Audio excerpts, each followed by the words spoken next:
The sky is collapsing, the campus belle is pregnant, and I'm not the father. Tonics, I need tonics, my goddess. Goddess, don't leave me. How am I supposed to live without you? Inside Dongdu Art Academy, the place was in an uproar. The reason was simply that the campus belle Nanzi was pregnant. Someone had seen her at the hospital. Rumor had it she was not only pregnant but already about to give birth. As soon as the news spread, it set off a storm throughout the school. Countless boys saw their dreams shatter completely. In the dormitory, someone sharpened a knife, gritting his teeth. Who is it? Who on earth is it? Who stole my goddess from me? The man who got the campus belle pregnant. 3 seconds, I want all his information. Sob campus belle, do you need someone to step in and take responsibility? The child can even take my surname. The hatred of having one's beloved stolen was irreconcilable. Yet no matter how much they raged, the identity of the child's father remained a mystery to them. At the same time, at the gate of the art academy, a girl snapped. Gu Nanfeng, it's not that I absolutely have to have the Xiaomi 15 Pro, I just want an attitude from you. You can't even buy me a Xiaomi 15? And you still dare say you love me? Other than being handsome, what use are you? We're done. Don't pester me again. She had a graceful figure, wore a white blouse and a black short skirt, her hair styled in loose waves. She shook the Hermes handbag in her hand, as if flaunting it, then left him with a contemptuous view of her back. Watching her leave, there was no sadness on Gu Nanfeng's face. Instead, a hint of relief appeared in his smile. So be it. So this was what a breakup felt like. Nothing like the heart-wrenching misery people always talked about. On his way back to school, he overheard people talking about the campus belle Nanzi. She was pregnant and no one knew who the father was. Quite a few boys were clamoring to step in for her and happily become fathers. Fresh from his breakup, his heart was actually amused by them. Taking responsibility for the campus belle? Were their brains rusted? Could they not have a shred of self-respect? Even if she was the campus belle, so what? Gu Nanfeng considered himself different from them. No matter who the girl was, he would never play the stand-in father. Yes, never. He had his principles. Just as he was sighing over how others had been blinded by beauty, his phone suddenly rang. Hello, is this Gu Nanfeng? I'm Nanzi. Could you come to Dongdu People's Hospital? Gu Nanfeng froze. Nanzi. The campus belle. He was taken aback. On the other end, her voice continued. Hello, is this Gu Nanfeng? Are you there? I'm Nanzi, and I'd like to ask you to come to the People's Hospital. Regaining his senses, Gu Nanfeng said, Nanzi, you're asking me to go to the People's Hospital. What for? He was utterly confused. Dongdu People's Hospital. That was where his mom worked. Why would Nanzi ask him to go there? Could it be that she was having her baby there? Just as doubt filled his mind, a pained sound came through the line, and she spoke with difficulty. You're the father of the child in my belly. I'm about to give birth. I want to ask you to come see me. Gu Nanfeng even felt like laughing. Sorry, but I'm not interested in being some stand-in dad. If you're looking for someone to happily take the blame, ask someone else. Want him to raise another man's child? Not a chance. He hung up. She was at the hospital where his mom worked. If he really went to take responsibility, once word got out, his mom would become a laughingstock. Just as Gu Nanfeng ended the call, another call came in. He was about to reject it when he saw it was his mom's number. His heart clenched. He was doomed. Could it really be such a coincidence? His mom was an obstetrician and gynecologist. Could she be Nanzi's attending doctor? On the other end of the line came a familiar voice, only this time it was very stern. You're the baby's father, Miss Nanzi's boyfriend. His mother's tone was icy. Mom. I'm not. What? The baby's about to be born. Do you think a girl would joke about something like this at a time like that? Get to the People's Hospital now. I don't care what you're doing. Come here immediately at once. This wasn't a request. It was his mother's order. As soon as she finished, she hung up without mercy. Gu Nanfeng was speechless. What did Nanzi giving birth have to do with him? Yet with how serious his mom had sounded, the consequences of not going would clearly be dire. After thinking it over, he finally decided to go to the hospital and see what was going on. He rode a shared bike there. As soon as he reached the ward door, he saw his mom in a white coat standing outside. You finally deigned to come. His mother's expression was dark. Gu Nanfeng, completely at a loss, asked, Mom, what on earth is going on? What do you mean, what's going on? That girl said you're the father of the baby in her belly. His mother spoke without a trace of expression. And she's carrying multiples. Mom, even if they're multiples, it has nothing to do with me. Sure, we go to the same school, but we've only interacted 2 or 3 times. We're really not close. As soon as he said this, his mother's expression changed at once. That girl insists you're the father. She even asked me to tell you that about 9 months ago at the Qingyun Hotel. 9 months ago, Qingyun Hotel. All of a sudden something seemed to surface in Gu Nanfeng's memory. Around 9 months ago, he had been working as a coser at a comic convention and Nanzi had attended as well. He remembered clearly that at the time she had cosplayed Mei Mei from Jujutsu Kaisen. The event had been a great success, and that night the organizers treated them all to drinks. They happened to serve his favorite liquor at the party, so he had a few extra glasses. He never expected that when he woke up again, he would be in the Qingyun Hotel. Could the woman from that night have been Nanzi? Ding! Blood relation test 99. 99. Cute baby raising system initializing. As long as the host takes good care of the baby, and the mother generous rewards will be granted at random. The baby is about to be born. The system sends an initial red envelope gift of 600,000 yuan, which has been deposited into the host's bank card. As Gu Nanfeng was recalling what had happened with Nanzi, a cold mechanical voice suddenly echoed in his mind. A system. His mind was full of question marks. Could this really be the kind of system that appeared in novels? When he took out his phone and opened his banking app, there it was. 600,000 yuan had indeed been transferred in. The reward had really arrived. That meant he hadn't been hearing things. He really had bound to a system. If the system was real, did that not mean he truly was about to become a father? The child in Nanzi's belly was his. Gu Nanfeng tried communicating with the system. System, are you there? Is Nanzi's child really mine? While he waited nervously, the mechanical voice sounded again. Yes, host. The child Nanzi is carrying is indeed yours. You are about to become a father. Gu Nanfeng's head buzzed. The system had no reason to deceive him, which meant what Nanzi had said was true. The child she carried was his. Seeing her son standing there in a daze, his mother grew angry. From what I can tell, that girl is not the type who plays around. She wouldn't call you the father for no reason.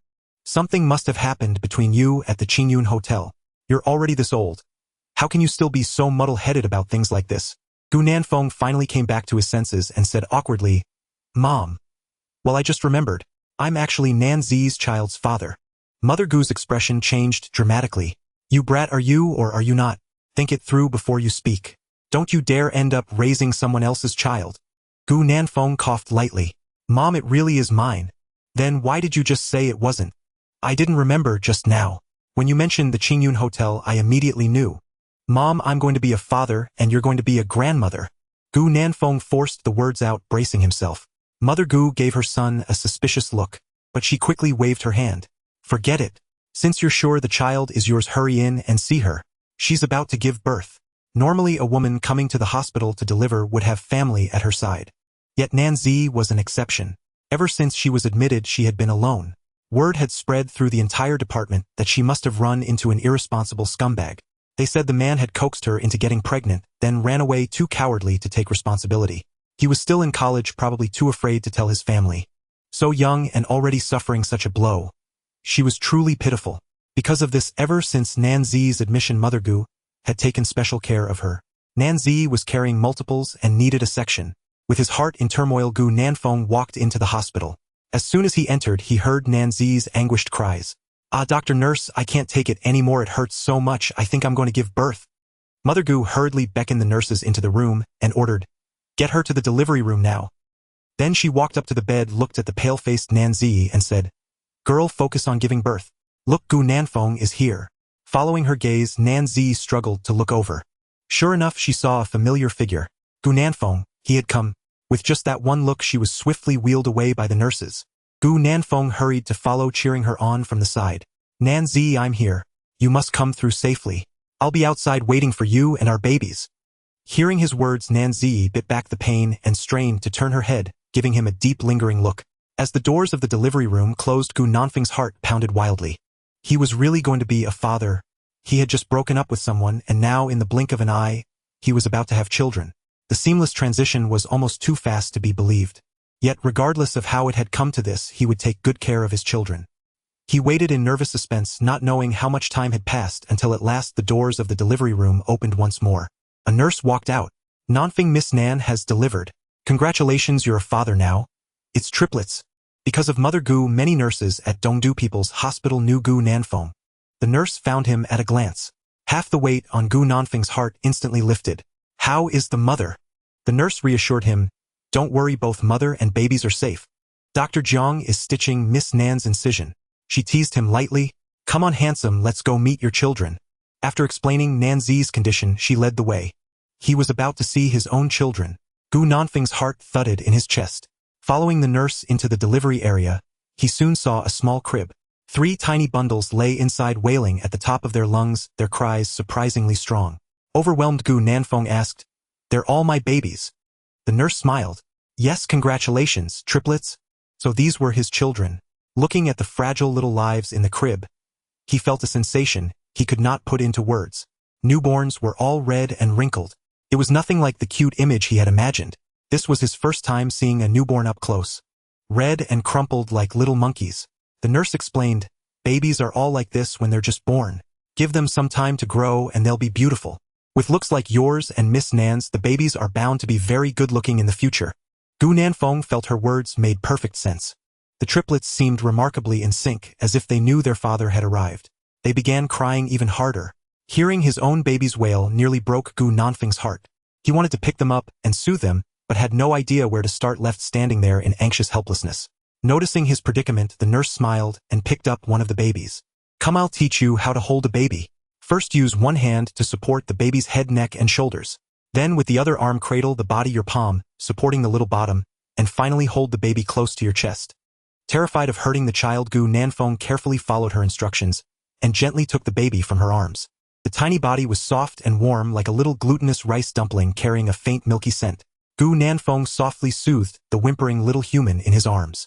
Don't cry. Be good, baby, daddy's here. I'm your daddy. I'm so happy to finally meet you." The nurse continued her introductions. "This is Debao, the eldest, a boy. He weighs 3 jin and 9 liang. The second Erbao is a girl weighing 3 jin and 8 liang.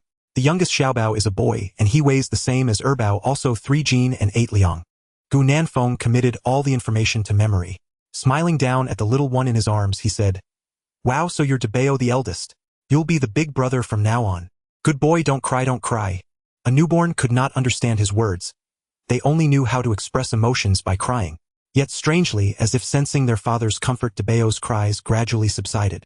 After soothing Debao for a while, Gu Nanfeng took turns holding the second and third babies.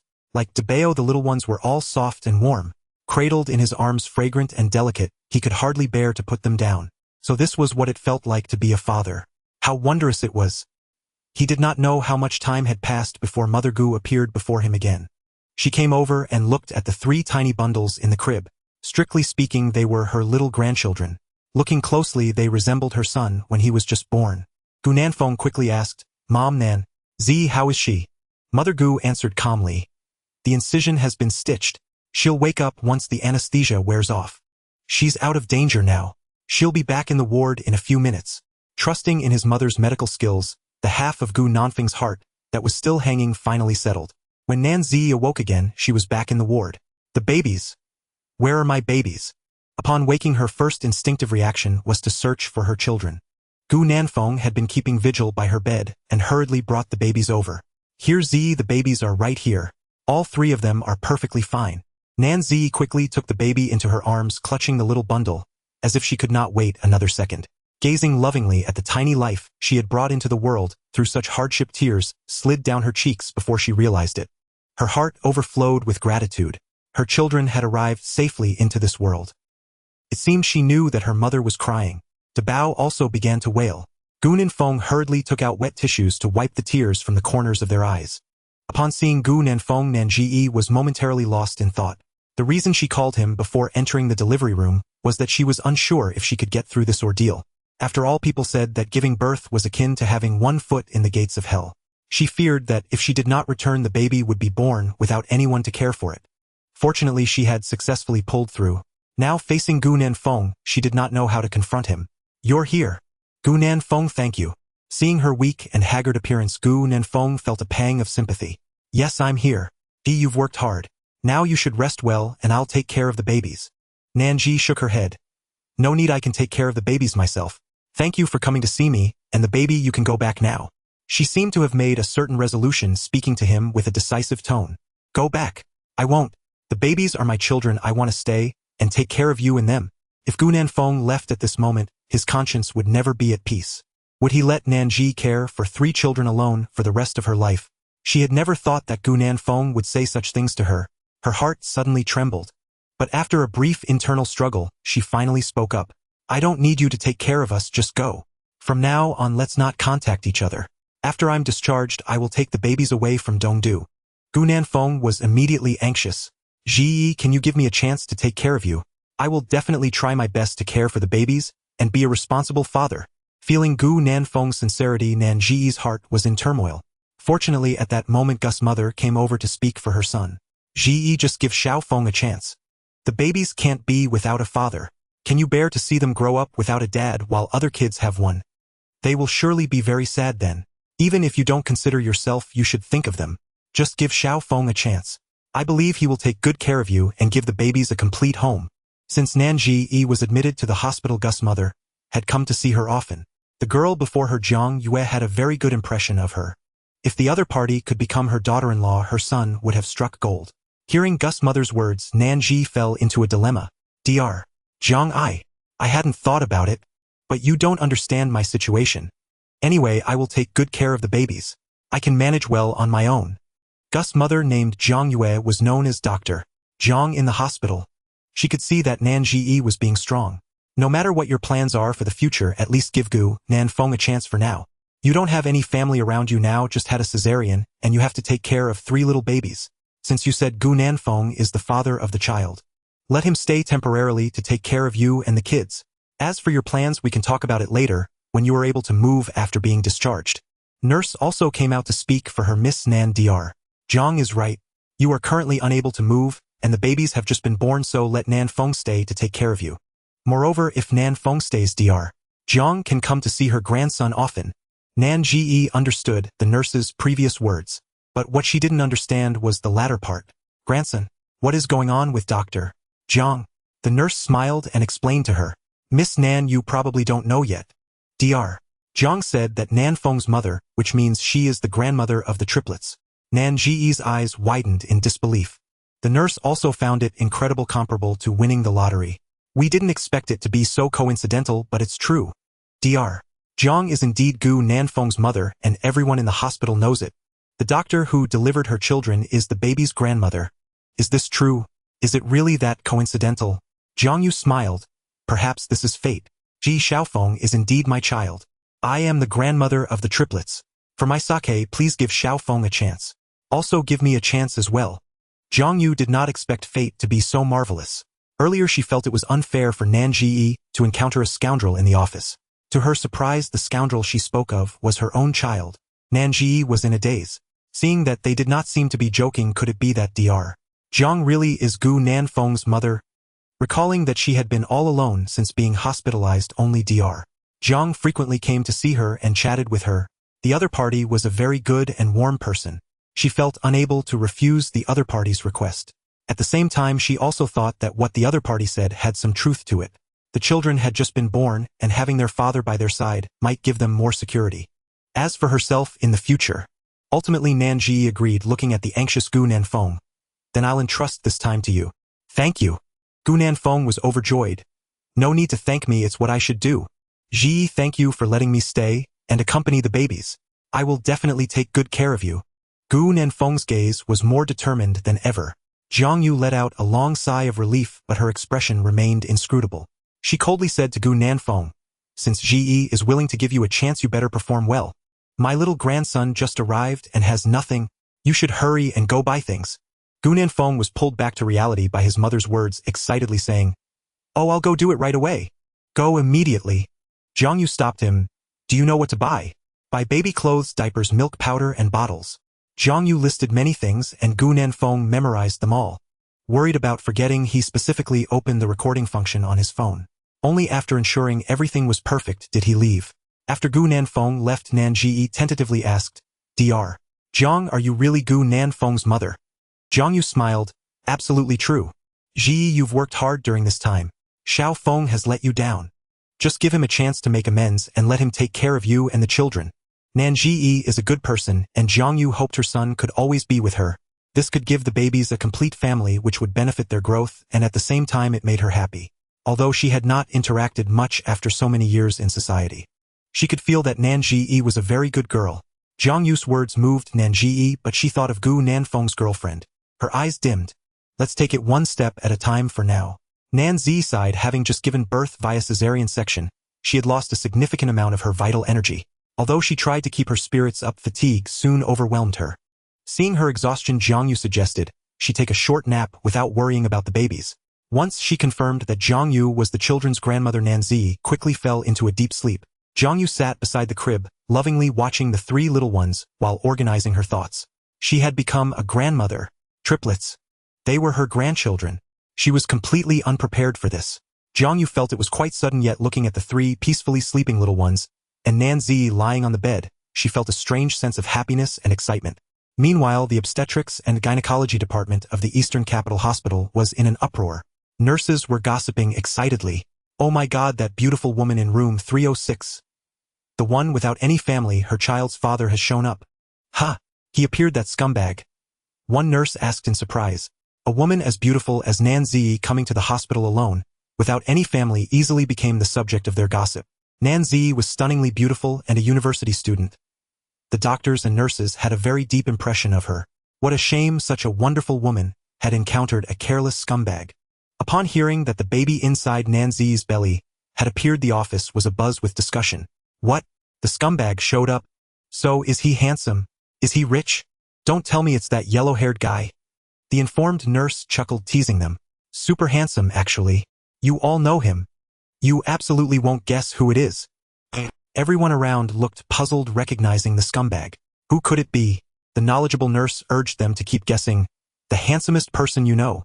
The handsomest person. They started thinking of Yan Zuyu, Yan Dehua. None of them. Suddenly, an extremely handsome face flashed in their minds. The nurses gasped. A man even more handsome than Yan Zhu. It's him. Oh my God, don't tell me that guy is Gu Nanfeng. Gu Nanfeng is that scumbag? Correct, that's him. The informed person expressed their shock as well. Gu Nanfeng is the scumbag we mentioned earlier. He is the father of Nan Zi's child. The identity of the triplets' father was revealed, causing an uproar in the office. Really? Wow, Gu Nanfeng is the father of triplets, which means Dr. Jiang is their grandmother. Dr. Jiang is a grandmother now. The doctors' and nurses' minds were overloaded. This can't be true. They clearly remembered that Dr. Jiang had criticized that irresponsible scumbag before. Turns out that the scumbag is her son. This is too surreal. Someone confirmed again if it was true. The nurse who assisted Nan Zi in giving birth assured them it was more real than gold. Gu Nanfeng is indeed the father of the triplets, and Dr. Jiang has really become a grandmother. This news was too explosive. The nurses were eager to see if Dr. Jiang's expression was quite something. At the same time, they wanted to see what the triplets looked like. Inheriting the genes of Gu Nanfeng and Nan Zi, the babies must be incredibly beautiful. On the other side, Gu Nanfeng returned to the ward with excitement, carrying a large number of bags. He had no idea that the things for the babies were so adorable, all of them very high quality. But the prices were equally stunning. For instance, a tiny piece of clothing was even more expensive than that for adults. Fortunately, Gu Nanfeng had a system, so he wasn't under pressure for now. The newborns used the smallest size items. When he returned, Nan Zi and the babies were all asleep. Zhang Yu was sitting by the bed. Seeing the door open, she whispered, "You're back, did you buy everything?" Gu Nanfeng nodded. "I got everything, Mom, do you think they all fit?" Zhang Yu came over to check. Everything was fine. Then she pulled Gu Nanfeng out of the ward and transferred 800,000 yuan to him. "Take this money for now. Giving birth requires expenses, come to me when it's running low." Gu Nanfeng refused. "Mom, you don't have to give me, I have money." Zhang Yu raised an eyebrow. "A few hundred or a few thousand. Just take it from me." "Neither, Mom, I have several 10,000 yuan saved up." Zhang Yu glanced at him. "This is for 3 babies, the expenses will be huge in the future. Besides, Z had a cesarean section, and there will be many places to spend money. Several 10,000 yuan won't be enough. Just take it from me." Gu Nanfeng thought for a moment and accepted. "Thank you, Mom, when I have money in the future, I will pay you back." Zhang Yu chuckled. "Haha, I'm your mom, why would you pay me back? Besides, this money is not for you. It's for my little grandchildren and daughter-in-law. Don't think about the money. Think about how to tell your dad." Gu Nanfeng felt anxious. How should he tell his dad? His heart was already weak. Could he handle something so sudden? Seeing her son like this, Zhang Yu smiled. "Let me handle this matter. Your current task is to take good care of the babies and their mother." After giving Gu Nanfeng some instructions, she continued, "I have a surgery later, so I'm leaving now. If you need anything, go find other doctors and nurses in the office." After finishing, she took a last glance at Nan Zi and the babies before leaving. Time slowly passed. It was unclear how long had gone by. When Nan Zi opened her eyes again, she saw a man with a gentle expression sitting beside the crib. The man's profile was very handsome. His gaze was deep and tender. The man was indeed Gu Nanfeng. Nan Zi's mouth felt dry, and after a moment of thought she struggled to speak. "You've been here for so long, won't your girlfriend be angry?" After speaking, her heart raced. Gu Nanfeng was taken aback and turned to her, realizing that the mother of the child had woken up. Hearing her words, he frowned. "Girlfriend? I already broke up with her." Nan Zi paused. "Broke up? Was it because of me and the babies?" "Zi, don't overthink it. It's our own reasons. We broke up earlier. She left because she felt I had no money and couldn't provide the life she wanted." Nan Zi replied with an "Oh, so they had broken up." Hearing this news, for some reason she felt a bit happy inside. Gu Nanfeng was unaware of her thoughts and quickly added, "Zi, I will work hard to take care of you and the babies. Although I currently have no capabilities, I will do my utmost to ensure you all have a better life in the future." This wasn't just empty promises. It was a voice that came from his heart. Sensing his sincerity, Nan Zi replied with a soft like a telepathic connection. As Nan Zi just woke up, the triplet babies also opened their eyes. Don't be fooled by their recent birth. Their cries are powerful and loud. Soon Gu Nanfeng began to panic, for no matter how he tried to soothe them, the three little ones continued to wail. Nan Zi, unable to move, lay on the bed looking anxious. Fortunately, a nurse came over at that moment. She had experience in such matters. "The babies must be hungry, Nanfeng. Did their mother start producing milk?" "Oh, what? Start producing milk?" "Yes, the babies haven't eaten anything since their birth. They must be hungry." "Has their mother started producing milk?" Gu Nanfeng felt awkward. He didn't know. Nan Zi weakly said, "Nurse, I should have started producing milk by now. Can I feed them now?" Actually, she had milk even before the babies were born, but she felt shy to mention it. The nurse, her face brightening, said, "You have started producing milk. Then you can feed them. It is very beneficial for babies to drink breast milk right after birth. Some mothers do not produce milk after giving birth and need to extract it manually. If they cannot extract it, they must buy a breast pump or find a lactation consultant. If all else fails, the babies will have to drink formula temporarily." Fortunately, as the campus belle, Nan Zi had a fantastic figure, curvy and very capable. Feeding 3 children was absolutely no problem. The nurse guided them, teaching how to feed the babies. First, Gu Nanfeng was to find a warm towel and use it to warm up the milk.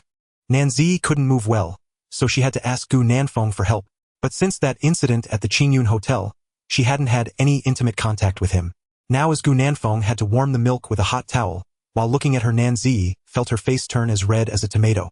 Gu Nanfeng sensed her embarrassment. Collecting her thoughts, she pretended to be calm and said, The baby is hungry, so I can't help it." Nan Zi unconsciously hummed in agreement. Seeing the two of them fidgeting, the nurse couldn't help but laugh. "The babies are about to cry themselves hoarse. Can you hurry up?" Both of their faces turned bright red. The 3 little ones looked almost identical. Without the identity tags and the color of the bedding, it would be impossible to tell who was the older brother and who were the younger siblings. The little one cried the loudest, and Gu Nanfeng fed him first. He carefully picked him up. The little guy cried pitifully, his face scrunched up like a dumpling. He sat down by the bed quickly. Soon he felt lost. How should I feed him? It was his first time being a father, and he had no experience. Nan Zi shook her head. She didn't know either. Fortunately, a nurse came over with a smile. "Let me teach you." Upon seeing the scale of Nan Zi's milk production, she thought, "Wow, we're all women, but how is there such a big difference? Why is it that I drink papaya every day, yet I see no changes? This mother not only gave birth to triplets, but also looks like a fairy, not to mention her figure. Why, it seems like all the advantages of being a woman have been taken by her." The nurse said enviously and jealously, "Bring the baby over and place him in the mother's arms. They will find their way to the milk by the scent, and then just hold him properly." No wonder she is an experienced medical professional. Just as she said, once the 3rd baby was placed in Nan Zi's arms, the little one seemed to have radar installed. He precisely found the location and quickly started to drink eagerly. With the 3rd baby so motivated, both Gu Nanfeng and Nan Zi felt very happy. The more vigorously the baby drank, the healthier they would be. Perhaps it was the scent of milk that attracted him. The 1st and 2nd babies hadn't eaten yet and cried even louder. The nurse looked at the crib and said to Gu Nanfeng, "The mother has enough milk. There's space here, you can bring another baby over to eat together." Gu Nanfeng was unsure. "Can I feed 2 babies at once? Other mothers might not be able to, but Miss Nan definitely can go and bring one over." With such confidence from the nurse, Gu Nanfeng complied. He brought the 2nd baby over and placed her next to the 3rd baby. At first the little princess couldn't find the milk's location and sniffed around with her little nose. Gu Nanfeng gently guided the milk to his daughter's mouth. Hiss! Nanzi inhaled sharply, trying her best not to cry out. Does it hurt? Nanzi looked at the second baby's little face and said, It hurts a bit when she bites. Don't underestimate the newborns. Even without teeth, they bite hard when they're very hungry. Gu Nanfeng softly reassured her. Just endure a bit. The baby will finish soon. Nanzi nodded her. In truth, she could tolerate it, but it had indeed hurt a lot earlier. She'd get used to it later. The siblings were eating with such satisfaction. Nanzi was mesmerized, and just thinking about how Gu Nanfeng was watching her the whole time made her face heat up. Seeing her face turn red again, Gu Nanfeng thought she had been bitten again. Did the second baby bite you again? She quickly shook her head. No, not at all. The babies' stomachs were still very small, and they quickly got full. They still couldn't express their thoughts. Once they were full, they would spit out the milk. Luckily, the nurse was there to remind them. That was close. I almost let the milk spill onto the baby's face. Held tightly, Nanzi's face turned even redder. Gu Nanfeng, oblivious to her embarrassment, finished feeding the little one and switched to the first baby. The first baby was starving.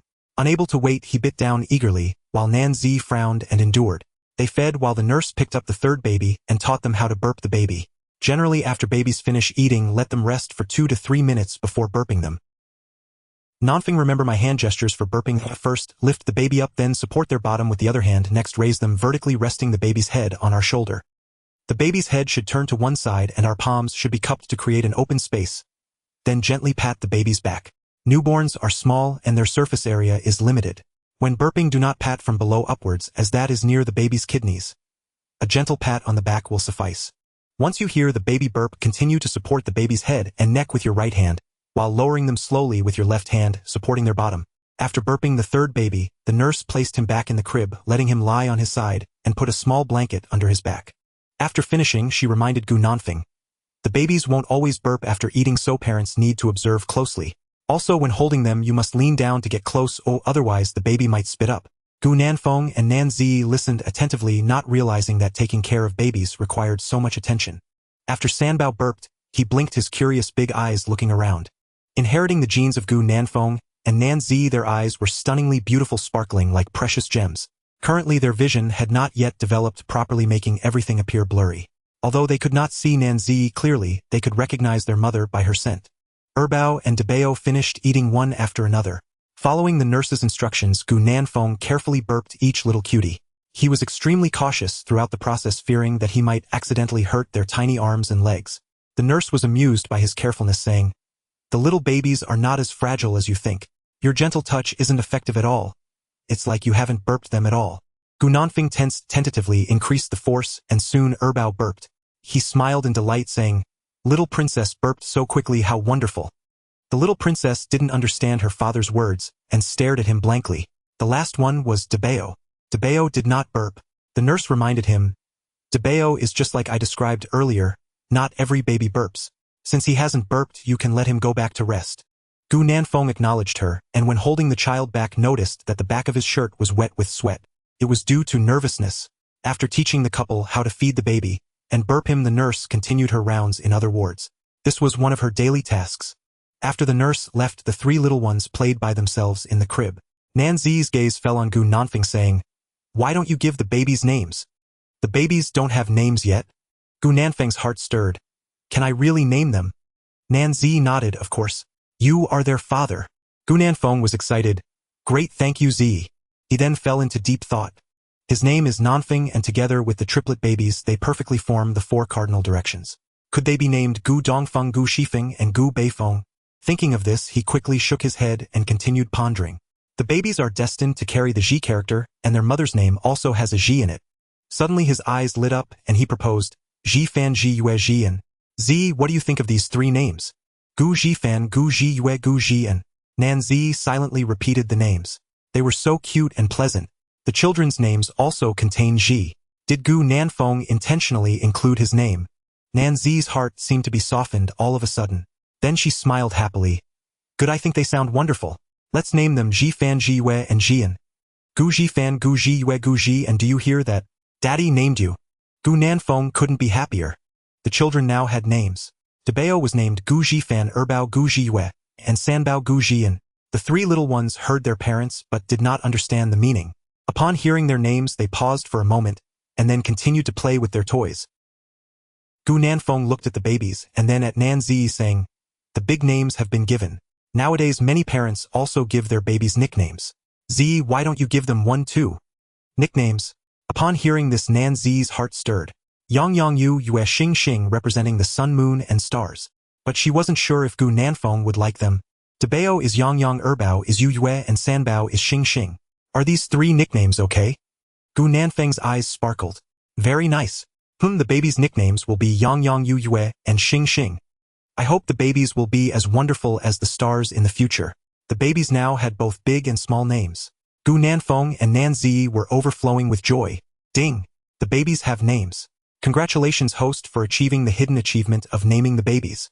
Reward 300,000 yuan. Just as the system's voice echoed in his mind, Gu Nanfeng received a bank message about a deposit. Gu Nanfeng was astonished. There was a reward for naming. In such a short time, the system had rewarded him with 900,000 yuan. Plus the 800,000 his mother transferred to him, he now had over 1700,000. So much money. The distance to providing a good life for the children was getting closer. Newborns spend most of their time sleeping, and the babies fell asleep while playing in the crib. On the hospital bed, Nan Zi watched Gu Nanfeng and the three sleeping babies in a daze. She felt an inexplicable sense of security with him by her side. Since giving birth, she hadn't had a drop of water. Now her mouth was dry and uncomfortable. Gu Nanfeng, feeling sorry for her, prepared to get her some water. Zhang Yu happened to see this scene when she finished her tasks, quickly stopping him, saying, "You can't drink water yet. You can only drink water 6 hours after the surgery. If you are really thirsty, you can use a cotton swab dipped in water to moisten your lips, but you can't drink directly." Gu Nanfeng was startled. Zhang Yu brought a cotton swab and sat by the bed moistening her lips while reminding Gu Nanfeng, "Z just had surgery and her body hasn't recovered yet. I've already instructed the nurses to come by and help clean her wounds and assist with gas expulsion by pressing on her abdomen. You can also help Z with leg massages to promote blood circulation. Moreover, observe the amount of lochia. If she stays in one position for too long, help her change positions and monitor her temperature. If it exceeds 38 degrees, come find me immediately. No food or water within 6 hours postpartum. After 6 hours, you can eat after gas expulsion." She could have the nurses do these things, but Zhang Yu specifically arranged for her son to do them. The purpose was to encourage her son to interact more with Nan Zi. Gu Nanfeng, while organizing the baby's supplies, meticulously remembered his mother's words. Due to the anesthesia, Nan Zi's lower body still had no sensation. After moistening her lips with the cotton swab, Zhang Yu taught Gu Nanfeng how to do leg massages. Feeling the care from both of them, Nan Zi felt indescribably touched. "I've settled the expenses for having the baby and the hospital stay. The babies can take a bath after 24 hours of being born. If I'm not available tomorrow, you need to take the babies for a bath, all right?" Gu Nanfeng replied while learning, "Got it, Mom. You are now a father, so you need to be more composed in everything you do. You can't be careless in any task. Z has lost too much energy, you need to take good care of her, and not let her develop any lasting issues." As the grandmother of the triplets, she certainly hoped for the children's safety and health, and their mother must not have any problems. So she took every opportunity to remind Gu Nanfeng. She was very happy to have grandchildren, but at the same time she had a new headache. That was how to tell her husband about her son's situation. For the triplets and Nan Zi, Zhang Yu had transferred all her work to other doctors. She planned to stay here for the rest of the day. After teaching Gu Nanfeng the method, Zhang Yu had him personally massage Nan Zi. Gu Nanfeng was a quick learner, and after a while he gradually found his technique. Zhang Yu approached the crib, quietly observing the three little ones sleeping. The expressions of her grandsons bore some resemblance to her son when he was young. Their eyes resembled their father's, while their eyelashes were like Nan Zi's. With her years of experience in obstetrics and gynecology, she believed that the three little ones would grow up to be exceptionally good-looking. Nan Zi quietly watched Gu Nanfeng massage her legs, and without realizing it, fell into a deep sleep. Her body was very fatigued, making her easily drowsy. Zhang Yu quietly called him outside. "I've thought it over. I'll buy you a house. You are now the father of 3 children. You will need a place to stay with Z. How can you not have a house? A woman needs a sense of security without a stable place to live. Although we still have rooms in our house, living with the elders isn't ideal. Z isn't a child from an ordinary family. If you don't have a house, her parents might not agree to your relationship in the future." Gu Nanfeng understood that his mother meant well. However, the housing prices in Dongdu were very high. He didn't want his parents to spend their life savings on him. Mom, no need for a house right now. You don't have to worry about where I live. Later, I'll buy the house myself. Jiang Yu frowned at him. You're going to buy it? You haven't even graduated. How can you afford it? If you don't buy it now, it will be too late. Without a house for security, what if Z doesn't want to be with you? She certainly knew what her son was thinking. Your father and I work and earn money for you. You don't need to worry about the money for the house. We've saved some over the years. Buying a house is no problem. Recently, you should look online for any houses you like. Preferably a furnished one. I'll buy it for you, and it needs to be quick. Ideally, you can move in as soon as Z is discharged. Gu Nanfeng was speechless. Mom, do you think this is like buying groceries? Moving in so quickly is impossible. I told you I'll figure out the housing situation myself. I have money. Jiang Yu chuckled. Wait until you earn money, and then come talk to me. No matter what, I'm determined to buy the house. She was resolute that they needed it as soon as possible. Even if she couldn't buy it before Nanzi was discharged, it had to be within a month. They currently lived in an old community. 3 bedrooms and 2 living rooms which could accommodate her son and Nanzi. However, she felt that it was too cramped. She also knew that many young people nowadays did not like living with their parents. Not to mention they had 3 babies. Having more people made life even more inconvenient. Gu Nanfeng knew that once his mother made a decision, it would be hard to change. But he still wanted to negotiate. After all, he had a system now and hoped that he could save enough money for a house in the future. Mom, let's talk about buying a house in 2 months. If by then I'm still unable to buy, I'll have to rely on you and Dad. If I can save enough money in these 2 months, then I won't need you. That was his thought. In 2 months, he might be able to save enough for the down payment with the help of the system, and the rest could be financed through a loan, repaying it slowly in the future. You child. Fine, I promise you. Jiang Yu had no way to persuade her son, and could only agree for the time being. Of course, they still needed to continue looking for houses. Returning to the ward, Jiang Yu kept an eye on the children while checking the time. Based on her experience, once the time was right, she would send Gu Nanfeng to buy food for Nanzi. Z can only eat liquid food now, so don't buy the wrong thing. Just tell them that Dr. Jiang sent you. Gu Nanfeng assured her that he would handle it beautifully. As it turned out, Jiang Yu's experience was indeed very rich. When Gu Nanfeng returned with the food, Nanzi had already woken up, her face flushed. He quietly asked his mom what happened. Upon learning that she had just passed gas, he felt a bit embarrassed. As a doctor, Jiang Yu was used to such situations and smiled at Nanzi. Are you hungry? I had Nanfeng pack some food for you. Eat up. Nanzi replied, thank you, Annie. Gu Nanfeng had bought millet porridge, lean meat porridge, and crucian carp soup. He placed them on the table and they were still steaming. Mom, it's ready. Jiang Yu looked at him speechlessly. If it's ready, then feed Z. Are you going to let her eat by herself? You child have no sense of awareness. Oh, I'll feed her now. Jiang Yu smiled in satisfaction. In her memory, it seemed she had never fed anyone before. After scooping up the millet porridge, she sat by the bed looking at the weak Nanzi. Gu Nanfeng felt a bit shy. I've never fed anyone before, so if it's not good, please bear with me. Nanzi's ears turned red. Okay, thank you. Gu Nanfeng felt the atmosphere was a bit awkward, quietly scooping up the millet porridge and blowing on it to cool it down before feeding her. Nanzi had a faint fragrance about her that Gu Nanfeng found delightful. He wondered if it was her unique scent or the scent of her perfume. Nanzi's lips were pale, her gaze fixed on the man in front of her. When he prompted her to open her mouth, Nanzi came back to her senses and obediently opened her mouth. 1 spoonful went in. Gu Nanfeng looked at her expectantly. How does it taste? Nanzi flashed a look of reminiscence, smiling, as she replied, it tastes great, very delicious. Gu Nanfeng sighed in relief. This is what my mom had me specially buy from that store. I hope you find it to your liking. Here, have a few more bites. I still have the lean meat porridge and crucian carp soup. You should eat a little of that too. Okay, thanks. Nanzi ate very slowly, and Gu Nanfeng thought she looked particularly lovely while eating. The school bell truly stood out, making everything she did so pleasing to the eye.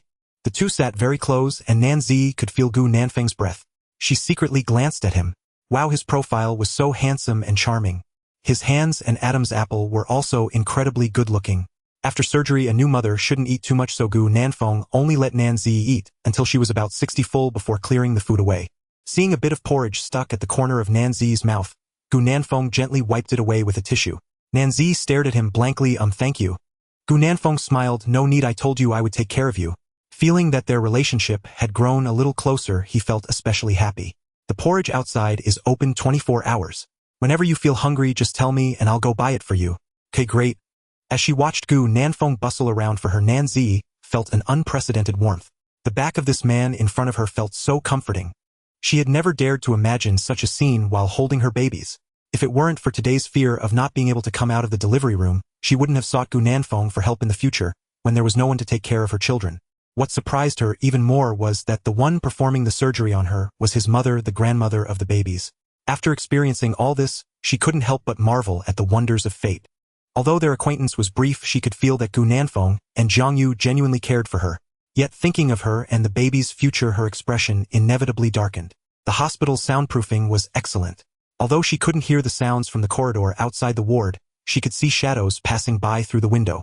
Most of the people hospitalized here were expectant mothers or those who had just given birth. The majority had family members accompanying them, chatting and laughing, which looked truly blissful. Recently there had been a surge in childbirths and the wards were insufficient. Plus, since Nanji had been admitted temporarily, even if Jiang Yu wanted to arrange a better room for her, it wouldn't be possible in the current situation. Unless they wait for someone to discharge. Hearing Jiang Yu's words, Nanji weakly said from the bed, "Auntie, there's no need to change my room. I think this one is just fine." Jiang Yu shook her head. Although this ward only housed their family, it was meant to accommodate 2 mothers. With resources tight, it was uncertain if someone else would move in tomorrow. With more people around, what if her 3 little grandsons were disturbed? Time quickly passed to 8 in the evening, and the hospital was brightly lit. At that moment, sounds of the triplets began to emerge from the crib. Gu Nanfeng and Nanji immediately grew tense. The babies' cries seemed a bit different from this afternoon. Jiang Yu reminded them that the babies might have pooped. Suddenly Nanji remembered, "I forgot to bring diapers." However, as soon as she finished speaking, she saw Gu Nanfeng pull out 3 smallest diapers from the bag. "You brought them?" Gu Nanfeng smiled. "My mom asked me to buy them earlier along with all the other baby supplies." After saying that, he focused on preparing to clean the babies. Since the babies were born, he had learned how to hold them, feed them, and burp them. But he still didn't know how to change a diaper. Seeing the children crying so distressingly, Gu Nanfeng could only feel anxious, unsure of where to start. Just then Jiang Yu walked over. He smiled as he guided his son. "Xiao Wei has already taught you how to hold a baby, just follow her method. Relax first, pick up the baby. Yes, just like that. Find a spacious spot, lay down a changing pad, and then place the baby on it. Do you see the Velcro on top? Gently peel it off and stick it to the back of the diaper to avoid scratching the baby.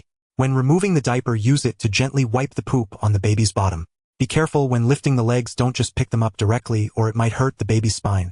Wrap the used diaper and throw it away, then use warm water with soft wipes to clean the baby's bottom. After cleaning the bottom, use a soft towel to dab away the excess water and finally put on a new diaper." Gu Nanfeng began to operate according to his mother's instructions. He turned his head and nervously asked, "So I lift gently, I can't just raise them, right? Mom, the baby's legs are so soft and chubby, I'm so nervous." Nanji was also very anxious, but hearing Gu Nanfeng's words made her laugh. Jiang Yu encouraged her son, "You're doing well, don't be nervous, just be gentle." Gu Nanfeng carefully followed his mother's guidance and slowly changed the diaper. The next moment, seeing the original diaper filled with green poop, he was immediately thrown into chaos. "Mom, why is the baby's poop all dark green? Is the eldest baby sick?" Gu Nanfeng's anxious and flustered tone made it sound like something serious was wrong with the baby. Nanji on the bed felt her heart leap to her throat. Dark green. What happened to the eldest baby? He's okay, right? Seeing their reactions, Jiang Yu quickly explained.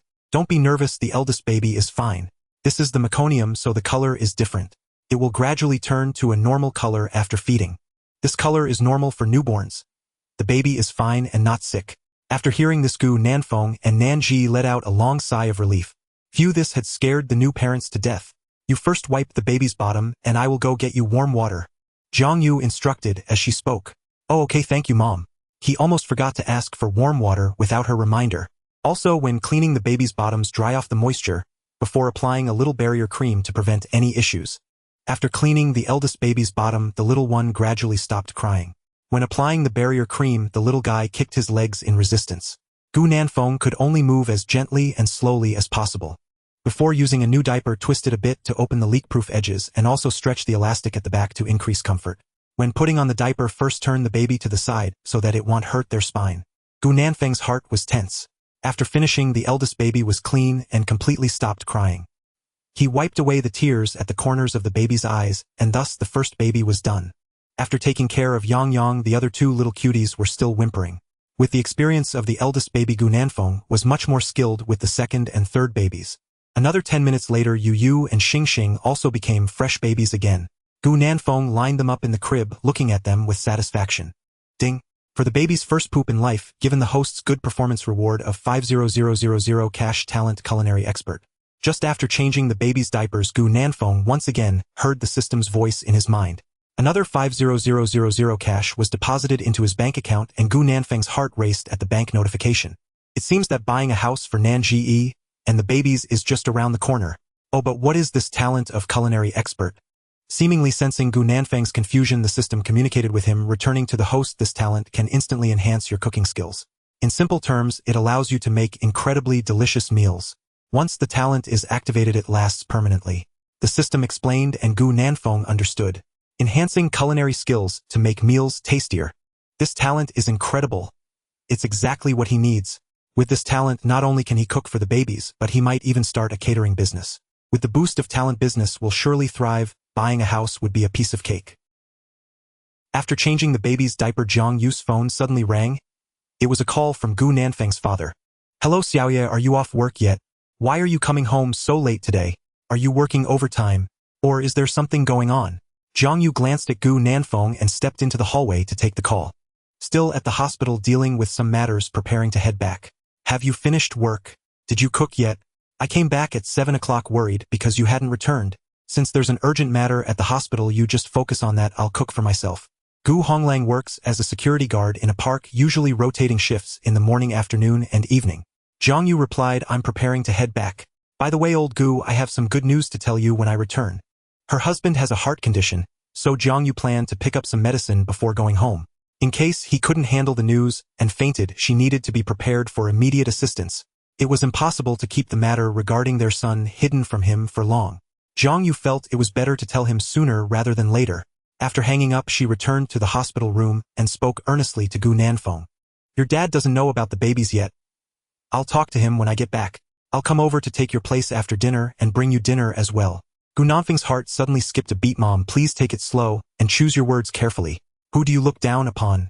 Dealing with your dad is still easy for me. Gu Nanfeng laughed awkwardly. Mom, I'll leave my happiness in your hands from now on. Humph, don't flatter me. You take good care of the kids, and gee, here, I'll come back later. Gu Nanfeng looked out at the dark night. Mom, you don't need to come over to replace me. I can take good care of the babies and gee tonight. You've been tired all day. It would be too much trouble for you to come back and forth. I can manage here. Dinner is easy to solve. Just order something from outside. Tonight, you should focus on dealing with my dad. Zhang Yu had already performed 2 surgeries and was quite exhausted. Later, she still needed to talk to her husband, so she thought for a moment and replied, all right then, I won't come over later. You take care of your own meals. Make sure to take good care of the babies, and if anything happens, go find a doctor immediately. Remember to give Ji leg massages when you have time and turn him over occasionally. Mom, I got it. Zhang Yu finished her instructions to Gu Nanfeng and then walked over to the crib, looking affectionately at the 3 little babies. Baby's grandma is going home now. You all be good and stay here with daddy and mommy tonight. Grandma and grandpa will come to the hospital to see you tomorrow. You need to be good and safe, all right? If you feel uncomfortable or need to go potty, just cry, and that way daddy will know. And drink your milk well, okay? Grandma is going home now, bye-bye. The little cuties, upon hearing Zhang Yu's gentle voice, all looked at her in unison. Their big watery eyes were incredibly beautiful. Although the children couldn't understand what she was saying, it didn't hinder Zhang Yu's joy and enthusiasm. After chatting with the babies for a while, she went to the bedside and said to Nanji, child, you've worked hard today. The babies are all healthy, you don't need to worry. Auntie is preparing to head back. Tomorrow grandpa will come to see you. Xiao Feng will take care of you here tonight. If you feel unwell, just tell him. Nanji pursed her lips and replied, it's Auntie who has worked hard. All right, if anything comes up, I will let Gu Nanfeng know. Auntie, you should go home and rest well. Don't worry about me and the babies. Zhang Yu chatted with Nanji for a little while longer. Finally, she reluctantly left the hospital room, glancing back 3 times, thinking about how she would tell Gu Nanfeng's father about the babies as soon as she got home. Nanji's heart raced rapidly. From the conversation between Gu Nanfeng and Zhang Yue, she sensed that Gu Honglang might not be an easy person to deal with. Otherwise, why would they be so cautious? She didn't know whether he liked children or not. What if he didn't accept the babies? The more Nanji thought about it, the more flustered she became. Gu Nanfeng noticed her unease and sat down by the bed, softly reassuring her, don't worry, Ji, my dad really likes kids. He will definitely accept the babies. The reason my mom and I didn't mention it to my dad on the phone was that we were afraid he wouldn't be able to handle it because of his heart condition. Later my mom will talk to him face to face. He will definitely like the babies. Nanji's heart was still very troubled, but Before she could finish her sentence, Gu Nanfeng interrupted with a bright smile. Even if my dad doesn't accept the babies, I will always take care of them, and you too. I will always be by your side. My dad can't dictate my life. But that situation is impossible. Gu Nanfeng's voice seemed to have a magical power, gradually calming Nan Jiyi's anxious heart. Meanwhile, Jiang Yu returned home, and the meal was already prepared. Gu Honglang had kept it warm and hadn't eaten himself. Seeing Jiang Yu come back, he cheerfully laid out the food and said, "Quick, wash your hands and eat. By the way, you said you had good news to tell me. What is it?" Jiang Yu sat down with a beaming smile, quietly setting aside the life-saving heart pill. She ate while tentatively saying, "Old Gu, our son, is already in his 4th year now, and many of his classmates have gone out for internships." Gu Honglang laughed. "Yeah, in the blink of an eye, he's in his 4th year and off to intern. Time flies so quickly, just like that he's grown up." "Who says it isn't? In the blink of an eye, he has grown from a toddler in split pants to an adult. Some kids his age already have children." Hearing his wife say this, Gu Honglang agreed. "Maybe in a few years he'll settle down. Once he gets married in 2 or 3 years, we could become grandparents. I actually want to be a grandma sooner. Old Gu, wouldn't it be great if I could become a grandma right now?" Gu Hongyu laughed at her. "Becoming a grandma now is too early. You still haven't managed to take care of the big one, and now there's going to be another little one. Do you think you can handle it?" Jiang Yu frowned. "Why is that too early? I have a nephew who is 3 years younger than our Xiaofeng, and he became a father last year. I think becoming a grandma early is good. While I'm still young, I could help Xiaofeng take care of the child." Gu Honglang chuckled. "Just think about it. With Xiaofeng's current girlfriend, I don't see her as someone reliable for a settled life. How could she be willing to have a baby so soon? What if it were someone else? Old Gu, honestly, if you became a grandpa now, would you be happy?" The atmosphere gradually became subtle. Even Gu Honglang, no matter how dull he was, sensed that something was off. His expression gradually grew cold. "Xiaoya, what do you mean? With you coming back, it's either as a grandpa or a grandma. Don't tell me we're really going to become grandparents." Gu Honglang found it quite unusual. Suddenly a thought popped into his mind, and he continued to ask coldly, "Xiaofeng wouldn't have a child, would he? He has a child with someone else?" Jiang Yu paused for a moment, skipping the preamble, and confessed, "Yes, Xiaofeng already has a child now.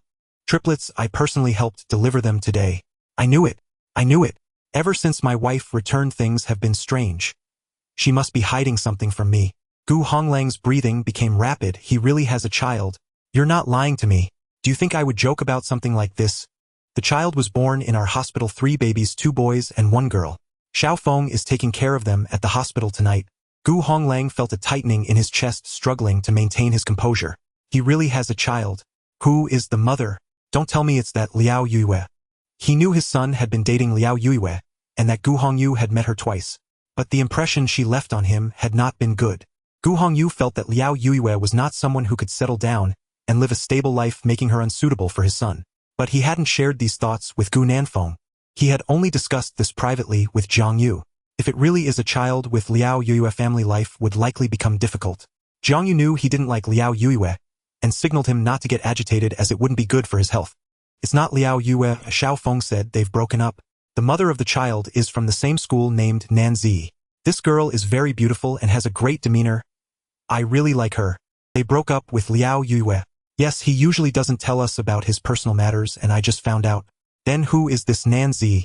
How did he suddenly have a child?" Gu Honglang felt his mind was overwhelmed. How could 3 children suddenly appear out of nowhere? "This is a long story. I'll let Xiaofeng explain it to you when he has the chance. What worries me now is that girl's family. They probably don't know yet." Gu Honglang instantly became angry. "The girl's family doesn't know yet. The child has already been born, and they still don't know." Gu Honglang suddenly felt that the parents of the girl should be the ones to be angry. "I don't think that girl dared to tell her family. What worries me is that it's obvious the child comes from a good family. The girl's parents might not think highly of our Xiaofeng. How could they not think highly of our son?" Gu Nanfeng had always been Gu Honglang's pride. His son was smart and handsome since childhood. There was no one who didn't like him. Jiang Yu fretted, "Although our Xiaofeng is handsome, you haven't seen that child. The other side is very distinguished, and her looks match our Xiaofeng. She has a good personality, and her family background is far superior.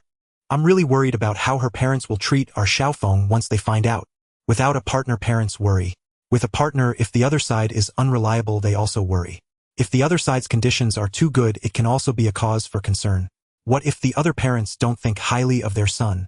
It was the first time Gu Honglang saw his wife so lacking in confidence, leaving him puzzled. Her son's partner must be outstanding for her to be this worried. He hadn't even had the chance to be angry yet, before he was also caught up in her worries. Xiao Yue, you need to have confidence in our son.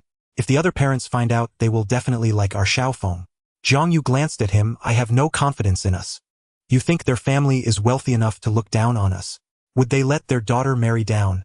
Gu Honglang was also left unsettled by her words. Then what should we do?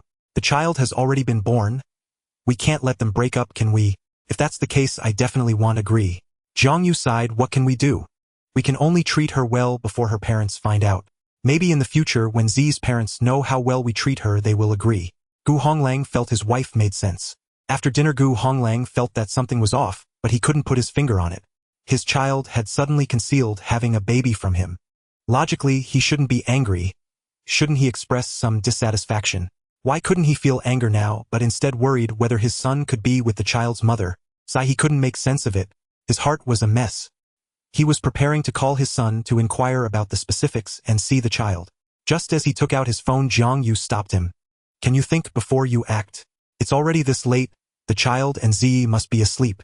What if you wake them up by calling now? Isn't that just giving our son more work? If you want to see your grandson, come to the hospital with me tomorrow. If you have any questions, ask Xiaofeng in person. Don't call him now. Gu Honglang scratched his head in agreement. Then I'll go with you tomorrow. Tell me about the baby's situation. Zhang Yu quietly sighed in relief. It seemed the emergency heart pill would not be needed. Meanwhile, in the hospital ward, Gu Nanfeng and Nan Zi were discussing some recent events. He learned that since Nan Zi became pregnant, she had mostly been alone. When she was about 6 or 7 months pregnant, it became inconvenient for her to go out. Later she found a nanny, but those sent by the agency either slacked off or thought they could bully her as a woman. When she was preparing to give birth, she dismissed the nanny, wanting to find someone more responsible to take care of them after the child was born. Unexpectedly, before the agency could find someone for her, Zhang Yu and Gu Nanfeng appeared in her world. Gu Nanfeng thought for a moment and said, Zi, I want to find a better house in the next few days. After you and the baby are discharged, we can move into the new house, so I can take care of you both. Nan Zi hesitated. This would be too much trouble for you and it costs money. Gu Nanfeng replied, seriously, it's not a hassle. Don't you think it's best for us to be together for the child? Nan Zi hesitated. Did you really break up with your girlfriend? Gu Nanfeng nodded affirmatively. Really, it just happened today. I have no ties with her now. Zi, I'm serious about taking care of you and the babies. Don't you think today's events were arranged by fate? Look, I just broke up and you called to say you were in labor. And the one delivering is still my mom. Is there anything more coincidental than this? So I believe it's fate that brought us together. I will take good care of you and the babies, ensuring that you and they grow up safe and happy. His sincere tone and the feelings he unintentionally revealed while caring for the babies were unmistakably genuine. Nan Zi believed he was serious. However, she still wanted to learn more about his ex-girlfriend. Seeing her interest, Gu Nanfeng decided to share the reason for their breakup. Hearing Gu Nanfeng mention the reason for the breakup, Nan Zi's expression was one of indignation. What? She's gone too far. It's not about wanting a Xiaomi 15 Pro, but rather your attitude. You need to be both accommodating and assertive. A woman like her will definitely face consequences in the future. Gu Nanfeng looked at her in surprise. What? Am I wrong? No, it's just that I find you very cute. Gu Nanfeng smiled with a sunny disposition. His sudden compliment made Nan Zi's heart race. She felt so shy. While they were chatting, they suddenly heard the babies making soft sounds. They picked them up to feed them. After they were full, Gu Nanfeng remembered the nursing pads. Fortunately, his mother had told him how to use them, otherwise, he wouldn't have known what to do. After applying it, Nan Zi's face turned as red as a fried egg, and she even dared not look at Gu Nanfeng. Feeding the babies and applying the nursing pads were two different things. Gu Nanfeng couldn't help but tease her. Zi, you look really pretty when you're shy. Ah, Nan Zi defended herself. It's not like I was feeding the babies. In this situation, any normal person would feel shy. Gu Nanfeng appreciated her unique charm, saying, actually, I never intended to take advantage of you. I just find you adorable. Nan Zi felt dizzy, especially hearing such words from a handsome guy like Gu Nanfeng. On the first day after giving birth, it was easy to feel drowsy. Nan Zi unknowingly started yawning, while Gu Nanfeng tucked her in with a blanket. He then locked the hospital room door. Zhang Yu had just sent him a WeChat message, saying she had already informed Gus' father about the babies. She also reminded him to change Nan Zi's medical pads when he had time that night, as she would come to collect the pain pump and the catheter the next day. In the hospital room, there were only the two of them and the space was quite large. Moreover, there was a bed beside them for a companion. Gu Nanfeng set up the bed and soon fell into a light slumber outside the crib. In the middle of the night, Nan Zi woke up watching the sleeping Gu Nanfeng and the babies wondering what was on her mind. After a while she fell asleep again. Time passed just like that. In the early morning Gu Nanfeng vaguely heard a child crying, and he was then awakened by the night shift nurse. Gu Nanfeng blinked. "Xiaowei, it's a good thing you woke me up. It's my first day as a dad and I almost forgot about the kids. No wonder I heard a child crying in my dream. It turns out the babies are crying in reality." After the nurse entered, Nanzi also woke up. Her reaction was similar to Gu Nanfeng's. She too had forgotten that she had just become a mother. Gu Nanfeng changed the diapers of the three little cuties, and then he brought a warm towel to warm up Nanzi's meal. Having learned from the experience during the day, this new parent duo gradually became more in sync while feeding the babies. After burping them, the little ones quickly fell asleep again. Most of the time newborns are sleeping, which helps them grow faster. After the children settled back to sleep, Gu Nanfeng checked his phone and found several messages from Zhang Yu. Opening the messages, he found reminders not to sleep too soundly at night, as he needed to change diapers and feed the babies when they woke up. If they cried, he should patiently soothe them and not get angry. Gu Nanfeng replied acknowledging the messages and telling his mother not to worry and to rest well. In the latter part of the night, he subconsciously dared not sleep too deeply, waking up to sounds to continue changing diapers and feeding the children. Nanzi, in a daze, was cradling the little one while feeding. Gu Nanfeng forced himself to stay alert beside her, waiting to gently take the baby back after feeding. A new day arrived and Zhang Yu and Gu Honglang came to the hospital just as Gu Nanfeng woke up. Upon seeing Gu Honglang, he instantly became alert. "Dad, you're here." Gu Honglang had a stern expression that revealed nothing, making Gu Nanfeng's heart race. Given his father's temperament, he would definitely explode if he found out Gu Nanfeng had concealed such a big matter from him. Gu Honglang simply responded with a faint hum. Then his gaze fell upon the crib. He had noticed upon entering that there were 3 soft-looking babies lying there. "They are triplets." At this point Zhang Yu had already put on her white coat, so please call her Dr. Zhang. She inquired about Nanzi's condition. "Did you experience pain at the incision last night? Was there any adverse reaction?" "It hurt a bit, but nothing serious." "How about the discharge? Did you change the medical pad I asked you to?" "The discharge isn't heavy and I've changed it. I had Xiaowei take it away." "Oh, did you do the leg massage? Has the sensation returned?" "Yes, I did. Some sensation has returned. Mom Z can already do some simple activities." "That's good. As for the babies, how many times did they feed last night? Did they show any signs of disliking milk or crying at night?" "They fed 3 times and there were no signs of disliking milk." The eldest and second one cried for a little while. Just as Gu Nanfeng finished answering, Nanzi, who had been drowsy, opened her eyes. She noticed there were 2 more people in the room. Suddenly remembering something, her spirits lifted. It was Gu Nanfeng's parents.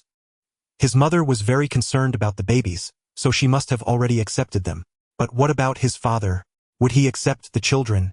If so, Nanzi hoped her babies could receive the love of a complete set of grandparents. Looking at the 2 people in the room, her heart was filled with anxiety and anticipation. Before she could greet them, Zhang Yu walked to the bedside and asked with concern, "Z, how did you sleep last night? Is there any discomfort?" Nanzi shook her head. "I feel fine, slept well." It was Gu Nanfeng who struggled with the babies all night. Zhang Yu smiled with satisfaction. "That's good. You must be hungry. Auntie brought you breakfast which I made myself this morning. You'll have Xiao Feng feed you and see if it suits your taste." Nanzi noticed 2 insulated containers on the table, the kind with many layers of lids. "Thank you, Auntie." Zhang Yu pursed her lips. "What are you thanking me for? You're just too polite. Come, let me introduce you. This is Gu Nanfeng's father, my partner Gu Honglang. You can just call him Uncle." Gu Honglang, who had never been in such a situation, hadn't thought about what to say to Nanzi yet. But he looked just as his wife described. The other person's appearance matched that of his son, extremely beautiful with a particularly elegant demeanor. Their conversation was filled with nobility and grace. It was clear that the other person's family education was outstanding, or at first glance one could tell that she was definitely a rich and beautiful woman. While Gu Honglang was sizing up Nanzi, she was also observing him. Gu Honglang had a hairstyle similar to that of Andy Lau, dressed in new clothes, and it was evident that he had dressed up specifically before going out, looking like an old cadre. Nanzi suppressed her inner unease and put on a proper smile. "Hello, Uncle. My name is Nanzi." Gu Honglang responded with a nod and a smile. "Hello, I am Nanfeng's father. I already know about your situation. Thank you for your hard work during this time." Nanzi thought that Gu Honglang would be angry, but unexpectedly, he was surprisingly easy to talk to. Gu Honglang had imagined what Nanzi would look like before coming. His wife said she was very beautiful, but when he saw her in person he realized what true beauty and grace meant. She also gave him a very warm feeling. She was so much better than his son's previous partner. No matter what he thought, the child was already born, and he couldn't just ignore it. Miss, don't worry, we will take care of the child. You just need to take care of yourself, leave everything else to us. Zhang Yu glanced at him in surprise. The person was silent on the way here, and he thought he was sulking. He was worried that Gu Honglang would give Nanzi a hard time in the hospital. Unexpectedly, he was surprisingly reasonable. Tell the girl to give birth more. From now on, just call her Z, that's what I call her. Zhang Yu corrected him. Wife, Zhang Yu said with annoyance, I'm at work. In the hospital, call me Dr. Zhang. Who is your wife? Gu Honglang twitched his mouth, feeling that he was given no face at all outside. But he had no choice. Okay, Dr. Zhang. Zhang Yu then said to Nanzi, this is how Nanfeng's father is. Don't be fooled by his cold demeanor. He's actually quite easy to talk to. From now on, he and Nanfeng will take good care of the babies. Nanzi nodded cautiously. The triplet babies were still sleeping. Gu Honglang turned around and gave a wink to Gu Nanfeng. Gu Nanfeng understood and walked outside. He soon followed. Once outside the corridor, confirming that no one could hear them, Gu Honglang finally stopped. He coldly asked, is the child really yours? Gu Nanfeng didn't dare to hide and nodded, saying, it's mine. With the system appearing, how could it be fake? It was real. Gu Honglang fixed his gaze on him. What exactly happened between you? What about Liao Yuiwei? I broke up with Liao Yuiwei. The matter with Z is a long story. Then make it short. How did a child suddenly appear? Gu Honglang was still angry that Gu Nanfeng had kept it from him. Just because Nanzi was easy to talk to didn't mean he wouldn't get angry with Gu Nanfeng. Over the years, Gu Honglang's physical condition had been poor and his heart wasn't very good. The doctor told Zhang Yu that he shouldn't be stimulated and should be allowed to have as little stress as possible. Thus, for many years at home, Zhang Yu and Gu Nanfeng had tried to accommodate him, avoiding making him angry. Over time, Gu Honglang became accustomed to everyone catering to him. Gu Nanfeng took a deep breath and briefly recounted the events with Nanzi. Upon hearing it, Gu Honglang's brows furrowed deeper and deeper. You mean you just got together so carelessly? Her parents don't know, and you didn't dare to tell your family? Gu Nanfeng replied honestly, last night I chatted with Z, her parents probably don't know yet. She's afraid they will get angry and won't let her have the baby. Dad, I know you're angry with me, but the situation has already happened. Regardless of whether you accept Z and the babies, I will take care of them. Gu Honglang's mouth moved, wanting to say something but stopping. Take care. What do you have now to take care of 3 children? Gu Nanfeng smiled. Dad, don't underestimate me. Besides the 80,000 yuan Mom transferred to me, I have saved up 140,000 yuan. And it will only increase over time. Once I save enough, I'll buy a house for Z and the babies to move into. Gu Honglang thought he heard wrong. You saved 140,000 yourself? Aren't you supposed to be in class? How did you save so much money? Gu Honglang said skeptically. Gu Nanfeng opened his bank balance and smiled. I am in class, but I also have a part-time job. Dad, I'm a college student. Oh, don't underestimate the wisdom of college students. Some college students who haven't graduated already have millions in savings. My situation isn't anything unusual, but I will work even harder for the babies. Gu Honglang, a college student with millions in savings. Suddenly he thought of Lei Jun. Some people can indeed achieve that. His own son had saved over 100,000. Could he be a genius? But even with money, that didn't justify his anger. He continued to pour cold water on his son. Even if you can take care of them for a while, what about later? How will you face Z's family? How will you face her parents? What my wife said is true. Nanzi clearly isn't a child from an ordinary family. If her parents oppose it in the future, what will happen to the children? Gu Nanfeng said seriously, Dad, I will work hard to become better, to provide a stable and happy life for Z and the babies. Regardless of how they see me in the future, whether they accept the babies or not, I will strive for it. Dad, I have grown up. I know the life I want, and no matter what happens in the future, I will fight for it. Gu Honglang looked into his son's eyes. For the first time, he saw the seriousness in his eyes. In the blink of an eye, the little boy who once sat on his shoulders and laughed had grown up. He was already pursuing his own life. Gu Honglang sighed and patted his shoulder. Since you have made your decision as a father, how could I not stand by your side? In the hospital room, Nanzi occasionally looked towards the door, her eyes filled with anxiety. She certainly knew what Gu Honglang had called Gu Nanfeng out to discuss. New mothers are prone to overthinking after giving birth. Noticing Nanzi's unease, Zhang Yu comforted her. They're just having a simple chat. They will be back soon. You don't need to be nervous. Last night I told Nanfeng's dad about your situation and he was very happy. Moreover, Nanfeng's dad really likes children, and with how cute the babies are, he will definitely like them. Nan Zi knew that the other person was trying to comfort her, yet she still felt very uneasy. She realized that since Gu Honglang arrived, he hadn't even gone to the crib to check on the babies. However, just as she was feeling anxious, the hospital room door was opened again. Gu Nanfeng and Gu Honglang returned. Gu Nanfeng's face was filled with joy, and Nan Zi had no idea what they had discussed. Gu Honglang quietly looked at the three little ones by the crib. The three grandsons were sleeping soundly, resembling their father when he was young. Suddenly the little one's eyelashes fluttered, and soon they groggily opened their eyes. The baby, not even 2 days old, had simple needs upon waking. That was to cry. With their eyes closed, they let out loud cries. The little one had quite the strength. Hearing the crying, Gu Honglang felt very happy. His grandson was healthy. Zhang Yue, experienced, said to Gu Nanfeng, "The baby might have pooped or peed. Leave the kids to your dad and me. I've brought breakfast. Later you can feed Z something. After that you should go take a shower." The son was busy all day yesterday. Zhang Yu asked him to take a bath when he returned. Gu Nanfeng had no objections. With their parents taking care of them, he fed Nanzi. While eating, Nanzi glanced at Zhang Yu and Gu Honglang. After Xiao Bao woke up, it wasn't long before De Bao and Er Bao also groggily opened their eyes. Just like their younger brother, the little ones immediately began their summon of mom and dad upon waking up. Their cries were loud. Gu Honglang's heart softened, his face adorned with a genuine smile. "Honey, the babies have a lot of energy. How do we identify them? Who is De Bao, who is Er Bao, and which one is Xiao Bao?" Zhang Yu had mentioned there were 2 boys and 1 girl. Among them, Er Bao is the granddaughter, while De Bao and Xiao Bao are the older brother and younger brother. However, the triplets look almost identical, making it impossible for him to tell them apart. Zhang Yu smiled as she introduced them.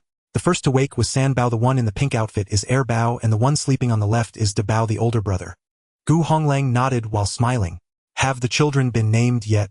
"Yes, De Bao is named Gu Jifan with the nickname Yang Yang. Er Bao is named Gu Jiue with the nickname Yeye. San Bao is named Gu Jian with the nickname Xingxing." The formal names were chosen by Nanfeng and the nicknames by Z. Gu Honglang's eyes lit up. Both the formal and nicknames were very pleasant. They sounded cultured and were easy to pronounce. He liked both the formal and nicknames very much. The 3 little ones smelled so good, and Gu Honglang grew fonder of them the more he looked. "Hello babies, do you know who I am? I am your grandpa and you are my little grandkids. I am your dad's father." The human infants did not heed his words, crying even louder. Zhang Yu checked their diapers. Yes, De Bao had a dirty diaper, while Er Bao and San Bao only needed to pee. The children felt uncomfortable and began to sob. At this stage, they couldn't speak, only expressing their emotions through cries. Looking at their little grandchildren, the elderly couple's eyes were filled with affection as they worked together to change their diapers. Feeling their affection for the babies, Nanzi's heart settled, and the food Gu Nanfeng fed her seemed even more delicious. By the time Nanzi finished eating, Zhang Yu had already changed the baby's diapers. Gu Nanfeng said to her mom, "I'm going back to school for a bit. Please take care of Z and the babies. I'll pack my things and come back." "Don't worry, I'll take care of Z and the babies," Zhang Yu insisted. After giving Nanzi some instructions, Gu Nanfeng hurriedly left. Watching his departing figure, Nanzi suddenly felt something was missing, a sense of emptiness. Gu Nanfeng returned to Dongdu Art College, heading straight to his dorm for a shower.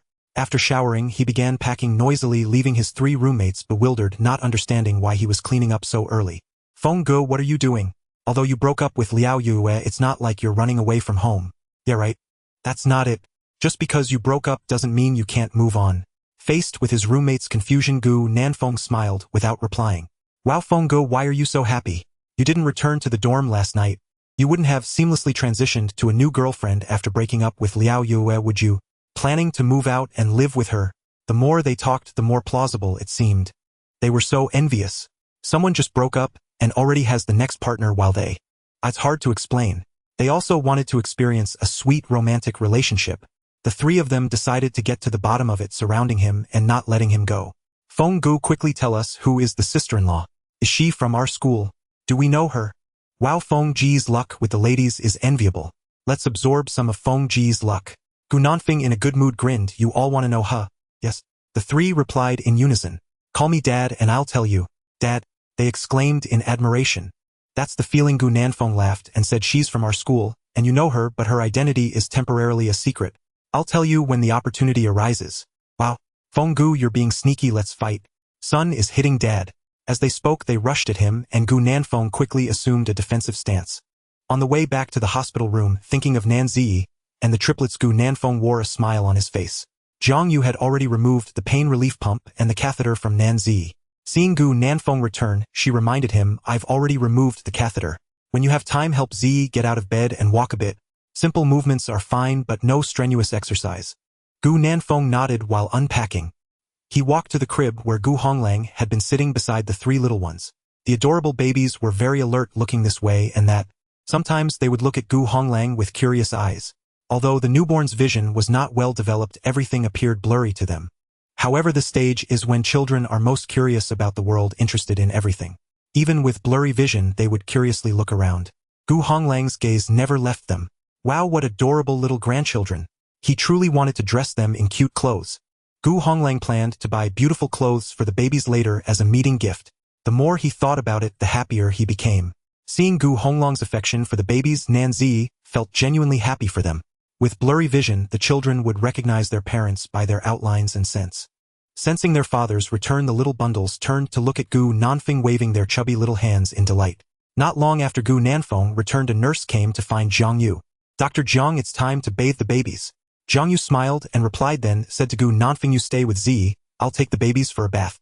Gu Nanfeng raised his head, Mom, let me go instead. Zhang Yu insisted, no need, bathing is up to me. And your dad, you help Z get up and move around. After she finished, she pushed the stroller out and Gu Honglang followed her. On the way, the couple chatted as they walked. The maternity nurses all knew Zhang Yue, and seeing her pushing the babies out, they happily gathered around. Wow, congratulations, Dr. Zhang. Triplets. Congratulations, Dr. Zhang, on becoming a grandmother, so blessed. Now you are Grandma Zhang, congratulations. The babies are so beautiful. Based on their experience with so many babies, they are sure the triplets will grow up to be stunning. Hearing the nurse's congratulations, Zhang Yu couldn't help but smile widely. She used to assist others in childbirth, watching them become grandfathers and grandmothers. Now it was her turn, and she couldn't be happier. Ever since the children were born, and she learned they were her little grandchildren, her smile had not faded. Having worked in the hospital for so many years, Zhang Yu had her own connections. In fact, she had already arranged for someone to help verify her son and the babies yesterday. The DNA similarity was 99, confirming they were indeed her grandchildren. She recalled that before Nanzi gave birth, she had criticized the father of the child in the office, calling him a scoundrel and irresponsible. Little did she know the scoundrel she spoke of was her own son. It made her feel embarrassed when she returned to the office. The nurses adored the three little ones and often paused to play with them. While teasing, they joked with Zhang Yu, saying, Dr. Zhang, you must treat us when the babies turn 1 month old. Zhang Yu smiled, of course, be sure to prepare the red envelopes. People might not show up, but the red envelopes must be there. Absolutely. Did you hear that, little ones? Auntie wants to attend your full moon celebration, so be sure to grow up well. The little ones blinked their grape-like eyes, curiously looking at them. Gu Honglang listened with a cheerful expression nearby. After chatting for a while, the couple continued pushing the stroller forward. Upon arriving at the bathing area, there were many people waiting in line. Some parents were happily chatting with those around them while holding their babies. Gu Honglang noticed that regardless of whether it was a boy or a girl, the parents were very happy. A man a few years older than him was boasting to those around him that his grandson weighed 8 pounds and 6 ounces at birth. Gu Honglang observed that the other baby was much bigger than his own grandchildren. The triplet babies appeared small and thin in front of him. Zhang Yu explained that this was normal since they were multiples. With proper care, they would soon catch up with babies of the same age. Wow, whose baby is so lucky to be bathed by Dr. Zhang personally? Oh, my triplets. Dr. Zhang, did you deliver this set of triplets too? I heard there was another set of triplets born in the hospital yesterday. It couldn't be them, right? Zhang Yu nodded happily. Yes, I delivered them. They are my grandchildren. People around were shocked. Your grandchildren? Dr. Zhang, you can't be joking, right? I heard earlier that the mother of the triplets was in the hospital without anyone to help her. The nurses mentioned she encountered a scoundrel. Goodness, how did you suddenly become their grandmother? That scoundrel is your son. I don't believe it. Zhang Yu and Gu Honglang felt awkward. The bathing area for newborns was quite small, and Zhang Yue wearing a white coat stood out. The nurses maintaining order couldn't help but laugh at the parents' comments. They were aware of the inside story. Now Gu Nanfeng was quite a celebrity at the hospital. They truly didn't expect that the scoundrel they spoke of was Dr. Zhang's son. Now the most awkward one was Dr. Zhang. However, it was evident that she was very happy to become a grandmother, and she was also good to Nanzi. Zhang Yu had already checked the babies for jaundice and limbs. They were all very healthy. After the bath, they would look at the time and take them for vaccinations. There were specialized nurses for bathing newborns. In a small water basin, 2 nurses worked together. One washed while the other dressed them. One of the nurses looked up in surprise and said, Dr. Jiang, you're here. These are your grandchildren. The triplets are so beautiful. They will surely be handsome boys and lovely girls when they grow up. Jiang Yu was well-liked and many doctors and nurses had a good relationship with her. Upon seeing the three little ones, they couldn't help but shower them with compliments. This was not flattery. They genuinely thought the babies were adorable. The people around couldn't help but discuss the nurse's words. The triplets were indeed Dr. Jiang's grandchildren. Was that irresponsible scoundrel really her son? The nurse's technique in bathing the little ones was very skilled. No matter how she handled them, they didn't cry, but instead had expressions of enjoyment. Jiang Yu felt it was normal. She was used to it. In contrast, Gu Honglang was nervously watching, fearing that the nurse might accidentally hurt the baby. He wanted to remind the nurse to be gentle, but his wife said nothing, leaving him to watch anxiously from the side. After the bath, the little bundles smelled delightful, and Gu Honglang held them. The little grandchildren were soft and cuddly, making Gu Honglang smile like a blooming flower. Wife, the babies smell so good. It reminds me of when our son was little. I used to hold him like this too. Big baby and little sweetheart, you performed wonderfully during the bath. You were even braver than your dad when he was little. The three identical babies drew envious looks from those around, and Gu Honglang reveled in the attention, smiling at everyone. Jiang Yu hadn't seen her husband this happy in a long time. When they returned to the ward, Nanzi had just finished some exercises with Gu Nanfeng's assistance and returned to bed. Uncle and Auntie, you're back. How did the babies behave during the bath? Well, Yang Yang and the others were very good and performed excellently. Even the nurses praised them for being adorable. Nanzi smiled, feeling very happy when she heard others praise her babies. Shortly after placing the little ones back in the crib, they fell asleep soundly. Taking advantage of this moment, Gu Honglang and Jiang Yu planned to go out to buy some things for the babies. After saying this, the couple left with a spirited stride. Watching the couple leave, Nanzi leaned against the head of the bed, deep in thought. Although their time together had not been long, she could sense Gu Honglang's affection for the children. Their grandparents really liked them. At that moment, a sudden commotion erupted in the ward. A nurse brought in 3 people. 2 women and 1 man. The man appeared to be in his late 20s, somewhat plump with fair skin and glasses, looking like a homebody. The other woman was around 45 years old with long hair bustling around. Finally, there was a pregnant woman about 24 or 25 years old with a noticeable baby bump. The nurse brought them to the bedside and said, "This is your bed for now, you can stay here. We have nurses coming by every day, so please report any issues to us immediately." The middle-aged woman looked around and frowned, asking, "Nurse, are there any better rooms? Money is not an issue." The nurse shook her head. "There are none. This is currently the last available bed." The woman nodded in dissatisfaction. The nurse pretended not to notice her expression. After briefing them for a while, she moved to Nanzi's bedside. Smiling, she asked Gu Nanfeng, "Where are Dr. Jiang and the others?" Gu Nanfeng replied, "They went to buy clothes for the babies." "Oh, how nice, without a word you became a dad." Do you know how interesting Dr. Jiang's expression was at that time? Gu Nanfeng scratched his head, smiling awkwardly, "Just lucky, haha." The nurse rolled her eyes at him. "Look at you being so pleased with yourself. But you really are quite fortunate, your wife is so beautiful and you have triplets. Many people can't even dream of that." Gu Nanfeng chuckled. "Sister, who a fortune teller said, I have been blessed since I was young." Virtue, little nurse, who frowned, unable to stand seeing him so proud. She had a good relationship with Jiang Yu and occasionally went to the Gu family for meals with other nurses, so she was somewhat familiar with Gu Nanfeng. Every time the nurse saw Nanzi, she couldn't help but marvel at her beauty. The other party had an excellent figure and temperament. Even she as a woman admired her. Then she said to Nanzi, "Miss Nan, Gu Nanfeng is a really good person. Not only is he handsome, but he also has great character. He's considerate and caring. Oh, if you have anything, just tell him. He will definitely handle it beautifully. If he bullies you or makes you feel wronged, you must tell me, and I will inform Dr. Jiang to deal with him." Nanzi felt a wave of gratitude in her heart. "I understand, nurse, who? Thank you." After the nurse left, a pregnant woman who had just moved into the next bed came over to greet the two. "Wow, you both look so young. You're so young to be parents already. The nurse seems quite familiar with you. Oh my, you have triplets. They look so cute. I hope my baby will be just as adorable when they are born." The woman, who had a carefree personality, was quite friendly. Gu Nanfeng and Nanzi exchanged awkward smiles and replied, "If you want one, just have one. With such a beautiful sister, the baby must be very cute." After becoming a mother, she enjoyed hearing others praise her baby. At the same time, other mothers also hoped to hear compliments about their babies. The woman sighed with a smile. "I hope so. Her child's father wasn't handsome, and she hoped the baby in her womb would resemble her."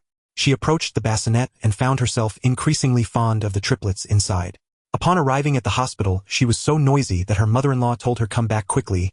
What if you wake the other babies? The young woman reluctantly responded with a sound of acknowledgement and returned with lingering reluctance. Just as they got back, Gu Nanfeng and the others heard the mother-in-law talking. You need to have some boundaries. Don't just rush over and disturb others. You're about to give birth. Just stay put. You're not familiar with them. What is there to talk about?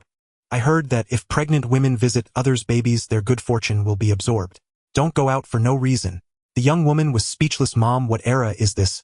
How can you still believe such things? I just wanted to say hello. Why do you have to say so much?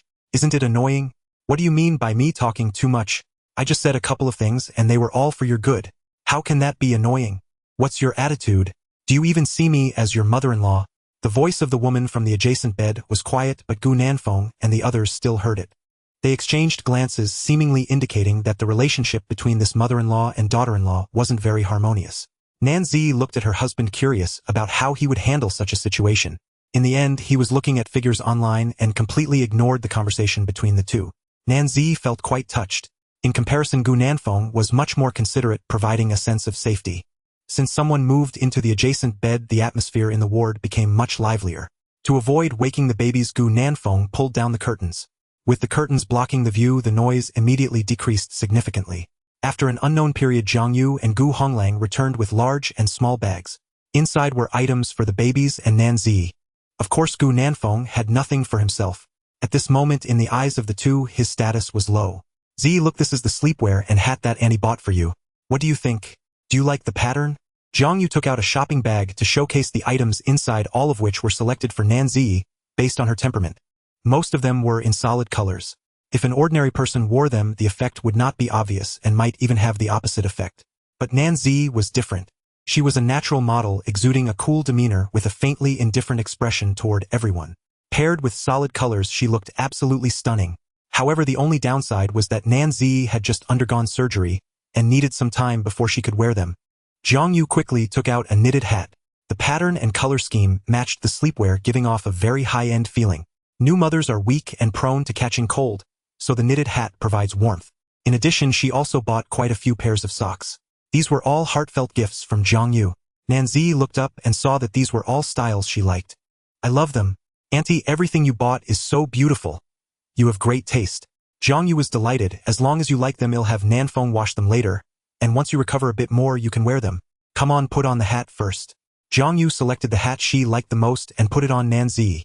Then she looked left and right, assessing the effect. Nanzi touched her chin. Hey, Auntie, does it not look good on me? Zhang Yu shook her head and praised. No, it looks amazing. Auntie is mesmerized. No wonder her son has such good taste. He found a wife who looks like a fairy. Even wearing a hat makes her stunningly beautiful. I hope my son can step up his game and quickly turn her into his daughter-in-law. The more Zhang Yu looked at Nanzi, the more she liked her. This time she and Gu Honglang went out to shop. She was responsible for buying clothes and supplies for Nanzi, while most of the baby's items were selected by Gu Honglang. The children's items were extremely high in quality and cuteness. Just stepping out, Gu Honglang had already taken a liking to many things, almost wanting to bring back the entire children's clothing store for the babies. Taking out the small clothes, he couldn't get enough of them. Just as Gu Honglang was looking forward to dressing the babies in cute outfits, the three little ones woke up one after another. They opened their eyes and let out cries, the trio starting their symphony. Gu Nanfeng quickly checked their diapers. There were no messes, so they must be hungry. He lowered the bed curtains and picked them up to feed Nanzi. This was a great opportunity for the two to strengthen their bond, and Zhang Yu wisely chose not to disturb them. Just then, a nurse walked into the ward. Dr. Zhang, you're back. This is the new pregnant mother who moved in next door. The nurse then introduced the family of three in the adjacent room. This is Dr.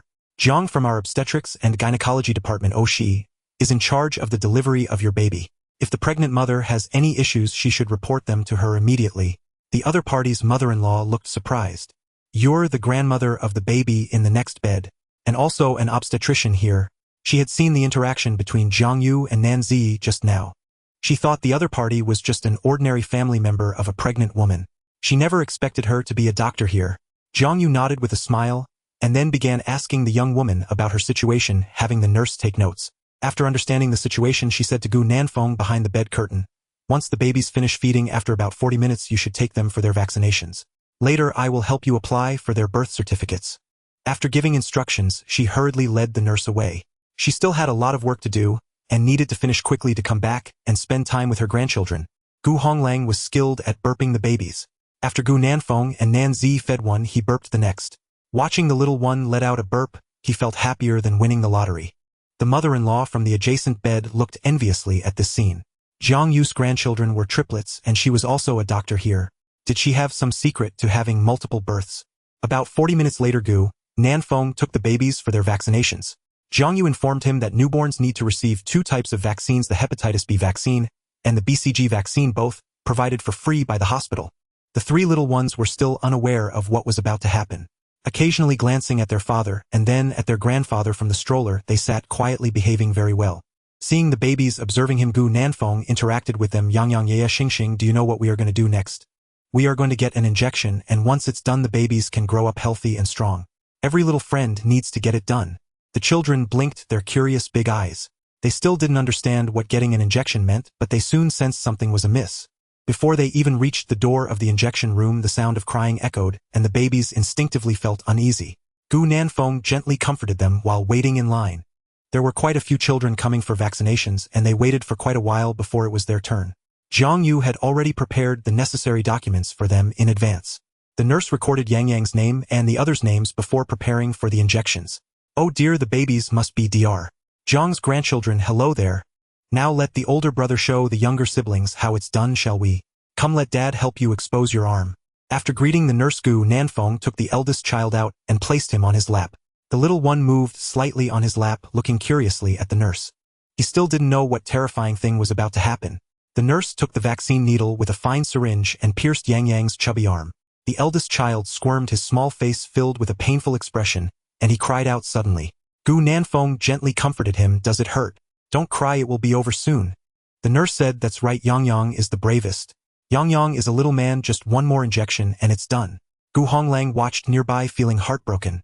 If he could, he would gladly take the pain of the injections for the little ones. Gu Nanfeng continued to comfort him while exposing the other arm of the eldest child. The nurse quickly administered another injection. Tears streamed down the eldest child's face and he cried out loudly.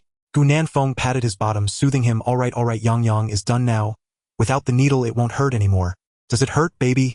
Dad will help you chase the pain away. Look, Dad chased the pain away. Yang Yang is no longer in pain. Gu Nanfeng gently blew on his little arm to ease the pain. Yang Yang continued to cry uncontrollably.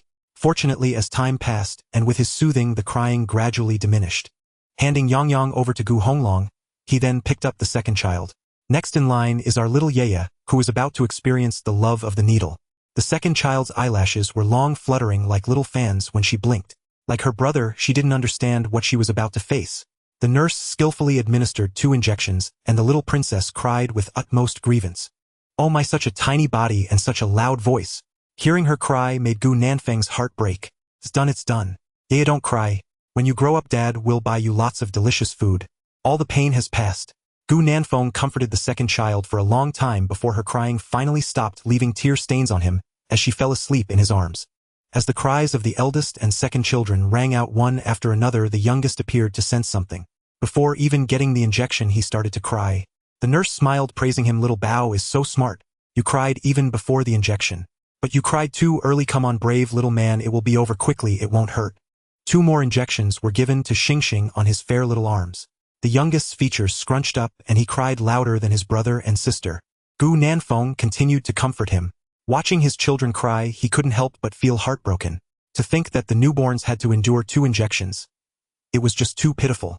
After soothing the 3 little ones, the nurse handed Gu Nanfeng their vaccination records. This is the vaccination record for the babies. They will need it for future vaccinations and when they start kindergarten, so please keep it safe. If it's accidentally lost, you can come back to reissue it or tell Dr. Zhang, she will help you get a new one. The vaccination record has a schedule for the baby's vaccinations. Just bring them to the hospital regularly. The 2 vaccines given this time are the BCG vaccine and the hepatitis B vaccine. You must not let the injection site touch water within 24 hours after returning home. After noting everything down, Gu Nanfeng took the 3 little ones back to the ward. As soon as they entered, Nanzi asked with concern about how the vaccinations went. Gu Nanfeng, worried about her, briefly explained the babies were very brave. They just cried for a bit and quickly recovered. Hearing their mother's voice, the little ones whined in her direction, their expressions utterly pitiful. Nanzi urged Gu Nanfeng to bring the little ones onto the bed for her. Ding. Congratulations to the triplets for completing their first vaccination in life.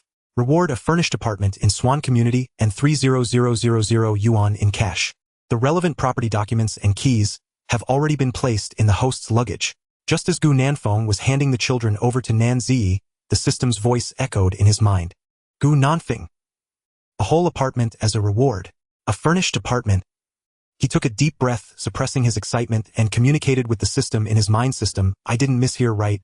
A house as a reward. You rewarded me with a house for taking the babies for vaccinations.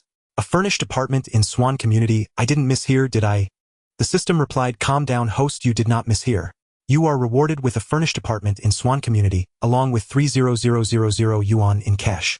After finishing, the system quietly slipped away. Gu Nanfeng's heart raced. Opening the suitcase he had brought from school, he indeed found an envelope containing the property documents for Swan Community and 2 keys for the main door. Gu Nanfeng could hardly contain his excitement. If he weren't in a hospital, he might have burst out laughing with joy. It was real. This is real.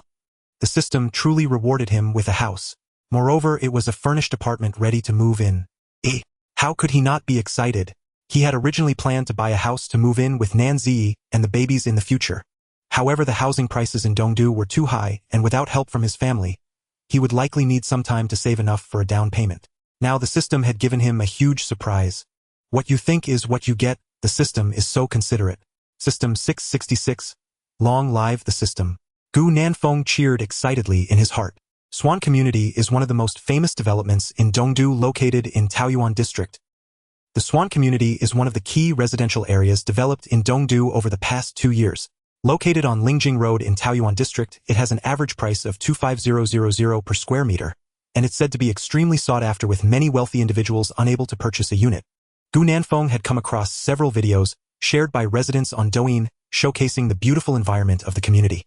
He never expected that the system would gift him a house there. He was beyond excited.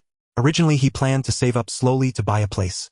To his astonishment, the system provided one directly. Newborn babies can recognize their mothers by sound and scent. The 3 little ones felt a profound sense of security in their mother's arms and unknowingly drifted off to sleep. Although he felt reluctant, Gu Honglang understood the current situation of his son and Nanzi. To give them time together, he planned to head home by noon. With his wife and son in the hospital, he didn't need to worry about the babies. After Gu Honglang left, a woman in the adjacent bed asked Gu Nanfeng, hey handsome, is that Dr. Zhang really your mother? The woman was astonished. Wow, that's fantastic. Your wife was delivered by your mother, and you have triplets, how impressive. Gu Nanfeng smiled. The woman in the next bed had a pleasant personality, although her mother-in-law seemed less easy to deal with. As noon approached, Zhang Yu entered the ward, holding the baby's birth certificates. It's almost lunchtime. You go buy something to eat for Ziyi and I'll stay here with her. Gu Nanfeng thought for a moment. Mom, I want to cook instead, so I won't buy anything this time. Zhang Yu looked at him in surprise. You're going to cook? Are you sure? Gu Nanfeng nodded earnestly. All right, but before Ziyi eats, let me have a taste first. Gu Nanfeng thought. Does my mom think so little of my cooking skills? In the past, Gu Nanfeng lacked confidence in his culinary skills, but now times had changed. With the system's cooking talent, he was confident he could impress his mom. Gu Nanfeng gave her a confident look. Zhang Yu suddenly felt that her son had changed significantly since becoming a father. It seemed that buying a house was going to be a priority. He thought about sending a WeChat message to his husband later, asking him to check out the property today. Gu Nanfeng wanted to test the effects of his culinary talent. After leaving the hospital, he headed straight to the vegetable market, then took a taxi to the Swan Community. Upon arriving at the entrance, he looked up and was impressed. The landscaping was perfectly embellished. Swiping his card to enter, he was greeted with various delightful sights. Each step filled Gu Nanfeng with joy, as he never expected to own a unit in such a high-end community one day. Following the building numbers to find the elevator, he encountered a young girl with short chestnut hair dressed in a tank top and shorts, her curvy figure and fair skin catching his eye. Upon seeing Gu Nanfeng, her eyes sparkled. Wow, when did such a handsome guy move into the community? She was so excited. Taking a hypothetical step back, what if he asked for her WeChat later? Should she give it to him? Unfortunately, the short-haired girl overthought it. Gu Nanfeng noticed her, but had no intention of striking up a conversation. His gaze seemed to regard her as an ordinary passerby, not giving her much thought. The girl, feeling anxious, rushed forward to ask, "Hi handsome. Are you new here? Which building are you looking for? Do you need my help?" Gu Nanfeng paused him, looking for building 5. But I see it already. I can walk there myself, oh thank you. With that he walked away. The girl was left speechless. He actually ignored my beauty. Humph man. Interesting. You've successfully caught this princess' attention.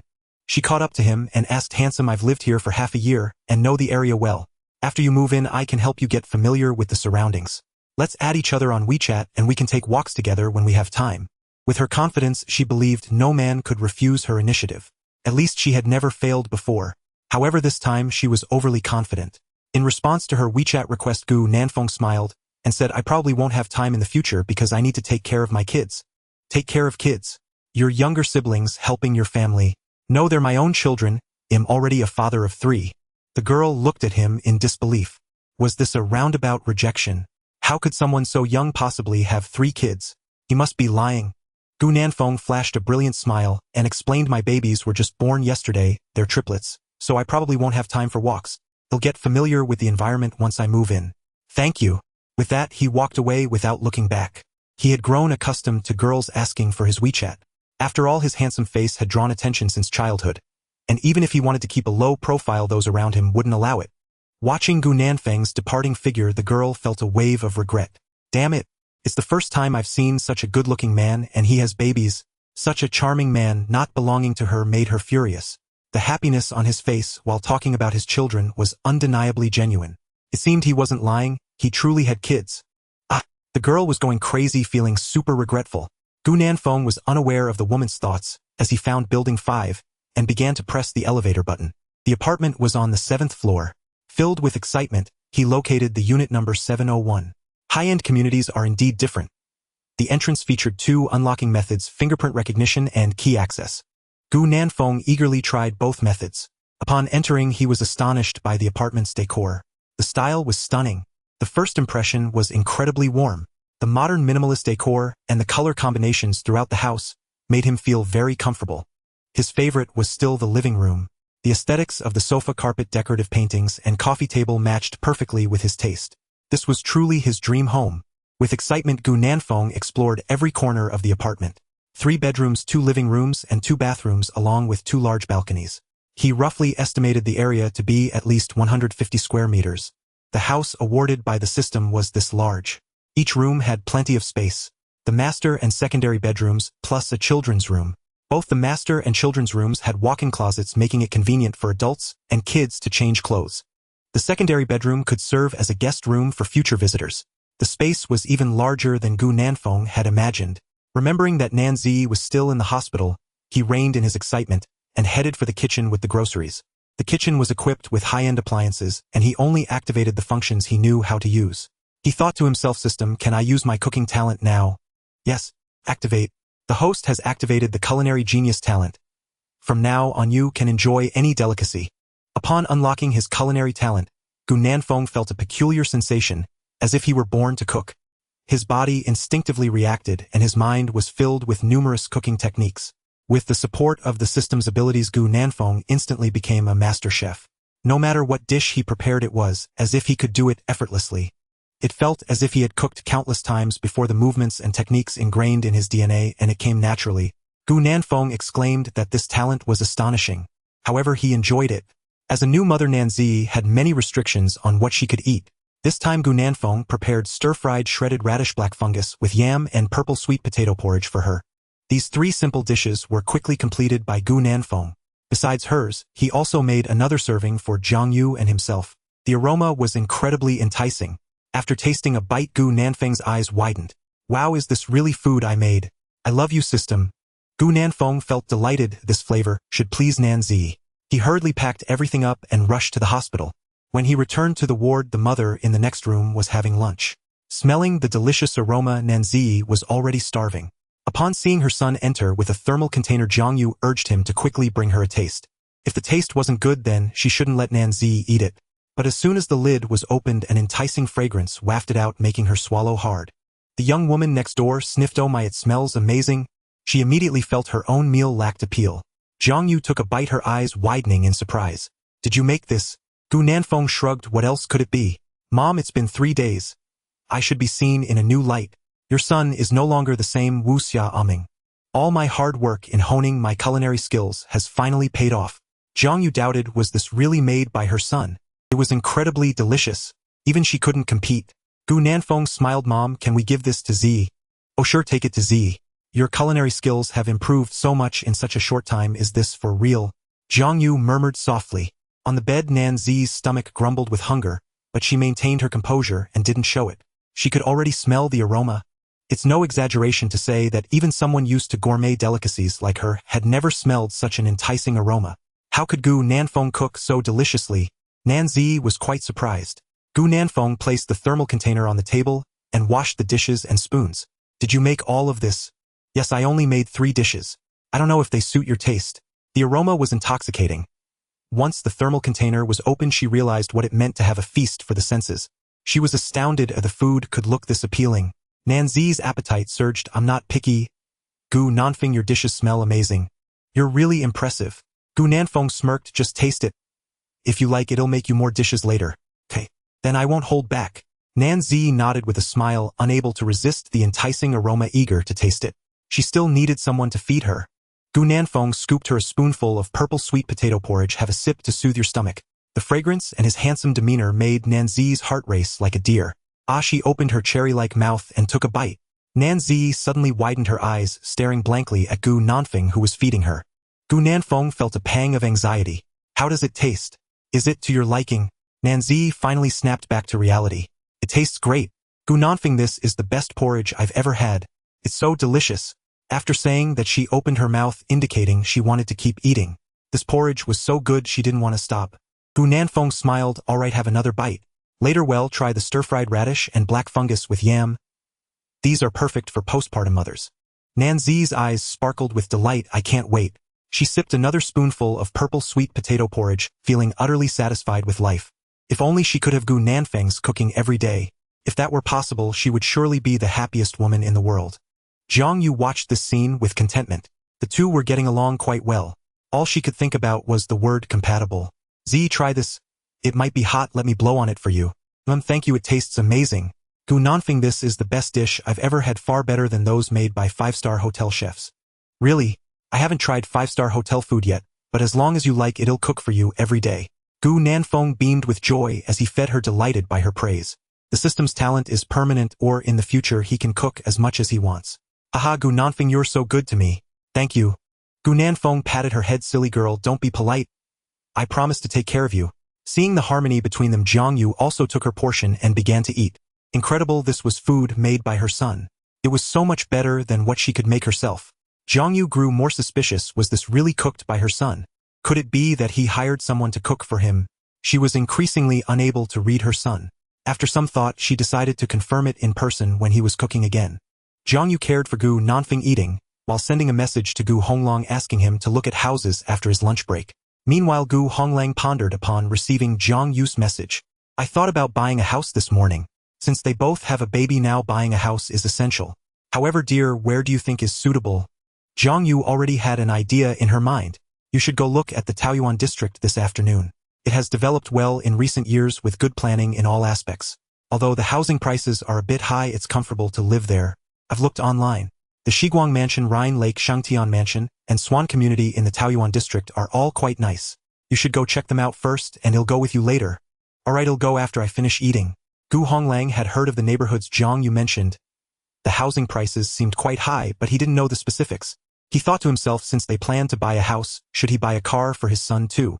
Having a car would make going out much more convenient. After finishing his meal, Gu Honglang rode his electric bike straight to the Taoyuan district. Following the principle of proximity, the first property he visited was Rhine Lake. He initially thought that the real estate agents would be resting at noon, but upon arriving at the sales office, he found it bustling with activity. The exterior wall of the Rhine Lake community features European architecture, which is very stylish and popular among the youth. As Gu Honglang entered the sales department, a sales representative approached him. After some inquiry, the price of the houses in Rhine Lake is 23000 per square meter. If he withdraws all the savings at home, he should be able to buy it outright. However, if he spends all the money, he would still need to spend for his son's future wedding. Gu Honglang thought for a moment and decided to look at other properties. Yet the prices of Shiguang Mansion and Shengtian Mansion were also about the same, around 22000 to 23000 per square meter. Finally, at Swan Community, the price is even more exaggerated at 25000 per square meter. Although the price is high, Gu Honglang had to admit that there is a reason for it. Especially at Swan Community, he had seen the model home, and the decoration was truly beautiful. The community's environment and facilities are the best he has ever seen. The real estate agent mentioned that only 2 model homes are left and many people are vying for them. If he wants to buy, he needs to pay a reservation deposit of 500,000 yuan, which can be refunded if he can't buy it later. After the visit, Gu Honglang called Zhang Yu to explain the general situation. Zhang Yu frowned. You say Swan Community has the best environment and decoration. Yes, this community is very popular and a deposit is required for reservation.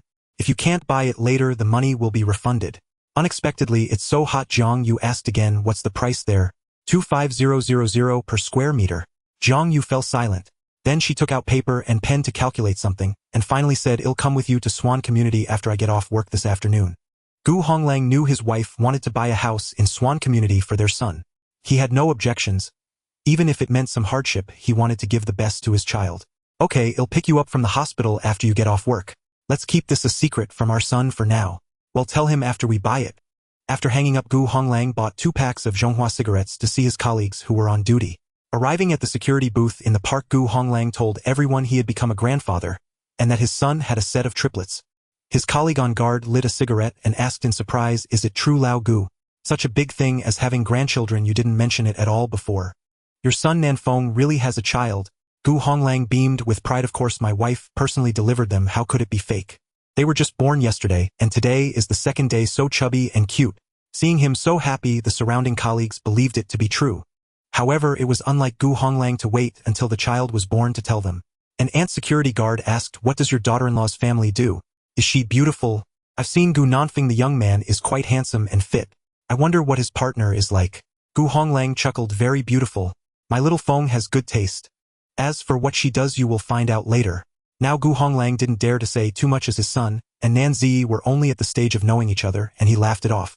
Thinking of Nan Zi's demeanor and behavior, he became even more determined to buy a house for his son. Meanwhile, at the hospital, Zhang Yu was carefully washing Nan Zi's face with warm water, and then pulled down the bed curtain to help her clean up.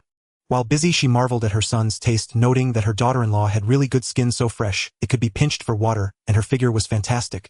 Zhang Yu had already helped Nan Zi remove the pain pump, and the anticipated pain did not occur, which surprised and delighted Nan Zi.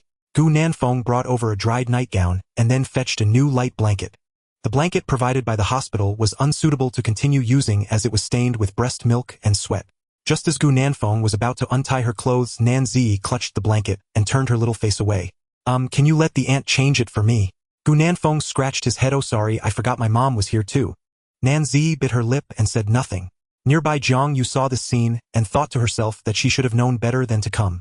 While Zhang Yu was changing Nan Zi's clothes and blankets, Gu Nanfeng was looking at the babies in the crib. Only 2 days since their birth, the babies had already undergone significant changes. They were as white and tender as porcelain dolls. Gu Nanfeng knew that as time passed, the children would become even more beautiful. Before long, it was time for the hospital shift to end. Zhang Yu rushed into the ward to grab a thermos box, preparing to go home to cook. Aunt Zi is leaving first, I'll bring food over later. Yang Yang Yeye and Xingxing grandma is leaving now, but I'll come back with grandpa to see you later, moi. After saying that, she hurriedly left. As a son, Gu Nanfeng felt that his mother must have important matters to attend to. Meanwhile, after Zhang Yu exited the hospital, she found Gu Honglang and headed straight to the Swan Community Sales Department. An hour later, the two emerged from the sales department. Zhang Yu was very satisfied with the community environment, but the real estate agent also informed them that even if they wanted to buy, it might not be possible, because there were many people wanting to buy, to guarantee a purchase unless. Zhang Yu understood the agent's implication, unless they privately paid a bribe to facilitate the deal. But how much to bribe? Of course, it's the highest bidder who wins. Zhang Yu lacked the confidence to offer more than others. She had just seen that many of those looking at the houses were from well-off families. Their own family was probably not comparable. It felt so frustrating to encounter properties they wanted with such average conditions. Honey, how about we look at other communities? Maybe we can find one with a good environment and lower price. Zhang Yu sighed. I hope so. She looked back at Swan Community. The houses here are really nice, but unfortunately they are too popular, making it hard for ordinary people to buy. With a not-so-cheerful mood, Zhang Yu returned to cook, and later, she had to go to the hospital, not letting her son see any signs of trouble. An hour later, the couple arrived at the hospital ward with a thermos box. As soon as they entered, they heard the murmurs of their little grandchildren. Zhang Yu handed the lunchbox to Gu Nanfeng, and then along with Gu Honglang began to coax the babies. Oh, why are the little darlings crying again? Grandma and Grandpa are here to see you. Little darlings, it's not cute to cry. Come, let Grandpa and Grandma hold you, okay? What's that warm smell? Ah, did the second baby poop? Stinks. Jiangyu said exaggeratedly, while holding the baby. Just as she was about to change the second baby's diaper, a woman from the neighboring bed suddenly screamed, followed by a look of extreme pain. The nurse arrived swiftly, and Jiangyu immediately pushed the woman away after arranging the delivery room. Her mother-in-law and son hurriedly followed. Gu Nanfeng and Nan Zi exchanged glances, sensing each other's concern. Giving birth is a dangerous affair. They hoped the woman would be safe. The three little ones seemed to have heard the commotion from the adjacent bed. The cries gradually diminished. The second and third babies had already soiled themselves, while the eldest had not yet. Gu Nanfeng planned to finish feeding Nan Zi before going to change their diapers. However, Gu Honglang managed to handle it all by himself. After tidying up the two little ones, Gu Honglang was thoroughly satisfied. He smiled at them, saying, "All right, Grandpa has taken good care of you, so don't cry, don't cry. Grandma will be back to keep you company soon. For now, Grandpa will keep you company, okay? I am your Grandpa, the father of your father, so call me Grandpa." The babies remained silent, only looking sad. Gu Honglang guessed that the babies must be hungry, so he prepared formula for them. He had already stocked up on formula and bottles. Not all newborns are exclusively breastfed. Alternating with formula is also acceptable. The children must be starving, eagerly grasping the bottles. Natural delivery cannot be compared to a cesarean section. About 2 hours later, Nan Zi saw the husband of the woman in the next bed, returning with a swaddled baby. His wife was pushed back to the bed by a nurse. The mother-in-law was happily following beside in high spirits. Nan Zi did not expect the other woman to give birth so quickly. Seeing that they were in particularly good spirits made her feel envious. Noticing the neighbor's mother-in-law smiling broadly, Gu Honglang curiously asked, "Is it a little prince or princess?" The woman's eyes sparkled with joy. "It's a little prince. We have a baby boy. Thank you, Mr. Gu, for your family's Jiang doctor. Our grandson's successful birth is thanks to her." Just as she finished speaking, Jiangyu and the nurse arrived at the ward. "No need to thank us, it's our duty. The babies are healthy and the mother's physical condition is excellent. We'll see how she recovers tomorrow. If the recovery goes well, she can be discharged the day after tomorrow. Today she gives birth, tomorrow she will be observed, and the day after tomorrow she will be discharged." Nan Zi felt even more envious. She had a cesarean section and needed to stay in the hospital for at least a week. Oh my, now she really wanted to be discharged. Staying in the hospital felt like being imprisoned. In any case, she was immensely envious. The young mother felt great light after giving birth and asked her husband to hand her the baby. Holding the little rice dumpling, it was so much fun to rub his little face. "You little rascal finally decided to come out, didn't you? Do you know how hard your mother worked during this time? Humph, kicking your mother's belly. Let's see if mom will spank you later. Oh dear, you have to be good in the future, my little son." The newborn was so tiny with hands and feet no bigger than a thumb. The woman kissed her son's little hand, her eyes filled with love. Nan Zi and Gu Nanfeng offered their congratulations. The woman could now get out of bed and walk. She brought her son over to greet them. "Mommy will take you to see your brothers and sisters." "Hi brothers and sisters, how are you? The baby has just been born. You brothers and sisters are so beautiful and cute. I hope the baby can be as beautiful and cute in the future." The well-fed triplet babies looked curiously at the little baby in the crib. As if sensing a kindred spirit, the little cuties waved their tiny hands in delight. Although the woman had a natural birth, she had just given birth. Jiangyu told her to go back and rest first, and to get out of bed to move around after she had recovered. Hearing Jiangyu's words, her mother-in-law quickly urged the woman back to the hospital bed. Having gained a grandson, her tone, when speaking to the woman, softened considerably. Jiangyu instructed her, "The baby will probably be hungry soon. Has the mother started lactating? If she has, give the baby some milk directly. If not, try to express a little or find a lactation consultant or buy a breast pump. If not, then let the baby have formula for now. Once the mother has rested well, the baby's father can take her out of bed to move around a bit. The baby might cry when they wake up at night, so take good care of them and don't be impatient. They just don't understand anything yet.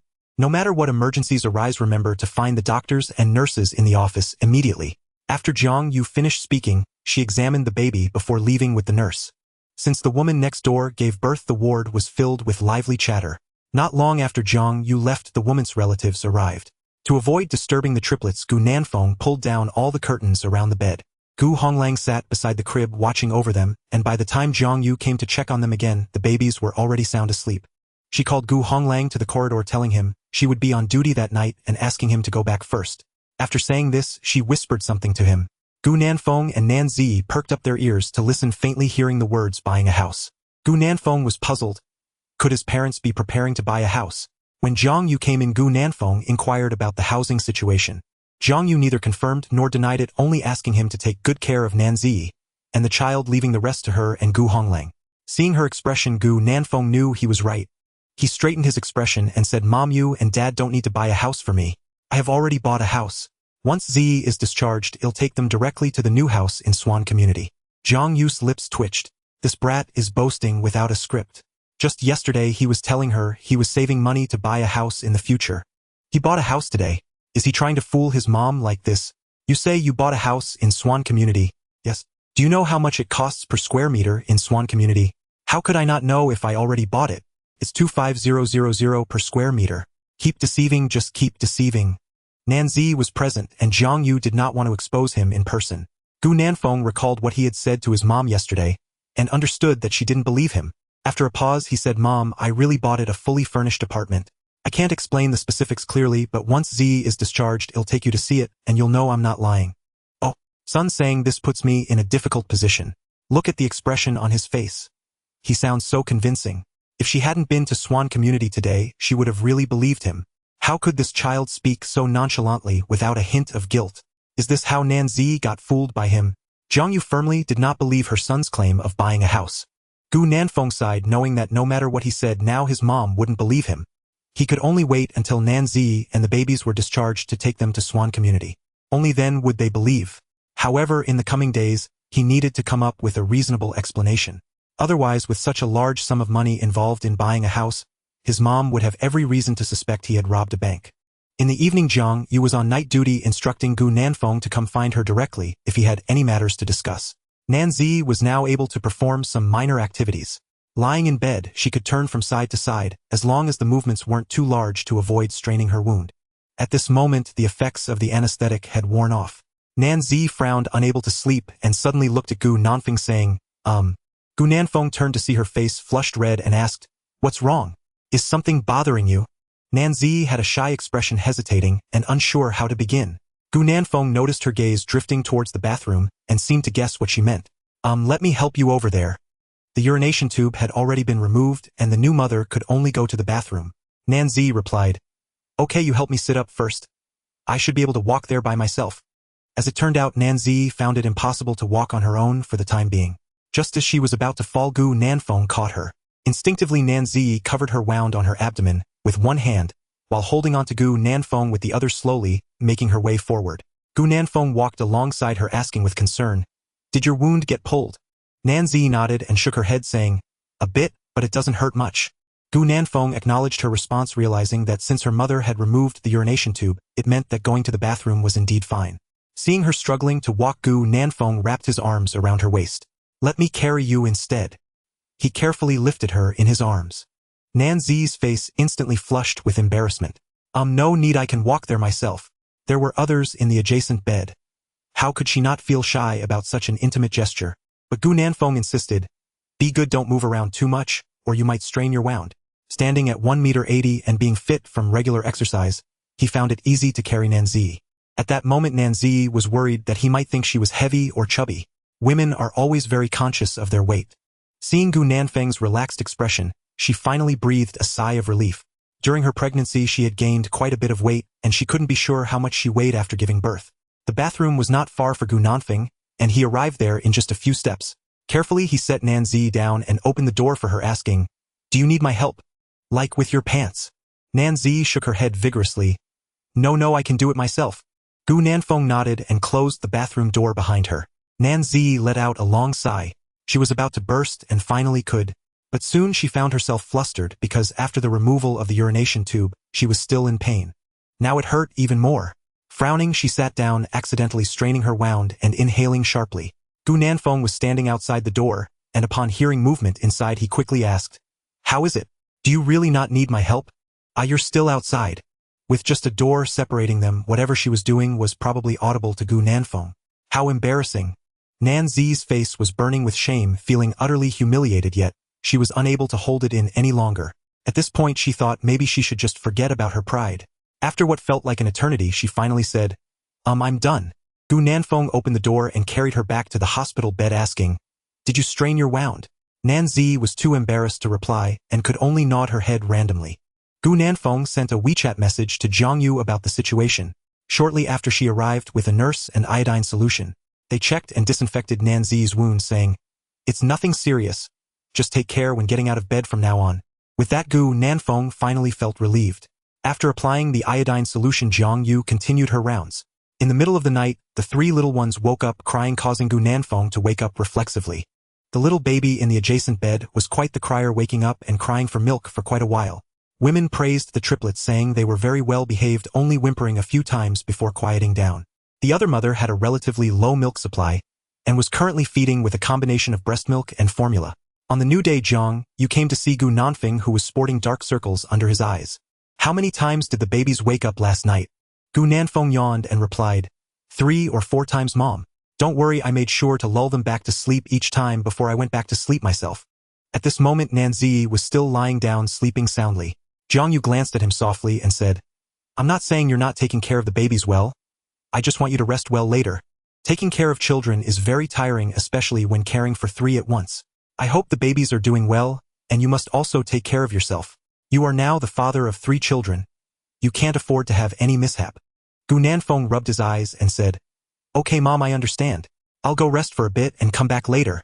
Zhang Yu nodded, saying, "Go ahead." "Oh dear, today's young people are like this. The mothers have said so little and they already feel like they are nagging. Take a taxi back later. If you didn't rest well at night, don't ride a shared bike." "Got it." Zhang Yu thought her son was going back to school to rest and didn't think much of it. Little did she know, after exiting the hospital, Gu Nanfeng directed the taxi towards Swan Community. Ding! The host has diligently cared for the triplets through their second night in life. Given the host's excellent performance, a nanny van has been awarded. Note: after the babies are discharged from the hospital, the nanny van will be delivered to the host in a reasonable manner. As Gu Nanfeng sat in the taxi, the system's voice echoed in his mind. He had merely done his duty. Taking care of the babies was a responsibility. He never expected this would come with a reward. A nanny van. Gu Nanfeng felt excited. With a nanny van, it would be convenient to take the children out no matter where they went. Curiously, he communicated with the system, saying, "System, what brand of nanny van is the reward? Can you give me a hint? Temporarily confidential.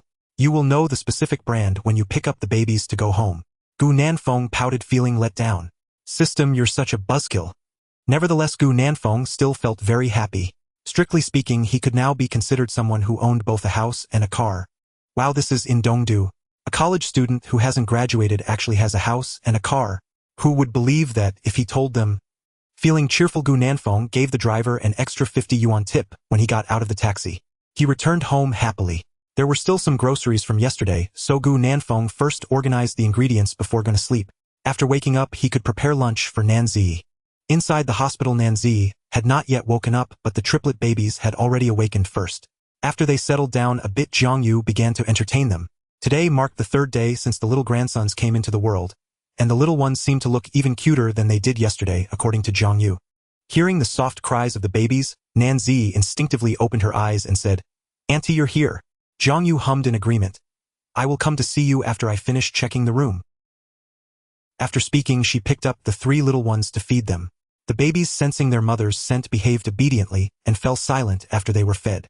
After placing the children back in the crib, Nanji felt the urge to use the bathroom, specifically for a number 2. Zhang Yu couldn't carry her and could only assist her slowly towards the restroom. She helped Nanji pull down her pants. "Auntie is a doctor, relax, don't feel shy."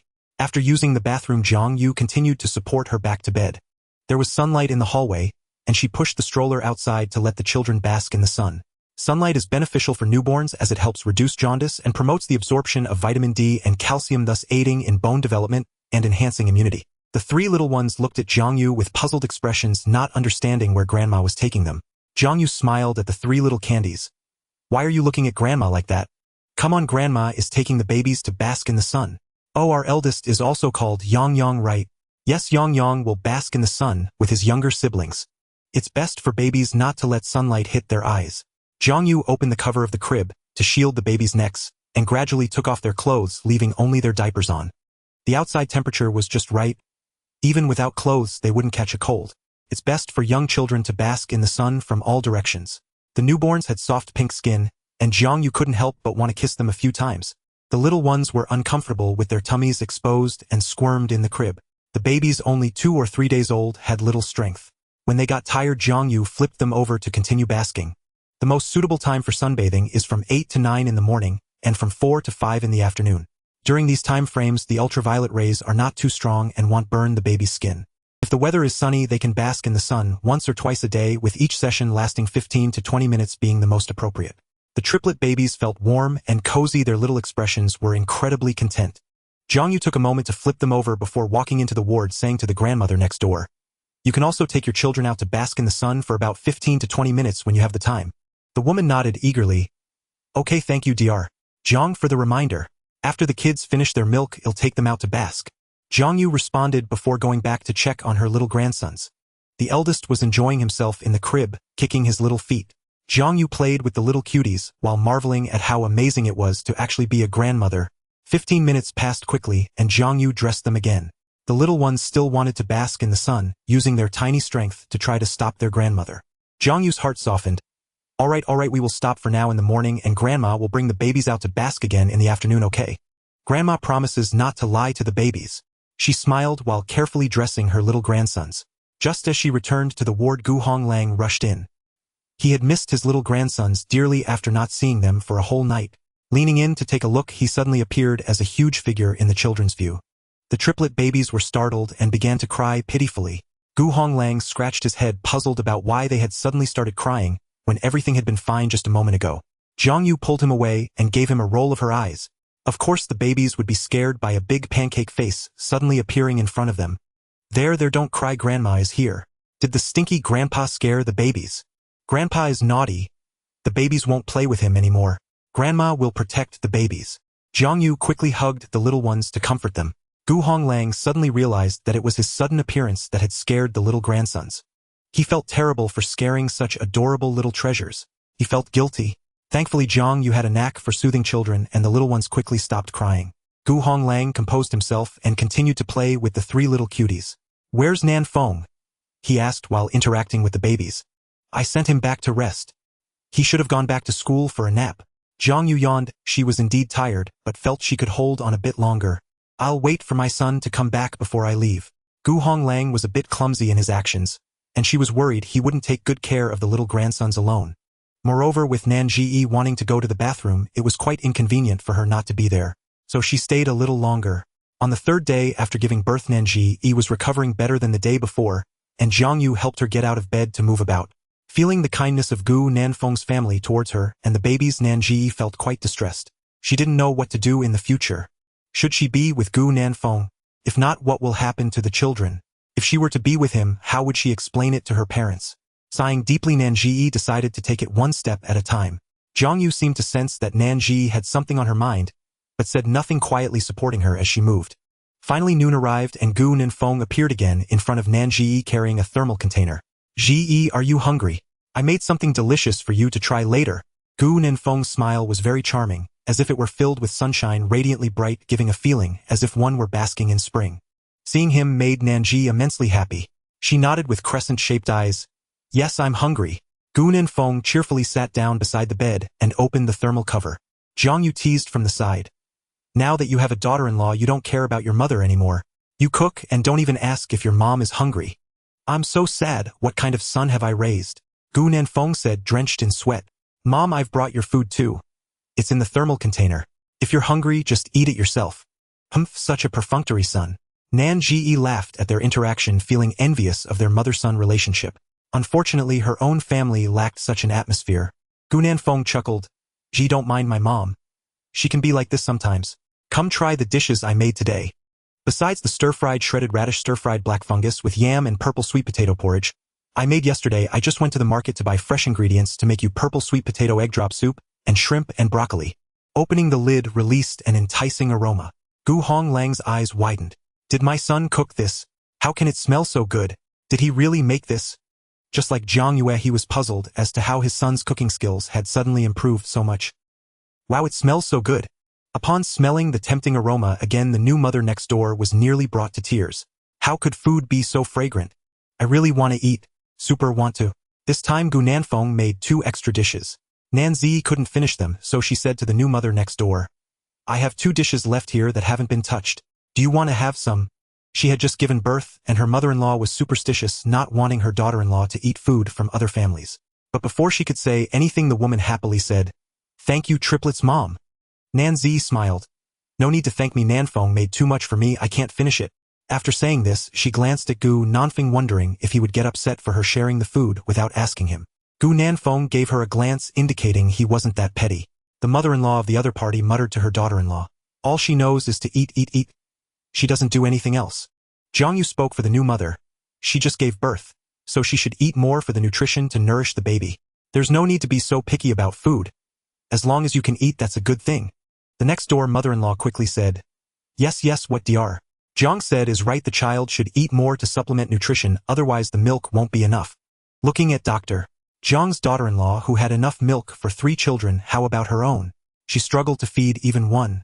Sigh, what a sad situation. The new mother next door snorted, pretending not to hear her mother-in-law, and began to enjoy the delicious food. Wow, this is just too tasty. The woman took a bite and exclaimed, almost crying from how delicious it was. Boo-hoo, how could someone else's husband be so excellent? Good-looking and a great cook too. Sniff, sniff, it's so delicious, too delicious. The woman had a smooth delivery, and recovered quickly, having a great appetite. The food Nanzi gave her was finished in no time. After letting out a satisfied burp, she expressed her gratitude to Nanzi and Gu Nanfeng. Your food is super delicious. It's the first time I've eaten such tasty food in my life. I feel so lucky and happy. Nanzi and Gu Nanfeng both laughed. The other mother was easy to get along with, her personality quite carefree. The life of a postpartum woman was simple. Aside from feeding the baby and getting out of bed to move around, she spent most of her time resting in bed. Not long after finishing the meal, Nanzi felt sleepy. Gu Nanfeng told Jiang Yu to go rest. Mom, you should go sleep, I'll take care of things here. Jiang Yu did not refuse. Sure, your dad and I will head back first. Z, your uncle and I are leaving now, you rest well, and if you need anything just tell Nanfeng. Nanzi nodded sleepily. The couple took one last look at the baby crib before reluctantly leaving. After Jiang Yu and Gu Honglang left, the ward suddenly became much quieter. The new mother next door, having eaten and drunk her fill, also went to sleep. Her mother-in-law was taking pictures of the little grandson, while her husband seemed to be playing a game. After covering Nanzi with a blanket, Gu Nanfeng also took a moment to rest. When Nanzi opened her eyes again, she found 3 treasures eating contentedly in her arms. It must be that the little darling was hungry. Gu Nanfeng had brought him over to nurse. The little guy seemed to sense that his mother was awake and stopped looking at her with wide, watery eyes. Nanzi smiled gently. It's Xingxing, sorry for waking up, mommy, just woke up. Upon hearing his mother's words, the little one happily wiggled and resumed his joyful eating. Nanzi softly asked, Did Yang Yang and Yaya eat? Gu Nanfeng replied, They already had formula earlier. I brought him over because the little guy wasn't keen on the formula. After glancing at the little milk, baby Xingxing with his soft little feet was adorably cute. Taking care of the children in the hospital was busy, but Gu Nanfeng felt an unprecedented sense of fulfillment. The babies usually woke up 2 or 3 times at night, and Gu Nanfeng would immediately get up to take care of them each time. Jiang Yu praised that he was becoming more and more adept at caring for the children. A new day. The new mother in the next bed had recovered well, and the baby was very healthy. Jiang Yu informed them that they could be discharged. The woman carried her little baby over to bid farewell to the triplet babies. The little brother is going home now, goodbye big brother and big sister. Big brother and big sister must grow up healthy and safe. The 3 little ones stared wide-eyed at the baby in the woman's arms. Nanzi smiled. Goodbye, little brother. Big brother and big sister will grow up safely and healthily, and you must be safe too, bye-bye. The babies were unaware that they were facing their first separation in life. Postpartum women are easily emotional. Although she hadn't spent much time with the woman next door, Nanzi felt quite sad about her leaving. She didn't like the feeling of separation. Gu Nanfeng noticed her emotions and comforted her. Maybe we will meet again in the future. We should be happy for them leaving the hospital, coming in safely and leaving safely. I and the babies will always be by your side. Nanzi sniffled and asked, Will we meet them again in the future? Gu Nanfeng affirmed, We will.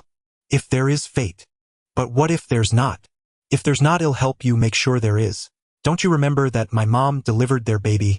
They have WeChat too. Oh right, Nanzi's eyes brightened again. Her emotions came and went quickly. Just a day after the new mother next door was discharged, another pregnant woman moved in. This time, many people from her family came to visit. After staying in the hospital for a day, the pregnant mother gave birth the next day. She had a daughter. Nanzi noticed that the husband of the woman was smiling, but the in-laws didn't seem as happy. Clearly the couple wanted a baby boy. The woman also sensed her in-laws' unusual behavior and mentioned the daughter to her husband. Her husband comforted her, saying their life was their own, and he liked the little princess. Hearing her husband's comfort, the woman smiled happily again. After another 2 days, she left happily with her daughter. Seeing them leave the hospital so quickly after a smooth delivery made Nanzi envious. Finally, she had also reached the 7th day. Zhang Yu completed the discharge paperwork for her. Ziyu and the babies can be discharged today. It might be inconvenient for you to take care of the children alone. Why don't you move into Auntie's house for a while? Auntie and Uncle have already chosen a house. After a couple of days, once the payment is made, we can move into the new house. Don't worry, Auntie won't be living with you. Shell just send Nanfeng to take care of you. They had already chosen a well-decorated apartment. Although it couldn't compare to the Swan community, the environment was still good. Originally, Nanzi planned to return to her rented place after being discharged.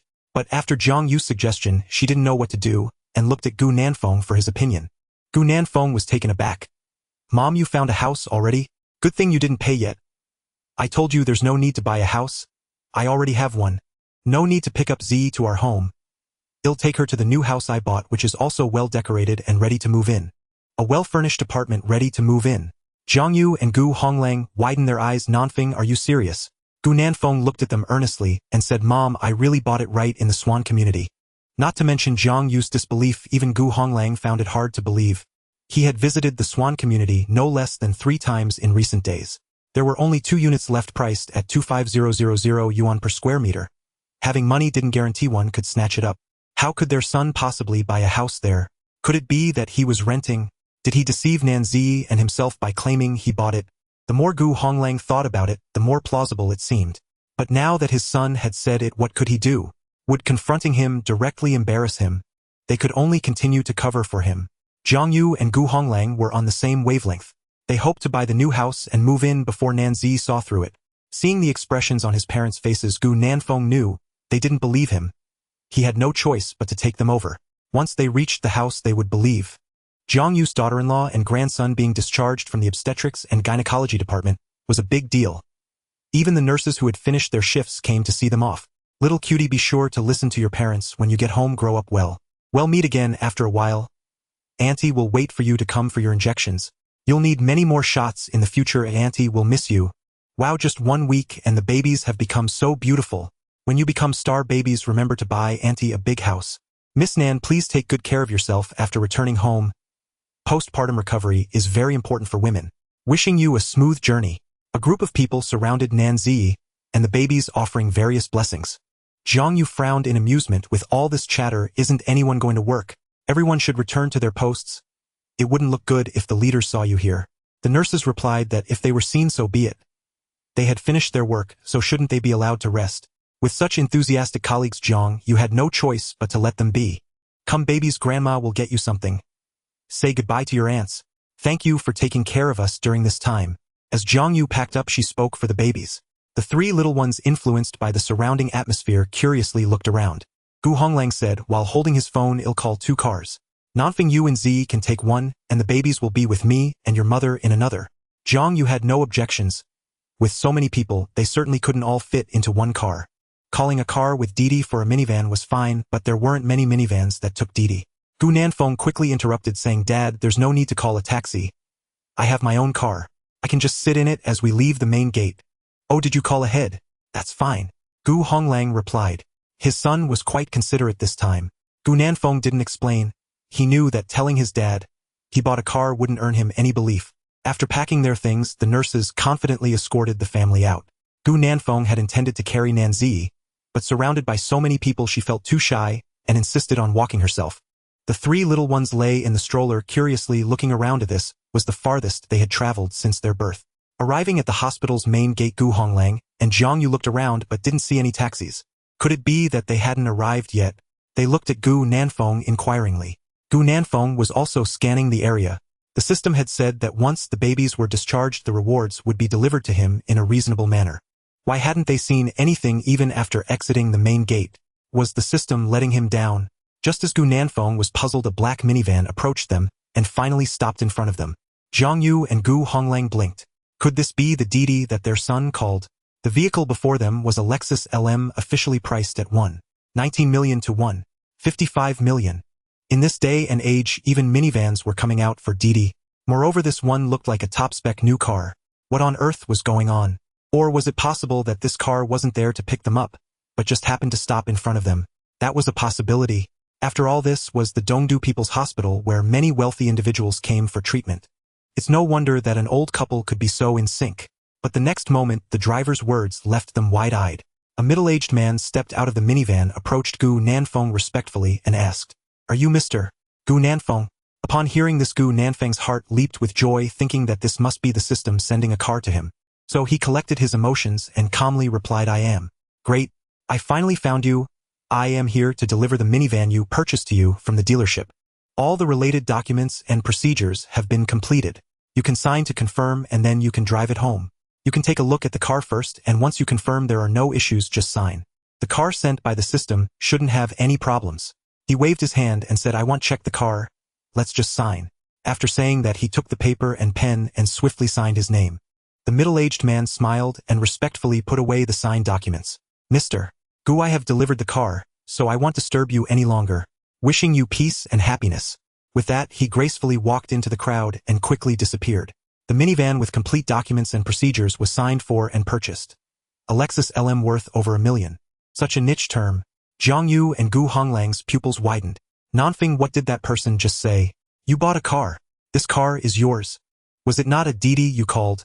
Gu Nanfeng had not expected the system would send such an expensive car. Over $1 million was something he could never have imagined.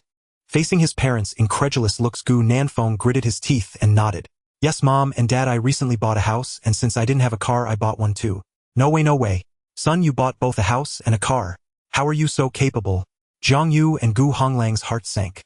Is this really our eldest son? Or could it be that they were not dreaming? "Old Gu, pinch me. Our son just said he bought a car worth over $1 million. Jiang Yu hadn't come to her senses from the shock. "Wife, why don't you pinch me? I think I'm having a hallucination." Gu Honglang also felt like he was dreaming. Nanzi nearby was also unsettled. "Nanfeng, is this car really yours?" She was no stranger to the Lexus LM, as her family owned one, and its top-spec version wasn't less than $1.5 million. Gu Nanfeng's mood had calmed down quite a bit. He smiled and nodded. "Yes, the documents and all related procedures are in the car. How could there be any fakes? After the babies return home, having a car will be convenient for going out, and I think this model suits our family well." Nanzi increasingly found it difficult to see through Gu Nanfeng. Although he was still a student, his cooking skills surpassed those of professional chefs. Despite his family's average circumstances, he secretly bought a house and a car without telling his parents. She was temporarily unaware of the house's price. However, based on her understanding of the housing prices in Dongdu, whichever neighborhood he bought in, the price would surely be high. And the car? It turned out to be a luxury nanny van worth over $1 million. Ordinary people couldn't manage that without parental support. How on earth did Gu Nanfeng manage it? Nanzi was utterly astonished. The nurses around her also had keen eyes, recognizing the brand and price of the nanny van, just like Jiang Yu. Incredibly hard to believe. They couldn't have misread it. Gu Nanfeng actually bought a car worth over $1.5 million. Was Dr. Jiang's family that wealthy? But he didn't seem like it usually. Dr. Jiang must have over $1 million in savings. But looking at it, that money seemed much more suitable for buying a house, not a car. How did Gu Nanfeng come by this money? Xiao Hu exclaimed. "Nanfeng, are you sure this car is yours? I can't be mistaken, right?" Yes. "Nanfeng, did you secretly strike it rich? This car costs over $1 million. Wow, you bought a luxury car just like that. How did you do it? Take us for a ride." Other nurses couldn't help but exclaim. A luxury car was something utterly distant for them. Gu Nanfeng simply nodded and didn't elaborate. The system was considerate, specifically installing a safety seat in the nanny van. As long as the baby was securely placed in it, there was no need to worry about their safety. Few as expected of a luxury car worth over $1 million, the interior was extraordinarily lavish. Jiang Yu and Gu Honglang were secretly astonished. The three little ones curiously looked around in the safety seats, surveying the unfamiliar surroundings. Jiang Yu smiled and introduced to them Yang Yeye. "And Xing, do you know what we are riding in? It's a car. Daddy is driving us and Mommy back home. Once we get back to your home, you won't need to come to the hospital anymore. Isn't the car beautiful? This is a window, you can see the scenery outside, right?" Yang pouted, looking around with a curious expression. Jiang Yu and Gu Honglang felt their hearts melt. The little ones were going home. Nanfeng, can you drive? Jiang Yu asked with concern as she looked at Gu Nanfeng. Although her son had a driver's license, she didn't have enough confidence in his driving skills. Gu Nanfeng fastened his seatbelt and smiled slightly. Mom, I'll drive slowly. It's no problem. Okay, drive slowly. We have 7 people in the car. Safety is important. After saying goodbye to Jiang Yu and the nurses, Gu Nanfeng slowly started the car and drove away. The car, rewarded by the system, was easy to drive. Gu Nanfeng activated the navigation and focused intently on heading to Swan Community. After about 20 minutes, they arrived at their destination. At the entrance of the community stood a very beautiful and elegant swan statue. Nanzi looked at the community gate and couldn't help but ask, Nanfeng, is the house you bought right here? Yes, Z, this will be your and the baby's home from now on. A home for herself and the babies. Hearing Gu Nanfeng's words, Nanzi felt an indescribable warmth in her heart, sweet and delightful. Gu Nanfeng didn't know if the babies would get car sick. After parking, he immediately scooped them up. Jiang Yu and Gu Honglang looked at the community's environment, their feelings complicated. This place was not unfamiliar to them. The house they couldn't afford, had their son really bought it? Throughout the journey, the couple had been in a daze. Nanzi, who had mobility issues, found fewer people around this time. After getting out of the car, Gu Nanfeng picked her up and walked towards their home. With the babies being cared for by Jiang Yu and Gu Honglang, he could focus on taking care of Nanzi. Nanzi suddenly let out a surprised gasp, burying her head into Gu Nanfeng's embrace, her face flushed. Gu Nanfeng could feel the rapid breaths of Nan, the campus beauty. As he opened the door, a modern and minimalist decor style appeared before them. Gu Nanfeng spoke, Z, this is your and the baby's new home. The house is only 150 square meters, a bit small. When I have more money in the future, I'll get you a bigger one. He gently set Nanzi down in front of the living room sofa. Nanzi inhaled sharply. 150 square meters. Was this area considered small? She thought a house of 100 square meters was already enough. Gu Nanfeng actually bought a 150 square meter house. That was quite impressive. After putting Nanzi down, Gu Nanfeng poured her a glass of water and then approached the stroller to check on the babies. Perhaps feeling insecure in the new environment, the 3 little ones began to cry rhythmically shortly after entering. Their cries were pitiful. Jiang Yu and her husband were heartbroken, quickly picking them up to comfort them. All right, we are home now. Oh, be good babies. Don't cry, little fools. Why are you crying? This is your home. We're home now. Come, let Grandma and Grandpa show you around your new home. Do you see what your home looks like? Wow, such a beautiful new home. Can the babies come to stay with Grandma and Grandpa? Oh, look, there's a crib. Isn't it lovely? Yeah, look, isn't this pattern just as cute as you? With the gentle coaxing of the 3 adults, the babies gradually regained their sense of security, crying while observing their new surroundings with the adults. Jiang Yu and Gu Honglang were both stunned. Goodness, the house their son bought was even better decorated than the 2 they had looked at a few days ago. The better the decoration, wouldn't the price be even higher? For a house of 150 square meters, the total price would be 3.75 million. This was still the cheapest price in Swan Community. Given how well it was decorated, 3.75 million might not even be enough. What happened today was too shocking for them. At this moment, Nanzi was also evaluating the house's decoration. It was her favorite style. The house had good lighting, ventilation, and the layout was perfect. Gu Nanfeng specifically bought this house for himself and the babies. He was so good to himself and the babies. The apartment had 3 bedrooms and 2 living rooms plus an extra study. After Jiang Yu and Gu Honglang coaxed the babies around, they gradually stopped crying. However, when they returned to the living room and saw their mother, the little ones started crying in unison again. Jiang Yu guessed the babies must be hungry. Xiao Feng, where's the hot water? I need to prepare some formula for the kids. Nanzi called Gu Nanfeng back. Auntie Nanfeng doesn't need to prepare the formula, I'll feed the babies. The 3 little ones wanted milk, their faces all turned purple from crying. Nanzi and Gu Nanfeng took them back to the master bedroom to start feeding. Outside the living room, Jiang Yu and Gu Honglang exchanged glances. The house was so beautiful. Did their son really buy it? Was it real? It felt like a dream, so surreal and hard to believe. The babies have a great appetite and are lively while feeding. There is a crib in the master bedroom where they can be placed after a good meal for convenience. The crib has a lovely design. The babies blinked their big eyes, looking left and right. After settling the triplets, Gu Nanfeng looked at the time and said to Nanzi, I will go out and make you something to eat. Nanzi hesitated to speak. Gu Nanfeng smiled, if you have any questions, let's talk after you are full. Just as he stepped out, Jiang Yu and Gu Honglang pulled him into the study. Jiang Yu stealthily closed the door, eyeing him with a scrutinizing gaze. Honestly, tell me, was that nanny van and the person who delivered it just now an actor you hired? How much did you spend to rent that car and the actor? Gu Nanfeng was speechless. It seemed his parents were indeed suspicious. But he did not expect that they would suspect he had hired actors and rented the car. Mom, Dad, do you think I hired actors to rent the car? What else could it be?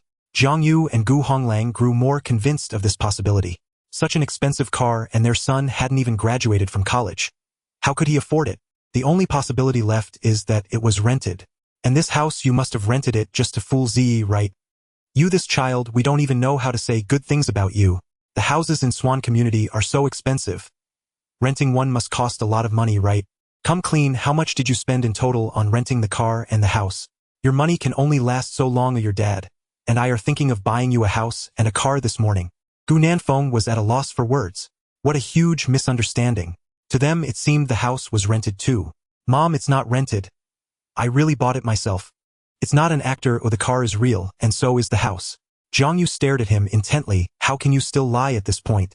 Is it okay to deceive your parents like this?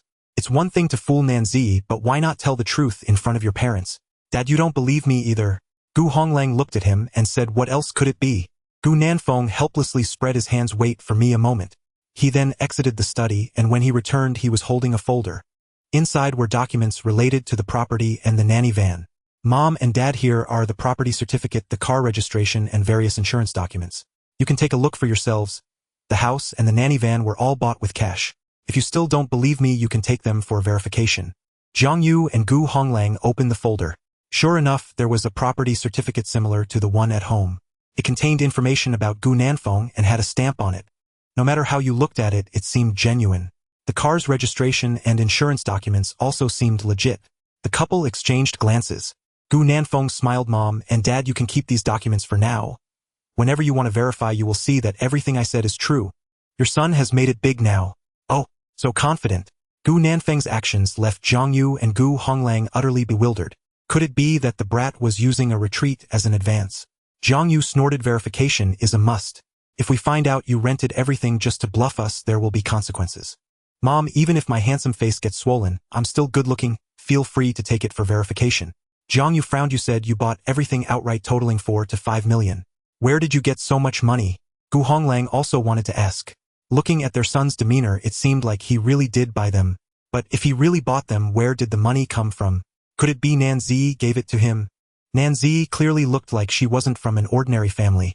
She should have been able to provide such money. But from her reaction, it didn't seem so. The couple became more confused.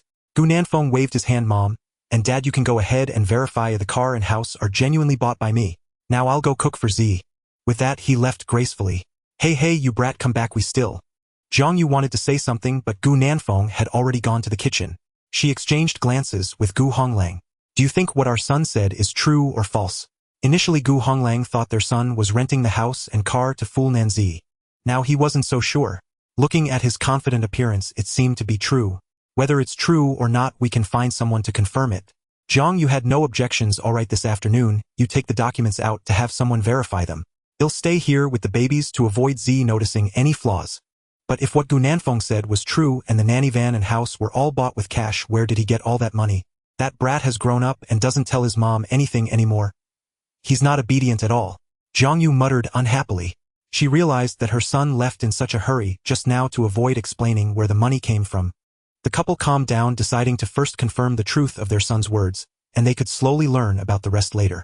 In the kitchen, Gu Nanfeng unleashed his talent as a culinary master. Cooking swiftly, every motion was smooth as silk. Nanzi wanted to see how Gu Nanfeng cooked. Smelling the aroma, she slowly made her way from the master bedroom to the kitchen door. Following the scent into the kitchen, she saw a tall and handsome figure standing at the stove wielding a spatula, the flames reflecting his striking and perfect profile. Nanzi inhaled sharply. Goodness, cooking could be so attractive. Gu Nanfeng at the stove didn't seem like he was cooking, but more like he was creating a delicate piece of art. His movements flowed effortlessly, each gesture infused with a unique charm. Nanzi didn't know how to cook, but that didn't stop her from appreciating. Watching him cook was a delight for the eyes. The aroma was incredibly fragrant. Is this really Gu Nanfeng in the kitchen? Nanzi was mesmerized. Gu Nanfeng noticed someone at the door and turned back with a bright smile. Z, wait a moment. It'll be ready soon. The kitchen has a lot of smoke, which isn't good for postpartum women.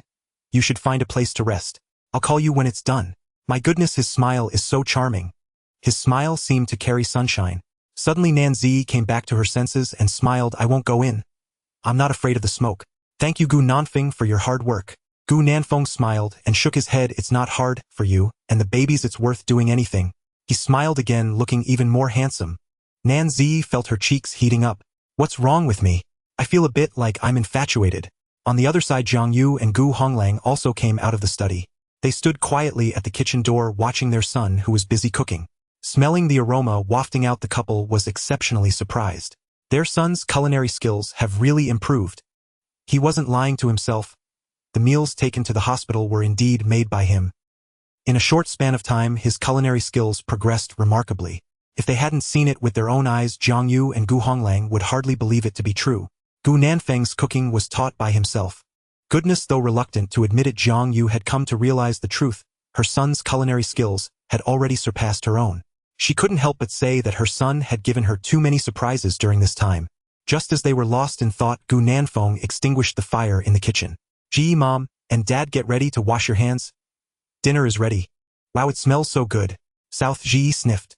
Gu Nanfeng, your cooking is amazing, it's fantastic. Gu Nanfeng smiled, it's just ordinary. I'm glad you like it. This time, in addition to making purple sweet potato porridge for South Ji, Gu Nanfeng also prepared stir-fried cauliflower with meat, sautéed lotus root kelp, and shrimp soup, and stir-fried pork with loofah. Gu Nanfeng cooked according to the postpartum recipe. After returning home, the nutritional balance couldn't be neglected. At the dining table, South Ji praised the food endlessly. Now she could eat by herself, but Gu Nanfeng still insisted on feeding her. South Ji was a shy person, her cheeks flushed. Zhang Yu and Gu Honglang pretended not to see and quietly ate.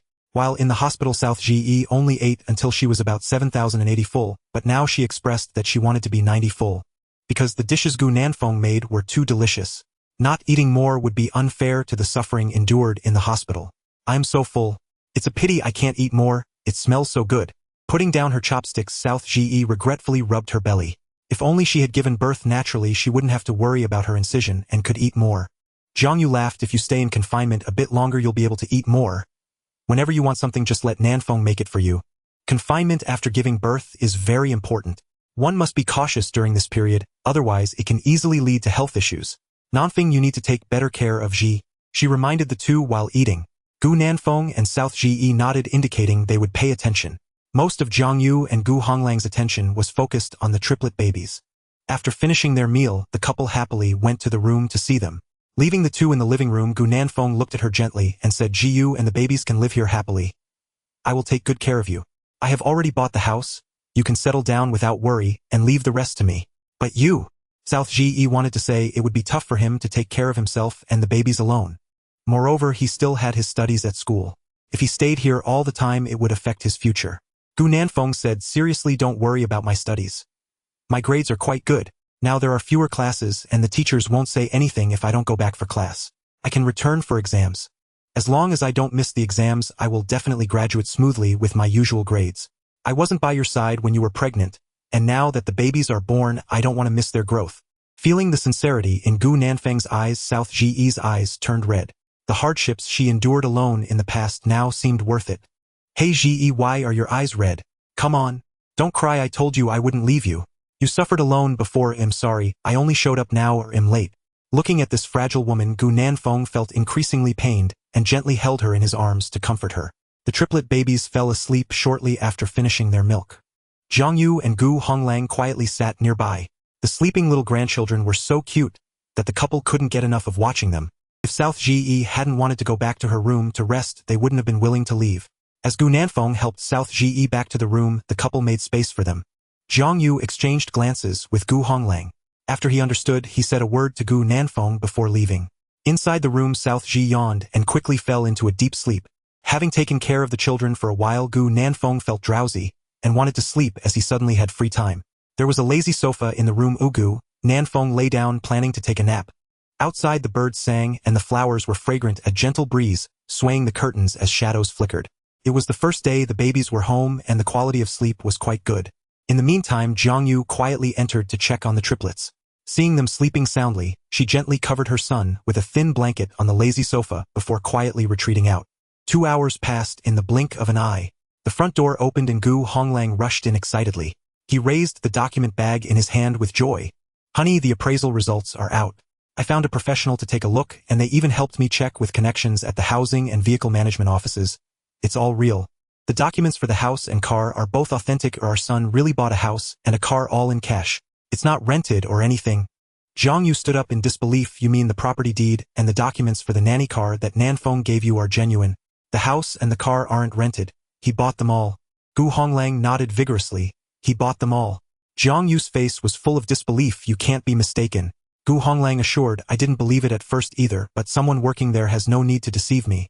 Also, when I came back, I consulted the community sales center.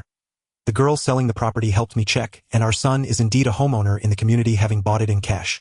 Jiang Yu stood there in a daze. It's all true. Everything her son said was true. He bought a car worth $1.5 million and a house starting at $3.75 million all in cash. How is this even possible? It's unbelievable. Old Gu, I'm asking you again. Are you sure you didn't conspire with our son to fool me? At first Gu Honglang didn't believe it either, but the facts were right in front of him. Facing his wife's doubts, Gu Honglang felt wronged. If you don't believe me, go check for yourself. Jiang Yu pursed her lips. It seemed to be true after all. Otherwise, how could their son be so confident in letting them check the appraisal? The nanny car and the house totaled $5.25 million. How on earth did he manage that? Upon realizing that what Gu Nanfeng said was all true, the couple was even more shocked. They sat on the sofa, unable to calm their disbelieving hearts for a long time. Half an hour later, the sound of a baby crying came from the master bedroom, and Jiang Yu realized the little grandchildren had woken up. Since becoming a father, Gu Nanfeng had developed a reflex. As soon as he heard a baby crying, his subconscious would remind him to wake up and take care of the baby. Just like this time, as soon as the little cries were heard, Gu Nanfeng opened his eyes. He perked up, transforming into a gentle daddy. Hey, why are you crying? Daddy's here. Come on, let Daddy see if the babies need to be changed or if they made a mess. It turns out that when the little baby wakes up, it doesn't necessarily mean they need to pee or poop. It could also be that they feel insecure and miss their mom and dad. Gu Nanfeng gently comforted them. He brought out the formula, and seeing that the babies didn't show signs of hunger, he planned to feed them later. Mom is still sleeping. How about Dad takes you to the living room to play? The living room has a balcony where you can bask in the sun. And your grandparents are also here, Gu Nanfeng said as he carefully carried them out. Jiang Yu had long been eager to see her little grandchildren. I heard their cries earlier, so I knew they were awake. Have they peed? What about GE? Is she awake? Gu Nanfeng shook his head. She's still sleeping. I was afraid the noise would wake her, so I brought the kids out. Mom, Dad, didn't you take a nap this afternoon? Jiang Yu smiled. We're not tired, we just dozed off on the sofa. It's best not to disturb a baby who just woke up. If they don't actively seek out the adults, they can play by themselves. Jiang Yu said this helps cultivate the stability and focus of the baby's personality, and it also aids in intellectual development. The three little ones were obedient. Some were studying their hands, while others were observing their surroundings. After a few more minutes, the babies finally showed other reactions. Gu Nanfeng took them to the balcony to bask in the sun. He discovered that sunbathing was one of the baby's favorite activities. It was warm and cozy. If it weren't for Gu Nanfeng carrying them away, the little cuties would have wanted to stay out in the sun forever. Gu Honglang wanted to ask him about the house and the car, but before he could say anything, Jiang Yu pulled him away. She shot him a glare. If you ask now, he won't be able to answer. Let's wait until he comes home next time to ask him. Gu Honglang's curiosity was piqued. He couldn't wait to dig deeper, but he also knew Jiang Yu was right, and now was not the time to pry. On the balcony, Gu Nanfeng found a soft mat and placed the babies on it. The children's vision had improved since they were born, and they could see things more clearly now. They could see the bees and butterflies outside the balcony, and the eldest reached out his little hand and pointed randomly. Every time this happened, Gu Nanfeng would exaggerate his expressions to cheer his son on, praising him as truly amazing. Jiang Yu mentioned that frequently praising the babies helps cultivate their self-confidence. During interactions, expressions and tones should be exaggerated to attract their attention. Indeed, when he heard his dad praise him, the eldest waved his little hands joyfully. Gu Nanfeng interacted with him while keeping an eye on the second and third babies. Seeing Yaya pouting as if she wanted to cry, Gu Nanfeng understood what she wanted and quickly brought the milk bottle closer to her. The little princess soon held the bottle and began to drink eagerly. Being able to eat and sleep well, Jiang Yu loved such healthy babies. In the meantime, Gu Nanfeng asked the little one if he wanted to eat, but the little guy turned away, clearly indicating he just wanted to bask in the sun. Jiang Yu walked over and turned the little one over. The sunlight warmed his chubby back, and the little cutie looked completely content. Smiling, she teased him.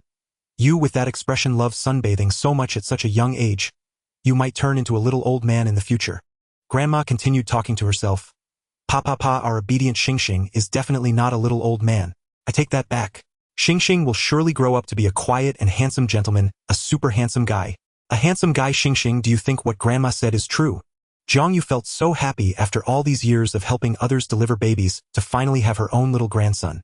On the other side in the bedroom, Nan Ji woke up but did not see Gu Nanfeng's figure.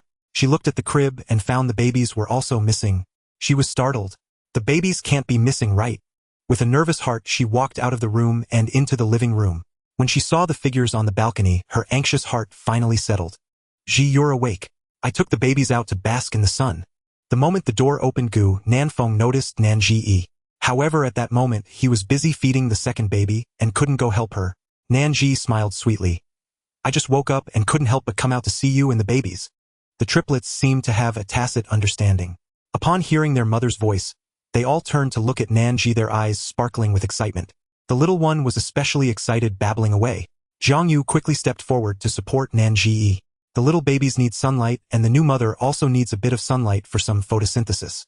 Thus very soon Nan Ji joined the babies in their sunbathing. Zhang Yu said while turning the children. The sun is nice now, later we can give the babies a bath. After the infants returned home from the hospital, the task of bathing naturally fell on the shoulders of the parents. Gu Nanfeng felt insecure. He had never bathed the babies before. Zhang Yu gave him a glance. As if I'm not here. Gu Nanfeng then remembered. Oh right, his mother was an obstetrician. How could bathing be difficult for her? The sun was warm on their little bodies. When Gu Nanfeng carried them back to the living room, the little ones were still reluctant. They whined and cried, clearly unwilling to leave. Zhang Yu laughed and coaxed them. Preparing to bathe an infant requires a bathtub, thermometer, bath towel, square towel, massage oil, diaper, cream, facial cream, baby shampoo, and so on. Zhang Yu and Gu Honglang had already prepared these items for the little grandchildren in advance. The best bathing time for babies is about 10 to 15 minutes. Since the weather in the East capital is relatively hot, they can bathe once a day or every other day. Keep the room temperature between 24-30 degrees. Avoid direct drafts, and maintain the water temperature between 36-38 degrees. While preparing the bathing supplies for the babies, Zhang Yu guided Gu Nanfeng and Nan Ji. Newbie parents can use a thermometer to gauge the water temperature. Once you become experienced, you can check the temperature with your hand's pulse. Do not add hot water midway to avoid burns from temperature control issues. Zhang Yu asked Gu Nanfeng to bring the eldest over for a demonstration. The little one was unaware of what was about to happen, wriggling around in Grandma's arms. Zhang Yu instructed Gu Honglang to bring over the children's diapers and clothes to place nearby. Then she began to adjust the water temperature with the thermometer. After preparing everything, she started to undress the little cutie. The little baby was chubby and waved his little hands around, being quite uncooperative. Zhang Yu cheerfully distracted him, saying, Yayang, Grandma is going to give you a nice bath. After the bath, you'll be a fragrant baby. Be good. Look over there, what is that? Is it water? When you were in the hospital, didn't you and your siblings love when the nurse gave you a bath? Zhang Yu spoke as she helped Dabao take off his clothes, revealing his small lotus root-like arms. Her movements were very skilled, and Dabao only grunted a couple of times before no longer resisting. Gu Nanfeng kept all of his mother's actions in mind. After undressing, Yang was completely bare. Zhang Yu's movements were gentle. She first placed a small towel over Dabao's little belly to prevent him from getting cold. The moment Dabao touched the water, he was not accustomed to it, kicking his little legs a couple of times. Zhang Yu smiled and comforted him. Here we go, Yang, don't you love to wash and smell nice? Oh, you got wet, didn't you? Wow, Dabao, you have such strong legs, splashing water everywhere, you're so great. Zhang Yu's smile was infectious as she placed Dabao's little feet in the water. Then she slowly submerged his bottom. The little cutie was half in the water, looking at Grandma with curiosity. The human baby felt that this wash was different from usual. Little hands waved, causing splashes in the water beside him. This excited the little butterball. Nearby, Nanji said with satisfaction, Yang is really enjoying it, not scared of the water at all, so brave. Gu Nanfeng chuckled, of course, just look at whose son, he is a well-behaved baby. Zhang Yu replied playfully, Ji is praising the baby, and now you're all proud, huh? A well-behaved baby is born from Ji's hard work. Your task now is to remember my steps well, because later you will wash air bao and sand bao. Gu Nanfeng responded with an O and continued to focus on learning. Yang was interested in the water around him, quietly enjoying the wash. For the second step, Zhang Yu brought a small towel to wash Yang's face. A newborn's skin is incredibly tender and bouncy, making one want to take a bite. Dabao pouted his lips, uncomfortable, and turned his head away. Zhang Yu's hands and voice were particularly gentle in washing the baby's face now. We need to wash the eyes, little nose and ears. Just wipe gently. It's okay to go slow as long as you don't scratch their skin. Gu Nanfeng watched attentively. Mom, what if the baby doesn't cooperate? If he doesn't cooperate, just find a way to coax him. If that doesn't work, just take it slow. After washing the face, she started on the limbs, then the neck. Dabao had been cooperative so far, but when it came to the neck, the little one was grumbling and very uncomfortable. Jiang Yu asked Gu Nanfeng to bring the bubbles from the bath to attract his attention. Taking advantage of this, she washed his neck. The children used baby-specific body wash, which was different from adults. The unique scent of the baby wash was distinct. Gu Nanfeng sniffed and thought it was strange, wondering if adults could use it. After washing the neck, Jiang Yu squeezed out some shampoo and gently applied it to Yang Yang's hair.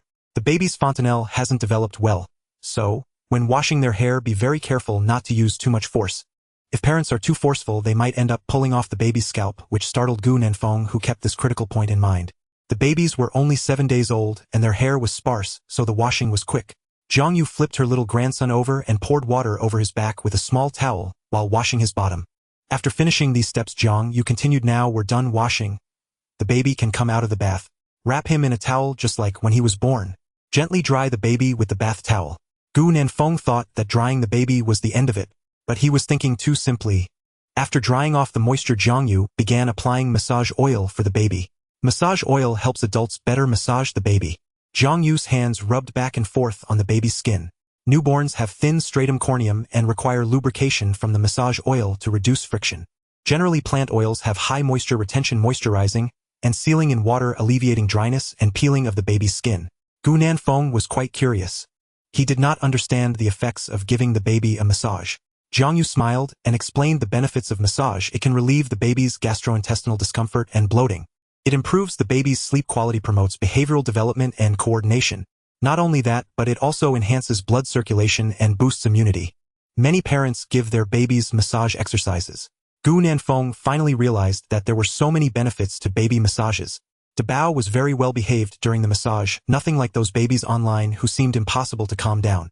Jiang Yu praised Yang Yang as a quiet and handsome boy. Finally, applying body lotion and diaper cream completed the process perfectly. Come, you put the diaper on Dabao. After finishing, Jiang Yu waved to Gu Nanfeng, leaving the remaining task to him, the new dad. The freshly bathed human baby smelled wonderful, and changing the diaper was no challenge for Gu Nanfeng. He skillfully changed his eldest son's diaper. Smelling his sweet-smelling son, Gu Nanfeng placed the little guy back in the stroller. Next, it was time for Bao Yu.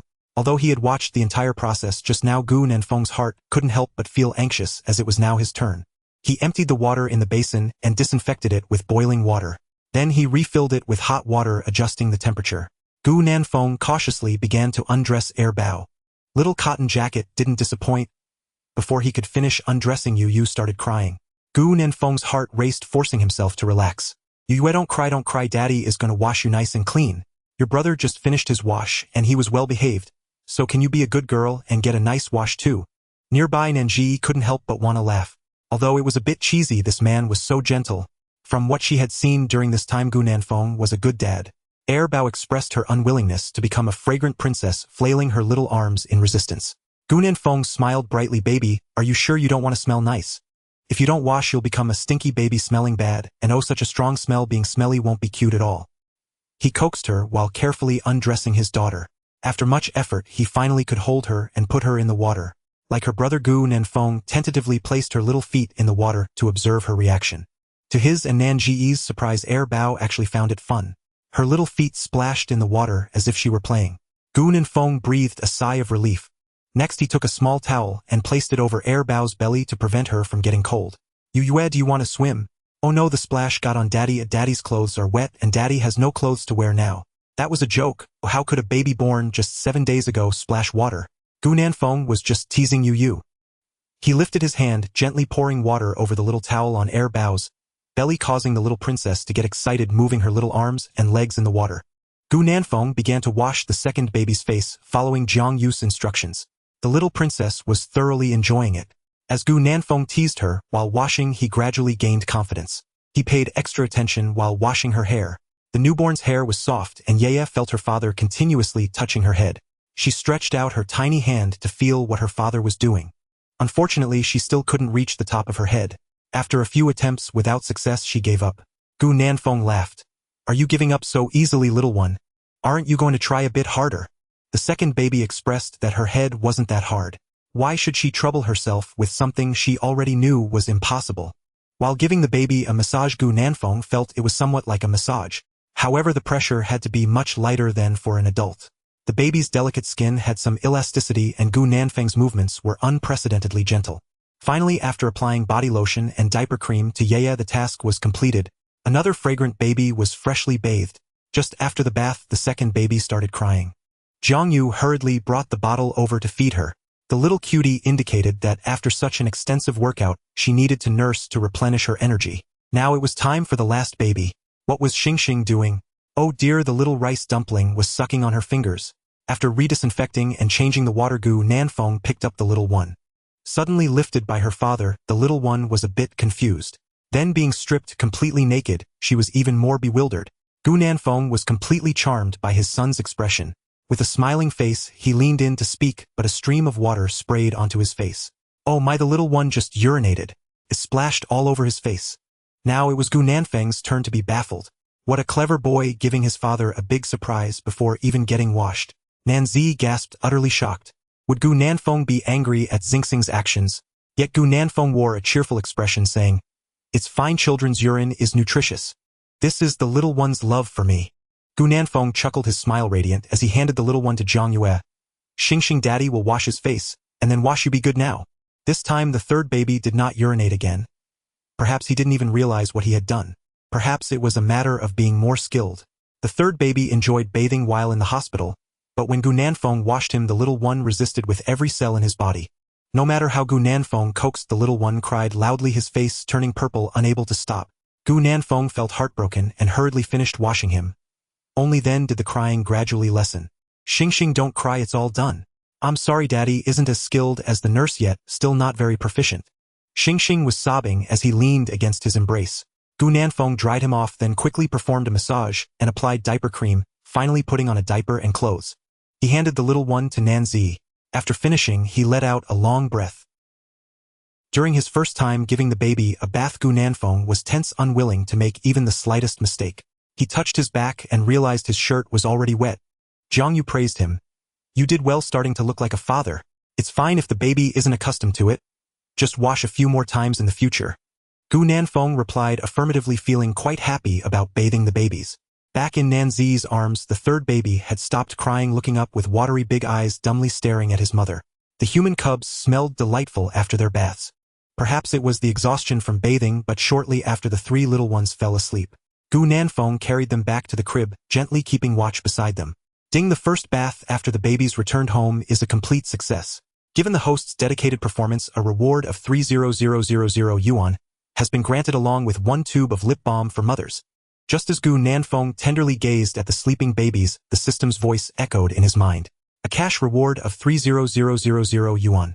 Gu Nanfeng was pleasantly surprised, mentally calculating. Adding the 80,000 yuan from his mother and the system's reward, his savings had reached 280,000 yuan. Only 20,000 yuan short of 300,000. He took a deep breath. If he included the nanny van and the apartment in Swan Community, wouldn't he be a millionaire? A millionaire at such a young age. As he thought about it, Gu Nanfeng couldn't help but smile. There was also another prize. Lip balm for mothers. Gu Nanfeng communicated with the system in his mind. "System, are you sure that mothers can use this lip balm?" Replying to the host, "This product can also be used by mothers without any side effects." The system's response was straightforward, and after replying it quietly vanished.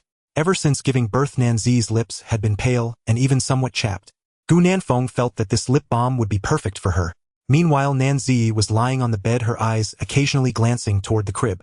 Gu Nanfeng gazed tenderly at the babies, sometimes smiling and sometimes laughing, while Nanzi blankly observed his profile.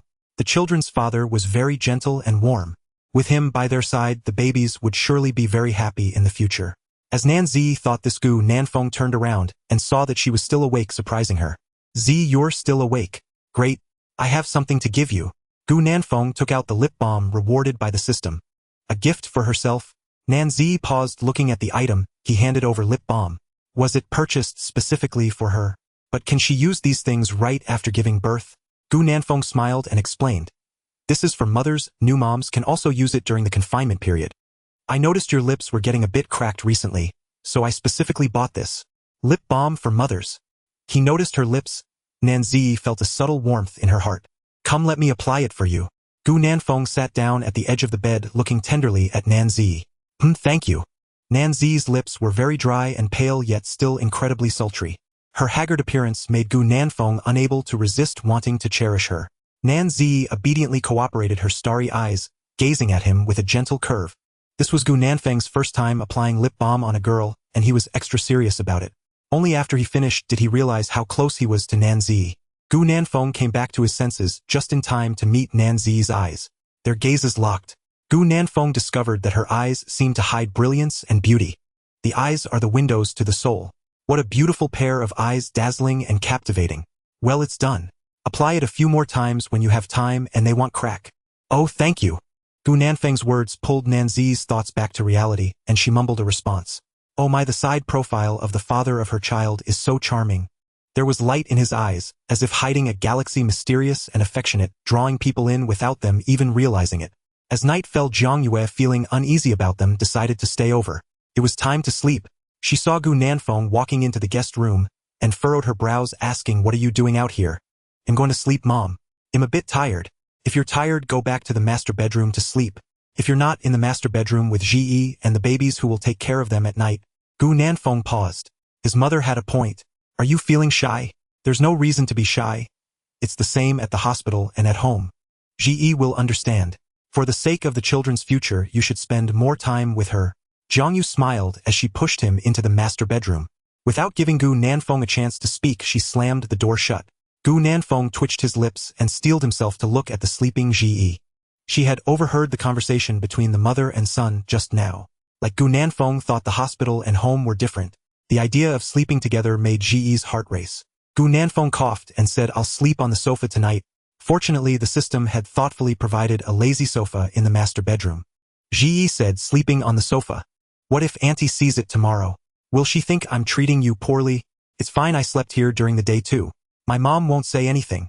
After some inner conflict, Ji finally decided, you should sleep in the bed with me. The bed is big enough. It can accommodate both of us without a problem. If you sleep on the sofa for too long, your neck might hurt. Gu Nanfeng looked at her in surprise. Are you sure? Ji nodded seriously. Let's each take our side of the bed. Gu Nanfeng could feel the courage it took her to say this. He nodded and said, all right. But aren't you worried I might be restless while sleeping and accidentally roll over onto you? Ji shook her head. No, I've seen how you sleep at the hospital. You look very, well, how should she put it? Very honest. Or very handsome. She didn't know how to describe it, feeling a bit embarrassed. Alright, Gu Nanfeng looked quite handsome while asleep. The room had heating, so only a thin blanket was needed for sleeping. Ji took the initiative to grab a blanket. Here, you can spread it for yourself. I'll sleep on this side. Gu Nanfeng confirmed again, you're letting me sleep here. He nodded again, sleep now. Her thoughts were simple. Based on her observations these past few days, Gu Nanfeng was a very good person. For the sake of their children's future, being able to be with him was the best outcome. She couldn't keep letting Gu Nanfeng take care of her and the children. She needed to take the initiative too. It was already 11 o'clock and Ji yawned, feeling extremely sleepy. Once covered with the blanket, she fell asleep within 3 minutes. Gu Nanfeng envied the sleeping mother's quality of sleep. It was better this way as it spared her from feeling awkward later. He lay on the left side, turning his back to Ji, and unknowingly fell asleep after closing his eyes. In the middle of the night, Gu Nanfeng, deep in sleep, heard the sound of a baby, crying, faintly recognizing it as the voice of their second child Yu. Before he could fully awaken from his subconscious state, their third child Xing seemed to join in crying along with his sister. The duet of cries instantly jolted Gu Nanfeng awake from his sleep. Don't cry, daddy's coming. What's wrong, babies? Are you hungry, or do you need to go potty? Or did you make a stinky? Gu Nanfeng first checked on the second child, whose cries were too infectious. If he didn't soothe her first, the eldest might start crying too. So you made a stinky. Daddy will clean it up, okay? Don't cry. Ji, still half asleep, stirred, wanting to help. You just keep sleeping. I can manage on my own. I can handle this, he said, comforting the little one in a tone like he was soothing a child. Good, you keep sleeping. If the babies want to eat, I'll wake up to make the formula. You rest well. Leave the babies to me, trust me. In the guest room, Jiang Yu also woke up. She seemed to hear the babies crying and came to knock on the master bedroom door. Do you need my help? No need, Mom. I can handle it myself. The babies just made a stinky. I've already prepared to change them. You go back to rest. You have work tomorrow. With Gu Nanfeng taking care of them, The little one's cries gradually subsided, indicating that he was successfully soothing them. After confirming her son didn't need help, Jiang Yu returned to her room. In the second half of the night, Gu Nanfeng got up twice to change the baby's diapers and fed them twice. As dawn broke, Gu Nanfeng felt exhausted, but these were his children, and no matter how tired he was, it was all worth it. Ding on the first night back home with the triplets. Congratulations to the host for successfully guarding them through the night. Reward: long sleep talent. Note: activating the long sleep talent doubles sleep quality. Equivalent to others sleeping for 1 hour, the host sleeps for 2 hours. Gu Nanfeng roughly understood. A talent that could enhance sleep quality was exactly what he needed. Though the name long sleep was a bit strange, as long as it worked well, that was enough. With some time still before getting up, Gu Nanfeng activated the talent and fell into a deep sleep in an instant. After an unknown amount of time, Ji slowly awakened. Opening her eyes, she was startled to find a man beside her. But she quickly remembered that it was Gu Nanfeng and felt reassured. At this moment, Gu Nanfeng was still asleep. Ji knew he must have been exhausted from last night. She couldn't bear to wake him. It had to be said that Gu Nanfeng looked really good while sleeping. With long eyelashes, chiseled features, and even breathing, especially his profile, he was breathtakingly handsome, like the male protagonist stepping out of a comic. Suddenly, Gu Nanfeng's eyelashes fluttered. Ji quickly turned to the side, pretending to still be asleep. In fact, Gu Nanfeng had already woken up. However, knowing that Ji was peeking at him, he continued to pretend to be asleep. The baby's biological clocks were similar to Ji's. Not long after Ji woke up, the 3 little ones also opened their eyes. Getting up and walking to the crib, she saw the little cuties quietly blinking their big dark grape-like eyes at Gu Nanfeng without crying or making a fuss. No matter how tired he was, seeing the babies always filled Gu Nanfeng with energy. He felt motivated about life and the future. He greeted softly, "Good morning, babies." The second child waved his tiny hands at him, the eldest wore a serene expression, and the third child looked at Daddy and then at his brother and sister. Jiang Yu was in the kitchen preparing breakfast, her gaze filled with satisfaction. "How did the babies do last night? Has Ji woken up?" Gu Nanfeng, while helping her, replied, "Yang Yang, and the others woke up a few times in the middle of the night. They should be adjusting to being back home. After drinking milk, they were soothed to sleep again. Ji has woken up. She's probably getting ready. I'll take her downstairs for a walk soon." Jiang Yu took the morning off to stay home with Nanzi and the babies. Gu Nanfeng knew that his mother was concerned about them, so he specifically took leave to observe the situation at home. While cooking porridge, Jiang Yu said, "I don't know why my phone sound is so low. Just a couple of days ago it was fine, but last night when I was listening to WeChat voice messages, the volume suddenly dropped. It's strange. Can you help me adjust it later?" Gu Nanfeng thought for a moment and said, "Mom, let me buy you a new one. The Xiaomi 15 Ultra just came out. It's a really beautiful phone." Jiang Yu replied, "A new phone shouldn't cost anything. My phone still works. Just help me adjust it, or don't buy me a new phone. We should save money for the babies." Gu Nanfeng responded, "Oh, where's your phone? I'll adjust it for you now. It's charging in the living room." Gu Nanfeng unlocked the phone to check, and indeed the volume for WeChat voice messages was very low. He didn't know where the problem lay, but fortunately he had Douyin. He thought he could find a solution by searching online. However, upon opening Douyin and seeing the search history above, did the son suddenly get several million? Is he robbing a bank? East Capital Bank robbery incident. How can college students quickly earn 5 million? If the son commits a crime, how to save him from going to jail? Gu Nanfeng felt a headache coming on. Sure enough, his sudden wealth made his mother quite anxious. He guessed his father probably felt the same way, although he didn't show it. Gu Nanfeng calmly closed Douyin and searched on his own phone. It's not for nothing that Douyin is so powerful. When the phone's voice was low, he found a method to fix it quickly. After adjusting the sound to a normal level, Gu Nanfeng went to find Jiang Yu, saying, "Mom, I fixed it. Try it out later." Jiang Yu smiled. "Let me see later what went wrong. I usually don't press random buttons. How did it suddenly go wrong?" Gu Nanfeng replied, "I can't explain it, or just bring it to me if there's a problem in the future." "Mom, I can't talk to you right now. I see Z waking up. Go on, bring her out for breakfast later." Jiang Yu pouted, realizing that he had forgotten his mother after getting a wife. He hadn't even finished speaking and already became impatient. However, this little brat has good taste. She really liked Nanzi, and the little grandbabies were absolutely adorable. Thinking about the relationship between Nanzi and her son, Jiang Yu quickly frowned. What should she do? When Gu Nanfeng returned to the room, Nanzi was feeding Yang Yang. The little guy was strong like a brother, and his vigorous eating made Nanzi frown in pain. Gu Nanfeng asked with concern, "Does it hurt a lot?" Nanzi shook her head, frowning. "It's fine, I can endure it, it doesn't hurt." In fact, the stronger the little ones suckled, the happier she felt. Although it was painful, it meant that the babies were healthy. Perhaps sensing someone entering, the eldest paused for a moment, holding onto the food and looking at Gu Nanfeng. The little dumpling was adorably chubby. Gu Nanfeng smiled and gently touched his round little face, and the eldest turned back to continue eating. His gaze fell on Yeye and Xingxing. The siblings were playing with each other. The second child's little hands were moving, and the third child's eyes followed his sister's movements. Gu Nanfeng didn't disturb them and quietly sat beside observing. After a while, the second child suddenly looked up, staring blankly at Gu Nanfeng. It seemed he had discovered his father. Did he want to play with Dad? Gu Nanfeng smiled. Yeah, are you looking at Dad because you want to play with him? As soon as he finished speaking, the second child resumed playing with his brother. Gu Nanfeng. His heart sank, feeling hurt by the little cotton-padded jacket. In the past, Jiang Yu was confident in her cooking skills. However, these days she felt less confident in front of Gu Nanfeng. At the dining table, she served a bowl of porridge to Nan Zi. Here, Zi. Auntie made you pigeon porridge. If the taste is unusual, Auntie will ask Nanfeng to make it for you again. Thank you, Auntie. Auntie's cooking is excellent. How could it possibly be unpalatable? As long as Auntie made it, I find it delicious. Nan Zi spoke the truth. Jiang Yu's culinary skills were indeed very good. Her cooking skills were on par with their family's nanny. As far as she recalled, her parents had probably never cooked for her. During this time, Gu Nanfeng and Jiang Yu had cooked for her, which touched her deeply. Pigeon porridge nourishes blood and energy, making it very suitable for postpartum mothers. Jiang Yu had also added cordyceps flowers, goji berries, and red dates. It looked quite appealing, and the aroma was enticing. After tasting a spoonful, Nan Zi's eyes lit up, unable to help but praise. It's really delicious. Auntie, your cooking is truly wonderful. Jiang Yu smiled. I'm glad you like it. Here, have another bite. Besides this, Auntie also made you crucian carp porridge. To prepare breakfast for Nan Zi, Jiang Yu had woken up early to go to the market to buy vegetables. Getting her affirmation made all the effort worthwhile, no matter how tired she was. After finishing the pigeon porridge, Jiang Yu served her another bowl of crucian carp porridge.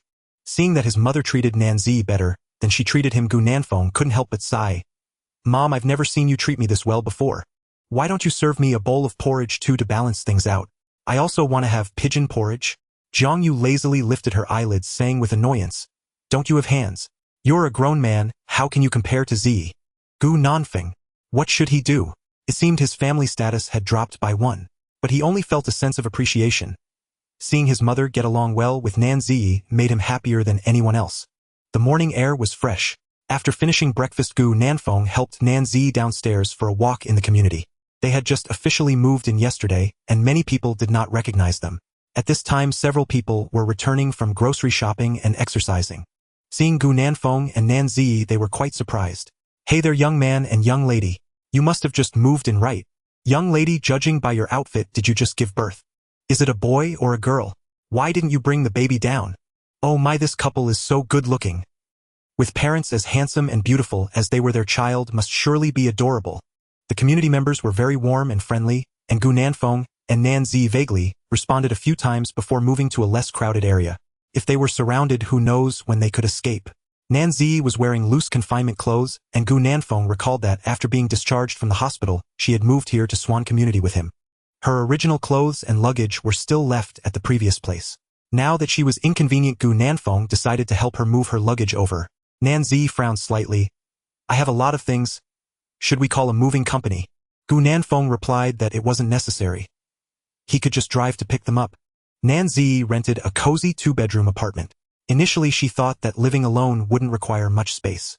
However, when Gu Nanfeng pushed the door open, he was astonished. The place was filled with various anime merchandise aside from clothes. He never expected that the seemingly aloof campus beauty was actually a seasoned anime fan. That's right, Gu Nanfeng recalled that he had met Nan Zi at a comic convention. At that time, she was cosplaying as a character from a popular series. Her room was also filled with baby supplies and cute clothes. They must have been purchased by Nan Zi in advance for the babies. Wow, what should I do with all this unexpected stuff? Gu Nanfeng thought for a moment and called his roommate Lu Rong. Hey, what's up, Feng Gu? Is there something you can't say in the group? Since you called, is there something big you need help with? Lu Rong teased on the other end of the line. Are you and Shitu Nongyao at school? Sherwang and Nongbei were Gu Nanfeng's other two roommates, and Shitu and Nongyao were their nicknames. Yeah, Feng Gu, why do you suddenly ask that? Are you calling for a fight? I can rush over with them right away. Gu Nanfeng rarely asked if they were at school. Lu Rong straightened up and quickly inquired, It's not a fight, I just need you all to come help me move some stuff. I'm moving to Fengyu Garden. Moving? The three roommates were confused. Didn't Feng Gu just move out of the dormitory? Why was he moving again? Stop talking nonsense, hurry over, I'll treat you all to something delicious. Even though the three were puzzled, they hurried over as fast as they could. Moving again, perhaps this time they could meet Feng Gu's partner. Ever since Gu Nanfeng broke up with Liao Yue, they had been curious about who the woman was that could seamlessly connect with Feng Gu. After all, gossip is universal and both men and women love to hear it. About 20 minutes later, Lu Rong and the others rushed to Fengyu Garden. After entering, they were all astonished. Nong Yao couldn't help but exclaim, what a beautiful and cute house. This must be a girl's place. It's my first time entering a girl's room. How novel. The three guys looked around as if they had never seen such a place before. Gu Nanfeng pretended to wave his fist. Put away your expressions. And looks. Remember, this is where my children's mother lives. The three of them were stunned. They couldn't have heard wrong. Where their children's mother lives. What do you mean, Feng Gu? What do you mean by where your children's mother lives? The roommates had surprisingly consistent expressions, their eyes wide with curiosity, as they gazed at Gu Nanfeng. Gu Nanfeng cleared his throat and said, as you can see, this is where my children's mother lives. You didn't hear me wrong, I'm serious. I am now a father with children, a father of triplets. The three of them gasped. No way, it was a bolt from the blue. Feng Gu, you're joking with us, right? How could you possibly have children? This is too sudden. Didn't you just break up with Liao Yue? How could you have children? We don't believe it. Despite saying that, the three of them kept their eyes glued to Gu Nanfeng's every move. Gu Nanfeng's expression was serious. Do I look like I'm joking? Today I asked you all to come to help me move stuff. Later help me pack and move it downstairs to the car. These are all my children's mother's things. Feng Gu, look us in the eye and swear you're not kidding. Are you really a father? After seeing Gu Nanfeng nod, the three roommates' worldview was almost shattered. How could there suddenly be babies? Isn't it too fast to take on such a responsibility? The three roommates wore expressions of disbelief. Who has children before graduating from college? Who wouldn't be confused? Gu Nanfeng cleared his throat. Stop dawdling and hurry up. My wife and kids are waiting for me at home. Oh. The three were still in shock, mechanically helping to tidy up the place. Feng Gu, who is your wife? Didn't you say we know each other last time? Lu Rong asked curiously while tidying up. Suddenly a thought struck him. Nan Zi, the #1 beauty of the art academy. A few days ago, he heard that someone met her at the hospital and she was about to give birth. Moreover, that day happened to be the day Feng Gu broke up with Liao Yue and shortly after he moved out. No way, no way. Could it be that Feng Gu is with the campus beauty? Did the campus beauty give birth to triplets for him? Lu Rong was startled by his own wild thoughts. Maybe he was overthinking it. How could they possibly be together? It's impossible. He had never seen them on a date, so it can't be true. Nanzi's bedroom was a private space, so Gu Nanfeng let Lu Rong and the others tidy up the dining and guest areas while he took care of the master bedroom. Opening the wardrobe, he found rows of uniquely beautiful clothes. When he encountered those fabrics that were quite minimal, Gu Nanfeng looked carefully to ensure no one was around before he blushed and packed them neatly. Although the fabric was scarce, the texture was exceptional, fragrant, and exuding an enticing aroma. Gu Nanfeng shook his head, suppressing his rising excitement. Despite only Nanzi living here, Gu Nanfeng and the others managed to pack 2 suitcases and over a dozen bags. One minivan wouldn't be enough to carry it all. Gu Nanfeng thought for a moment and decided to call for a freight service. After moving things downstairs to load onto the car, Lu Rong asked Feng Gu, what's the address? Should we take a shared ride or book a Didi? Gu Nanfeng smiled. We're headed to Swan Community. We're not taking shared rides or booking Didi. You all are riding in my car. After saying that, he brought over the minivan. A Lexus minivan. The three of them, though not car enthusiasts, knew that a minivan wouldn't come cheap. You couldn't buy one without spending at least several $100,000.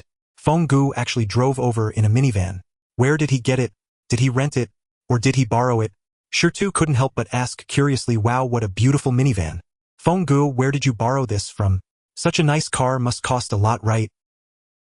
Nong Yao was equally excited. Wow, I've never ridden in such a nice car before. I've only seen minivans on Douyin and TV. Those are things rich people use. Feng Gu, you're so generous. Just moving and you're treating us to such a luxurious ride. I wouldn't even dare to sit down. Gu Nanfeng rolled down the car window and smiled. It's neither rented nor borrowed. This car is mine. Ah, they couldn't have heard wrong, right? Feng Gu said this car is his. Although they weren't knowledgeable about cars, they could tell this one had to be worth at least 300,000 to 400,000. What money does he have? Damn, Feng Gu, you're joking again. We're all brothers. There's no need for that. Gu Nanfeng smiled, slightly, knowing they didn't believe him. However, he didn't take it to heart, for he too would have had his doubts in their position. Nevertheless, it was precisely this carefree demeanor of his that intrigued them.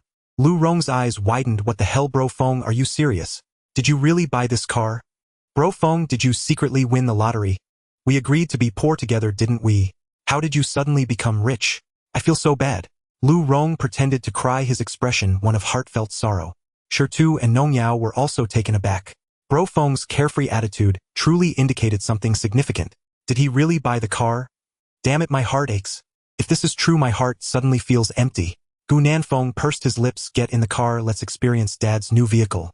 Before getting in, Lu Rong and the others took a picture of the luxurious car to search for it online. Are you crazy? Alexis LM. The price ranges from 199 million to 155 million, and this car looks exactly like the top configuration. Does that mean it costs 155 million? They are now sitting in a luxury car worth over 5 million. Lu Rong instinctively touched his backside. So comfortable, so soft.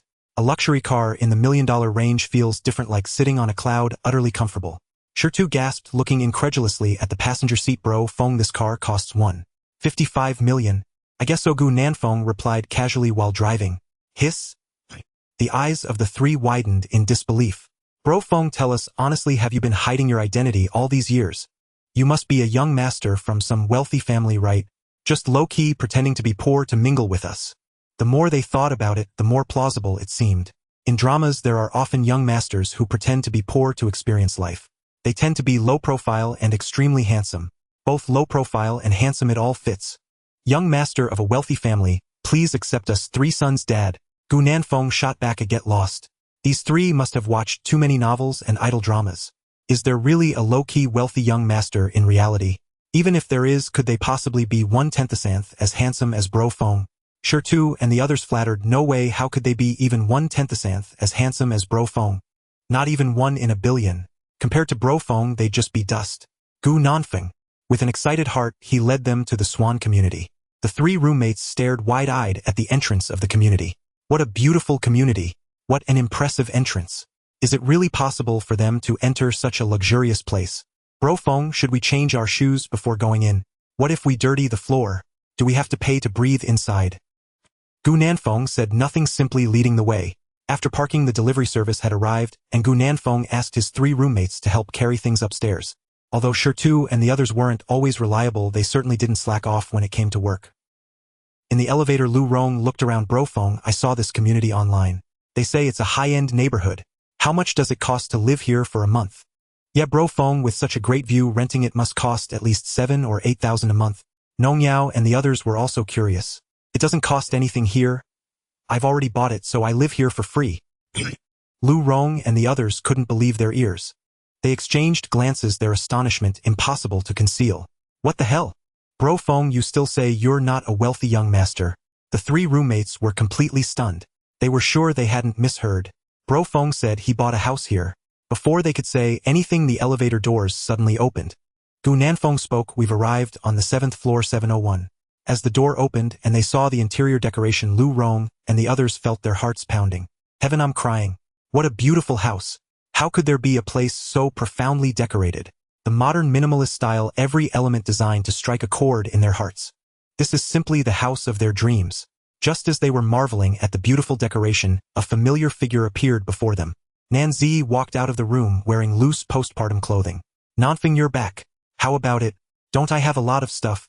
As soon as she finished speaking, she was stunned to see several additional people in the living room. Hey, why are there 3 more people? Lu Rong and the others dropped their jaws. Nanzi. The school beauty, Nanzi. How is the school beauty here? Isn't this Bro Feng's house? Suddenly Lu Rong's earlier suspicion surged violently in his heart. Could it be that Bro Feng is really together with the school beauty? Is the child born from the school beauty Bro Feng's? No way, no way. This is insane. The school beauty Nanzi is in Bro Feng's house. Shirtu and Nong Yao were dumbfounded. What? What is going on here? This must be the school beauty. Nanzi looked at the three with surprise in her eyes, as if she guessed something, and turned to Gu Nanfeng asking, who are these 3? Gu Nanfeng set down his luggage and explained, they are my roommates from school. Nanzi's expression was indeed one of recognition. She must have too much stuff and couldn't handle it alone, so she called her classmates to help. Shirtu was still in a daze. Bro Feng, this lady. Who is she? Gu Nanfeng nodded. You didn't mishear. She is Nan Zi, the mother of my child. Last time when I told you she was from our school, I was referring to her. What? What? Bro Feng is actually together with the school beauty. Oh my god, the news about the school beauty being pregnant and giving birth spread like wildfire in school. The child's father is actually Bro Feng. When did they get together? When did this happen? Shirtu and the others stuttered, clearly still digesting the information before them. Bro Feng bought a car worth over 1.5 million and also purchased a house in the Swan community. Now the mother of his triplets is the school beauty Nan Zi. Any one of these pieces of news could shock them for 100 years. In such a short time, Gu Nanfeng had made them question their very existence several times. Oh heavens! You must be joking. Bro Feng, is he really not a wealthy young master? Is he really not? Really not? Shirtu pinched Nongyao hard. What the hell, Shitu, what are you doing? Shirtu chuckled. If you feel pain, it must mean we're not dreaming. Damn. Nongyao instinctively wanted to say that word, but realizing the school beauty was right there, quickly covered his mouth and glared at Shirtu. Gu Nanfeng introduced them. These three are my roommates Lu Rong, Sherwin, and Nongbei. This is the mother of my child Nan Zi. Shirtu and the others chuckled. Hello, sister-in-law and Bro Feng's roommate, just call me Shirtu. This guy next to me is Nongyao and that one is Shotsai. Gu Nanfeng quickly added, Z, my three roommates can be a bit crude sometimes, so don't take their words to heart. Nan Zi pursed her lips and smiled. Your friends have such interesting personalities. It's wonderful to have friends like them. My goodness, is this the smile of the school beauty? Seeing her up close was simply breathtaking. No wonder so many people at school like her. The three roommates felt that the school beauty without makeup was far prettier than those female stars in the entertainment industry. Despite being chatty in front of Gu Nanfeng and in the dorm, Lu Rong and the others couldn't utter a word in front of the beautiful girl. Only Stone dared to crack that joke in front of Nan Zi. After spending a little more time with the school beauty, he no longer felt bold enough to speak. Astonishing, simply astonishing. Oh my god, Brother Feng is truly a winner in life. The three of them gazed at him with envy. Just as they were at a loss, Zhang Yu pushed a stroller out of the room. Oh, Lu Rong and Stone, you guys are here. Zhang Yu greeted them warmly, having met her son's three roommates before. Lu Rong and the others quickly replied, Hello, Aunt Zhang, we came to help Brother Feng move things. As they spoke, their gazes unconsciously landed on the stroller. What did they see? Three soft, adorable little babies lying in the stroller. Aunt Zhang, these must be Brother Feng's babies. Wow, they are so cute. Lu Rong had seen many babies, but it was the first time he encountered such adorable and silly-looking ones. They were rosy and chubby like little angels. They truly inherited the genes of Brother Feng and the school beauty. Upon seeing them, he couldn't help but feel the urge to sneak them home. Stone and Nongyao were equally enchanted, their eyes sparkling with delight. Zhang Yu smiled. That's right, Nanfeng is now a father. Triplets, they just came home yesterday. What are the babies looking at? These three uncles are not bad people. They are good friends of your dad. Shall we go greet the uncles? The adorable little ones in the stroller gazed curiously at the three roommates. Their curious eyes twinkled, melting Lu Rong's heart.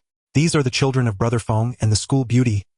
If the people at school found out, it would definitely create a sensation. Feeling the presence of their parents and grandmother, the human cubs were filled with a sense of security.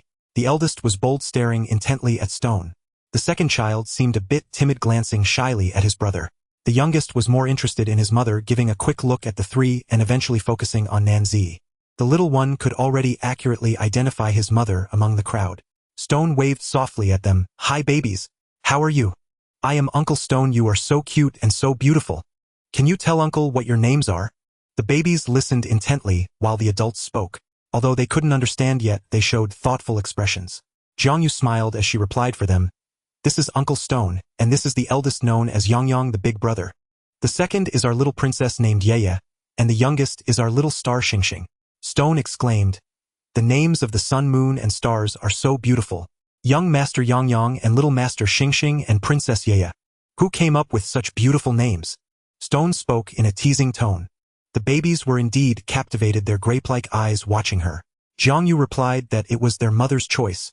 The triplets were in a stable emotional state, very lively. After putting down their luggage, Gu Nanfeng asked the three, Do you want to hold the babies?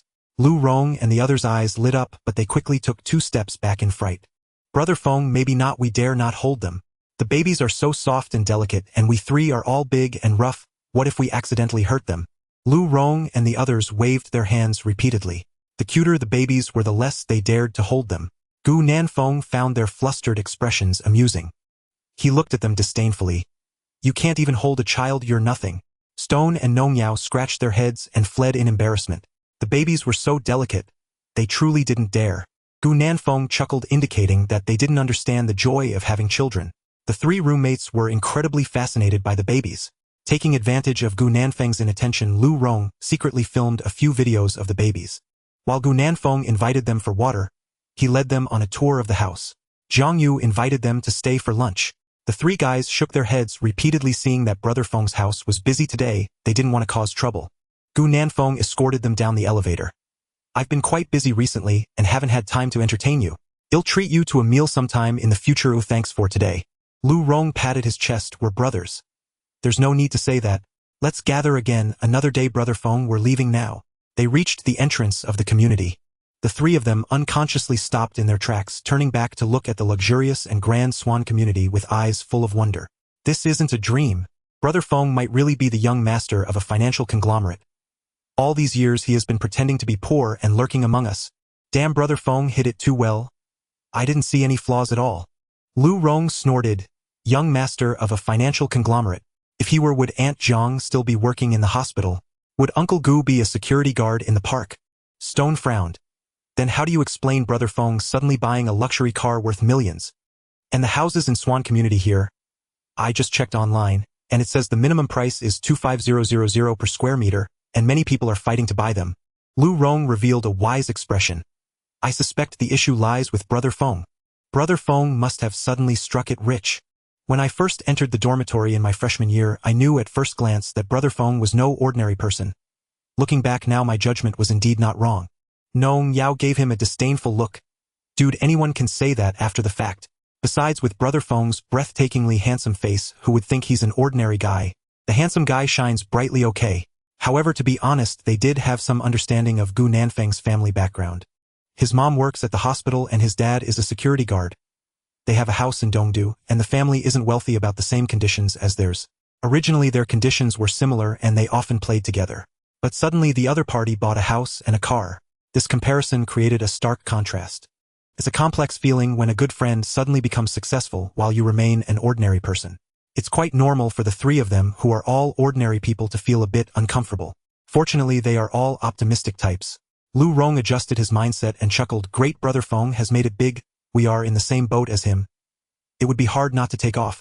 Are you going to cling to Brother Feng? Haha, spineless man. Can't you have a bit of backbone? I look down on you. Damn, what are you pretending for? Haha, you caught me. Clinging to his thigh is a nice choice. Hey, Brother Feng now has a house and a car. His assets must add up to at least several million. Haha, Liao Yue is blind to not see. Wanting to cling to rich men but broke up with Brother Feng. Little do they know Brother Feng is the high, rich and handsome one. Liao Yue despised Gu Nanfeng for being broke and breaking up with him, which left the three of them as roommates and good brothers feeling unsettled. In this day and age, does having no money mean one isn't worthy of love? The three chatted as they walked back to school. Near the school, they passed by a Starbucks. Lu Rong stopped in his tracks. Normally, he only drank from Mishu Ice City and felt reluctant to indulge in the expensive Starbucks. However, in a good mood at the moment, he turned to his two roommates and said, how about some coffee? They'll treat you to be among the elite. Shirtu and Nanjiao's eyes lit up. What? Adoptive father, are you treating us to Starbucks? Is that true? Lu Rong enjoyed the feeling of being an adoptive father and nodded earnestly. Today, not drinking from Mishu Ice City, the three roommates walked into Starbucks with their backs straightened, feeling like successful individuals. Coincidentally, just as they placed their orders, they ran into Liao Yue and her best friend, who were there for coffee. Two stylishly dressed men accompanied them, seemingly a year older than they were. As soon as they found a place to sit, they heard Liao Yue and her friend's condescending voices. Oh, I want drink today. I had a cup this morning and I'm afraid I won't sleep tonight if I have another. Exactly, staying up late is bad for our skin. Too much of it can lead to acne. Hey, isn't that Liao Yue, the one who loves the Xiaomi 15 Pro? Lu Rong murmured, feeling annoyed at the thought of Liao Yue dumping Feng Ge. Are these two handsome guys your new targets? They look quite wealthy. Of course, with someone as materialistic as Liao Yue, they can't sit at the same table if they are broke. Hearing Lu Rong's sarcastic tone, Liao Yue's expression changed slightly. Lu Rong, what do you mean by that? Her friend chimed in, worried guy, what nonsense are you spouting? Are you crazy? Lu Rong laughed heartily. He wasn't even nearsighted. The glasses he wore were just a decorative piece for entering Starbucks. He hadn't expected Liao Yue and her friend to be so combative. Those remarks hit hard. However, Lu Rong had backup. Ushertu stood up and said, "You're the one who's crazy. Your whole family is crazy." Then he looked at the two men accompanying Liao Yue and asked, "Brothers, are you dating Liao Yue? I advise you, if you want to pursue this woman, be careful with your wallet. She had her sights on my brother's looks, chased him for months, and in the end my brother, being soft-hearted, got together with her. But guess what? She made my brother buy this and that every day, then dumped him for being broke. She even said that poor people don't deserve to date her, that you aren't even qualified to talk to her if you have no money." Liao Yue panicked. "You're talking nonsense." Her friend, who knew the inside story, quickly sought help. "Are you just going to stand by while they bully the two of us?" The two boys nearby looked confused, never expecting such drama during a coffee outing. One of the men, wearing an expensive watch, asked Shitu, "Did Yue really date your brother before? Didn't she say she has never been in a relationship?" Clearly the two had only recently met Liao Yue. They saw her as beautiful and poised and were planning to pursue her. With no relationship experience, they were even more excited.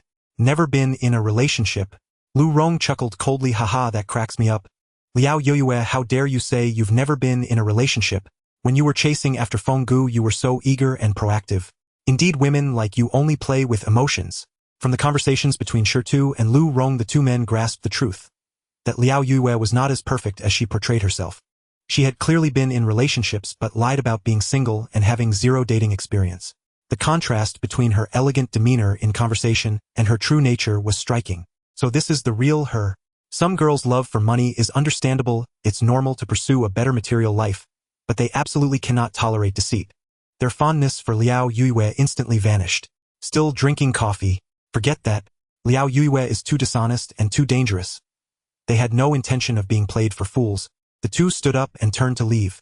Liao Yue had recently met them and thought they looked innocent in their branded clothes and luxury cars, so she and her friend wanted to develop something. Perhaps they could land a big fish in the future. Of course, if it didn't work out, it was fine. Liao Yue had plenty of backup options in her fish pond. She originally wanted to make an impression this time, but unexpectedly ran into Lu Rong and the others. Hearing such harsh words in front of her made her furious. After the two men left, she decided not to pretend anymore. What's wrong with me leaving him? Is it wrong for me to pursue a better life? I can only blame Gu Nanfeng for being a poor loser. Could I be happy following him? I wanted a Xiaomi 15 Pro, but he couldn't even afford it. Do you know how many of my friends laughed at me? Haha, that's just how reality is.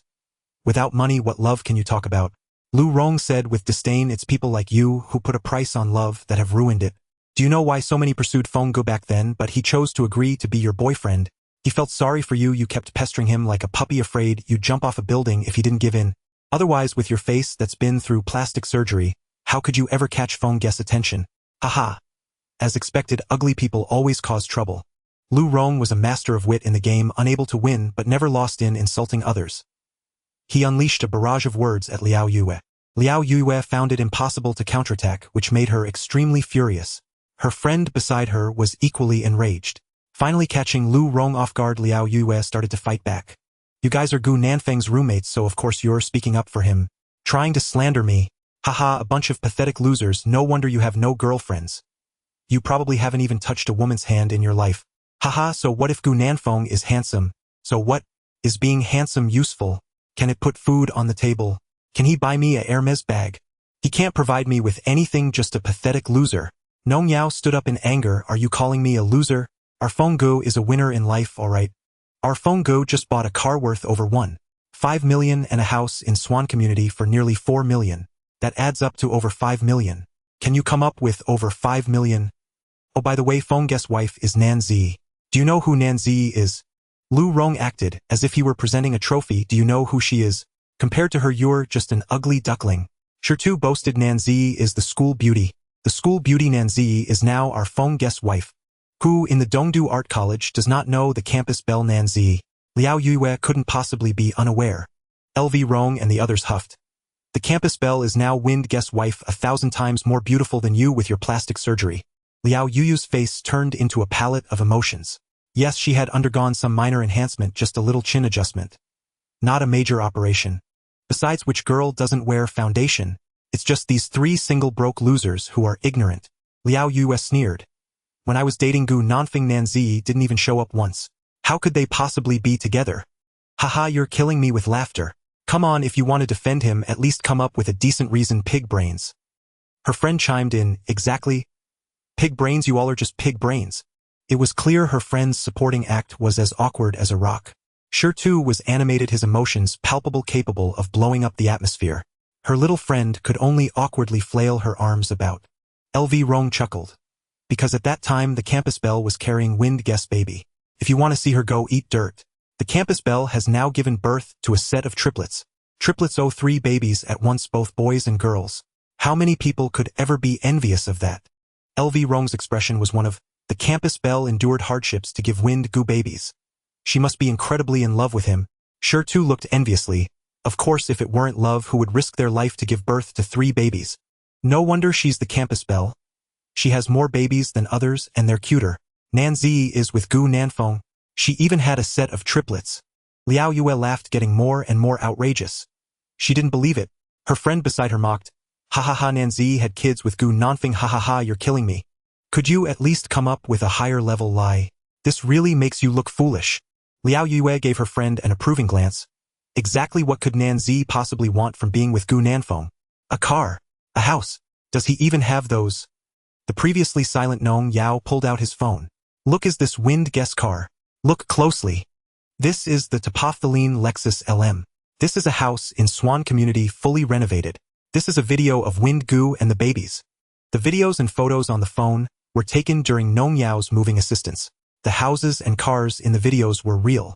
Their 4 roommates' conversation didn't seem staged either. Liao Yue was puzzled.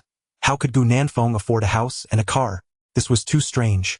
She had met Gu Nanfeng's parents a few times and they didn't seem wealthy at all. She had never seen Gu Nanfeng and Nanzi interact, so how could they suddenly have kids? Liao Yu's friend scoffed. Didn't they say Nanzi was with Gu Nanfeng? Where is he? You guys aren't hiring actors, are you? Check the next few videos. Scrolling back, they indeed saw a girl bending over by a baby stroller. Although only half her face was visible, it couldn't hide her stunning beauty and tenderness in her eyes. Liao Yue had seen Nanzi before, and she was sure that the woman in the video was Nanzi herself. Oh my god, how could this happen? How could they be together? It was too unbelievable. Liao Yu's friend had also seen Nanzi. Seeing the video, her heart skipped a beat. No way, it really is Nanzi and Gu Nanfeng. Those houses and cars LV Rong mentioned couldn't be real, could they? Nong Yao took the phone back, looking ecstatic. See, my Wind Gu is definitely a life winner now. Sure too shook his head, chuckling. Some people are just vain and superficial. Now that Wind Gu has a house, a car, and a campus belle as a wife, plus a set of adorable triplets. LV Rong laughed happily. I envy Wind Gu, his life will surely get better and happier. Nong Yao nodded. I think so too. LV Rong stood up with coffee. Let's pack up and head back. Don't let someone affect our fortune. Sure too exaggeratedly exclaimed. Let's go quickly. I still want to cling to Wind Guess thigh and reach the pinnacle of my life.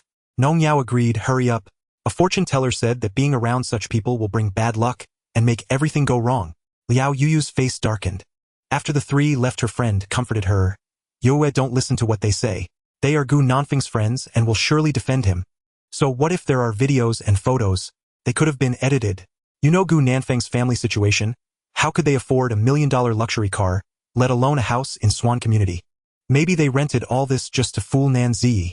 Haha, that poor woman Nanzi being deceived without knowing it, and having 3 kids as a result. She'll never get out of that pit. Listening to her friend's analysis, it seemed reasonable. Indeed, given Gu Nanfeng's family conditions, how could he afford such expensive houses and cars? They must have been rented.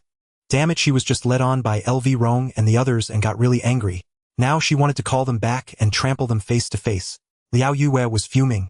Seeing her mood improve a bit, her friend continued. Such situations are quite common online. Many broke losers who can't afford to marry rent cars and houses to deceive women into having kids. Haha, Yue, do you think that when we confront Nanzi and expose Gu Nanfeng's true nature, will they end up fighting? Hehe, I really want to see the campus belle's tragic outcome after finding out she was deceived. Liao Yue was left speechless. She didn't expect her friend to be so malicious. But it sounded so thrilling. Just thinking about the scene of Nanzi and Gu Nanfeng tearing each other apart, with Gu Nanfeng losing his wife and children, excited her. Now hearing her friend's analysis, she was convinced that their speculation was at least 80% true. However, even if it was rented, it was concerning that Gu Nanfeng got together with Nanzi so soon after their breakup. The other party was more beautiful and elegant than her, causing her to feel uncomfortable in her heart. It felt as if something that belonged to her had been suddenly taken away. Her friend advised her not to overthink it. What if Nanzi was with Gu Nanfeng? It only proved that she was blind. Was it necessary to be envious of a pitiful, foolish woman? Liao Yue thought about it and agreed. She was just a foolish woman. There was no need to waste emotions on her. Her main task now was to find a rich and handsome guy. After such a commotion, many people in Starbucks had noticed them. Liao Yue collected her thoughts and quickly left with her friend. However, on the way she was determined to find an opportunity to confront Nanzi and expose the truth about Gu Nanfeng's rental deception. It will definitely be exciting then. She wouldn't allow Gu Nanfeng to live better than her after their breakup, nor would she allow him to have a partner more beautiful than herself. Meanwhile, Gu Nanfeng was unaware of the events happening inside Starbucks. In the Swan community, he was packing up belongings for Nanzi. Costumes were neatly hung in the cloakroom. The three little ones, filled with curiosity, quietly observed every move their father made. They were sensitive to colors, their attention drawn to their mother's vibrant and peculiar clothing. Nanzi felt a slight blush, wondering if Gu Nanfeng would laugh at her love for cosplay.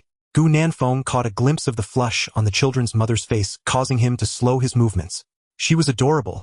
After moving Nanzi's luggage, he tidied up the house once more. With more adorable elements, the home looked different. Jiang Yu expressed her fondness for it.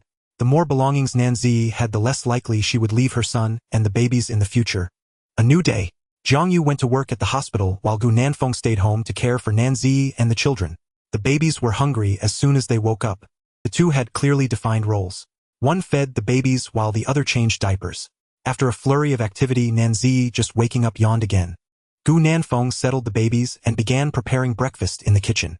The meal was a standard postpartum diet based on recipes he found on Xiaohongshu. However, it still needed Jiang Yu's approval before cooking. With his systems talent, Gu Nanfeng cooked faster than the average person, and soon breakfast was ready. Nanzi had just fallen asleep again, so Gu Nanfeng kept the food warm, ready for her to eat upon waking. In the meantime, he organized the baby's small clothes. Now Nanzi felt that eating Gu Nanfeng's cooking every day was the happiest thing in the world. At the dining table, she particularly enjoyed the breakfast he made. After giving birth, it was easy to gain weight. Nanzi touched her belly, wondering if she would gain weight eating like this. She tilted her head in thought. Sometimes having such delicious food was a dilemma. After having the baby, Nanzi felt that life had changed a bit. In the past, she would find quiet times boring. Now life was peaceful and beautiful. Sunlight streamed through the treetops onto the balcony, as Nanzi took the babies out to bask in the sun. While unbuttoning the baby's clothes, she suddenly exclaimed, "What's wrong with the babies? Gu Nanfeng, come quickly and take a look." Nanzi's sudden panic startled Gu Nanfeng, and he rushed over, asking, "What happened? What's wrong with the babies?" Upon closer inspection, he saw tiny red spots on the baby's delicate arms. Not just the eldest, but the second and third babies had them too. The new parents were deeply concerned. Gu Nanfeng checked the children's clothes, saying, "Every time after a bath I've applied body lotion and diaper ointment. How could this happen? No wonder the three little ones were uncomfortable while breastfeeding earlier. What should we do, Gu Nanfeng? Are the babies sick?" Nanzi asked anxiously. Gu Nanfeng urged her to calm down, saying, "Relax, I'll call Mom and ask her." Jiang Yu answered the call immediately. After hearing Gu Nanfeng's description, she was still worried and initiated a video call. "Those red spots are heat rashes, commonly known as prickly heat. It must be that the babies sweated last night and you didn't clean them up in time. This is easy to handle. It's not a big issue, so you don't need to worry. Later, go look for a pharmacy nearby in the community and buy some calamine lotion or zinc oxide ointment to apply on the places where the babies have heat rashes. Keep their clothes loose and breathable. Don't dress them in tight clothes. After applying the medicine, the heat rashes will disappear quickly. Mom, do you have specific brands for those two medications?" "Any brand is fine, the efficacy is similar." After hanging up the video call, Gu Nanfeng quickly got up and left, saying, "I'll be back as soon as possible. Please take care of the babies." Calamine lotion and zinc oxide ointment are not expensive. Gu Nanfeng spent 50 yuan to buy both. He rushed home, where the three little ones were moving uncomfortably. Nanzi was so distressed that she almost cried. Gu Nanfeng thought for a moment and decided to try the zinc oxide ointment. "Be good babies if you're uncomfortable. It's because Daddy didn't take good care of you. Here, Daddy will apply the medicine, and you won't feel uncomfortable anymore." The babies looked at him sadly as he gently applied the ointment on their arms. The little one pushed his hand away, whimpering and crying. Gu Nanfeng kissed his hand, saying, "You won't feel uncomfortable. Daddy will finish applying the medicine soon." The little stars still wouldn't cooperate, so Gu Nanfeng had to wait for the right moment to apply the ointment. After a battle of wits, he finally managed to apply the medicine to all the babies. Maybe it was due to the medication. Shortly after applying it, the babies stopped crying. Nanzi, with red-rimmed eyes, finally let out a sigh of relief. She felt very guilty. If she had noticed the baby's discomfort earlier, they wouldn't have suffered so much. Gu Nanfeng reassured her not to blame herself, saying that caring for little children was like this. Discovering problems and solving them in time. The babies were fine now. Besides, he felt he should be the one feeling guilty. If he had noticed the babies sweating last night, things wouldn't have turned out this way. However, it was too late to say anything now, and Gu Nanfeng realized his shortcomings. In the future, he would find ways to take better care of the babies. At this moment, the little treasures were calm, and Gu Nanfeng and Nanzi quietly accompanied them as they basked in the sun. It is said that multiples have a special bond. When one is hungry, the others will follow suit. Sure enough, after basking in the sun, for a while, one of the babies began to cry from hunger. As soon as the eldest's voice was heard, the soft cries of Yeye and Xingxing followed. It was impossible to feed all 3 babies at once. Usually he could only feed the 2 who cried the loudest. Why could they feed 2 at the same time? Because Nanzi was strong enough to nurse both children simultaneously. However, she needed Gu Nanfeng's assistance with one on each side. In the beginning she felt shy about breastfeeding, but now she was used to it. After all, what could she do? She couldn't let the babies go hungry just because she felt shy. After Yang was full, he turned his little face away to indicate that he was done eating. Gu Nanfeng was quick to react, quickly holding the food in place. Otherwise, it would splash all over the baby. He retrieved the milk storage bottle to place underneath, waiting for the excess to flow out naturally before Gu Nanfeng finally removed it. Next, he needed to burp the eldest. Through this period of exploration, Gu Nanfeng had found the quickest way to get the babies to burp. After taking care of Yang, he noticed that Xingxing, the little pitiful one, had yet to eat. Finally, it was Sanbeo's turn. The little star had been crying for so long. He must be starving. As soon as he was placed in Nanzi's arms, the little one suckled vigorously, causing the novice mother to grimace in pain. On the other side, Yeye had also eaten her fill. Turning her small mouth to the side, Gu Nanfeng acted swiftly, pressing down on the food supply, while quickly bringing over a milk bottle. Afterwards, she patted Erbeo's back to help him burp. Soon the little princess let out a soft burp. Sanbao was still focused on eating, resembling a little piglet starving for food. Nanzi noticed that the little treasure had quite a personality. Whenever he was 5/10 full, he would slow down, stopping to look at his mother. Holding his food with both hands, he would gaze at her or his father for a moment before leisurely continuing to eat.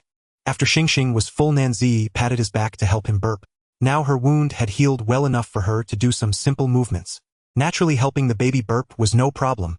After tidying up the little ones, Gu Nanfeng checked the time and was surprised to find it was already noon. As he stepped out of the door, he bumped into Zhang Yue, who was returning from work. She was carrying a basket filled with vegetables, pig liver, and pig blood. All of it was for Nanzi's postpartum recovery and blood replenishment. Some people don't like to eat offal and blood. You're a good cook, so you should make it, she suggested. Besides these, there are other options. Just keep an eye on it while you cook. Zhang Yue, working in obstetrics, often encountered mothers who disliked offal. She wasn't sure if Nanzi could accept that flavor, so she made preparations for both scenarios. Additionally, she bought beef, lamb, black chicken, as well as spinach, carrots, and pumpkin. Seeing that Gu Nanfeng was about to get busy again, Nanzi followed behind him, hoping to see if she could help with anything within her capacity. Caring for the babies was already quite tiring for Gu Nanfeng, and she felt a pang of sympathy for him. At the same time, she was touched by how thoughtfully Jiang Yu considered everything for her. She felt an immense sense of gratitude. In fact, just as Jiang Yu had worried, Nanzi usually didn't like to eat offal or blood. However, with Gu Nanfeng's excellent cooking skills, the dishes he made must taste delightful. Gu Nanfeng had been paying attention to Nanzi's eating habits all along. He had already noticed that she seemed to dislike offal. With a decision in mind, he smiled and said, "Mom bought beef, lamb, and black chicken. Later, I'll make you a black chicken soup along with beef and lamb. Everyone's eating habits are unique. If we're going to live together in the future, these are things that need to be adjusted." Jiang Yu was happy to see the two interacting, saying, "I'll go check on the children. You two carry on with your tasks." She hurried back after learning that her little grandchildren had developed heat rashes. She didn't dare tell Gu Honglang. If he found out, he would probably rush over during work hours. Postpartum women can eat more foods rich in protein, iron, calcium, vitamins, and dietary fiber. Later, I'll ask Mom if you need some elemental supplements. If there are any, let her bring them back from the hospital. I trust the hospital's medicines more. Nanzi, washing vegetables, felt sweet inside at Gu Nanfeng's concern. Thank you." Gu Nanfeng smiled brightly, saying, "No need to say thank you in the future. Come on, I'm getting ready to cook. You should leave the kitchen for now to avoid the smoke. Nanzi nodded and stepped back a few paces out of the kitchen. Gu Nanfeng had been utilizing his cooking skills system, making every cooking action seem effortless. He heated the oil in the pan and every movement was incredibly smooth. Soon the kitchen was filled with a delicious aroma. Watching Gu Nanfeng tie on an apron and busy himself at the stove brought her joy. Nanzi quietly leaned against the kitchen door watching. This scene was something she had once imagined, never expecting it to materialize right before her eyes. The main dishes this time were black chicken soup, clear stewed beef, and lamb stew with radishes. Additionally, Gu Nanfeng stir-fried 2 green vegetables. He added red dates, yam, and shiitake mushrooms to the black chicken soup. The aromas wafting from the dishes were mouth-watering. Nanzi walked into the master bedroom and said, "Auntie can eat now." She wanted to do her best to help with whatever she could. For instance, calling Zhang to eat, serving rice, and setting the chopsticks. Zhang smiled and gently stepped out of the room. At the dining table, Nanzi ate with great enjoyment. She exclaimed that it was too fragrant and delicious. Zhang jokingly said, "If it's so good, let Nanfeng cook for you every day. You should get the marriage certificate, then Nanfeng can cook for you for a lifetime." Nanzi's face turned beet red. Suddenly talking about marriage certificates caught her completely off guard. Gu Nanfeng stepped in to ease her embarrassment, saying, "Slow down while eating, don't choke. Mom, just focus on eating. Let's discuss everything after the meal." Zhang shot a speechless glance at her son, her eyes seeming to say, "Isn't Mom doing this for your good?" Gu Nanfeng pretended not to see the look. He knew that Nanzi was shy and that she was a person full of thoughts. If she didn't come to terms with her feelings on her own, the more he talked, the more confused she would become. Gu Nanfeng changed the subject, asking, "Is Dad working the day shift today?" "Yes, he has been on the day shift this week. Let me tell you, I heard from Lao Zhou that your dad has been grinning from ear to ear every day, telling everyone that he is a grandfather with 3 adorable grandsons." Zhang couldn't help but laugh at the mention of Gu Honglang. Just a few days ago she was worried that if he suddenly had grandchildren, he might be unhappy or unwilling to accept the babies. Now, well, this old man couldn't wait to let the whole world know he was a grandfather. Hearing Zhang and Gu Nanfeng's conversation made Nanzi feel elated. She then drank another bowl of black chicken soup, enhanced by the shiitake mushrooms, the flavor lingering and unforgettable. "By the way, you two, wait a moment." Clatter clatter, Nanzi waddled back to the master bedroom and quickly returned, but this time she had an extra bank card in hand. She handed the card to Gu Nanfeng. Gu Nanfeng, puzzled, asked, "Z, what are you doing? You've recently bought a house and a car, bought clothes and baby supplies for the little ones, and taken care of me. You must have spent a lot of money, right? I still have some savings here. You can take it and use it." Nanzi's gesture left him at a loss. Gu Nanfeng never thought about letting her give him money. Firstly, he sincerely wanted to take care of the little ones.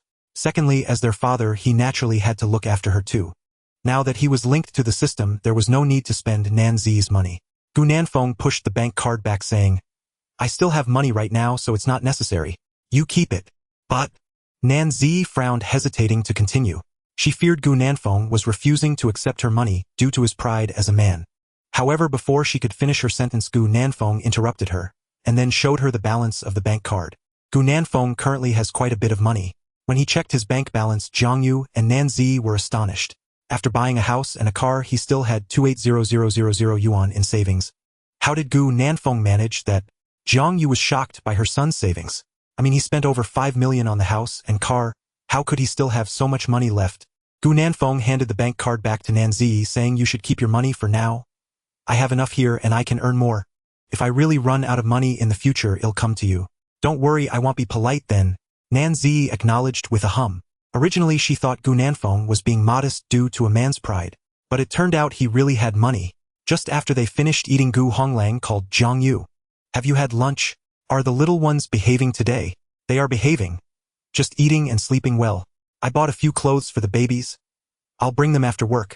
I didn't know what Z liked, so I didn't buy anything. When you have time, buy some gifts for her and I'll cover the cost." While Zhang was on the phone with Gu Honglang, the system's voice echoed in Gu Nanfeng's mind. Ding. The host has promptly detected and addressed the baby's skin issue, making further progress on the path of responsibility. Reward 1 luck enhancement. Luck enhancement? What is that? The system replied, in the state of luck enhancement, the host's fortune will surge and luck will help you achieve what you desire. Gu Nanfeng was pleasantly surprised. He roughly understood the meaning of luck enhancement. Using the luck enhancement would bring about good fortune. He wondered how it would feel to use this luck enhancement state to buy lottery tickets. Gu Nanfeng thought to himself, 2 days passed in the blink of an eye. That day Jiang Yu was off work. Gu Nanfeng and Nan Zi took the babies out for a stroll. On their way home, Gu Nanfeng stopped in front of a shopping plaza. Nan Zi curiously asked what's wrong. Gu Nanfeng pointed, there are so many people over there. Following his gesture, Nan Zi indeed found a crowd gathered in the center of the plaza. Upon closer inspection, they were playing a ring toss game. However, this plaza's ring toss was different from the usual 10 yuan for 10 tries where you toss to win ordinary small items. Here you could win refrigerators, washing machines, and cars. When Nan Zi saw the grand prize, she was instantly captivated by the car on display. It was a dazzling crimson Xiaomi SU7. What a beautiful car. Oh no, she felt her heart racing. She had seen similar games online before, but in those cases the prizes were usually 10-year-old Maseratis. But the owner of this plaza displayed the latest model of the dazzling crimson Xiaomi SU7. The car's aesthetic was simply stunning. Many people online loved this car, but unfortunately obtaining one required a wait of several months after placing an order. She never expected there would be one right here. As a ring toss prize, it was no wonder so many people had gathered. Not only young people like Nan Zi were drawn to it, but even Dr. Jiang, who was over 40, found it incredibly appealing. Gu Nanfeng noticed Nan Zi's interest and asked with a smile, "Zi, do you have a driver's license?" Nan Zi instinctively nodded yes. Why? Gu Nanfeng smiled, "It's nothing. It's good that you have one. I want to give it a try. Oh, who knows, with some luck I might win it for you." Jiang Yu thought her son was being overly optimistic. From the looks of it, the stall owner had been here for several days without a single success. She didn't believe her son would have such good luck. She noticed those attempting the ring toss had to pay 100 yuan per toss, and the car was so far away. How could it possibly be won? It was like throwing money into a puddle. With that money, it would be better to save it to buy things for the babies. However, seeing her son so enthusiastic, she didn't know how to say anything. Nan Zi's thoughts were similar to Jiang Yu's. She felt it was unlikely to win. Gu Nanfeng was full of confidence. With you and the babies being so lucky, maybe we will win. After saying this, he pushed the stroller forward. Gu Nanfeng and Nan Zi had striking appearances, shining brightly in the crowd. Plus, with a pair of adorable triplets, they attracted even more attention. Before they even arrived, the crowd in the plaza was already casting amazed glances at them. My goodness, what am I seeing? A family of 5 that walked out of a comic?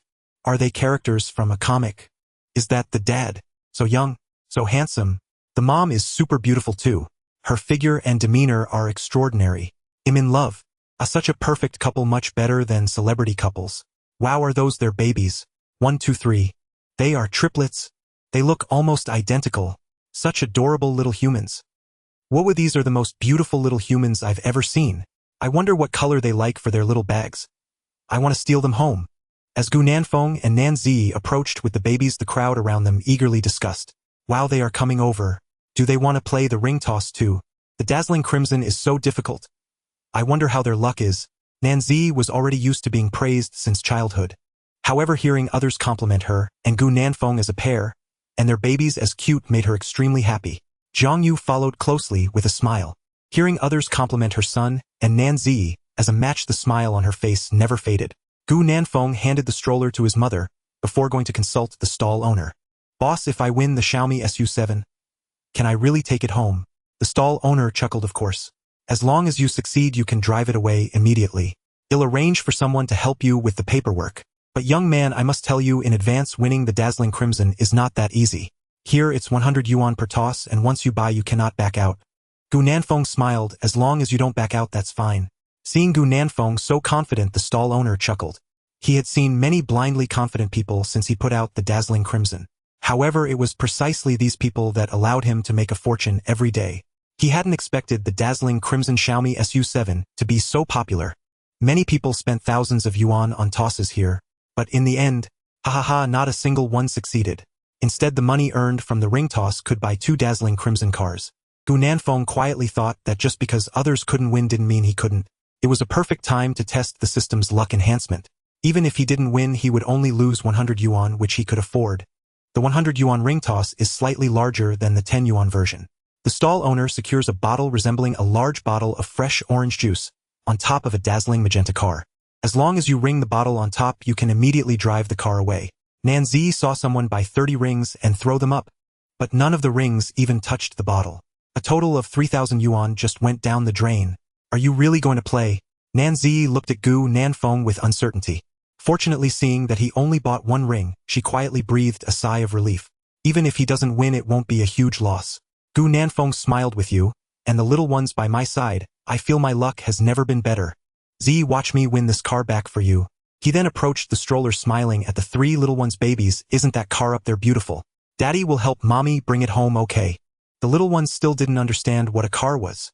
They were curious, looking around at the lively place. Many people in the square were attracted by them, charmed by their adorable appearance. The little cuties' eyes sparkled like gems. No one could resist their charm. Hearing their father's words, the little ones turned their gaze towards him, staring intently at the ring in his hand. Yaya thought it was a toy and reached out to grab it. Gu Nanfeng gently touched her hand and smiled. You're still too little, my baby. You can't hold it steady yet. When Yaya grows up, Daddy will let you play with it, alright? Right now their bones haven't developed properly. If they hold something too heavy, it won't be good for their bone growth. The second baby waved their little hands, wanting to keep grabbing. Yang Yang and Xingxing were attracted by the second baby, their eyes also fixed on the rings. Gu Nanfeng stood up looking spirited as he spoke to Nan Zi and Zhang Yu. Z, mom, watch closely. I'm going to win that car. Get ready to take a joyride later.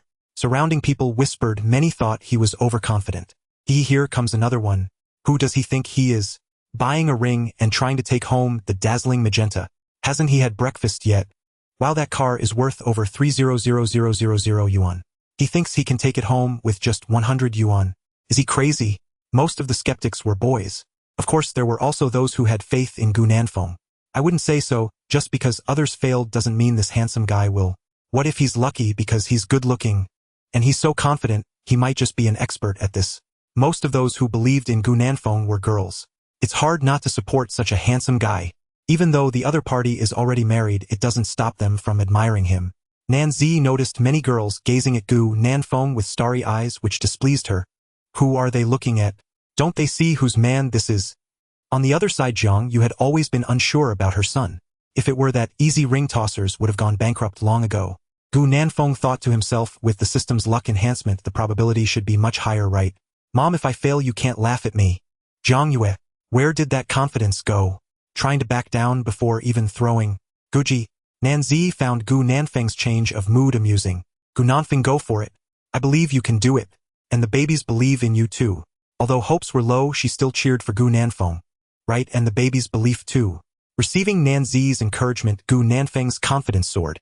He communicated with the system in his mind. System, activate luck enhancement for me.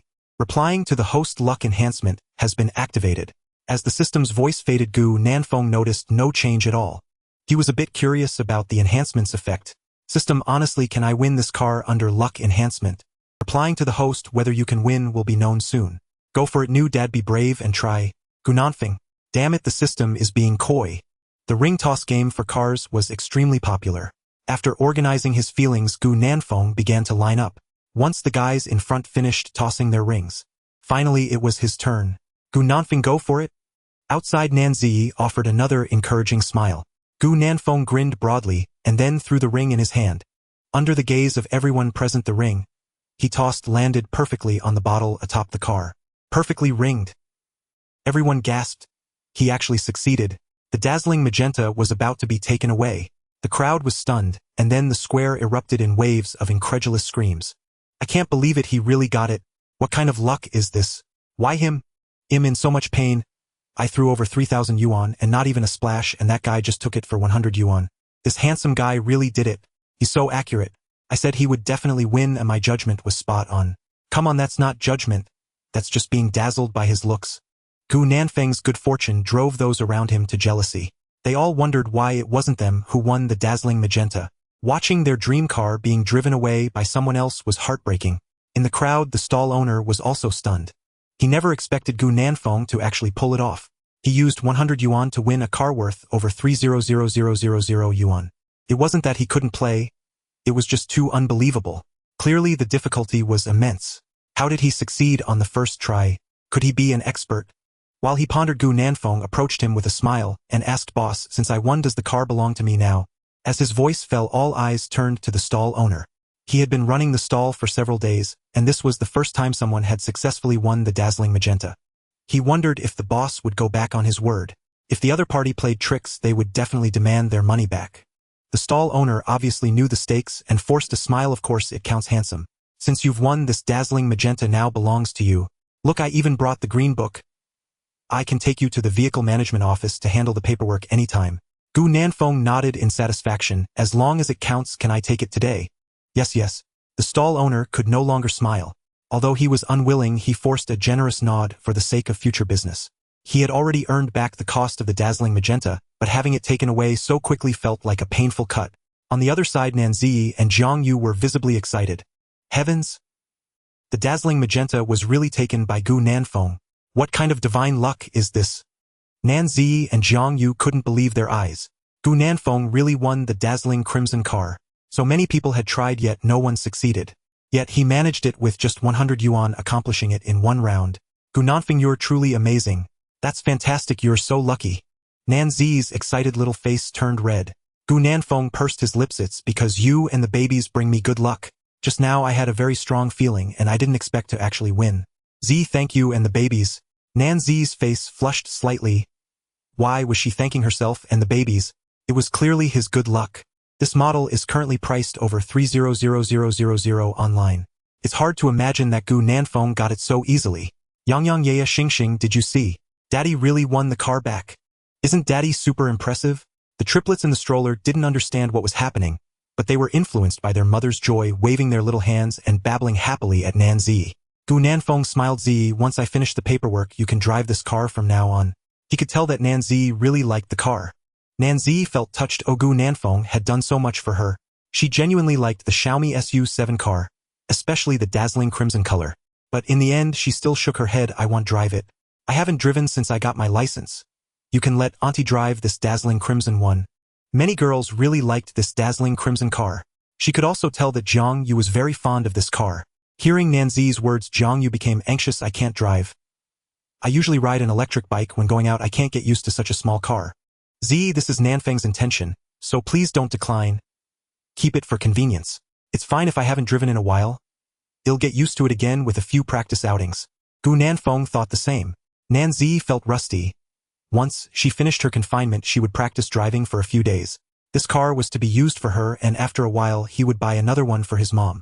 Nanzi didn't want Gu Nanfeng to sacrifice too much for her, shaking her head resolutely. I'm really afraid to drive. There are so many cars on the road now, I'm scared, so let Auntie drive it. In the future, you can just take me wherever I need to go. We still have a nanny car at home. Nanfeng, I know you care about me, but this time just let Auntie use it for convenience. Nanzi looked sincerely at Gu Nanfeng.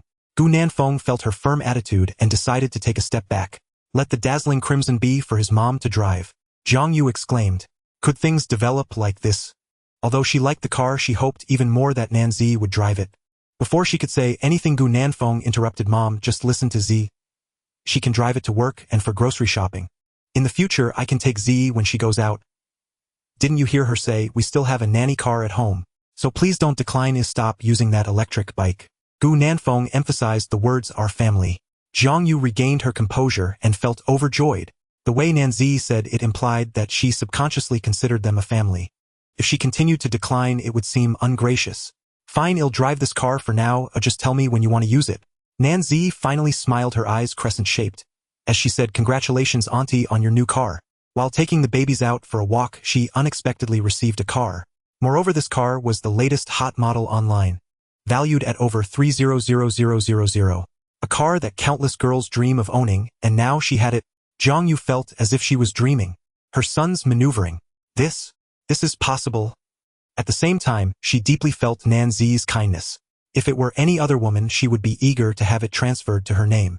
But she, despite clearly liking it, ultimately chose not to. Jiang Yu didn't know what to say. Such a wonderful woman. She could only hope her son would hold onto her tightly. Hearing the conversation between the three, the people around were stunned. Oh my, such a beautiful car. Gu Nanfeng gave this beautiful mom a car just like that. The key point was that the beauty didn't want it, and wanted to give it to her mother-in-law. Crying. Is this really the difference between herself and others? If it were her, she would have been bouncing with excitement when Gu Nanfeng first said he would give it to her. How envious they were of the family relationship.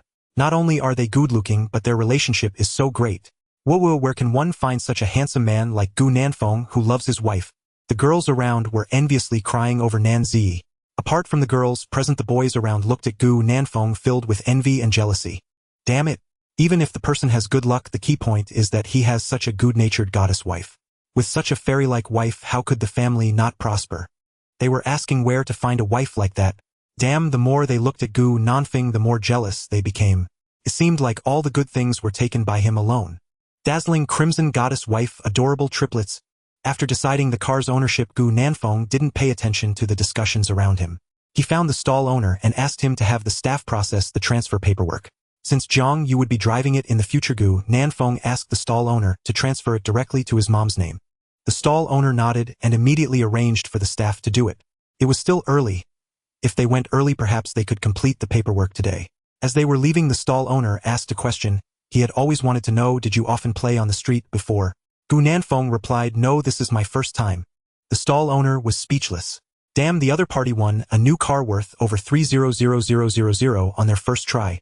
This luck is just too unbelievable. Who can he reason with about this? The triplets had no idea what was happening, but sensed that their mother and grandmother were very happy. Although they didn't understand, they just followed along with the joy. Nanzi rubbed their little faces, her eyes squinting into Crescent Moon's little cutie's daddy says you are his lucky stars. All the babies are lucky babies.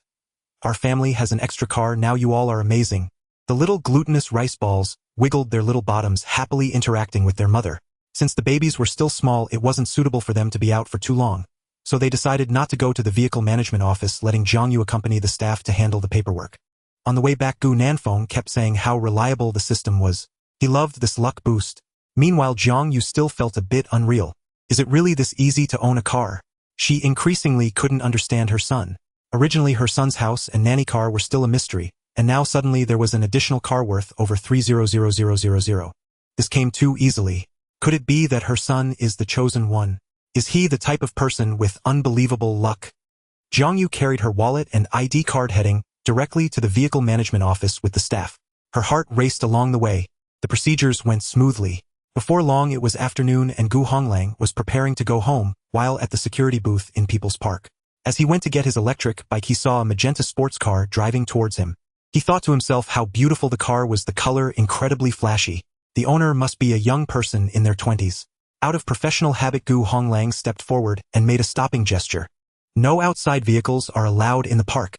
However, when the car stopped and the window rolled down, Gu Honglang was stunned. Ah, you? How could it be you? Zhang Yu smiled. Why can't it be me? Seeing this, several security guards from the booth also gathered around. How did you get this car?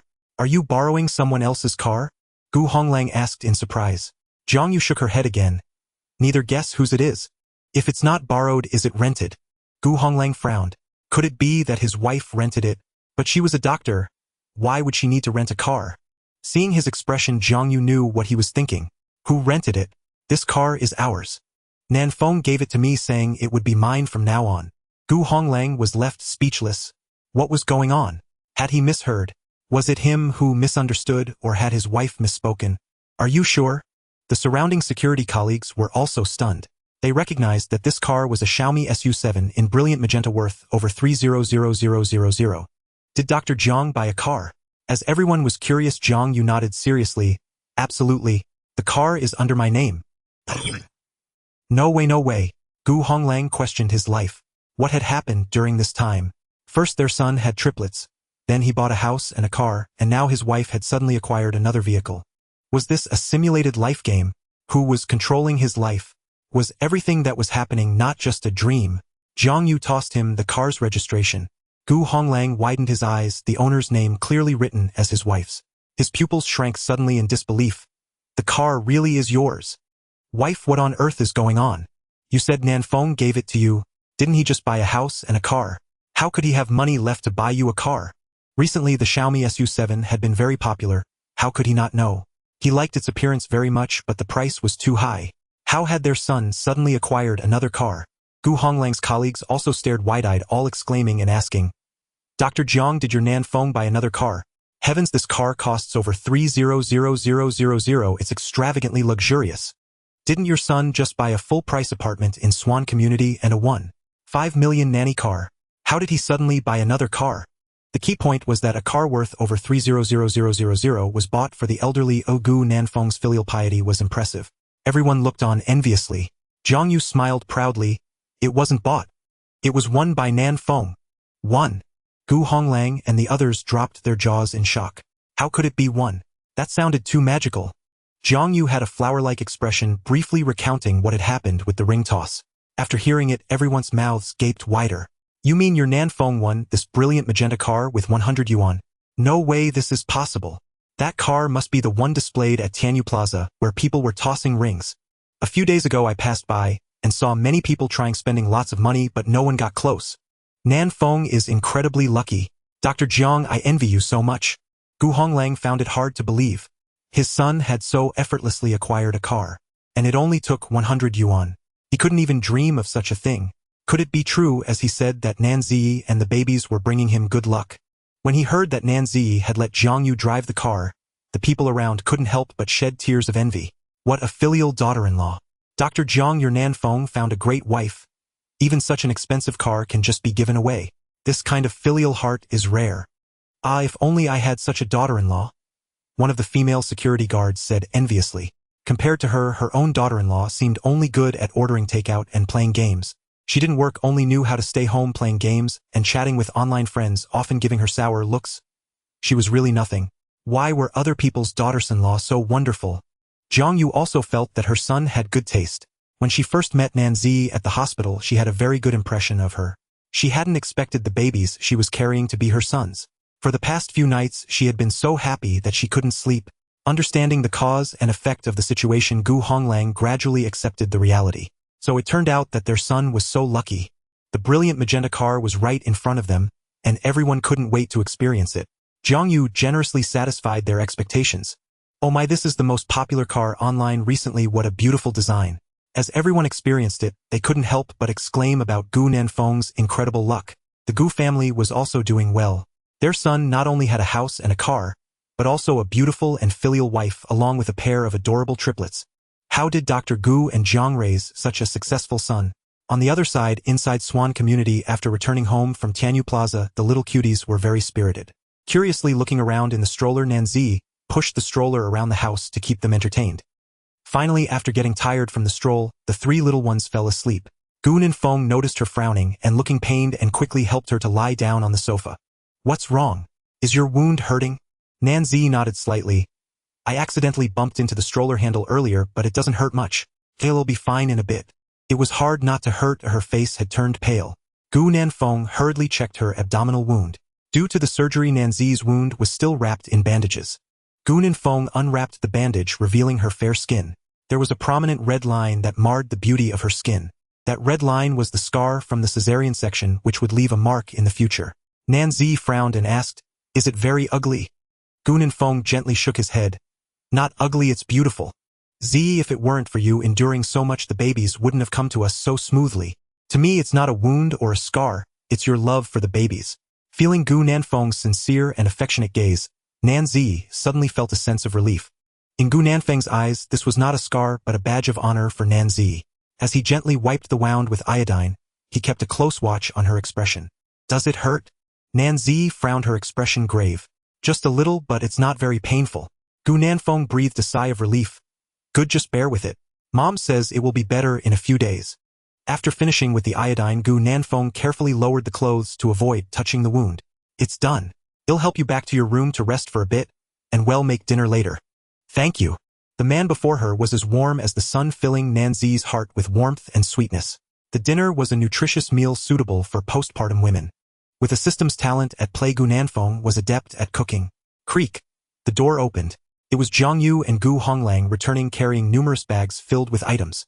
As soon as the door cracked open, they were greeted by an enticing aroma. "Oh my, it smells so good." Jiang Yu had never believed her son could cook so deliciously. But in recent days, he had continuously exceeded her expectations. He had grown increasingly unfamiliar and remarkably excellent. "Perfect timing, I bought some chestnuts and a free-range chicken. Can you make chestnut chicken for Ziyi?" "All right." Mom Ziyi's wound touched something earlier, it hurt a bit. "I applied iodine on her, can you please check on her?" "How can you care for Ziyi like this? You're not being careful at all." Upon hearing this, Jiang Yu handed the bags to Gu Honglang and rushed towards the master bedroom. Gu Honglang carried the ingredients into the kitchen to assist Gu Nanfeng. Even now, he found it hard to accept the matter regarding the dazzling crimson. "That car, did you really win it from the ring toss?" "Yeah, Dad, it was very simple. I just tossed it and hit it." Gu Honglang. If it were that easy, those in the ring toss business would have gone bankrupt long ago. But his son's luck was indeed extraordinary. Gu Honglang pondered and said, once Zi finishes her confinement she still needs to go to school, so let her have the car. Having a car can shield her from the wind and rain. She won't need to take taxis or the subway. As for your mom, ill by her one after a while. Gu Nanfeng understood his father's thoughts and smiled, shaking his head. Dad, no need. The Xiaomi Su7 can be driven by mom. That's what Zi said. If you disagree, talk to her about it. You don't need to worry about her schooling or ill buy her another car later. I'll buy one for you too. Gu Honglang was taken aback. Another one? Where did his son get so much money from? He didn't look like he was joking. Gu Honglang's curiosity was piqued. He could no longer hold back. He inquired, another car? Where did you get the money? You paid full price for this house and the minivan. Your mom and I have always been curious about how you suddenly made so much money. Gu Honglang even suspected that his son had robbed a bank, or was being supported by a wealthy woman. But there hadn't been any news of bank robberies lately. Was his son being supported by a wealthy woman? It wasn't impossible, but after watching for a while, there was no evidence. It didn't seem likely. So where did the money come from? Gu Nanfeng. He knew his parents would definitely ask. However, he had already thought of a response. Dad, this money comes from my good luck in stock trading, and also from the lottery. I don't know why, but ever since I met Z, my luck has been particularly good. I earn from whatever I invest in, and stocks too. They just rise after I buy them. Was it really that simple? Was it really that simple? Gu Honglang was skeptical. He had never traded stocks or invested. He didn't know the ins and outs. But he had heard that both types of investment carried significant risks. You could become rich overnight or lose everything. Gu Honglang took a deep breath. He couldn't discern the truth. But after thinking it over, he still reminded Gu Nanfeng, Dad doesn't understand these things. But I do know that stock trading and investment are very risky. If you're not careful, it's easy to lose everything. One cannot always rely on luck. Now that you have your own family, 3 babies, and Z to take care of, stock trading is too risky. Dad advises you to do it as little as possible. I'm very satisfied with what you have now. Owning a house and a car in the East is something many people envy. The older generation believes that stability is a form of happiness. Gu Nanfeng knew that his father meant well. He pursed his lips and said, Dad, don't worry, I know what I'm doing. I will definitely work hard to provide a better life for Z and the babies. You and Mom don't need to worry about me. Gu Honglang nodded in satisfaction. You just said you'd buy a car for me and Z. Just buy one for her, I don't need one myself. I'm used to driving an electric car. It doesn't get caught in traffic and I don't have to pay for parking. Gu Nanfeng laughed. We'll talk about it later.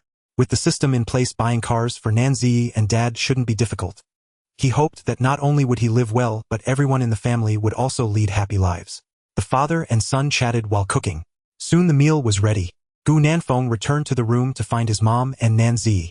Mom, Z can eat now. Zhang Yu cheerfully supported Nanzi out. She had already checked on her wound earlier. After applying medicine, she had recovered well and no longer felt pain.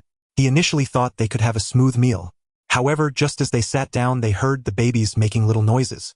It turned out the little ones had woken up. Just as Gu Nanfeng and Nanzi were about to get up, Zhang Yu spoke first. You two continue eating. Leave the children to your dad and me. After saying this, the two joyfully left. Although the food was delicious, the elderly couple preferred to care for the babies. The little ones had already started recognizing faces, distinguishing between their dad and mom. The little ones cried loudly, and upon seeing caregivers who were neither dad nor mom, they cried even harder. As an obstetrician, Zhang Yu had experience in soothing babies. Using all her skills, the babies' cries gradually subsided. Then she and Gu Honglang changed their diapers and fed them. After tidying up the little grandkids, they brought them to the living room.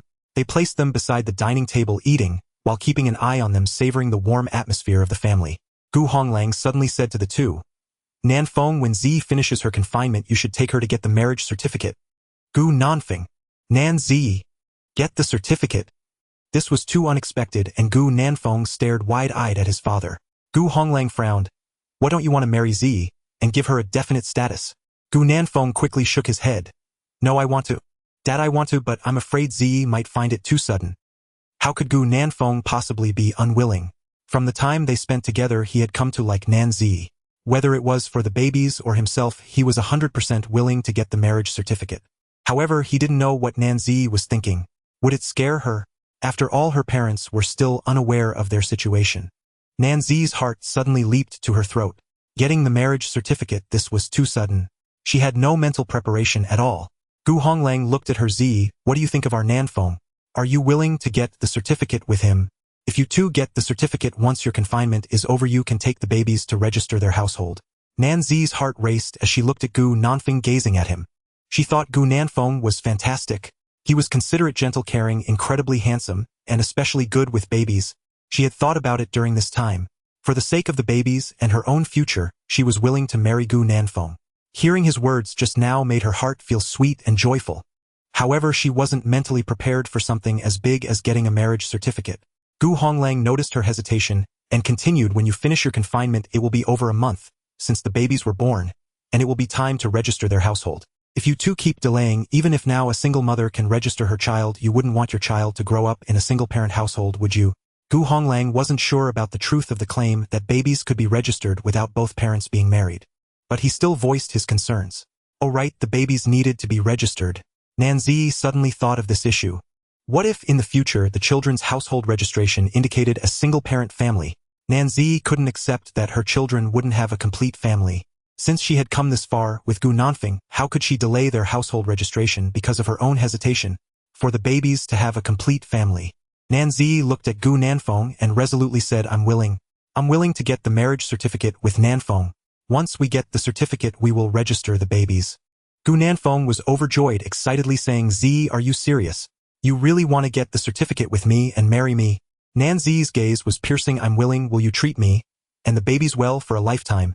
Gu Nanfeng's eyes were sincere. I will. Z, I will treat you and the babies well for a lifetime. I will cherish you both, care for you until the end of my days. Nanzi smiled like a blooming flower.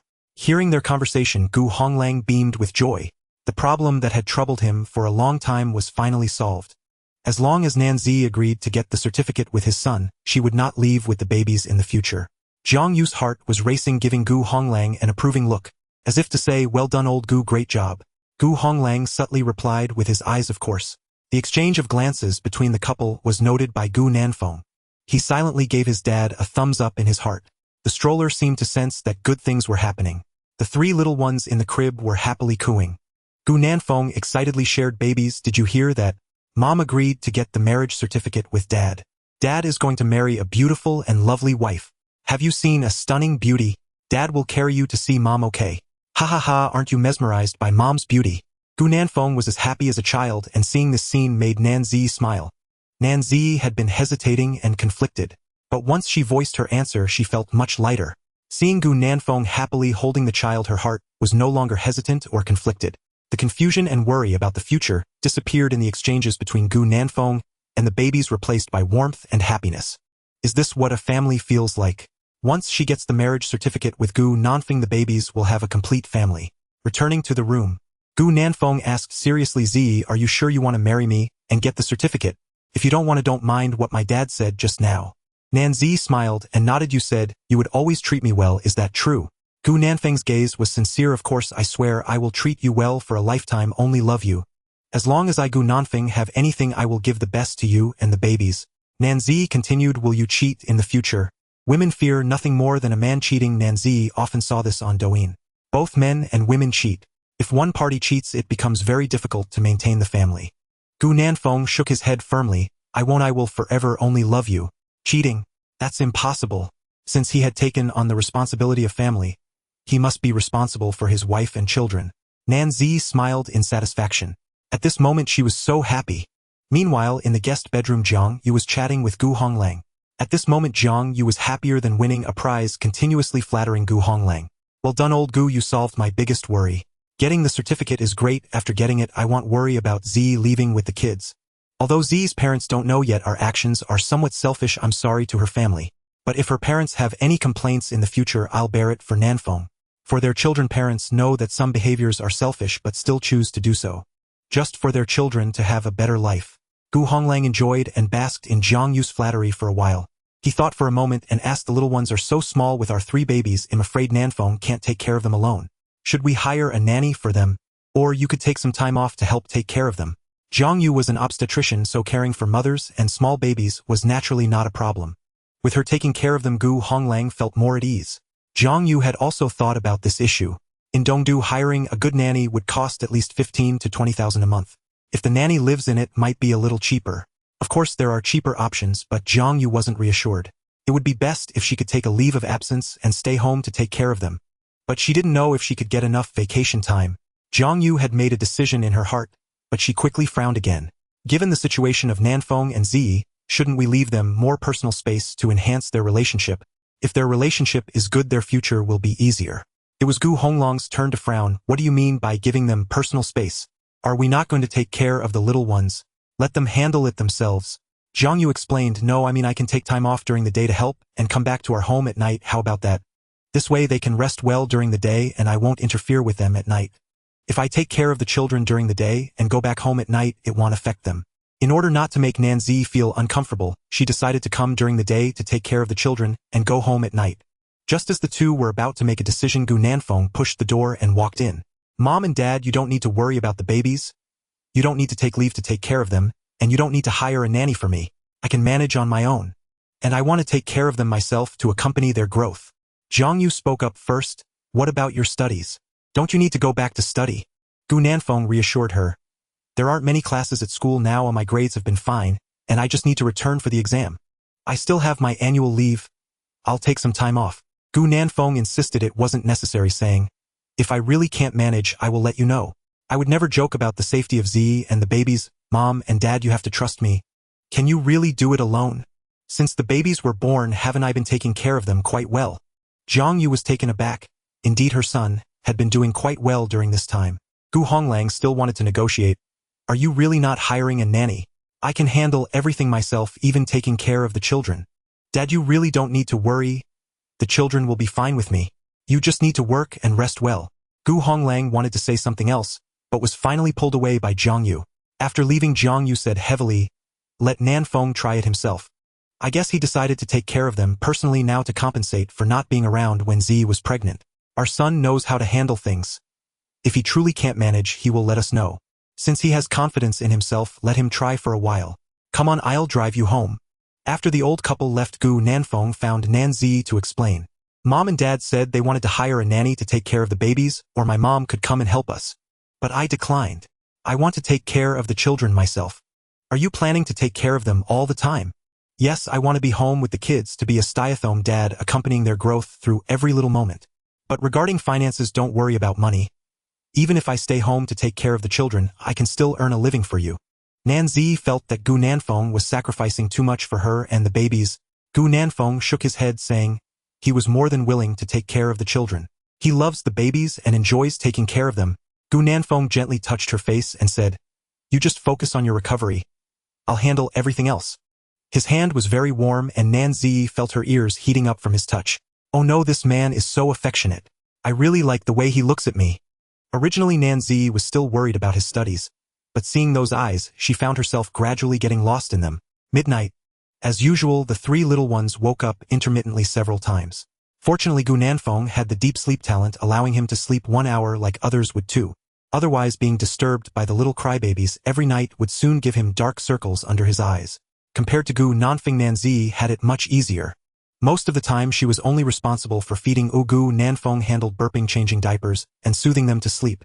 Thanks to his care, Nan Ziyi was recovering well. That morning after breakfast, Gu Nanfeng took the babies downstairs for a walk as usual. While walking, someone suddenly called out Nan Ziyi's name. Nan Ziyi. Classmate Nan, it's really you. Hearing someone call her, Nan Ziyi paused and looked in the direction of the voice. A familiar figure appeared before her. Nan Ziyi frowned. The woman before her felt familiar, but she couldn't remember her name.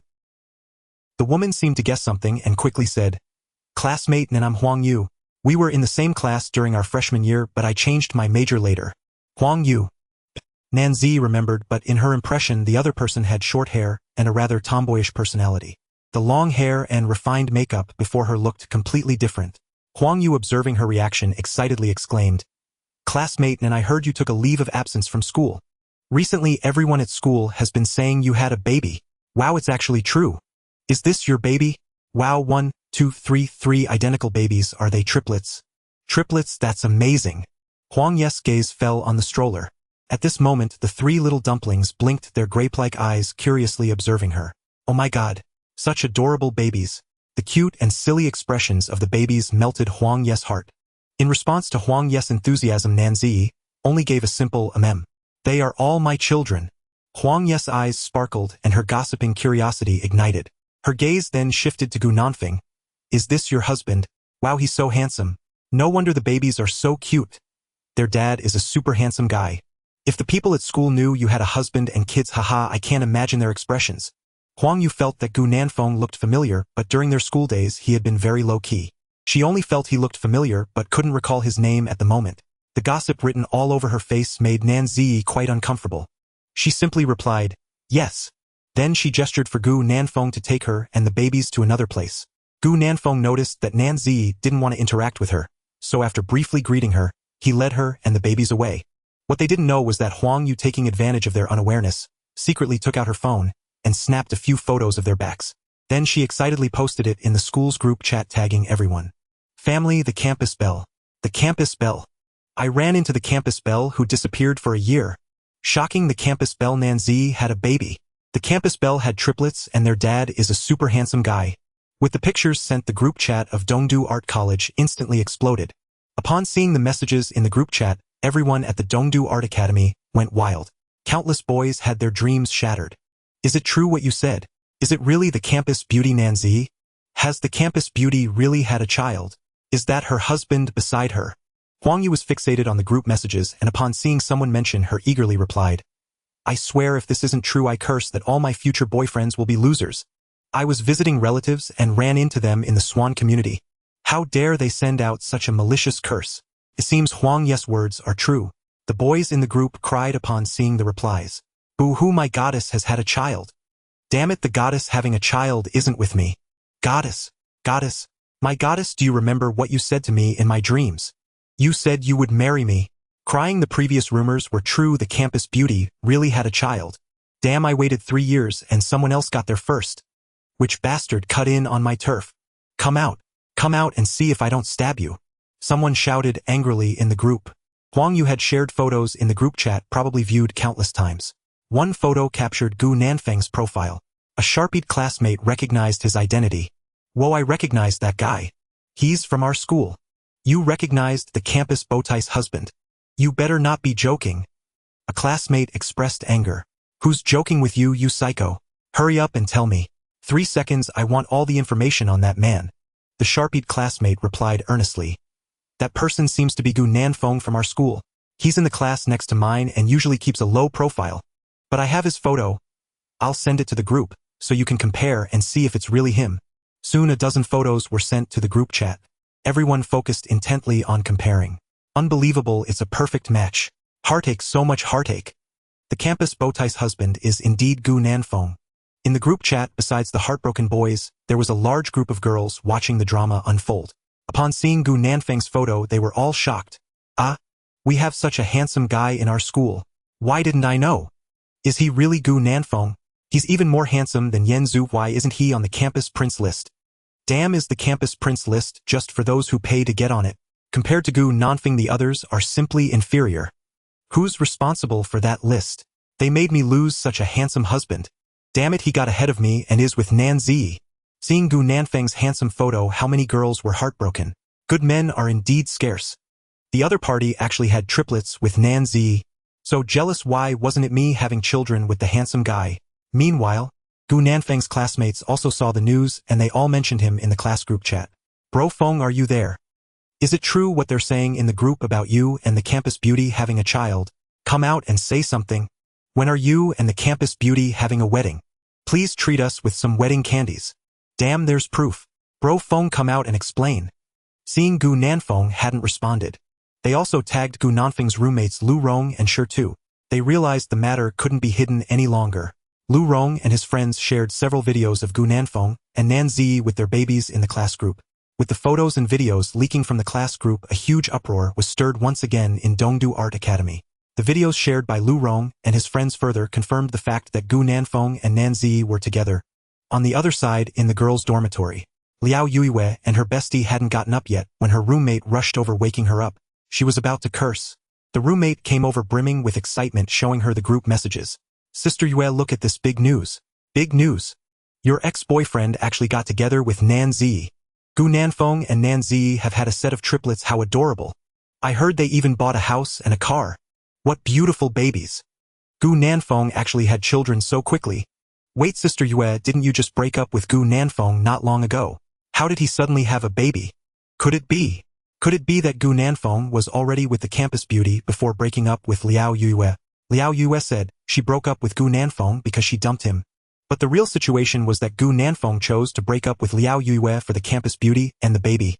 The roommate thought of this and suddenly widened her eyes. The more she thought about it, the more likely it seemed. However, due to Liao Yu's usual dominance in the dormitory, she dared not voice this thought. Watching the messages in the group, Liao Yu's expression became increasingly grim. The matter between Gu Nanfeng and Nanzi had actually been exposed. Damn it, her relationship with Gu Nanfeng was also dug up. What infuriated her the most was that many people said she was the third party who interfered in Gu Nanfeng and Nanzi's relationship, and was ultimately coldly dumped. Liao Yue gritted her teeth in anger. No way, she had to find Gu Nanfeng to clarify whether he was behind this. Liao Yue immediately took Gu Nanfeng off her blacklist on WeChat and messaged him with questions. However, as soon as she sent the edited message, she was stunned. A red exclamation mark. He actually had her blocked. How outrageous! Gu Nanfeng dared to block her. Liao Yue was furious. Unable to contact him on WeChat, she resolved to call. Sorry, the number you dialed is powered off. Please try again later. Beep beep beep. Damn, Gu Nanfeng had also blocked her phone. There was no choice. She could only borrow her roommate's phone. Dialing Gu Nanfeng's number again. Hello, you finally picked up. Gu Nanfeng, I am. Beep beep beep. Gu Nanfeng, you are something hanging up on me. Liao Yue grinded her teeth in anger. That evil Gu Nanfeng, she hadn't finished speaking yet. He dared to hang up on her. No matter how anxiously she twisted and turned, Gu Nanfeng ignored her. This made Liao Yue furious to the extreme. In the Swan community, upon seeing someone call Gu Nanfeng, the person hadn't finished speaking before he hung up. Nanzi curiously asked, "Is someone looking for you? If you have things to do, go ahead, I can take care of the babies myself." Gu Nanfeng looked tenderly. "No one, just a sales spam call. I blocked it."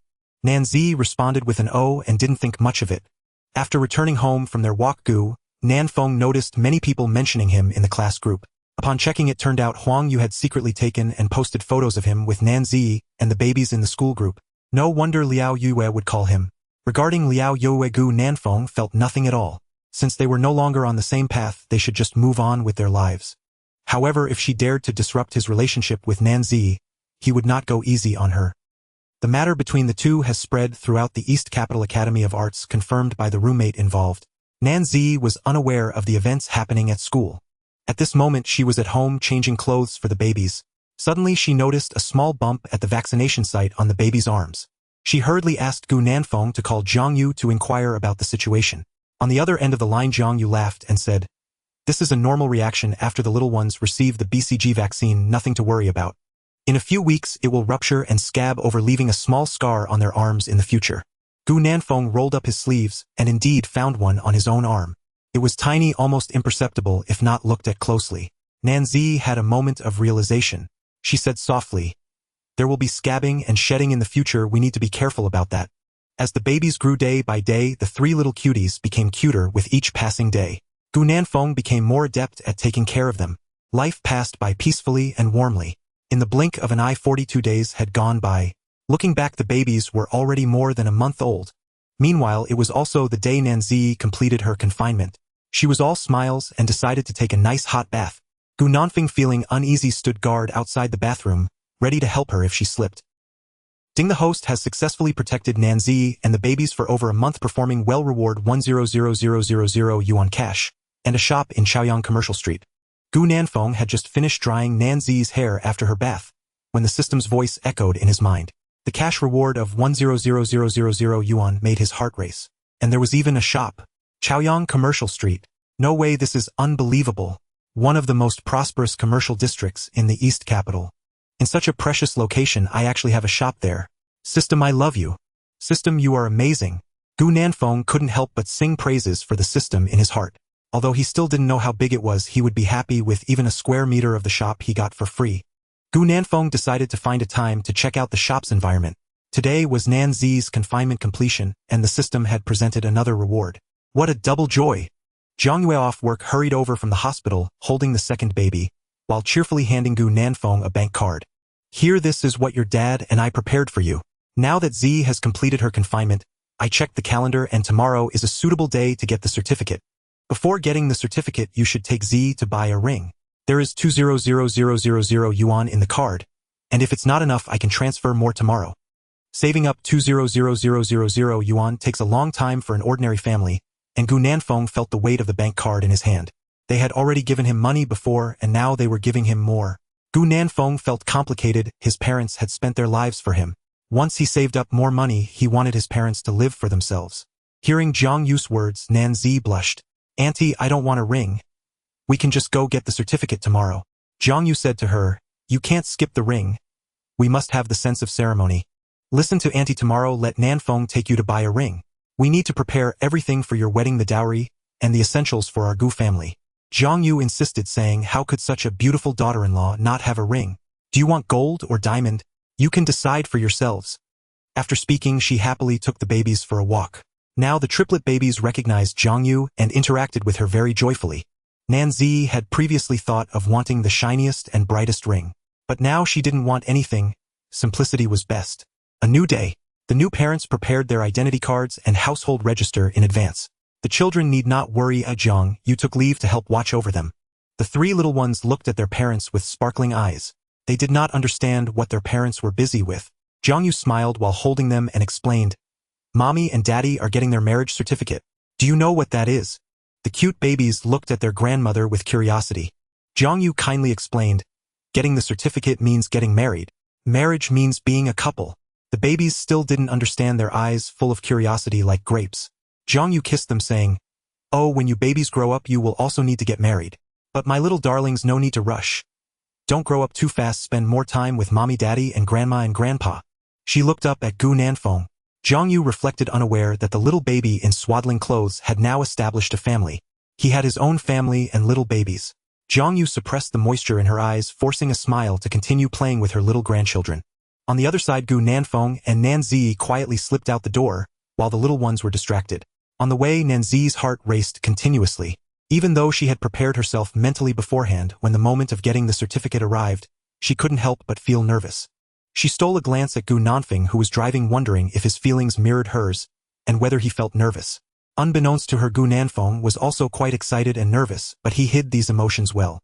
He had already found a jewelry store online beforehand. He brought her to the largest gold store in the East capital. From afar, they could see the golden splendor inside and the continuous flow of customers. This store had the highest ratings and best reputation online.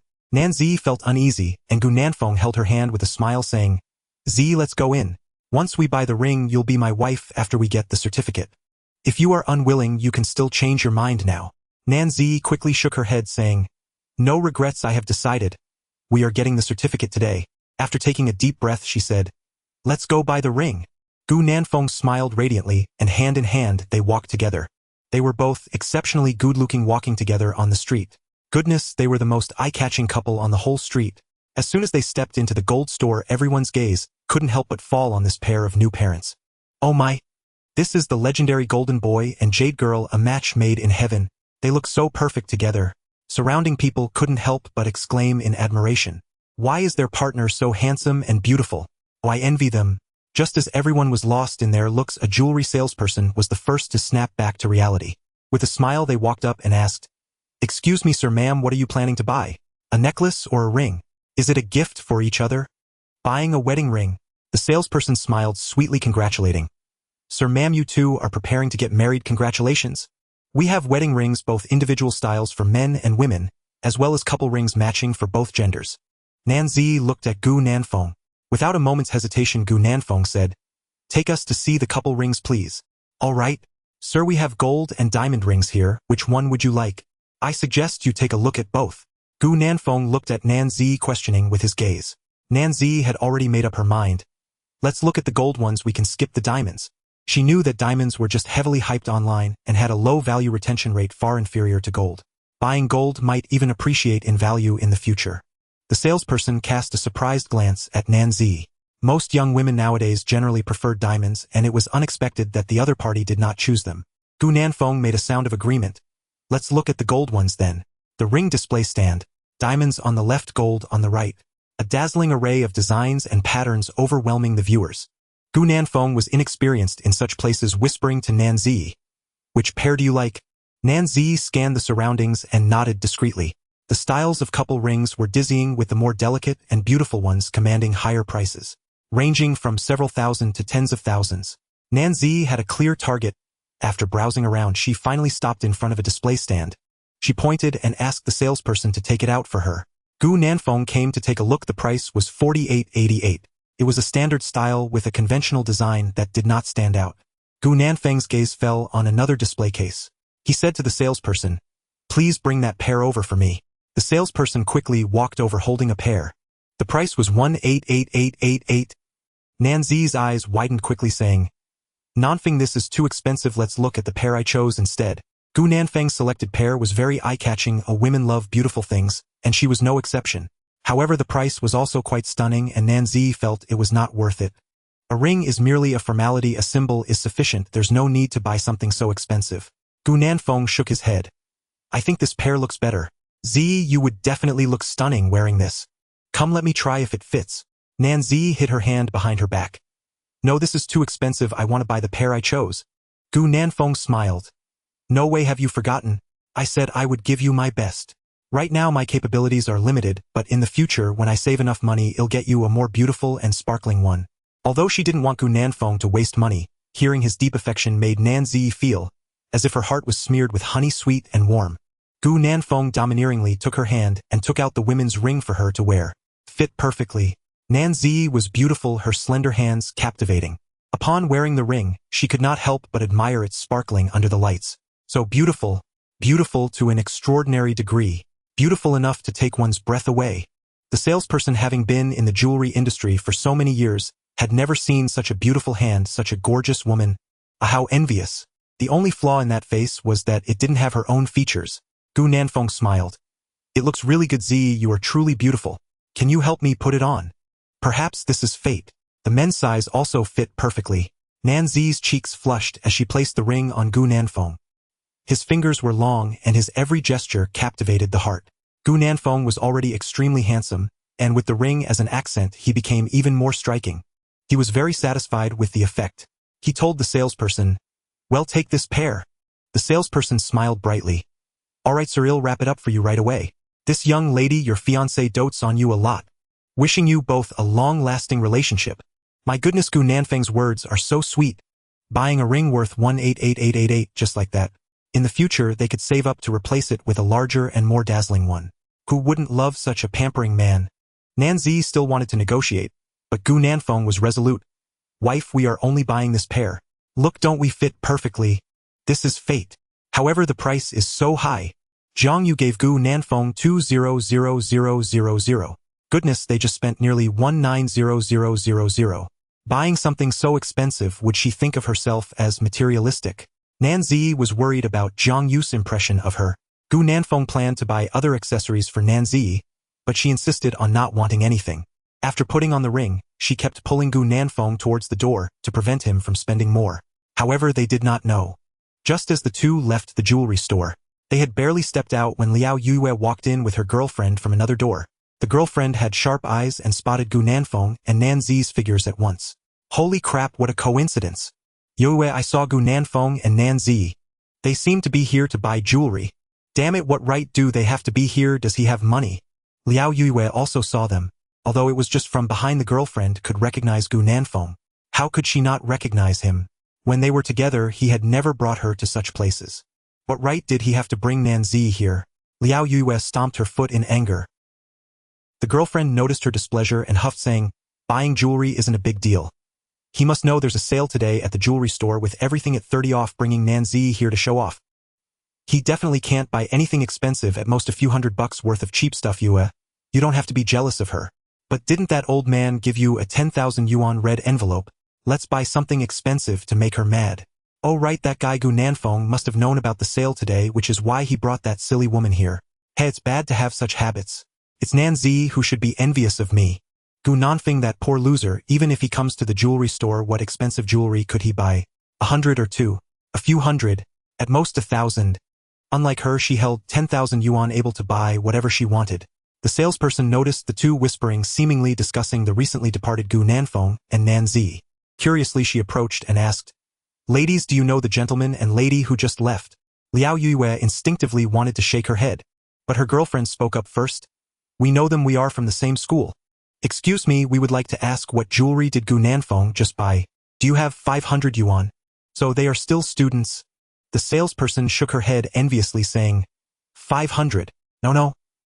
They bought wedding rings 188888. Is that young man named Gu Nanfeng? What a nice name. Your schoolmate dotes on his fiancée a lot. Wedding ring 188888. Hearing this price, Liao Yue and her girlfriend were both stunned. How could Gu Nanfeng have so much money? An ordinary student couldn't possibly have such a high credit limit. The salesperson looking at the astonished duo nodded again for confirmation. Indeed, it's 188888. Mr. Gus' fiancé originally planned to buy another pair for 4888, but Mr. Gu decisively bought this pair instead. Mr. Gus' fiancé must be quite famous at your school. She is so beautiful with an incredible figure and charm perfectly matched with Mr. Gu. Liao Yu's lips twitched in disbelief. She never expected that Gu Nanfeng would buy Nanzi a wedding ring worth over 100,000. Goodness, she thought he came for the event. He could at most buy something worth a few hundred or 1,000, but he ended up spending so much. Where did he get all that money? Did he steal or rob it? The salesperson continued enthusiastically, Mr. Gu is so handsome, just like he walked out of a comic. He looks great and he's so good to his girlfriend. I wish I had such a partner. The more the salesperson spoke, the more uncomfortable Liao Yue felt. She tugged at her friend saying, let's go catch up with him and ask where he got so much money. With that she ran out with her friend, but when they reached outside all they saw was the tail lights of a Lexus LM. Gu Nanfeng and Nanzi had already boarded the chauffeur-driven car and left. Liao Yue stared at the tail lights feeling frantic. Damn it, where did Gu Nanfeng get all that money? He must have genuinely had 188888 to buy the ring. It definitely wasn't rented. It also didn't seem like he was colluding with the salesperson to fool Nanzi. The only truth is that Gu Nanfeng really has 188888 to buy the ring. Liao Yue felt so frustrated. How could Gu Nanfeng have money? How could he have money? After I left him, he should have become more of a loser. Could he not just stay on the ground like a decent person? Why should she be angry at herself? The better Gu Nanfeng and Nanzi lived, the more miserable she felt. Even the 100,000 yuan her old man transferred to her now felt worthless. Meanwhile, inside the jewelry store, even though Gu Nanfeng and Nanzi had left, the crowd was still buzzing with discussion. Oh my, was that young man called Gu Nanfeng? What a beautiful name. He is actually a college student treating his fiancée so well. I wish I had such a fiancé. I could wake up smiling from dreams. He is so handsome, his smile is particularly charming. Hey, did you notice? When he looks at his fiancée, his eyes are filled with sweetness. Ah, perhaps this is love. Envy 99. Woo. He bought an 188000 ring just like that. My guy thinks buying me sanitary napkins is too expensive. Compared to him, mine is nothing. My guy is also a big pig's trotter. Not only is he not as handsome as Gu Nanfeng, but he is also particularly stingy. Sigh no more, it's upsetting. All the good men belong to others. Liao Yue had just gathered her emotions and walked into the jewelry store with her friend, intending to shop to soothe her feelings. But upon hearing the salesperson's chatter, her expression changed again. On the other side, in the chauffeur-driven car, Nanzi gazed at the ring on her ring finger, her mood difficult to calm. What kind of family is this? They actually bought an 188000 ring. Why did she let Gu Nanfeng decide impulsively earlier? Why couldn't she have held out a bit longer? Oh no, Gu Nanfeng's parents would definitely think she was materialistic. Gu Nanfeng seemed to sense her thoughts and smiled, saying, money is meant to be spent. We bought gold, which is like converting money into gold to wear. It's not wasteful. Moreover, I just spent my own money. I haven't touched what my mom gave me. I'll return it to her when I have time, so don't feel pressured. Relax, your husband is rich. I will definitely be able to provide for you and our baby. But Nanzi wanted to say that even if Gu Nanfeng spent his own money, spending nearly 200000 all at once was still a lot, and she felt burdened. Ding! Congratulations to Gu Nanfeng for putting a love ring on the triplets' mother. Bonus cash of 200000 yuan. While Nanzi was still troubled, the system's voice echoed in Gu Nanfeng's mind. Buying the ring rewards 200000. Is this possible? The system is so considerate. Gu Nanfeng was delighted, or with the savings in hand, he should be ready to buy a car for Nanzi. Then he would buy another car for his dad. The more Gu Nanfeng thought about it, the happier he became. He arrived in a good mood at the Civil Affairs Bureau. After parking the car, the two walked towards the entrance. It was Nanzi's first time here, and she was stunned to see the long line of people waiting in the hall. Oh my, so many people are getting married. There were surprisingly many people at the Civil Affairs Bureau. However, Nanzi soon noticed something different. She saw that some people looked troubled and their companions seemed to carry deep resentment. Gu Nanfeng secretly told her that those people were likely here for divorce.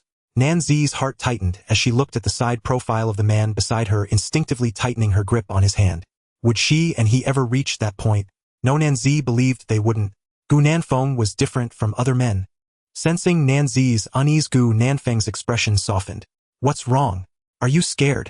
Nanzi shook her head, looking into his starry, charming eyes. Not at all. Gu Nanfeng took her hand and placed it in front of them, smiling. Z, we will be together forever and ever. Forever and ever.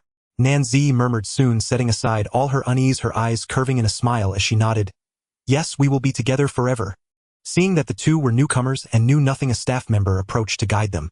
Following the staff's instructions, Gu Nanfeng and Nanzi began filling out their information and copying documents. Later, they would also have to take a photo for the marriage certificate. Alright, you can go take the photo, come back to fill out the information, and I will stamp it for you. Both of them were very good looking and didn't need makeup. Even their bare faces could be captured without any flaws from every angle. Gu Nanfeng and Nanzi sat on a bench while the photographer directed them. Okay, sit a little closer, smile more. Yes, just like that, keep it up. Look at me here. The ID photos were taken much quicker than Nanzi had imagined. In just a few minutes, the staff asked them to come over to sign and fill out information. The staff looked at the two, their tones serious and solemn as they asked. Mr. Gu Nanfeng, are you really sure you want to marry Ms. Nanzi to be your wife? Ms. Nanzi, are you prepared to marry Mr. Gu Nanfeng to make him your husband? I do. I've thought it through. Gu Nanfeng and Nanzi responded almost in unison with determined gazes. Seeing the determined gazes of the two, the official in charge felt a sense of satisfaction. With a stamp of the large seal, the ceremony was complete. When Nanzi walked out of the Civil Affairs Bureau holding the red booklet, she felt an unshakable sense of reality. Oh my, I actually got the certificate. I'm married. I haven't even graduated from college yet. How amazing. Nanzi tilted her head excitedly, asking, so? We just got our certificate. Guan Nanfeng nodded brightly. Yes. We have already received the certificate. Does that mean we are a couple now? Of course. My dear wife. Dear wife. Ahahaha, that sounds so strange. Strange. My dear wife. Lovely wife. Guan Nanfeng grinned brightly, while Nanzi pursed her lips in laughter. Guan Nanfeng, don't be like that, it's so cheesy. Cheesy? My lovely wife, I don't think so. Nanzi clutched her belly, feeling a pang of sweetness. Then, should I call you husband? What else would you call me? But you can also call me handsome, dear handsome husband. Or call me your majesty, your highness, sweetheart, anything works. Nanzi burst into laughter. So Guan Nanfeng had this side to him. Is this what it feels like to be married? It seems pretty great. Alright, dear handsome husband. Guan Nanfeng took her hand, wife, hand in hand, we grow old together. Nanzi looked at him, her eyes crescent-shaped in a smile at him. Hand in hand, we grow old together. Nanfeng, let's walk forward hand in hand for 99 steps. Nanzi cheerfully invited. Guan Nanfeng had no objections, holding Nanzi's hand. As they walked forward for 99 steps, a long-lasting journey. 1, 2, 3. 99. We're done, wife, I love you. He handsome husband, I love you too. Wife, your smile is so beautiful, let's go home. The babies are still waiting for them at home. Holding the red booklet, Nanzi felt her heart heavy yet sweet. To celebrate their marriage certificate, Guan Nanfeng bought a lot of groceries on the way home. Tonight, they must prepare a sumptuous dinner to celebrate. Ding, congratulations to the host and Nanzi for receiving the marriage certificate, allowing the triplet babies to have a complete family reward of 1 million cash. Just after finishing shopping with Nanzi, Guan Nanfeng heard the system's voice echoing in his mind again. 1 million. 1 million. Guan Nanfeng was taken aback. This was the largest cash reward the system had given him so far. Hooray, the savings increased significantly. Returning to the Swan community. As soon as he opened the door, Nanzi eagerly rushed to find the babies. Although they hadn't been out for long, she had already missed the kids. However, the three little ones had not thought of their mother at all since birth. During this time they were out. To her surprise, the three little rascals didn't think of their mom at all. Jiang Yu was happily amusing them in the crib. Perhaps it was the bond between mother and child. As soon as Nanzi entered, the little ones all turned to look towards the entrance. Seeing their mother, the three little ones stared at her with their grape-like eyes in a daze. The next second, the second baby started wailing loudly. Clearly, the little crybaby had remembered his mother. He wanted his mother to hug him. Yang Yang and Xing Xing were also affected by the crying whimpering towards Nanzi. Nanzi felt much comforted. Yes, her little treasures still missed their mom. Her previously hurt heart now blossomed with joy. Seeing this scene, Jiang Yu was delighted by her little grandson's cuteness. Back in their mother's familiar embrace, the three little ones instinctively sought milk. Nanzi laughed. Why are you all in such a hurry? I don't know, it's like you haven't fed them for days. Yaya paused her eating to look at her mother. The little princess smiled at her mother, then continued to throw her food and focused on eating. Nanzi inquired about the baby's situation at home. Auntie, did the babies cry when I was not home? Jiang Yu looked at the ring on her hand and joked, you still call me auntie? They didn't cry, the babies were very good. If it were someone else taking care of the babies they might cry, but who is Jiang Yu? A gynecologist well experienced in taking care of babies, not to mention her own grandsons. Nanzi blushed, having forgotten to change her address, softly calling out, Mamo, good. Z, it's a blessing that our Nanfeng can marry you. If he dares to bully you in the future, tell me, and I will see how to deal with him. Jiang Yu looked at her daughter-in-law with increasing fondness. Nanzi pursed her lips. Mom, Nanfeng wouldn't bully me. He treats me very well. Jiang Yu laughed. Don't defend him. Just remember that no matter what, I will always support you. Nanzi was moved. She could feel that Jiang Yu was genuinely caring for her. She had worried about mother-in-law issues before. Now she only felt that having a mother-in-law is wonderful. With her mother by her side, the three little darlings felt secure and were even more excited than before. Jiang Yu didn't even ask how much the ring cost. Hearing noise coming from the kitchen, she knew her son was cooking, so she went to help. Where's the red booklet? Did everything go smoothly at the Civil Affairs Bureau? It's in Z's bag. If you want to see it later, ask her for it. It went pretty smoothly. Mom, I've started a family. Hearing her son say, he has started a family, Jiang Yu looked at him in a daze. She felt an impulse to cry. That's good. Starting a family means having responsibilities. Z is a good child. Take care of her and live well, all right? Mom, I know. Mom, I will also treat you and Dad well. You and Dad worked hard to raise me. I haven't had the chance to repay you yet. When I earn a lot of money in the future, I'll buy you a big villa and take you to London. Mom, haven't you always wanted to go to London? In the future, I'll take you there. Jiang Yu wiped away her tears and said with a smile, you little rascal, trying to flatter your mom, huh? Mom doesn't need a big villa or to go out to play. I just want you to be safe and sound. They say a son forgets his mother once he has a wife. But he was very filial, always remembering the places he wanted to go. In his heart, he still had his mother. This made Jiang Yu feel greatly comforted. As the two worked together, Guan Nanfeng casually asked, Mom, working so hard at the hospital, have you ever thought about changing jobs? What do you want me to quit so you can support me? Guan Nanfeng laughed. Sure. Mom, how about I open a shop and support you? Open a shop? Jiang Yu frowned, pausing from washing vegetables. Are you planning to start a business and open a shop? Her son saying this suddenly proved he must have had some thoughts about it. The problem was he had never mentioned it before. My son is becoming more independent and no longer discusses matters with them. Starting a business is a high-risk endeavor. He has worked hard to build his current assets. What if he loses everything in a careless venture?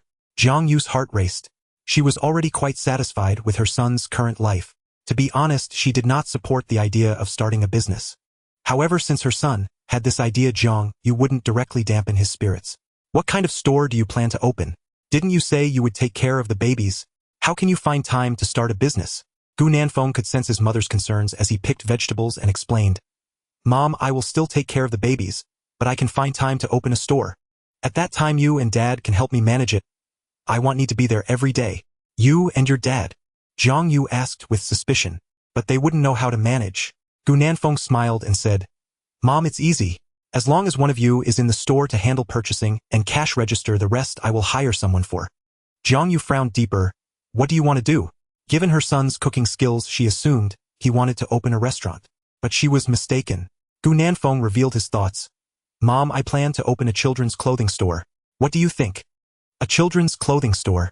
Are you sure? Of course, I've thought it through. But do you have a source for the products? Gu Nanfeng shook his head, saying he did not, but that he could find everything online. Moreover, as a gynecologist, his mother should have some understanding of this. The profit margin for children's clothing is notoriously high. Kids' clothes are tiny and can often be priced even higher than adults. If children's clothing plus milk powder sales are added, the profits would be even larger. Seeing her son becoming increasingly excited, Jiang Yu worried he might act impulsively. She had to temper his enthusiasm, saying, Starting a business requires a shop. Do you have a shop? Now even average locations have high rents, let alone those in good areas. I've heard colleagues say that in prime locations every square foot is expensive and the money earned all goes to rent. Zhang Yu's expression grew more serious. Could her son really run a children's clothing store? They had just gotten their marriage certificate, and he was already starting to stir things up. He really did not let this mother rest easy. Gu Nanfeng reassured her not to worry about the shop. Mom, I already own a shop. I don't need to rent. In the future, there will be no rent to pay. I just need to decorate the shop, find a good source of products, and hire someone to handle sales. We won't have to pay rent, which will save a lot of money. I can still afford the salaries for the employees and the procurement costs. Having a shop of his own. Were these terms that rare? Zhang Yu felt as if she was hearing some kind of fantastical tale. She stared blankly and asked, "You mean you have your own shop? No rent?" Gu Nanfeng nodded. "Mom, I really do have a shop right on Chaoyang Commercial Street." Why did Zhang Yu feel that this sounded so familiar? Last time he talked about buying a house and a car, he had the same tone. Could this be true? Zhang Yu instinctively inhaled sharply. "Are you sure you're not lying to Mom? You have a shop on Chaoyang Commercial Street." Gu Nanfeng nodded. "Yes, I bought it not long ago, and I plan to open a children's clothing store there." "Mom, what do you think of that location?" "Great. Fantastic. The location is simply superb. Chaoyang Commercial Street is one of the busiest commercial districts in Dongdu with heavy foot traffic and an unquestionable location. But how did he manage to buy a shop in such an expensive place? Where did he come up with such a large sum of money?" Zhang Yu was completely perplexed. Gu Nanfeng smiled. "Mom, one day I will take you and Dad to see the shop." Zhang Yu instinctively nodded. Looking at this situation, her son really bought a shop. "Are you really sure about opening a children's clothing store?" "Yes. All right, after being a doctor for so many years, I know a few manufacturers that specialize in children's clothing supply. I'll call them and ask for you later. Aunt Huang and the others should know some as well. I'll ask them when I go back to work." "All right, thanks, Mom." Zhang Yu shot him a glare. Look at this big boy, he really doesn't let her rest easy at all. Why can't he live a stable life without all this fuss? Gu Nanfeng chuckled. Indeed, this is a true mother. She loves him the most. In the master bedroom, Nanzi, who was nursing a child vaguely, heard the conversation between the two. Gu Nanfeng wants to open a children's clothing store. He actually bought a shop. Is her husband a money printing machine? How does he have everything? A house, a car, and now a shop. Nanzi felt that sometimes she could not see through Gu Nanfeng at all. Zhang Yue, with concerns in her heart, asked Nanzi for their marriage certificate after dinner. After taking a photo and recording a video, she hurriedly left. Nanzi was surprised. She did not expect the other party to leave so quickly. Gu Nanfeng smiled. "Mom, she must be going to discuss the store with Dad." Now Nanzi understood. Gu Nanfeng recounted everything he discussed with Zhang Yu in the kitchen. "Wife, I want to open a children's clothing store. Do you support me?" "Of course." "Nanfeng. Husband, I believe in you." With such an excellent husband, Nanzi felt that he would succeed no matter what he did. Gu Nanfeng curiously asked, "Aren't you worried I might lose money? What if I fail and we end up with nothing?" "If we end up with nothing, then so be it. As long as you are with me and the babies, that's enough." Compared to money, Nanzi valued Gu Nanfeng's companionship more. Gu Nanfeng felt warm inside. "Wife, I will work hard to make the children's clothing store successful. In the future, I will provide you and the babies with a better life. I will buy you designer handbags and the most beautiful and fun toys for the babies." Gu Nanfeng was happily acting like a child. Nanzi laughed. This man thought of her and the babies after making money, but he hadn't thought of himself. The father of her children is a very kind and warm person. Nanzi loved the feeling of being with Gu Nanfeng. It was very comfortable and relaxing. There are always people who make one feel as if they are basking in spring. The man before her was exactly that kind of person. Nanzi felt very lucky to have met Gu Nanfeng. On the other side, after leaving the Swan community, Zhang Yu immediately called Gu Honglang. "Hello, Lao Gu, are you still at work? Come home for a bit, don't go to work today." On the other end of the line, Gu Honglang was startled by the voice coming through the phone. "I'm at work, what's wrong, dear? Did something happen? Could it be that Nanfeng and Ji's marriage certificate didn't go smoothly?" Gu Honglang's heart raced and he jumped up from his seat. Their marriage certificate went smoothly. The red booklet has already been obtained and the rings have been bought. But there's another matter I want to discuss with you concerning our son. He said he wants to start a business and intends to open a children's clothing store. Preparing to start a business and open a store. Gu Honglang and Zhang Yu had similar reactions. Their son has finally achieved a good standard of living. They hope he won't lose it. The risks of entrepreneurship are so high. He has already lost interest in working and hurried home to inquire about Zhang Yu's situation. Meanwhile, at the Swan community, Nanzi was scrolling through Douyin. Suddenly it seemed she discovered something and excitedly approached Gu Nanfeng saying the babies are already over a month old. I saw many adorable photos of children celebrating their first month online. Should we take a set for our kids too? The babies are still small, we should take more photos now, so they can look back on them when they grow up. Gu Nanfeng's eyes brightened. Let's search online. If we can find someone who can come to our home to take pictures, that would be perfect. The triplets are only over a month old and they will feel safer at home. Efforts do not go unrewarded. They indeed found someone. There is a company that can come for a photoshoot and the couple checked customer reviews. The feedback was excellent, the only drawback was the high cost. However, for Gu Nanfeng, as long as it's for the babies, he is willing to spend any amount. The couple dialed the official phone number of the photography studio. The other end answered quickly. Hello sir, do you need an artistic photo shoot for your baby? Yes, can you come to our home? Our baby is still small. Of course, may I ask where you live? I am at Building 5, 7th floor, room 701, Swan Community, Lingjing Road, Taoyuan District. Alright sir, what time do you plan to schedule for tomorrow? Around 10 in the morning. Is that convenient for you? Okay, we will arrange for the photographer and staff to come over. Sir, can I reach you at this number? Yes. Great, I will save this number. See you tomorrow? After setting the time for the first month photo shoot, the new parents couldn't be happier. Many wonderful things happened today. Gu Nanfeng took himself to buy a ring and put it on. Then the couple went to obtain their marriage certificate and took the official photos. Subsequently, Gu Nanfeng decided to start a business. Now they have also scheduled a time for the baby's first month photo shoot. Nanzi took a deep breath, feeling very happy. By 5 in the afternoon, Nanzi asked Gu Nanfeng to move the children to the balcony, so the little ones could bask in the sun and get some calcium. In the evening, Gu Nanfeng prepared a sumptuous feast to celebrate their marriage certificate. Jiang Yu and Gu Honglang also came over. The family of 7 enjoyed a delightful meal together. On a new day, the couple woke up early. Nanzi wore a French floral dress adorned with 3D floral embroidery, adding a touch of elegant homeliness. At 9:40, the photography company representatives arrived at the community entrance. 3 people came in total, 1 photographer and 2 assistants. The assistants helped prepare the costumes and props. They were very courteous to the customers, bringing them several small gifts. Gu Nanfeng went to greet them saying, "You don't need to bring gifts." The photographer said, "This is a customer appreciation initiative from our company, and every customer receives a gift." As they chatted upon entering, they were all stunned to see Nanzi and the triplets. Wow, what a beautiful and youthful mother. The triplets are super adorable too, although the triplets were smaller than their peers when they were born. But during this time, Gu Nanfeng and Nanzi had taken excellent care of them. Now they had plump faces and were catching up with other babies their age. The family of 5 all had heavenly looks. The photographer and her assistants were completely envious. When they first saw Gu Nanfeng, they were amazed. Now they were overwhelmed by his wife and children as well. The photographer was moved to tears by their beauty. She had been in the photography industry for so many years and had never seen such a good-looking family. The photographer praised the couple and the babies in various ways. She wasn't just flattering them. She was speaking the truth. The triplets had inherited the good looks of Gu Nanfeng and Nanzi, and their transformation since birth was remarkable. Now they were even cuter with more expressive and lively facial expressions. These 3 little babies were incredibly charming. One could never get enough of looking at them. Mr. Gu Ms. Nan, this is our package for the baby's first month photoshoot, priced at $5.99, $7.99, $9.99, $29.99, $39.99, and $49.99. The number of costumes and photos varies with the price. It's up to you to choose. Gu Nanfeng curiously asked, if I choose the $49.99 package, do I need to buy a separate package for each of my 3 babies? The photographer shook her head. No need to buy an additional package for the other 2 babies. The price covers all 3 children. Gu Nanfeng and Nanzi thought this was quite good.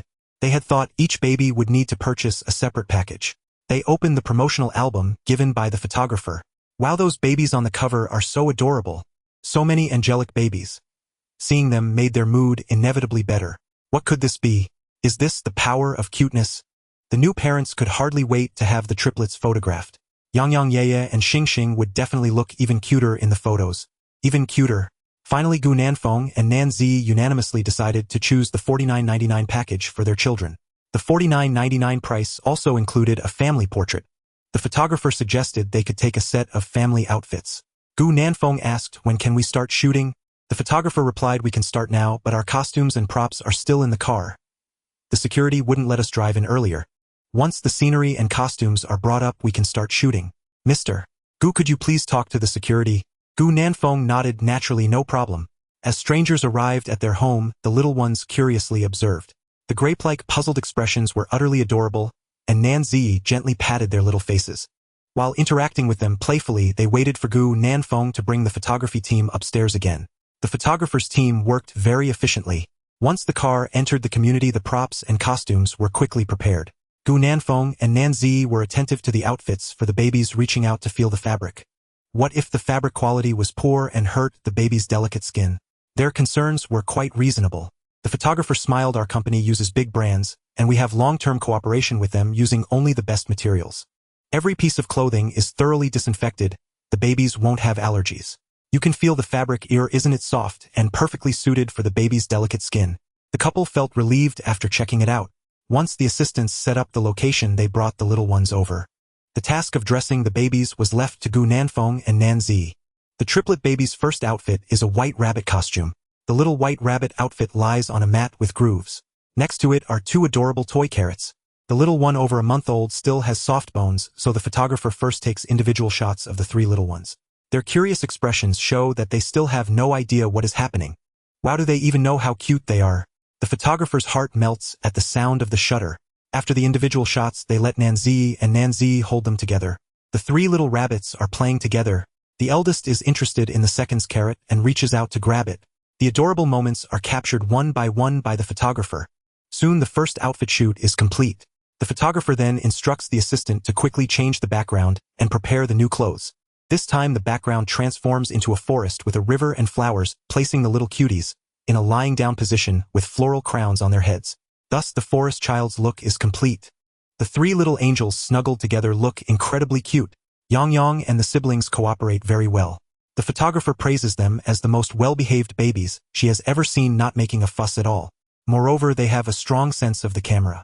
Below is an oil painting style with a vase ornament beside it and vintage textile sand, and rose petals spread on the floor. During the shoot, the little ones got hungry. Nanzi carried them back to the main bedroom to feed them. After they finished burping, Gu Nanfeng checked the time, realizing it was almost noon time for lunch. Gu Nanfeng smiled and said, "Let's have lunch first. We can continue after we're full." The photographer chuckled, "All right, let's go out to eat first and come back later." "Let's eat here," Gu Nanfeng politely suggested. "I happen to be making lunch too." The photographer wanted to refuse, but the two assistants looked very interested. They all wanted to taste what the handsome man's cooking was like. The photographer's lips twitched. It seemed she needed to give them a lesson when they returned. How could she eat at a client's home? She thought it was just politeness, yet she took it seriously. Gu Nanfeng smiled. "I cook quickly, stay and eat together." Nanzi also said, "Yeah, you all have worked hard for so long. It would be exhausting to run out to eat. It's fine to eat here and rest a bit after." With that said, the photographer did not refuse anymore. She discreetly glanced at the two assistants. The two realized it was inappropriate, looking like children who had done something wrong, not daring to meet her eyes. But when they caught a whiff of the delicious aroma wafting from the kitchen, they felt staying was the right choice. One assistant dashed to the kitchen door to peek inside. The next moment their eyes widened in amazement. "Oh my! Mr. Gu looks so handsome while cooking. It's like flowing clouds and flowing water. As if it's a work of art. It smells so good. This is the most aromatic food they have ever smelled. Not only is he so handsome, but his culinary skills are amazing too. Whoa, how envious of Nanzi. She really knows how to pick a husband." Upon smelling the food, the photographer instinctively swallowed. Anyone who could buy a house in Swan community is certainly not short on money. Gu Nanfeng, looking so young, can actually cook. This is something she truly did not expect. This time Gu Nanfeng prepared meals for 3 people. 7 meat dishes and 2 vegetarian dishes were ready in less than half an hour. After tidying up the kitchen, Gu Nanfeng asked everyone to wash their hands for dinner.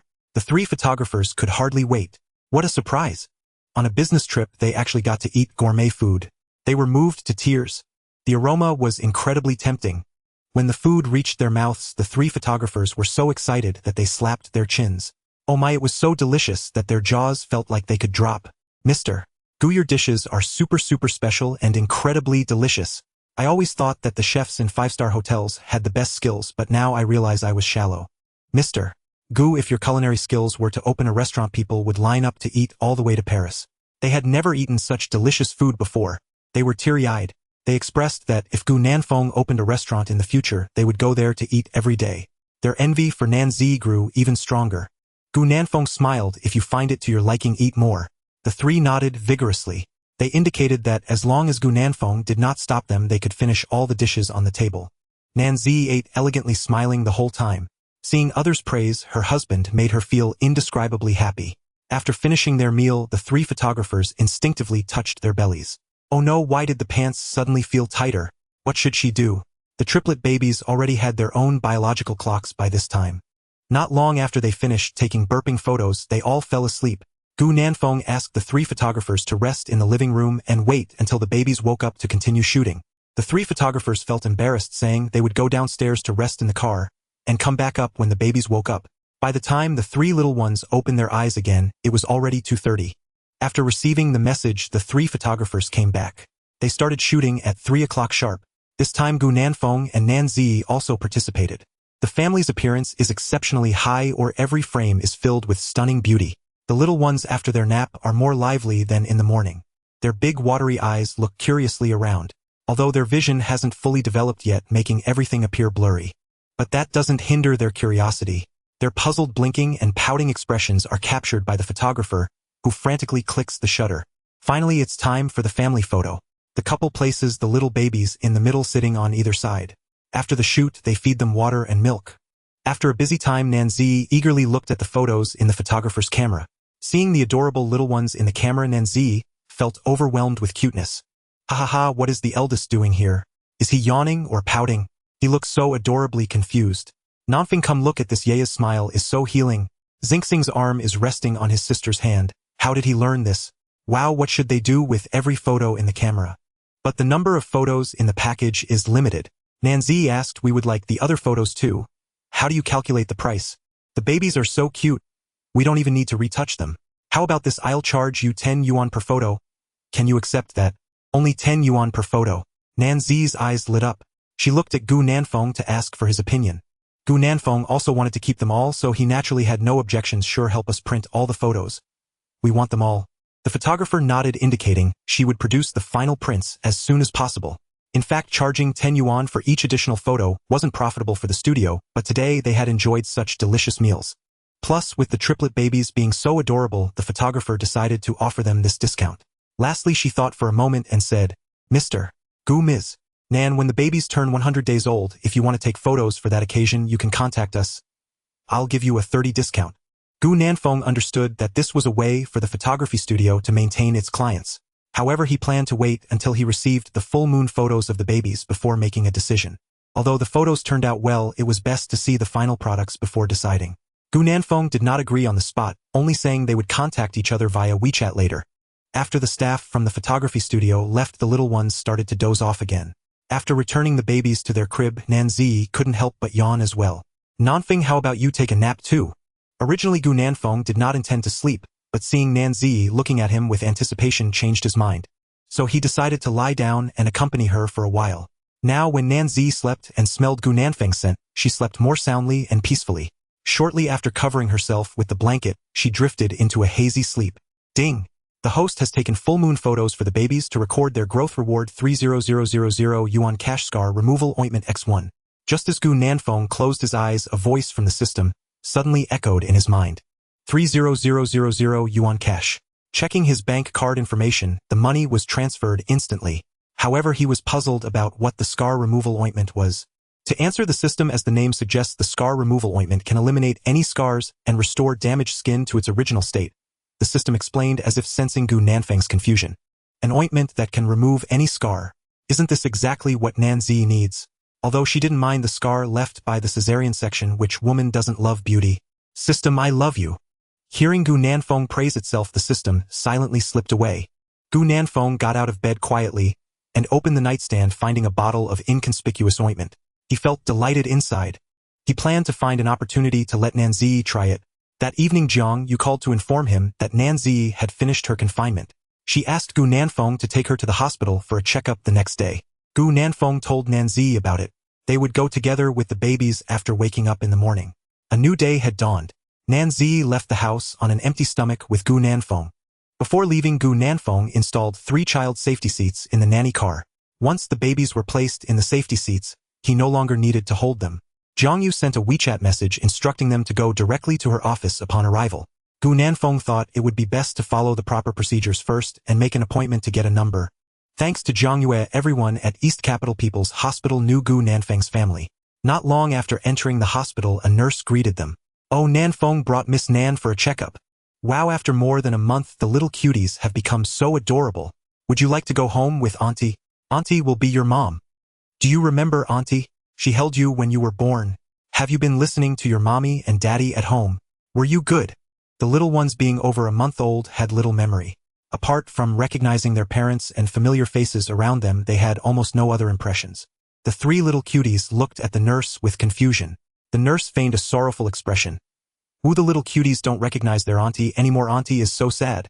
The nurse's exaggerated expression successfully made the little ones laugh. The other parents in the vicinity who brought their babies for checkups were all curious about this exceptionally good-looking family of 5. 3 adorable triplets are a rare sight. They're so cute. Entering the obstetrics and gynecology department, it was filled with familiar faces. Nanzi felt a bit embarrassed. Zhang Yu smiled and encouraged her to relax. This time Nanzi's checkup items included ultrasound, wound examination, pelvic floor muscles, abdominal muscles, and routine blood tests. In addition to Nanzi, the babies also needed to undergo routine examinations including height, weight, and head circumference. The little ones were taken by Zhang Yu for their checkups. Gu Nanfeng and Nanzi lined up for the ultrasound. The 3 little ones recognized their grandmother and did not cry when separated from their parents. They just looked around curiously searching for their parents. When they couldn't find them, they looked at their grandmother with a pitiful expression. Zhang Yu teased them while taking them for their checkup. She proudly beamed when encountering colleagues at the hospital. With 3 such cute and adorable grandchildren, it was hard for her not to be proud. When Gu Nanfeng and Nanzi returned to the department with the checkup report, "Zhang, you had already brought the little ones back. The triplet babies were all normal. In fact, they were even better than other babies of the same age." Hearing Zhang Yu's words, Gu Nanfeng and Nanzi wore smiles of relief. Seeing their parents, the little cuties became overly excited, kicking their little feet and whimpering in the stroller. Nanzi came over to pick them up, soothing them as she held them. The doctors and nurses in the department praised Gu Nanfeng for finding such a good wife. Zhang Yu nodded in satisfaction as she looked at the report. The recovery is quite good. You've gained a decent amount of weight. Keep it up when you go home. Nanfeng, continue to take care of Zi as I instructed. Don't think you can eat anything just because you're out of confinement. You still need to watch your diet. Avoid spicy foods as much as possible or it might affect the baby. Occasionally apply iodine to the wound to prevent inflammation. Do not lift heavy objects and minimize the chores you ask Zi to help with. You can carry the children but avoid holding them for long periods to prevent pressure on the abdominal wound. At this rate of recovery, Zi's relatives will be able to come visit her normally in a while. Nanzi sighed in relief, feeling great that everything was normal. After the checkup was done, seeing that Zhang Yu was busy, Gu Nanfeng took Nanzi and the babies home. The doctors and nurses in Zhang Yu's department heard that Gu Nanfeng planned to open a children's clothing store and offered to introduce acquaintances to him. Having been in the obstetrics and gynecology industry for so many years, they knew a lot of people. With their resources, Gu Nanfeng believed that once the children's clothing store was opened, it would save him a lot of trouble. On the other side, Gu Honglang was also focused on the children's clothing store. Hearing from his mother that he had taken a week off from work, he was busy doing market research outside these days and hadn't returned home for meals. Gu Nanfeng recalled that ever since he received the system's reward, he hadn't gone to see the shop in person. On the way home, he planned to stop by and take a look. However, before going, he called his roommates LV Rong and the others. As soon as the call connected, LV Rong answered quickly, asking curiously, "Bro Feng, what's up? Do you need any help?" Gu Nanfeng nodded and replied, "Are you and Sure free? If you are, please go to Chaoyang Commercial Street. I will send the address in the group later. I need your help with something." "Sure. Send the address in the group, and we will head over right away." LV Rong and the others were very enthusiastic, eagerly agreeing to help Gu Nanfeng. After hanging up the phone, they left without hesitation. Chaoyang Commercial Street, located 5 to 6 kilometers from the Eastern Capital Art Academy, is accessible via a direct subway station. Thus Lu Rong and his companions arrived earlier than Gu Nanfeng. The 3 stood in the most conspicuous spot at the subway entrance, curious and unsure of what Gu Nanfeng needed their assistance with. Meanwhile, on the train, Nanzi asked curiously, "Darling, how big is the shop you bought on Chaoyang Commercial Street?" Gu Nanfeng smiled. "It's a secret for now, you'll find out soon enough." Nanzi pouted, annoyed at her husband's teasing. The triplet babies seemed to love being out, gazing at everything outside the car window. There was a parking area near the subway station, and the Lexus LM serving as a nanny car was extremely eye-catching on the road. From a distance, the three roommates spotted them. Shirtu waved excitedly, Bro Feng. Bro Feng. Over here. Lu Rong and Nong Yao also waved enthusiastically like excited puppies. Seeing this scene, Nanzi smiled, finding her husband's three roommates quite amusing. After parking, Gu Nanfeng carried the three curious little babies down and pushed them forward in a stroller. The three roommates hurried over to meet them. Seeing the three little ones made them soften. Wow, it's been a while since we last saw the little cuties. Do you remember your uncles? If any little cutie remembers uncle will buy you a toy. A super fun, super beautiful toy. The babies looked on with soft eyes, unable to understand the meaning, but they could feel the goodwill from Shirtu and his companions waving their little hands happily. Lu Rong curiously asked, Bro Feng, why did you call us over? If you need help with anything, just say it. Gu Nanfeng smiled. Come with me. I plan to open a shop here. You'll find out what specific help is needed shortly. Open a shop. Bro Feng is opening a shop. Oh my, is their chance to soar finally here? Lu Rong exclaimed. Bro Feng, what kind of shop are you planning to open? Have you already rented a place on Chaoyang Commercial Street? Or are you asking us to help find a suitable one? Gu Nanfeng shook his head, indicating neither was the case. You'll know soon enough. Lu Rong and the others exchanged questioning glances with Nanzi. She smiled subtly, showing she was also unaware of what Gu Nanfeng was up to. Following the system's instructions, Gu Nanfeng pushed the stroller ahead with Nanzi walking beside him. The family's beauty was impossible to ignore no matter where they went. They had barely gotten out of the car when they became the most eye-catching figures on Chaoyang Commercial Street. Passers-by couldn't help but be dazzled by their looks. Oh my, are they celebrities? When did the entertainment industry gain such a stunning couple? Plus their babies are super adorable. 1, 2, 3. They're triplets. What are these celebrities doing here with their babies? Filming a variety show. Where's the dad? Yet they couldn't recall the names of these celebrities. Feeling the gaze of admiration from passers-by, Lu Rong and his companions felt envious. Whoa, this is Bro Feng's happy life. Bro Feng, who has already reached the pinnacle of life, is indeed more charming than male celebrities. Chaoyang Commercial Street truly lives up to its reputation as one of the most bustling commercial districts in the eastern capital. Crowds of people come and go, creating a lively atmosphere. Both locals and tourists love to shop here during their leisure time. Nanzi noticed many parents bringing their children to play and thought that opening a children's clothing store here would likely do well. Following the system's guidance, Gu Nanfeng stopped in front of a shop. Under the puzzled gazes of Lu Rong and the others, he took out a key from his pocket and opened the roll-up door. As he pushed the door open, he said, Come in, everyone. What do you think of this shop? The three roommates didn't hold back and curiously walked inside. Nanzi was no different. She was also unsure of the size of the shop her husband bought. This was Gu Nanfeng's first visit, and he curiously surveyed the interior. The shop's area was even larger than he had anticipated. More surprisingly, it had 2 floors. He had studied interior design in college. Based on his estimates, the first floor's area was at least 200 square meters. If the second floor is the same size, then the shop awarded by the system would have a total area of 400 square meters. Oh my, this is a shop on Chaoyang Commercial Street. It costs tens of thousands of yuan per square meter. If sold, the shop would be worth over 10 million.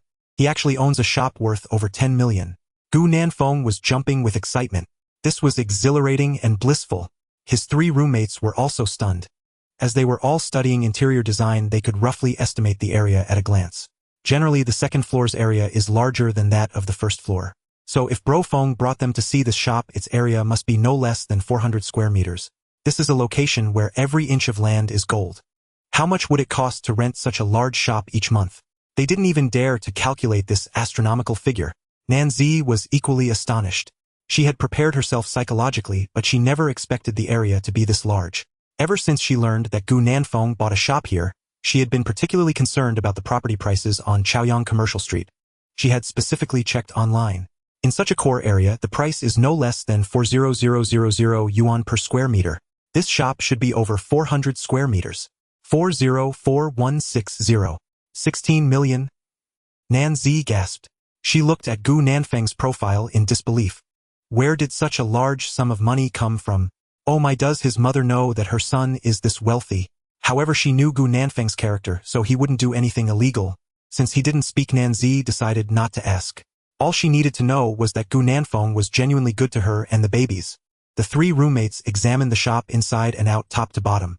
They finally stopped and remarked, It should be around 420 square meters. It's quite large. Bro Feng, what kind of shop do you plan to open here? Nong Yao was more interested in knowing how much the monthly rent was for such a large area.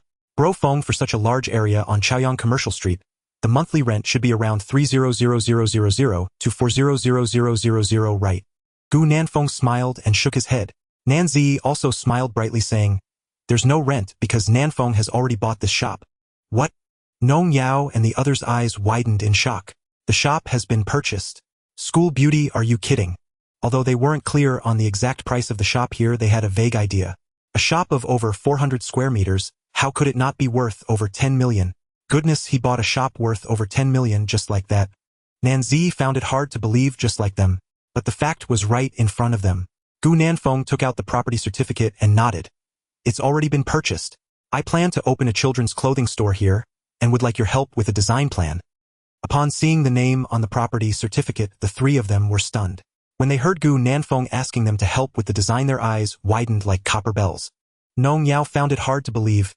"Brother Feng, are you asking us to help with the design? But we don't have much experience." Such a large project they dared not take on. What if it goes wrong? Gu Nanfeng smiled. Compared to the current renovation companies, he preferred to do it himself. As far as he knew, many package renovation companies had designers with little skill. Most of the design inspirations were copied from the internet. Rather than giving them money, it was better to let his three roommates do it. They might lack experience, but they could look up more cases online. There are many bloggers on Douyin sharing their home renovations which could be referenced. They could find someone to create the design plan. For the remaining renovations, he would hire workers himself. Gu Nanfeng remembered that a friend of his dad was in the renovation business and could be asked for construction. "Just do it boldly, of course. I won't forget your design fee." Lu Rong took a deep breath. "Brother Feng, it's not just about the design fee. We really don't have confidence." Gu Nanfeng suggested they ask more opinions from their teachers at school if they lack confidence. Moreover, he wasn't in a rush. They could create the design plan at their own pace. The three roommates exchanged glances and fell silent. Brother Feng had such high hopes for them. At the same time, it was an opportunity given to them by him. If they declined, what confidence would they have to hang out with him in the future? The three nodded in agreement. "All right, Brother Feng, well, give it a try. If you and your sister-in-law need anything later, just let us know." Gu Nanfeng smiled with satisfaction. The triplet babies, seeing the adults looking around, were also curiously glancing left and right. Currently the shop was just a shell with nothing inside.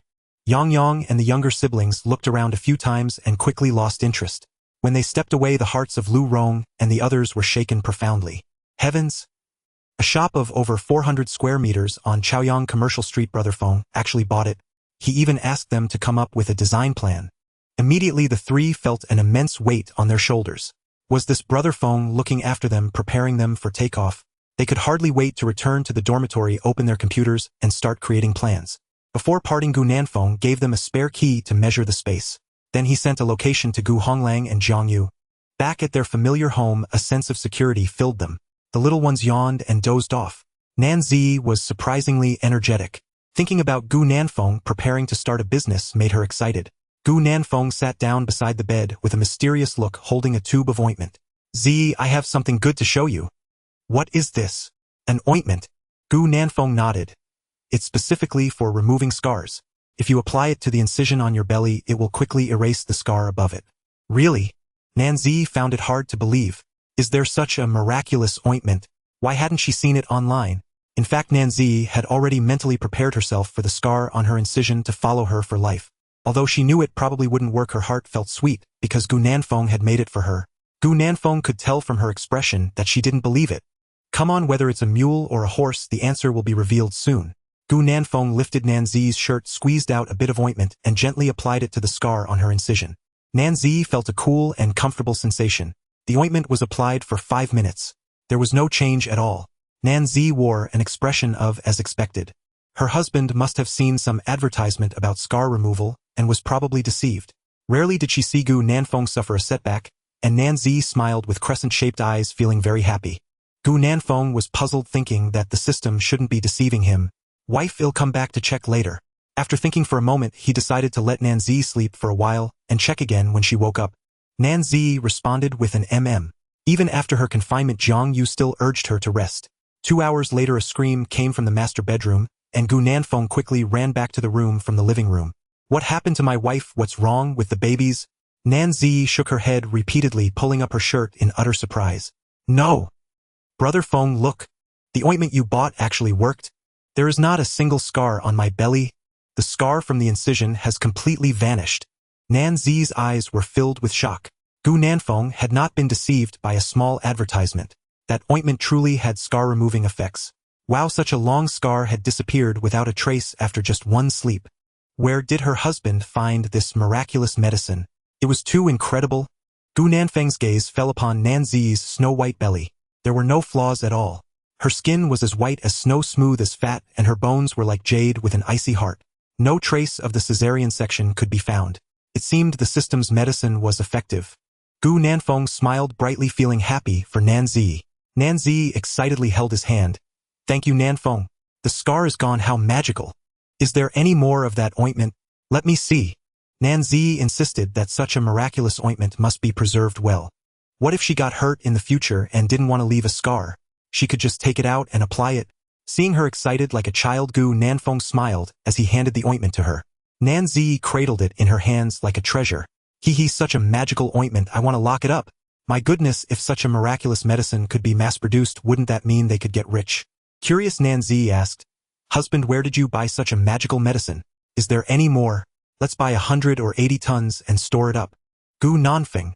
Even if there was, the system probably wouldn't reward him with 100 or 80 tons. Helpless, he found an excuse to reply.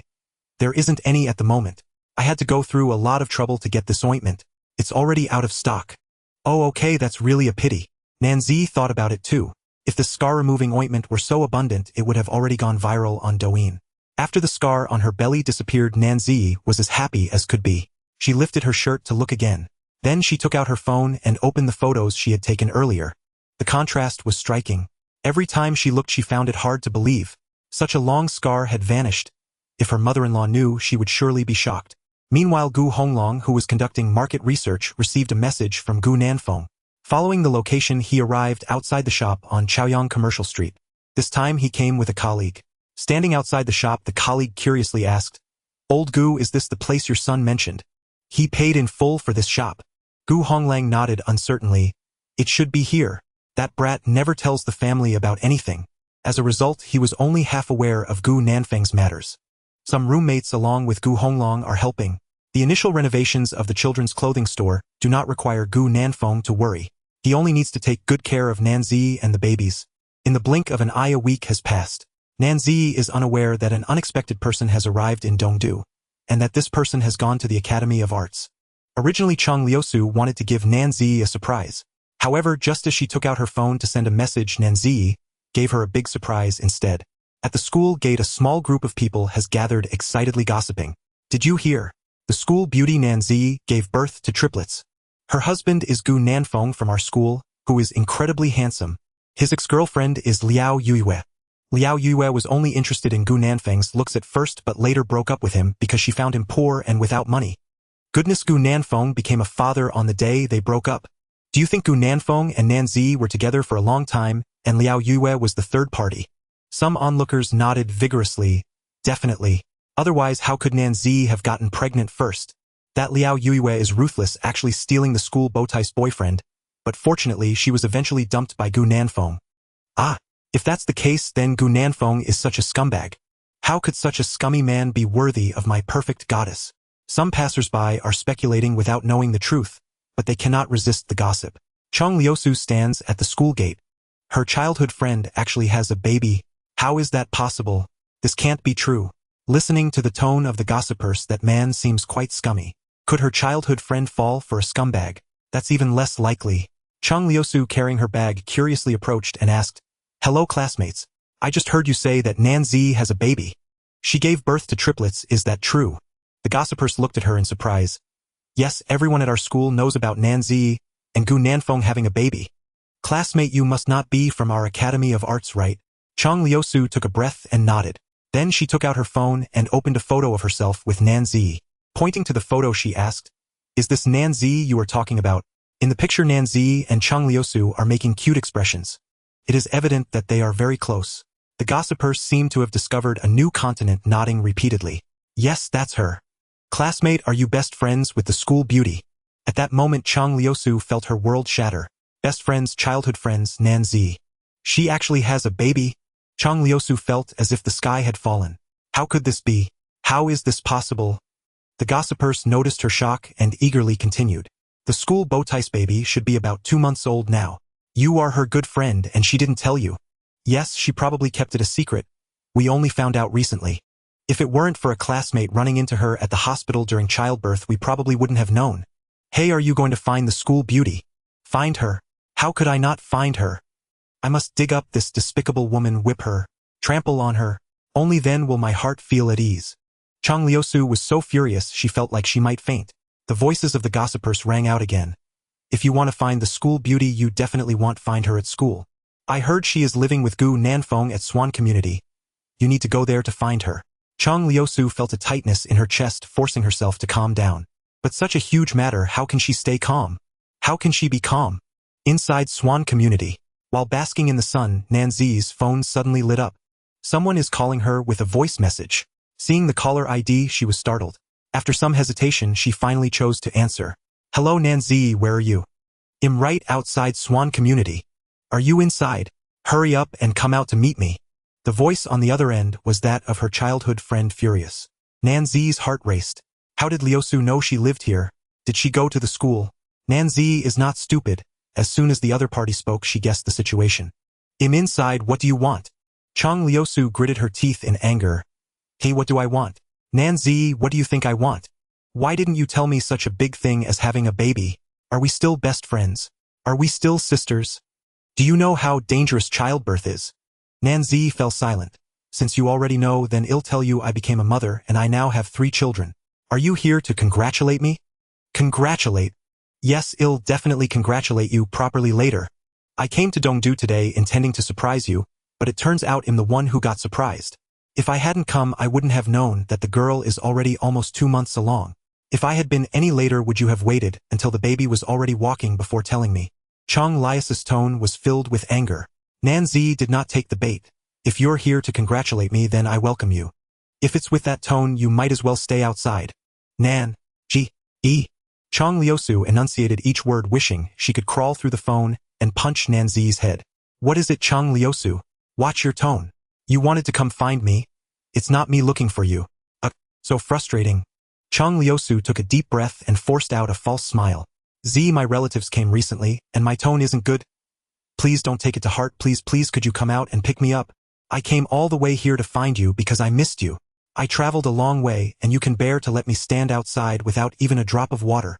Chang Liusu has a bit of a dramatic flair and her tone was as pitiful as could be. But Nanzi understood her. You swear you won't get angry later and I will come down to pick you up. Alright, I swear. You swear that if you go back on your word, you'll have to marry a bald, greasy, pot-bellied man who loves anime. Nan, G, E. How can you be so excessive? Chang Liusu could no longer hold back, waving her hands at the phone. But Nanzi did not budge an inch. Then you can keep standing there or buy a plane ticket home. Nanzi heard the sound of a knife sharpening. Okay. I Chang Liusu swear that I definitely won't get angry later. If I go back on my word, let me be covered in wrinkles without toilet paper when I go to the bathroom and without sanitary pads when relatives come. You should believe this. Nanzi was satisfied. That's more like it. Upon learning that Nanzi was coming down to pick her up, Chang Liusu burst into joy. After a moment's thought, she asked Nanzi to wait for her. She needed to buy some small gifts first. When Nanzi arrived at the entrance of the community, Chang Liusu was holding a fruit basket and several shopping bags. The packaging was all baby items. Chang Liusu wore a cold expression. Does Nanzi have someone like you? I traveled a long way to find you, and you made me wait outside for so long with this attitude. Nanzi paused her steps, said nothing, and turned to leave. Chang Liusu quickly adjusted her tone. Don't go, I was wrong. It's all my fault. I shouldn't have come to find you without giving you a heads up. Look, you just had a baby, so I brought gifts for the little ones as a gesture of goodwill.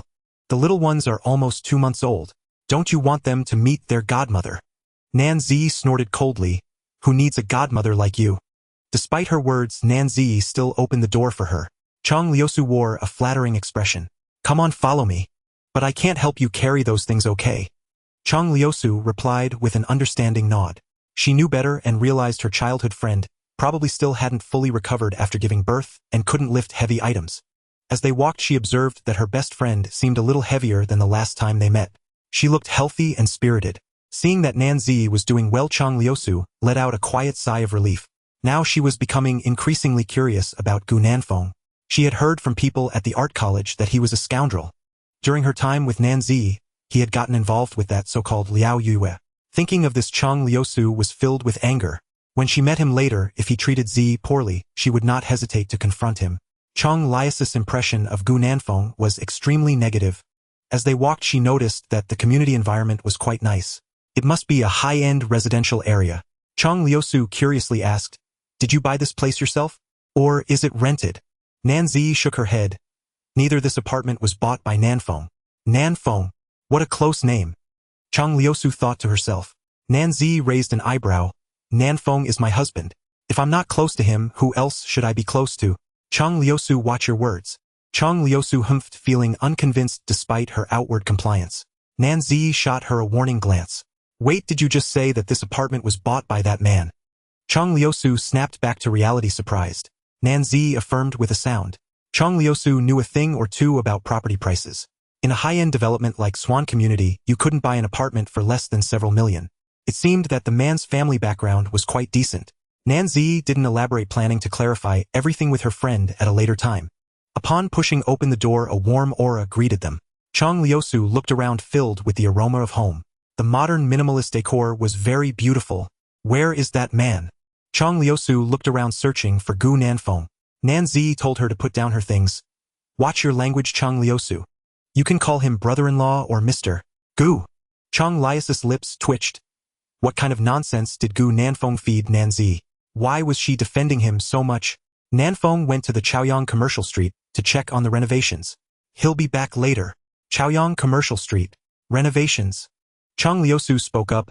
Are you two planning to start a business? Nanzi smiled. Yes, Nanfeng said he wants to open a children's clothing store. The shop is already under renovation now. Having a house and starting a business. She heard that Gu Nanfeng was also a student at the art college, starting a business before officially graduating. It's mediocre but still somewhat capable. But making it work is what's important. Does his family support him, or did you lend him money for startup capital? Seeing her childhood friend so enamored with Gu Nanfeng, Chang Liusu genuinely worried for her. Nanzi's family was better off than hers, more financially stable. Nanzi shook her head, saying she had no money right now. Her financial support had been cut off by her parents to force her back home. The little savings she had left were offered to Gu Nanfeng the last time, but he didn't accept. That's more like it. Let me tell you, a woman's money shouldn't be taken lightly. Chang Liusu huffed angrily. Nanzi knew her best friend meant well. But Gu Nanfeng was not the kind of person she imagined. He was different from others. However, she didn't explain further, waiting for Gu Nanfeng to return. When her best friend met the real person, she was sure her impression of him would change. Chang Liusu plopped down on the sofa. Just as she was about to say something, a baby's cry suddenly came from the master bedroom. Her ears perked up. Nanzi hurried back to the room. She approached the crib and picked up the crying second baby. She leaned in and indeed detected an unusual smell. The second baby had made a mess. The little rice dumplings all seemed to have synchronized biological clocks. The second baby had just started crying, and the first and third babies began to join in a symphony. Goodness, all three little treasures were crying. Chang Liusu, who came in, was stunned by this scene. It was so chaotic. How was she supposed to soothe them? She dreaded the sound of crying children, standing aside helplessly. The second baby was crying the hardest. Nanzi was the first to change her diaper. Placing the little princess on the lazy sofa in the master bedroom, Nanzi turned and said, Susu, can you go to the bathroom and get a basin of warm water for me? You'll find the basin inside. Remember, the water can't be too hot or too cold. Chang Liusu snapped back to her senses and replied quickly as she dashed to the bathroom. Images of her best friend caring for the baby flashed in her mind. Her best friend had already become a mother.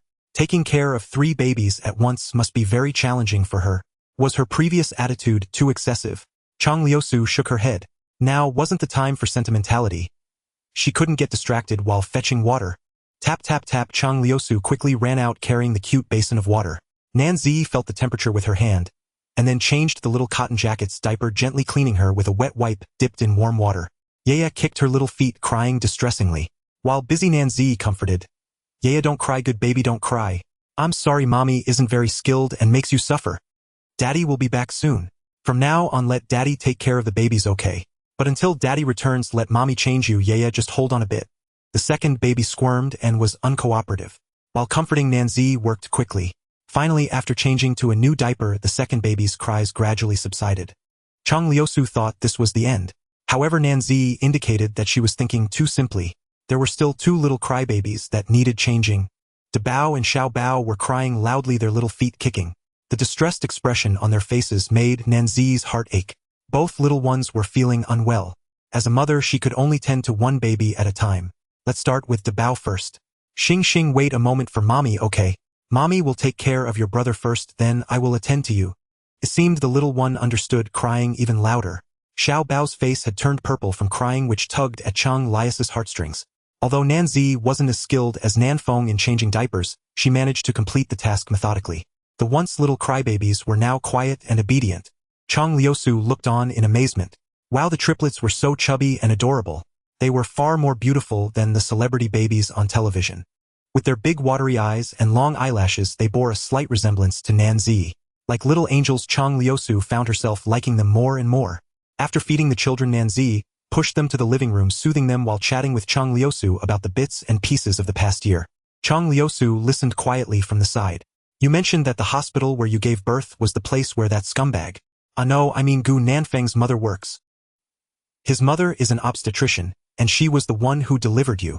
When giving birth, a family member needs to sign, so you called Gu Nanfeng over, and only after giving birth did you realize they were mother and son. Oh my, what a coincidence, what a fateful connection. The baby that Jiang Yu delivered turned out to be her own grandson. Nanzi also found it hard to believe. Perhaps this is the fate that was destined. Later, Gu Nanfeng stayed in the hospital to take care of me and the babies. He then bought a house in Swan Community and a Lexus LM, making it convenient for us to take the babies out for fun. He also had incredible luck winning a Xiaomi SU7 in a street ring toss. Recently, he bought a commercial property on Chaoyang Commercial Street, which seems to be worth over 10 million, but I didn't ask for the exact amount. Chang Liusu was astonished. However, she was even more curious about whether this money was all from Gu Nanfeng's parents. Nanzi shook her head. No. This money is all his own.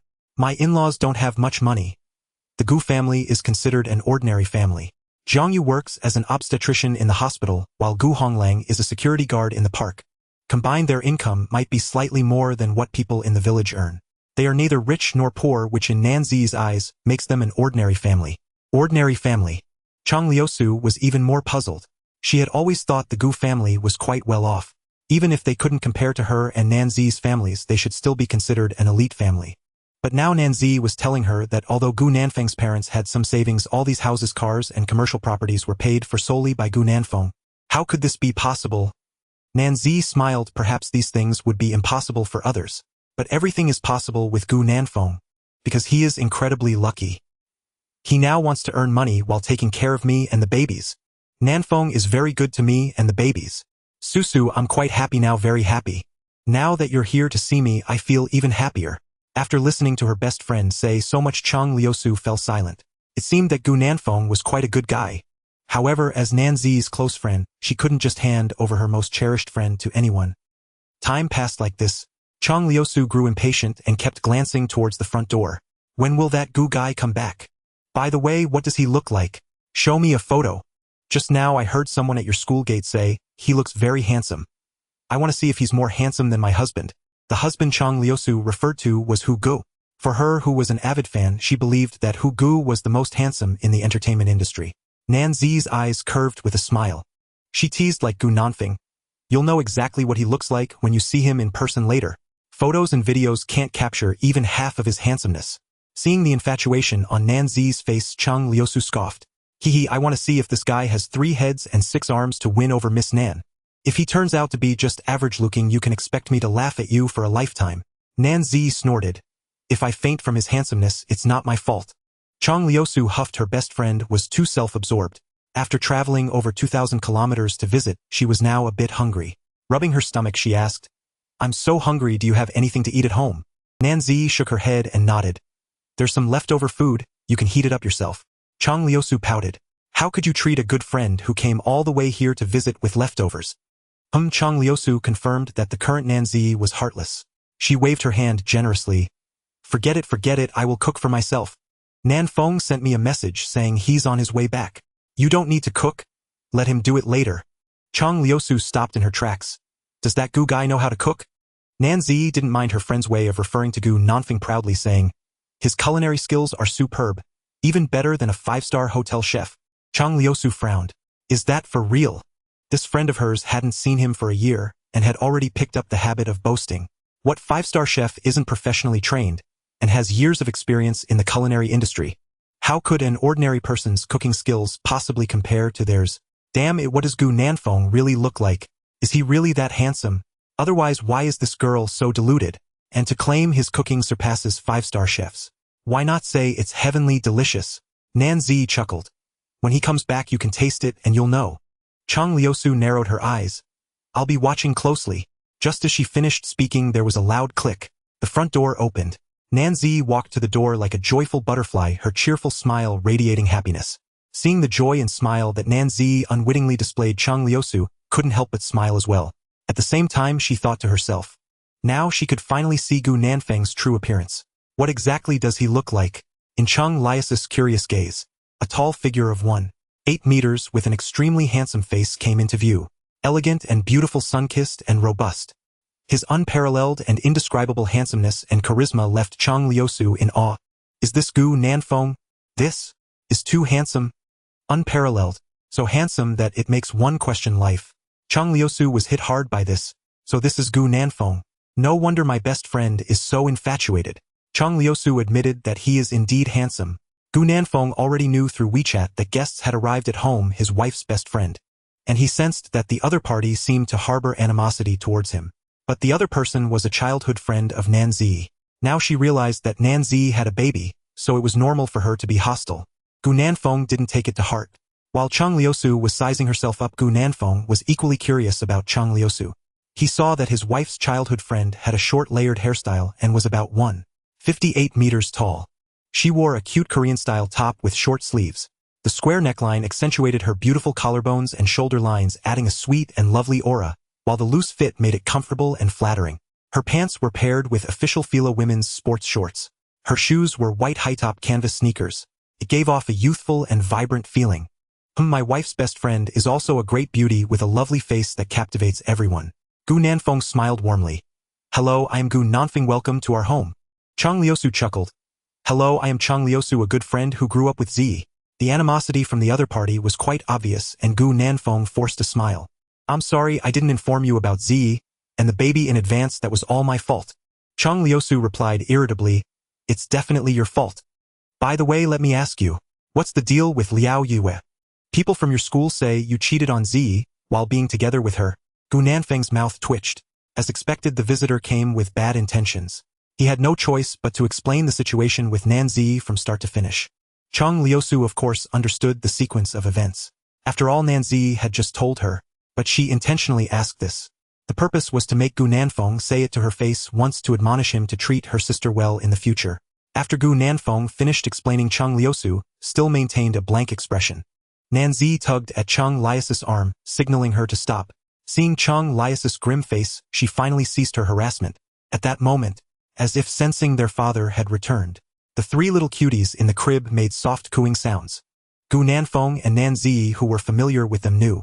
This was the sound of the little ones calling for their mommy and daddy, not real crying. The babies were cooing loudly. Gu Nanfeng washed his hands and came over to pick them up one by one. Hey, did you miss daddy? Daddy is back to accompany you. Sorry for coming back late. Are the babies and mommy at home? Tell daddy, have you been good? Did you listen to mommy? The little ones felt the love of their father and happily burrowed into his embrace. Gu Nanfeng kissed their tiny hands and asked, did the babies get their diapers changed? Nanzi smiled and replied, just changed them, Su and I did it together. The little ones seemed to really like daddy, giggling in Gu Nanfeng's arms. Oh, that milky smile. So cute. Chang Liusu really wanted to hug them, but she didn't dare to speak up with Gu Nanfeng there. After Gu Nanfeng interacted with the little ones for a while, he headed towards the kitchen. Watching Gu Nanfeng's departing figure, Chang Liusu quietly asked, can the Gu family really cook? Chang Liusu's parents started from scratch and are now running a large business. They are involved in the catering industry. Chang Liusu has been influenced since childhood, so she learned to cook well. She knew about Nanzi's cooking skills, but this time she let Gu Nanfeng cook, not allowing herself to intervene. Wasn't it obvious that she thought Gu Nanfeng's cooking was better than hers? Nanzi confidently said, He's back now, you can just wait and see if he can cook or not. Chang Liusu thought she was smiling with a hint of mischief. Nanzi giggled. So you finally saw the real person. Isn't my kid's dad incredibly handsome? Chang Liusu stubbornly replied. It's just okay, a bit worse than my husband. You just keep pretending, haha. Chang Liusu pouted. Such a character, that wicked woman. Chang Liusu decided not to argue with her and went to the crib to look at the soft little ones. The 3 little ones with grape-like eyes curiously looked at her. Chang Lius's heart melted, smiling and saying, Babies, are you looking at the beautiful lady? I'm your godmother. Besides your mommy, I'm the one closest to you. Little cuties, can you give your godmother a hug? Chang Liusu already knew the names of the babies. She knew that Yang was the eldest. She picked up the little one first. The eldest protested by twisting his little body. Chang Liusu would never comply with his wishes, carefully cradling him in her arms. Yang, little handsome, you can't reject your godmother. Your godmother is also your mother, so little baby should be close to her. Oh, my Yang is so beautiful, he will definitely be a big handsome guy in the future. Yang stared at her in a daze. Being forcibly held, the little one felt wrong, turning to look at Nanzi with an expectant face. Chang Liusu, holding the tiny baby, felt an unprecedented sensation. Z, this is so amazing. Ha ha ha, the eldest is observing me. So fragrant. Z, you gave birth to all these babies, you are truly impressive. Nanzi smiled blissfully. Having them is the greatest happiness of my life. The eldest protested with soft cooing. Seeing the little one about to cry, Nanzi quickly took him back. Back in his mother's arms, Yang finally stabilized his emotions. Next, Chang Lius's gaze fell on the second baby. Oh dear, the only little princess. In the future, the only little fairy who poses a threat to godmother's beauty. Can I hug you? Baby, your name is Yeye, and when you grow up you will become the moon fairy. The second baby reacted differently from her brother. The little princess seemed to really like Chang Liusu, giggling when picked up. She reached out her little hand to grab Chang Lius's hair. But that wasn't all, she also reached out to tug at the necklace around Chang Lius's neck. Chang Liusu couldn't help but laugh at the little cotton ball. First tugging hair, then tugging a necklace, you little rascal. Are you interested in shiny things? When you grow up, godmother will buy you lots and lots of beautiful jewelry, okay? But you're still too little now, godmother can't give you any. The second baby was so fragrant and milky, her smile was like a little fairy that could melt hearts. This is simply Chang Lius's dream child. Chang Liusu loved holding her more and more. Z, how about this, you let me raise the second baby? I want a second baby. Chang Liusu is daydreaming. Nanzi replied speechlessly. If you want a baby, go have one yourself. Chang Liusu awkwardly laughed. Z, just help me raise one. I can't produce such a beautiful and adorable baby. You already have 3, just give me one. Nanzi held the second baby, telling her not to act up. Chang Liusu chuckled, then set her sights on the third baby. However, Xingxing showed no mercy. He wouldn't let her hold him at all. Before Chang Liusu could get close, the little guy started crying. Nanzi smiled with pursed lips. My son probably knows you're a bad person, so he won't let you hold him. Xingxing cried loudly. Chang Liusu dared not insist, so she squatted by the bed, smiling and trying to coax him. Unfortunately, the third baby had his principles. Now he would only let his parents and grandparents hold him. Godmother. The little human cub indicated she was a stranger. Chang Liusu clicked her tongue in wonder. The little one has such a personality, I like it. All 3 of the triplets are extremely adorable, and Chang Liusu likes each one very much. She was afraid she might scare the babies. Nanzi told her it was fine to help out in the kitchen. Chang Liusu scoffed. I see you're trying to show off your husband on purpose. Hee, I want to see how good Nanfeng's cooking is. Chang Liusu placed her hands on her hips. She knew her best friend's little thoughts well. She tiptoed to the kitchen door to peek inside. In the next moment, Chang Lius's eyes widened. Oh my, what did she see? Such a handsome man. Cooking could be so stylish and graceful. So that's how you cut vegetables. Heating the pot, pouring oil, every movement was filled with beauty. She couldn't help but be deeply captivated by him. Not to mention the cook's looks. Just his knife skills could easily outshine a chef from a 5-star hotel. It was mesmerizing, almost magical. Heaven. Chang Liusu felt as if she had opened a new world. It was a feast for the eyes, so handsome, so charming. She was utterly impressed. The man standing in front of the stove was calm and confident, shining in the light of the flames. She instinctively took a deep breath. Wow, it smells so good. It was almost heavenly. Chang Liusu instinctively swallowed. Oh no, this aroma made her want to eat right away. No wonder Nanzi wanted her to come over. Humph, she had to admit Nanfeng was indeed quite handsome. Good cooking was a bonus. Nanzi was holding the third baby and looking at her with a smile. Chang Liusu pretended not to see the expression on her face. She heard noises coming from the kitchen. Xing Xing curiously peered inside. Nanzi gently told him that Daddy was cooking in the kitchen, and it was too smoky for the little babies to go in. Just wait outside with Mommy for Daddy. The little human cub wore a thoughtful expression. To avoid losing face for his wife, Gu Nanfeng prepared 9 dishes to entertain Chang Liusu. With the help of the system, everything was ready in just over 40 minutes. When the stove was turned off, an enticing aroma filled the air, and Chang Lius's stomach growled. Dishes were served on the table. Gu Nanfeng smiled and invited, "Wife Miss Chang, the food is ready. Wash your hands and come eat." Chang Liusu pretended to be reserved, slowly following Nanzi to wash her hands. The 3 of them sat down. Looking at the beautifully presented dishes on the table, Chang Liusu could hardly contain her excitement. Gu Nanfeng spoke. "I just made these casually. I hope they suit Miss Cheng's taste, and please give it a try." Nanzi had confidence in Gu Nanfeng's cooking. She glanced at Chang Liusu and said, "Susu isn't picky, she eats anything. Nanfeng, don't mind her, let's eat. Susu, don't be polite, take whatever you want, treat it like your own home." Chang Liusu chuckled. She indeed treated this place like her own home. After all, after so many years of friendship, it felt too formal and polite, which would hurt her best friend. She eagerly picked up her chopsticks for a bite. In the next moment, Chang Lius's pupils constricted sharply. The deliciousness made her eyes squint. So fragrant, so flavorful. This corn rib soup was divine. The broth was rich and sweet, and the rib's chewiness was exceptional. She had never tasted such delicious ribs. After one bite, she wanted a second, and it was so good she couldn't stop. Nanzi looked at her with a proud expression. "See, I told you letting Nanfeng cook was the right choice.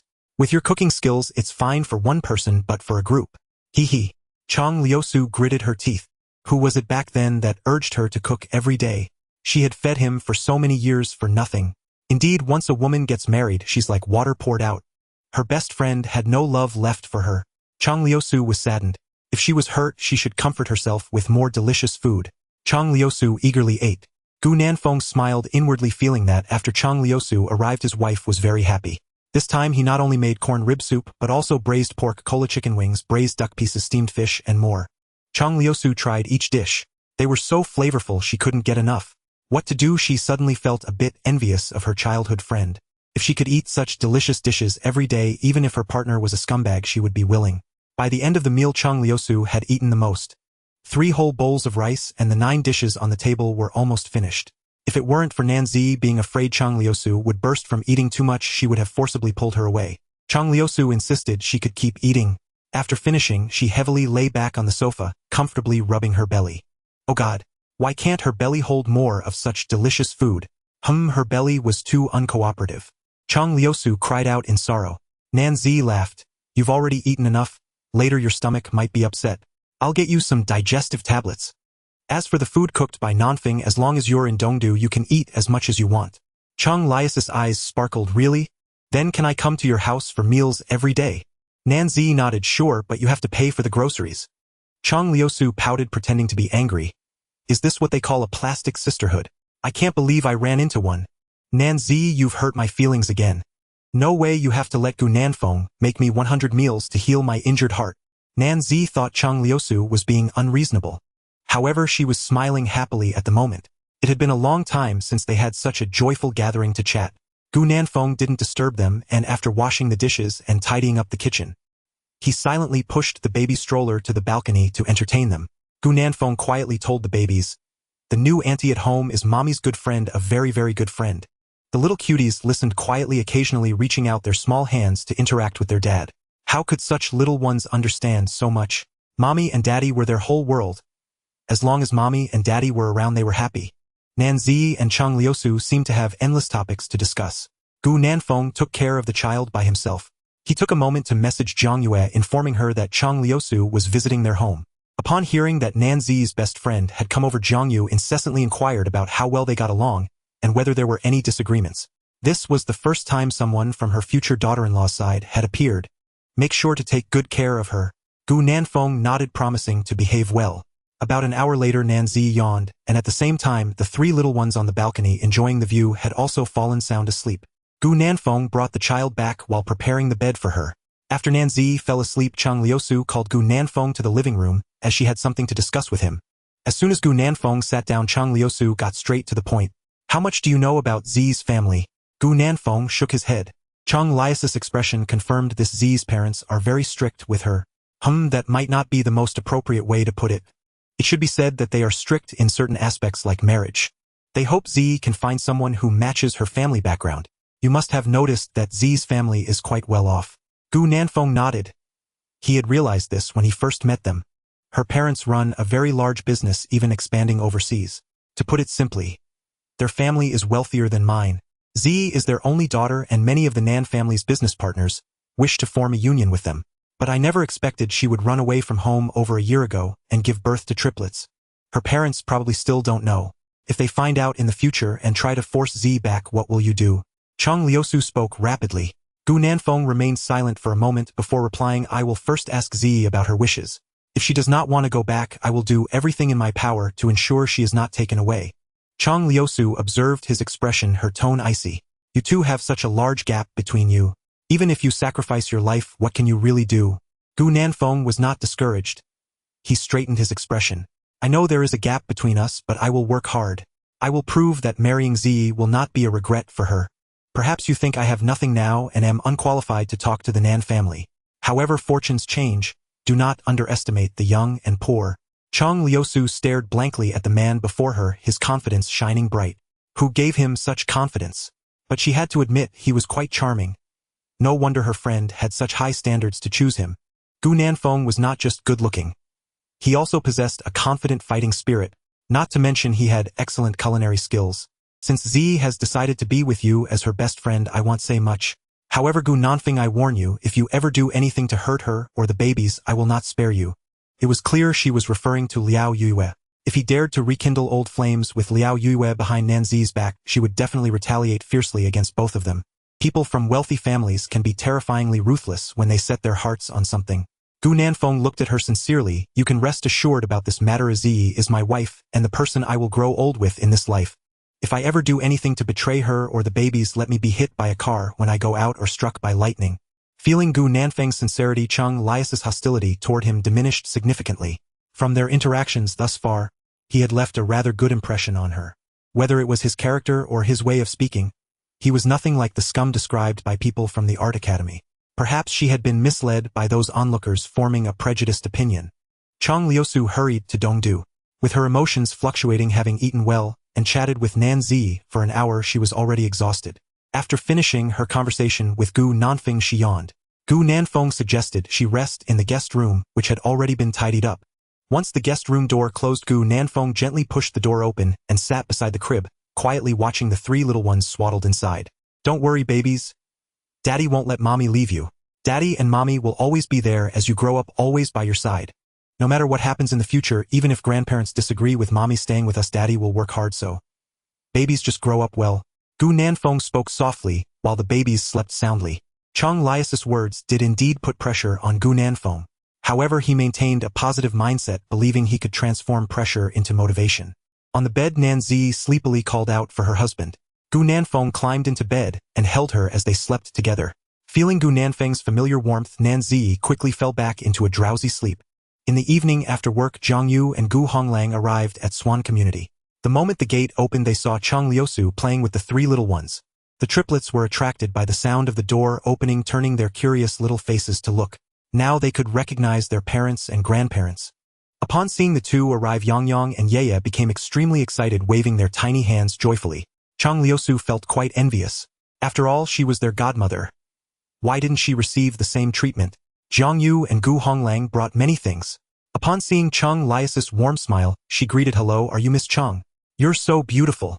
I am Nanfeng's mother. My name is Zhang Yue, and this is Nanfeng's father, Gu Honglang.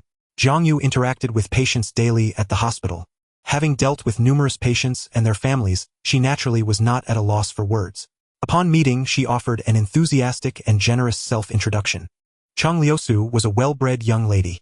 Having grown up accustomed to grand occasions with her parents, she responded in kind with warmth and grace. Yes, I am Chang Liusu's childhood friend. Hello, uncle and aunt. Growing up alongside her future daughter-in-law, their relationship was quite special. Chang Lias's first impression of her was that she was a rich, beautiful girl. Indeed, her future daughter-in-law's family background was quite impressive. Zhang Yu was more articulate than Gu Honglang and handled matters better. Thus on the way there Gu Honglang decided that Zhang Yu would entertain Zi's childhood friend. Since you are Zi's good friend, auntie will call you Liusu. Liusu, this is a gift from me and your uncle Gu.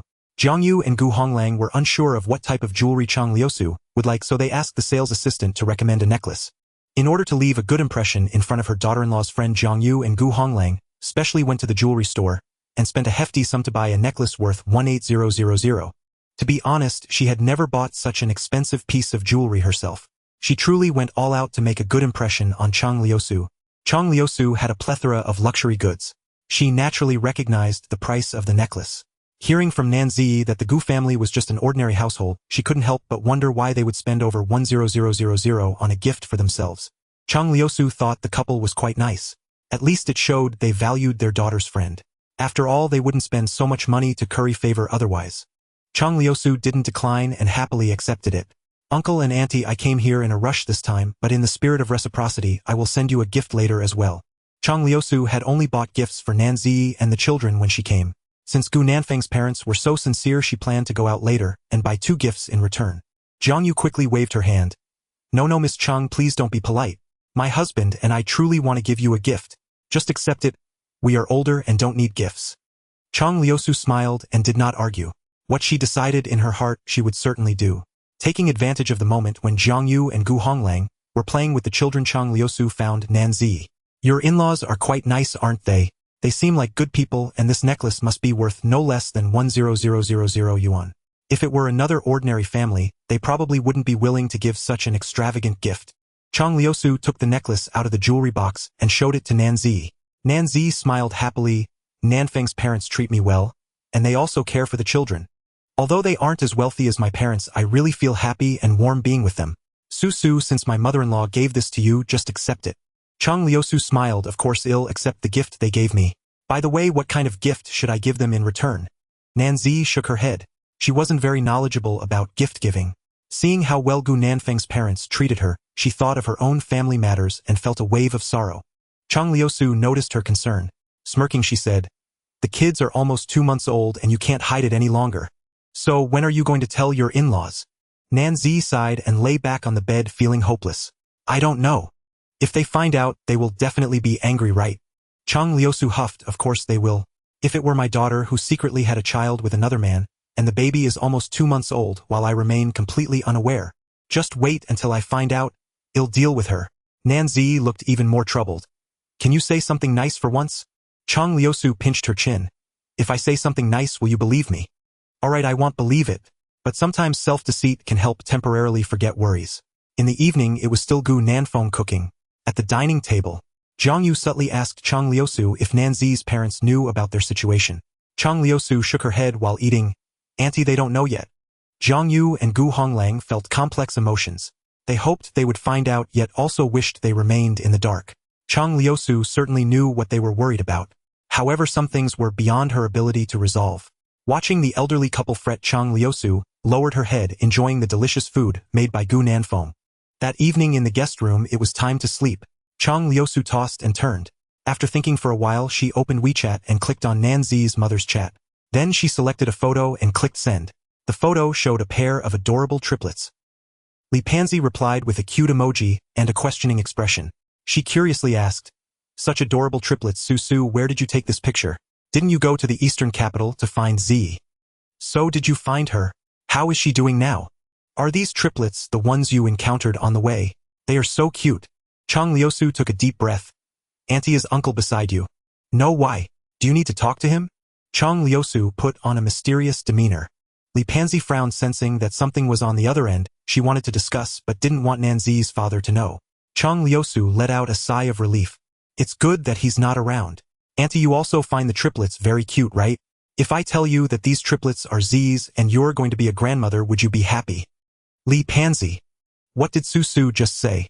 Her daughter had a baby triplets and she was going to be a grandmother. Late at night, Su definitely wasn't bored for no reason to tell her these things. Li Panzi's heart raced. She hurriedly found a room without anyone and locked the door, quickly dialing Chang Lius's number. Hello, Su, is this a good time to talk? Yes, Auntie, is there anyone with you? No, don't worry, I'm alone in the guest room and the door is locked. Please tell me honestly, how is Z? Is she doing well? What's the deal with those triplets? Li Panzi fired off a series of questions. Chang Liusu simply summarized, Z is doing very well and is very happy. She married a man named Gu Nanfeng and had triplets. They are extremely cute. Li Panzi found it hard to breathe. After a long moment of silence, she asked with a choked voice, "Is everything you said true? You're not lying to Auntie, are you?" Chang Liusu silently nodded. "Auntie, I just found out today as well. Z has always wanted to tell you and Uncle, but she was afraid you would be angry, so she didn't dare to say anything. I met her in-laws tonight. They are very nice and treat Z well, so you don't have to worry.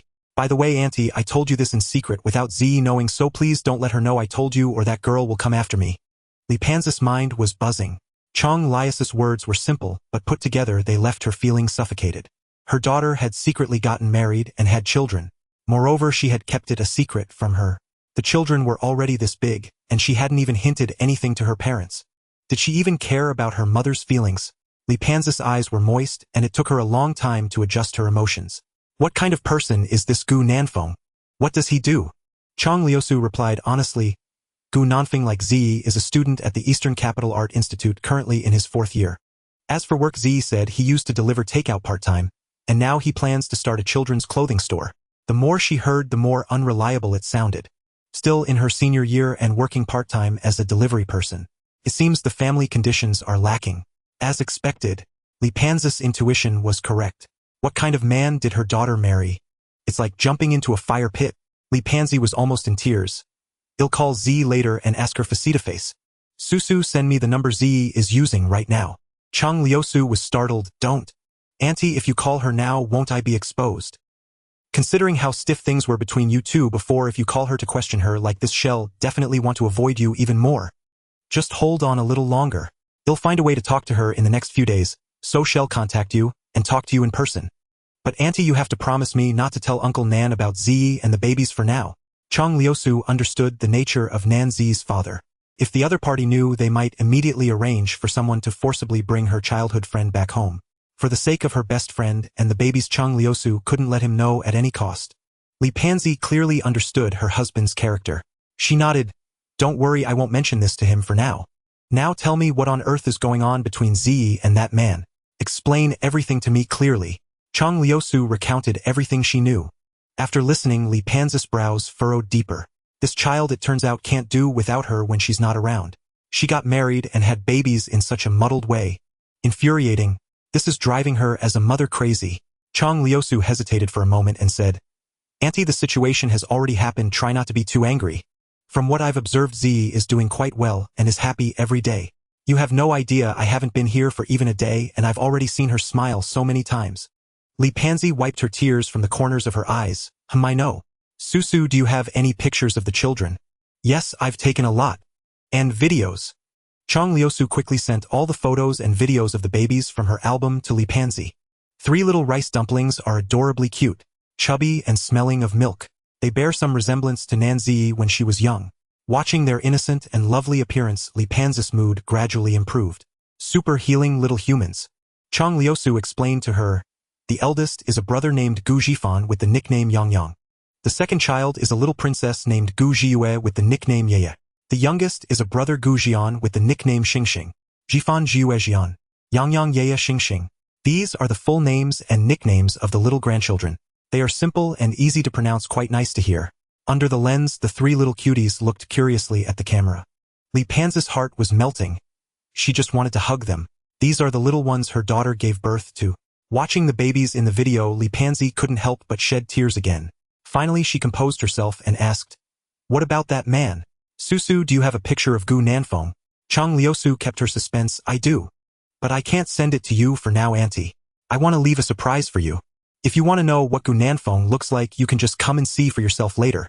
I believe when you see him, you will definitely be shocked. As for Gu Nanfeng, all I can tell you now is that he cooks exceptionally well. Li Panzi raised an eyebrow. This child is being playful with her suspense. But no matter how she asked next, Chang Liusu just wouldn't say. She must make her see for herself. At this moment, Chang Liusu seemed to be the tightest-lipped person in the world. They talked for over an hour. Chang Liusu yawned. Auntie, let's not talk anymore. I'm exhausted today. I'll find you again another day. Alright, remember to talk to Z, and get her to call me voluntarily. Got it, Auntie. I'll mention it tomorrow. I'm going to sleep now. Don't think too much. Z is doing well right now. Suddenly a call came in. She hung up decisively. After Chang Liusu hung up the phone, Li Panzi sat on the sofa silent for a long time. Half an hour later, she collected her emotions and walked out of the guest room. Returning to the master bedroom, she saw Nan's father leaning on the bed browsing his tablet. When he saw Li Panzi come in, Nan Jinsong looked up. He keenly noticed something was off with Li Panzi. Wife, what's wrong? Did you cry just now? Li Panzi forced a calm shake of her head. No. I just watched a TV show and found it touching. Nan Jinsong couldn't help but laugh. Pansy, you are still so sentimental. Crying over a TV show. If the employees knew, they'd definitely laugh at you. Li Panzi wasn't in the mood to joke with him. After washing up, she got into bed without saying a word. Nan Jinsong felt something was strange about his wife tonight, but he couldn't quite pinpoint what was odd. He shook his head, wishing their daughter were home. When Pansy was in a bad mood, at least there would be someone to accompany her. Nan Jinsong sighed, not knowing that his daughter was having a tough time outside. If things were tough, why not just come back and admit her mistakes? Thinking that their daughter had been away from home for over a year, Nan Jinsong's mood gradually darkened, silently leaning against the headboard without speaking. Meanwhile, in the master bedroom of Swan Community, Nanzi had a lot on her mind and couldn't fall asleep for a long time. Gu Nanfeng noticed she was troubled and gently wrapped his arms around her from behind. Wife, what's wrong? If you're unhappy about something, just say it. Holding it in is painful. Feeling Gu Nanfeng's tenderness, Nanzi turned to look into his eyes. Husband, I miss my dad and mom. I wonder how they are doing. Besides missing them, I'm also afraid. Husband, if one day my parents find you and offer you a lot of money to take the babies away from me, would you agree? Gu Nanfeng pretended to ask her, how much? Enough that you could never spend it all in your lifetime. Husband, what would you choose? Nanzi watched him anxiously. Sensing her unease, Gu Nanfeng patted her head. How would I choose? Of course I would choose you. Wife, do you think I'm a man who loves money so much? Haven't I said I want to be with you and the babies forever? Don't worry, even if uncle and auntie offered me a fortune that I could never spend in 10 lifetimes, my choice would still not change. I've said that I want to watch the babies grow up with you, to grow old with you. No matter who shows up to stop us in the meantime, I will never let go. After saying this, Gu Nanfeng held Nanzi tightly, as if to merge her into his body, never to be separated. Ding! Congratulations to the host for diligently caring for the triplets who are about to turn 2 months old. You have achieved a hidden achievement and are rewarded with language proficiency. The host can choose any language. After making a selection, you will become proficient in that language. Just as Nanzi was fast asleep, Gu Nanfeng heard the voice of the system in his mind. Proficient in a language. With the system's explanation, Gu Nanfeng roughly understood. He then communicated with his thoughts. Can it be any language? The system responded, as long as it's a language spoken on Earth, anyone will do. System, I choose English. English had always been Gu Nanfeng's weakest subject, and his spoken English was also lacking. He knew Jiang Yu had always wanted to visit London. Gu Nanfeng planned to take her and her father out for a trip when the opportunity arose. Upon reaching London, English would be indispensable. With his choice made under the influence of the system's power, a wealth of knowledge about English appeared in his mind. At this moment, English was as thoroughly mastered by Gu Nanfeng as his Chinese. Gu Nanfeng was quite pleased. He had acquired another skill. Contentedly, he cuddled Nanzi as they slept.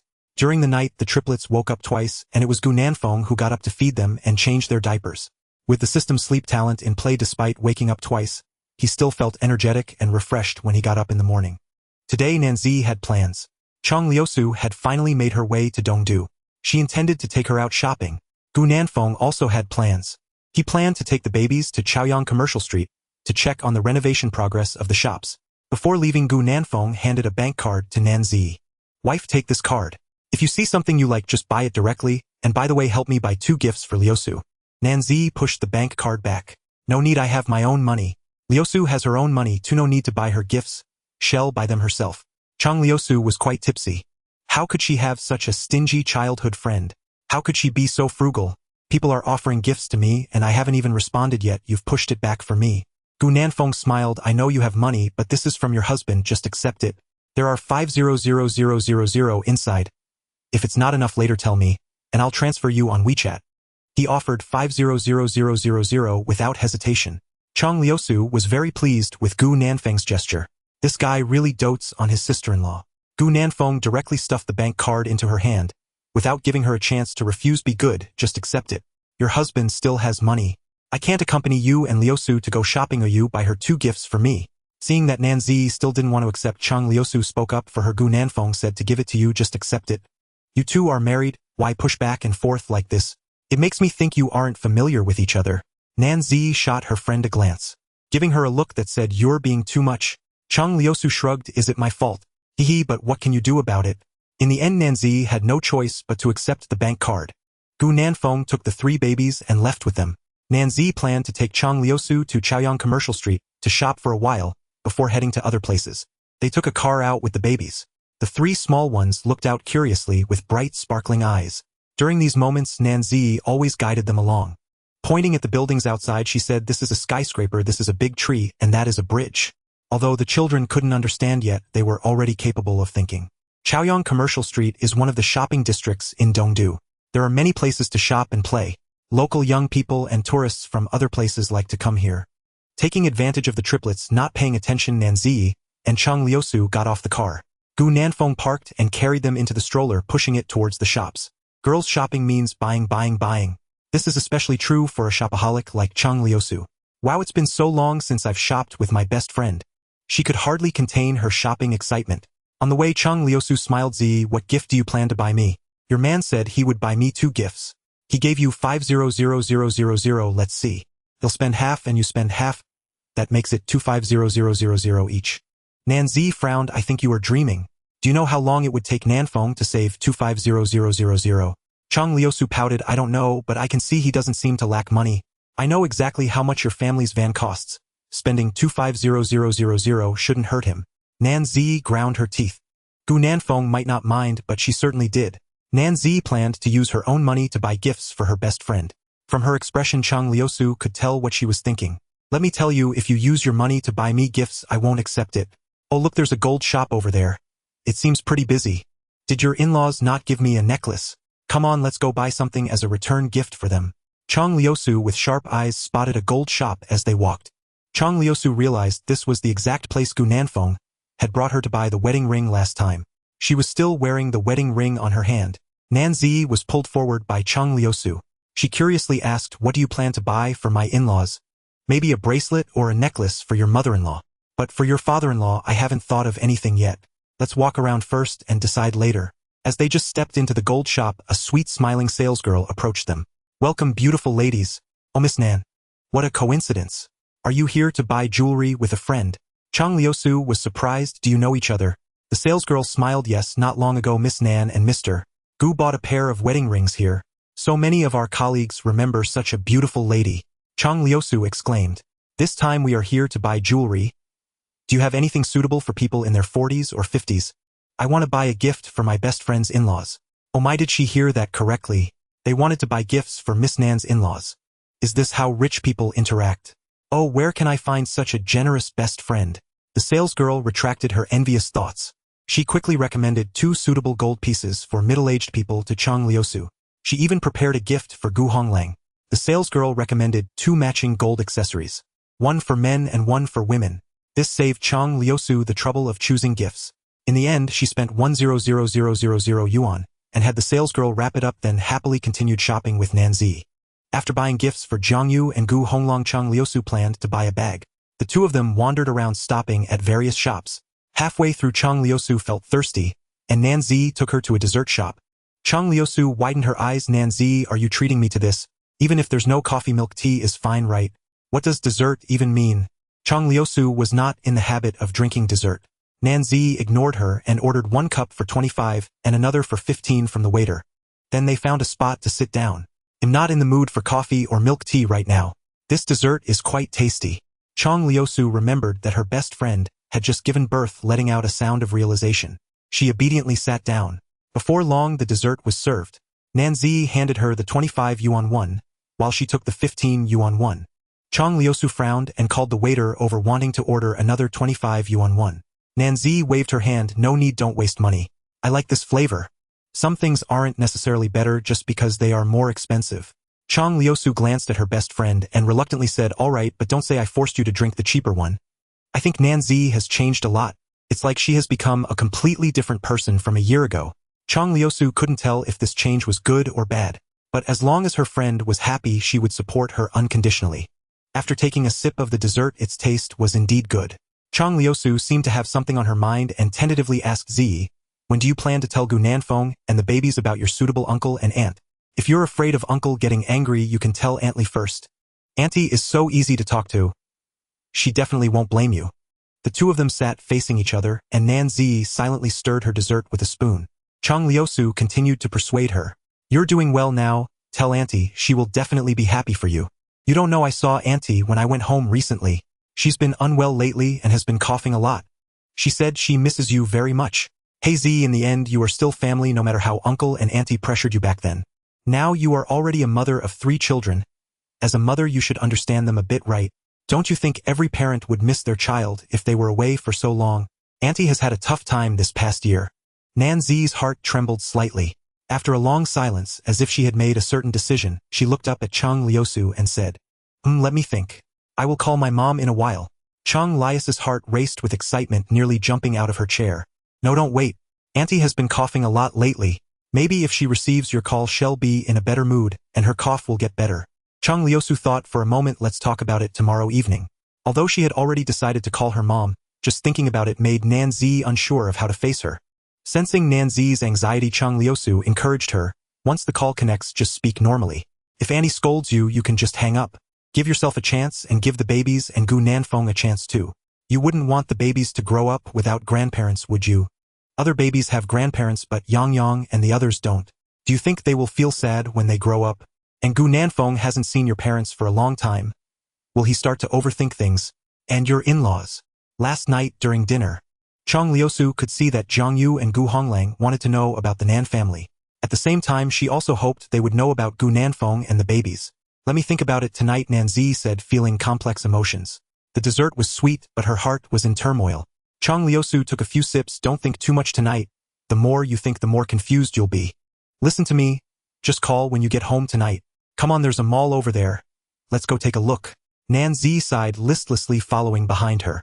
Am I really going to call my mom tonight? Nan Zi was still struggling internally. Chang Liusu grabbed her hand. Don't think about it. Just listen to me. Call tonight. Whether you die early or late, it's still death. What are you afraid of? Look at how timid you are now. Do you even resemble your former self? If Auntie disagrees, just keep living with Gu Nanfeng. You've already told her. Chang Liusu knew that if her childhood friend didn't speak up, it would be very uncomfortable to hold it all in. Over time, she might even get sick.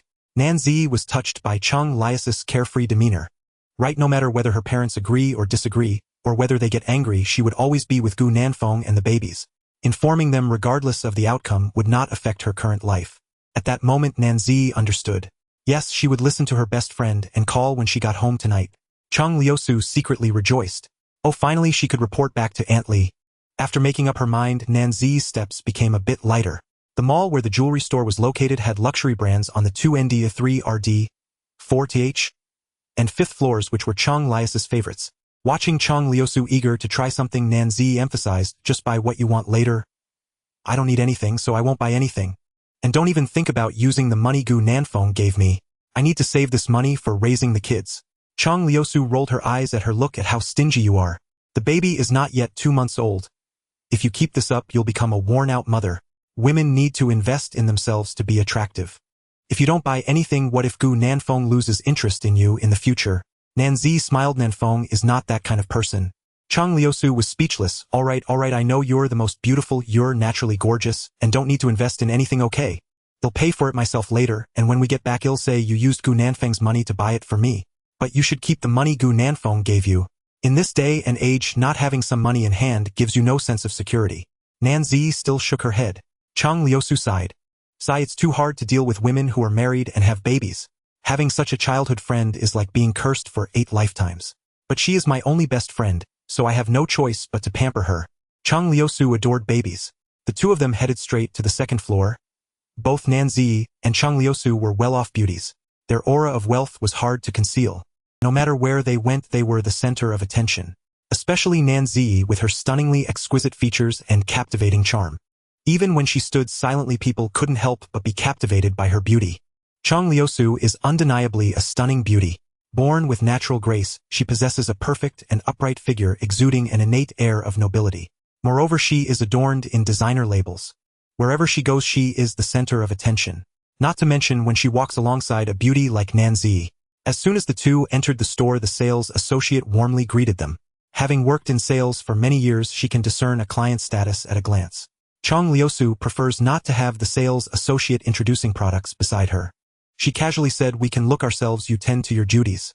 "Of course, ladies," the sales associate respectfully followed the two, not uttering a word. Nanzi and Chang Liusu are considered clients by her. As long as they make a purchase in the store, she earns a commission.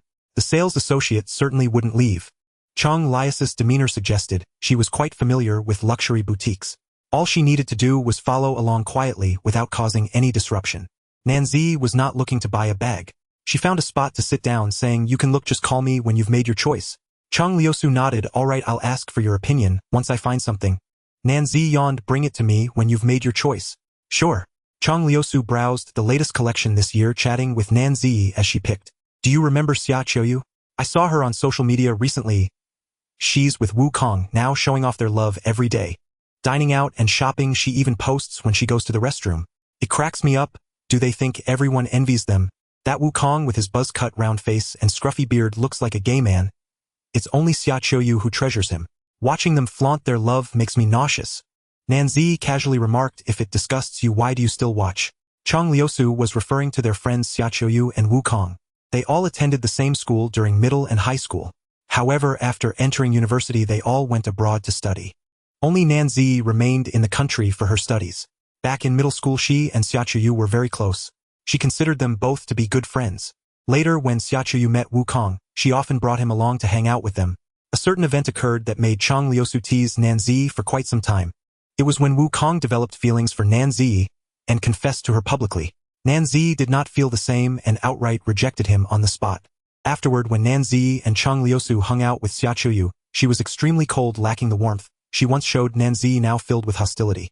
Later, they found out that Xia Qiuyu liked Wu Kong and felt that Nanzi had taken away the person she liked. What infuriated her the most was that Wu Kong did not give up after being rejected by Nanzi. Instead, he continued to pursue her relentlessly. Having Wu Kong interested in her made Nanzi the subject of Chang Liusu's jokes for several years. However, since entering university, Nanzi had not seen them again, and she was surprised to learn that they had gotten together.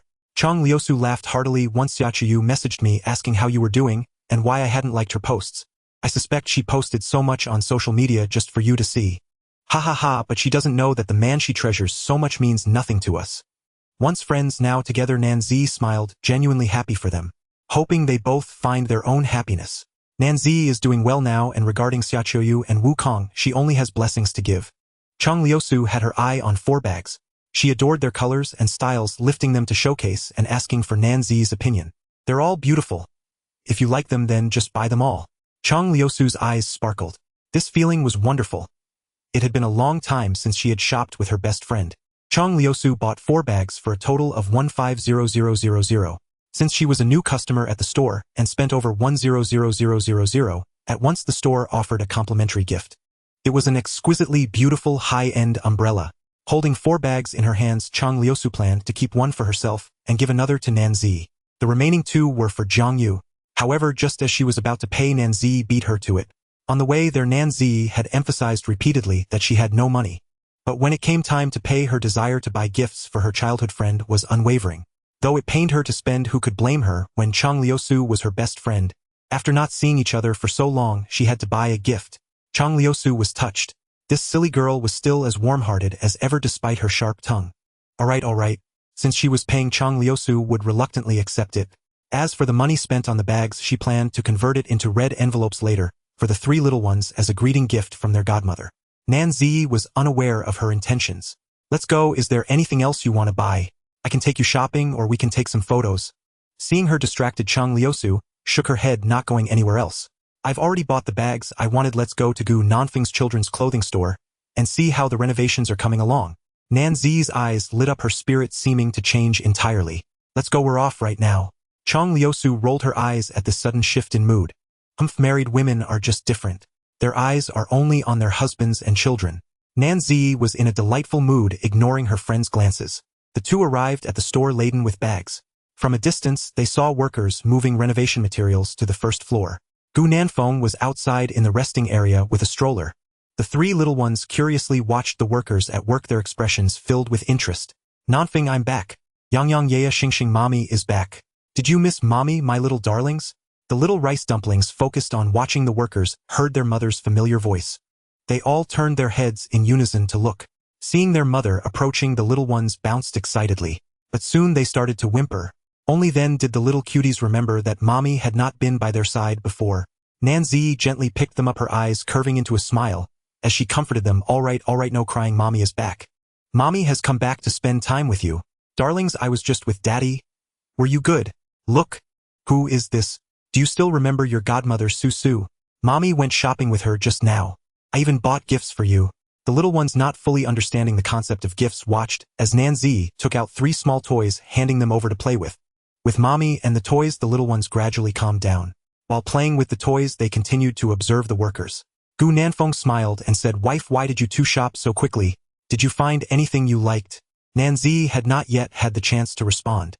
Chang Liusu answered for her, saying with a chuckle, Currently Zi is quite frugal, unwilling to buy gifts when going out, and only drinks sugar water that costs 15 yuan a cup. If it weren't for me forcing the purchase, we wouldn't have gained anything this time out. Gu Nanfeng looked at Nanzi and asked, Wife, didn't you buy anything? Nanzi shook her head, saying she had bought a little. Gu Nanfeng's gaze fell on Chang Lius's shopping bag. He recognized some luxury brands. The logo on Chang Lius's bag was certainly not cheap. Nanzi spoke, Susu bought 2 pieces of jewelry for my parents and 2 bags, but the baby only has what Mom has. Gu Nanfeng thought to himself that his wife's friend was too extravagant. With so many gifts, he wondered what his mother would feel like when she received them. All he saw were jewelry and bags. Gu Nanfeng asked curiously, Wife, why didn't you buy any clothes? Don't girls like pretty clothes and skirts? Nanzi smiled. I have plenty of clothes already. I don't want to buy more, it's unnecessary to waste that money. Gu Nanfeng disagreed with her statement, saying, It's not a matter of wasting money. Wife, you look so beautiful. You should buy more nice clothes to look stunning every day. Chang Liusu agreed with his words. Gu Nanfeng not only looked handsome but was also quite good at flattering girls. Yes, this young man was quite perceptive. Nanzi pursed her lips, saying, Next time when I go out with you, I'll buy if I see something suitable. She added, By the way, you can keep the bank card. I haven't touched the money in it, you can take it back. No need, wife, you keep it. In the future, if you want to buy something, just swipe the card. I still have money on hand. Nanzi wanted to return the bank card, but couldn't find the opportunity. Chang Liusu watched their interactions. They indeed got along quite well. While they were chatting, LV Rong and Shirtu walked out from a shop on the first floor with design blueprints. Seeing Chang Liusu, their eyes lit up. Hi, Brother Feng and sister-in-law. May I ask if this is sister-in-law's childhood friend, Chang Liusu, Miss Chang? Miss Chang, you are so beautiful. The 3 of them had already heard from Gu Nanfeng about Chang Lius's arrival. Seeing her in person, they were all amazed. Wow, no wonder she grew up with the school beauty. Like a lotus that has just emerged from the water, she stood elegantly. This graceful figure with the aura of a rich and beautiful girl. She was simply too beautiful. Anyone who saw her couldn't help but steal a few more glances. Chang Liusu also heard Nanzi mention that Gu Nanfeng had 3 roommates. The other party was currently helping Gu Nanfeng with renovations. Chang Liusu nodded lightly, responding, Hello, I am Zi's childhood friend Chang Liusu, and the godmother of the babies. Nice to meet you all. A beautiful rich girl was talking to him, and Shirtu was so excited he couldn't contain himself. They all enthusiastically introduced themselves. Hello, Miss Chang, I am Brother Feng's roommate. My name is LV Rong, but you can also call me Xiaocai. That's what everyone in our dorm calls me. Hello, beautiful Chang, I am also Brother Feng's roommate. My name is Shi, when nicknamed Shirtu. Hello, Miss Chang, my name is Nong Bei, nicknamed Nong Yao. Although my nickname sounds very down-to-earth, I am clever and handsome. Chang Liusu couldn't help but laugh. Putting clever and handsome together for Nong Yao just didn't seem right, to be honest. Gu Nanfeng's 3 roommates could only be considered average in looks. They were just ordinary at the level of the masses. However, since they were good friends of Gu Nanfeng, Chang Liusu gave them enough face. The renovation of the children's clothing store had the 3 roommates helping supervise. Moreover, the construction team was arranged by Gu Honglang's friends. The progress was much faster than that of a renovation company.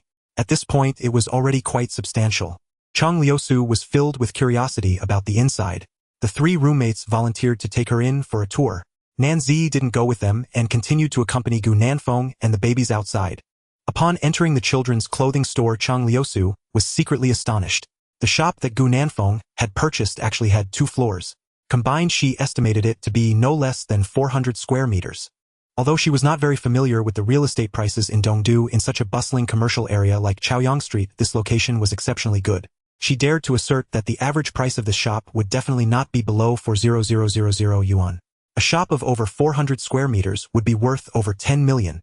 She had met Gu Nanfeng's parents, both were office workers. It was impossible for them to come up with over 10 million. Where did this guy Gu Nanfeng get so much money? Chang Liusu was filled with confusion. However, money was a sensitive topic. Even though she was curious, she didn't ask. Chang Liusu was very beautiful with a good figure and great temperament. LV Rong and the others liked her a lot but didn't dare to be too presumptuous. After giving Chang Liusu a tour inside and out, they didn't dare to speak much. Faced with such a beautiful rich girl like Chang Liusu, even if they liked her, they didn't dare to pursue her. There were workers renovating inside the store and the noise was quite loud. After touring for a while, Chang Liusu stepped outside. Watching the flow of people coming and going, she expressed her approval of Gu Nanfeng opening a children's clothing store here. With such a large flow of people, the future business would surely be promising. The babies had limited energy. After being out for so long, they were already quite tired and were yawning in the stroller. Gu Nanfeng was preparing to take them home to sleep. However, just as he turned around, he encountered two foreigners who were asking him for directions. The other party only knew a little broken Chinese, and after fiddling with the translation software for a long time, they still couldn't figure it out. Seeing how young Gu Nanfeng was, they thought to themselves that he should be a university student. So they tentatively asked Gu Nanfeng in English how to get to the train station. They had already delayed for a long time, and if they were any later, they would miss their train. Gu Nanfeng did not expect that they would ask him. Normally, he wouldn't be able to express himself clearly with his broken English. Fortunately, the system had endowed him with linguistic proficiency. Gu Nanfeng had learned English, and now it came in handy.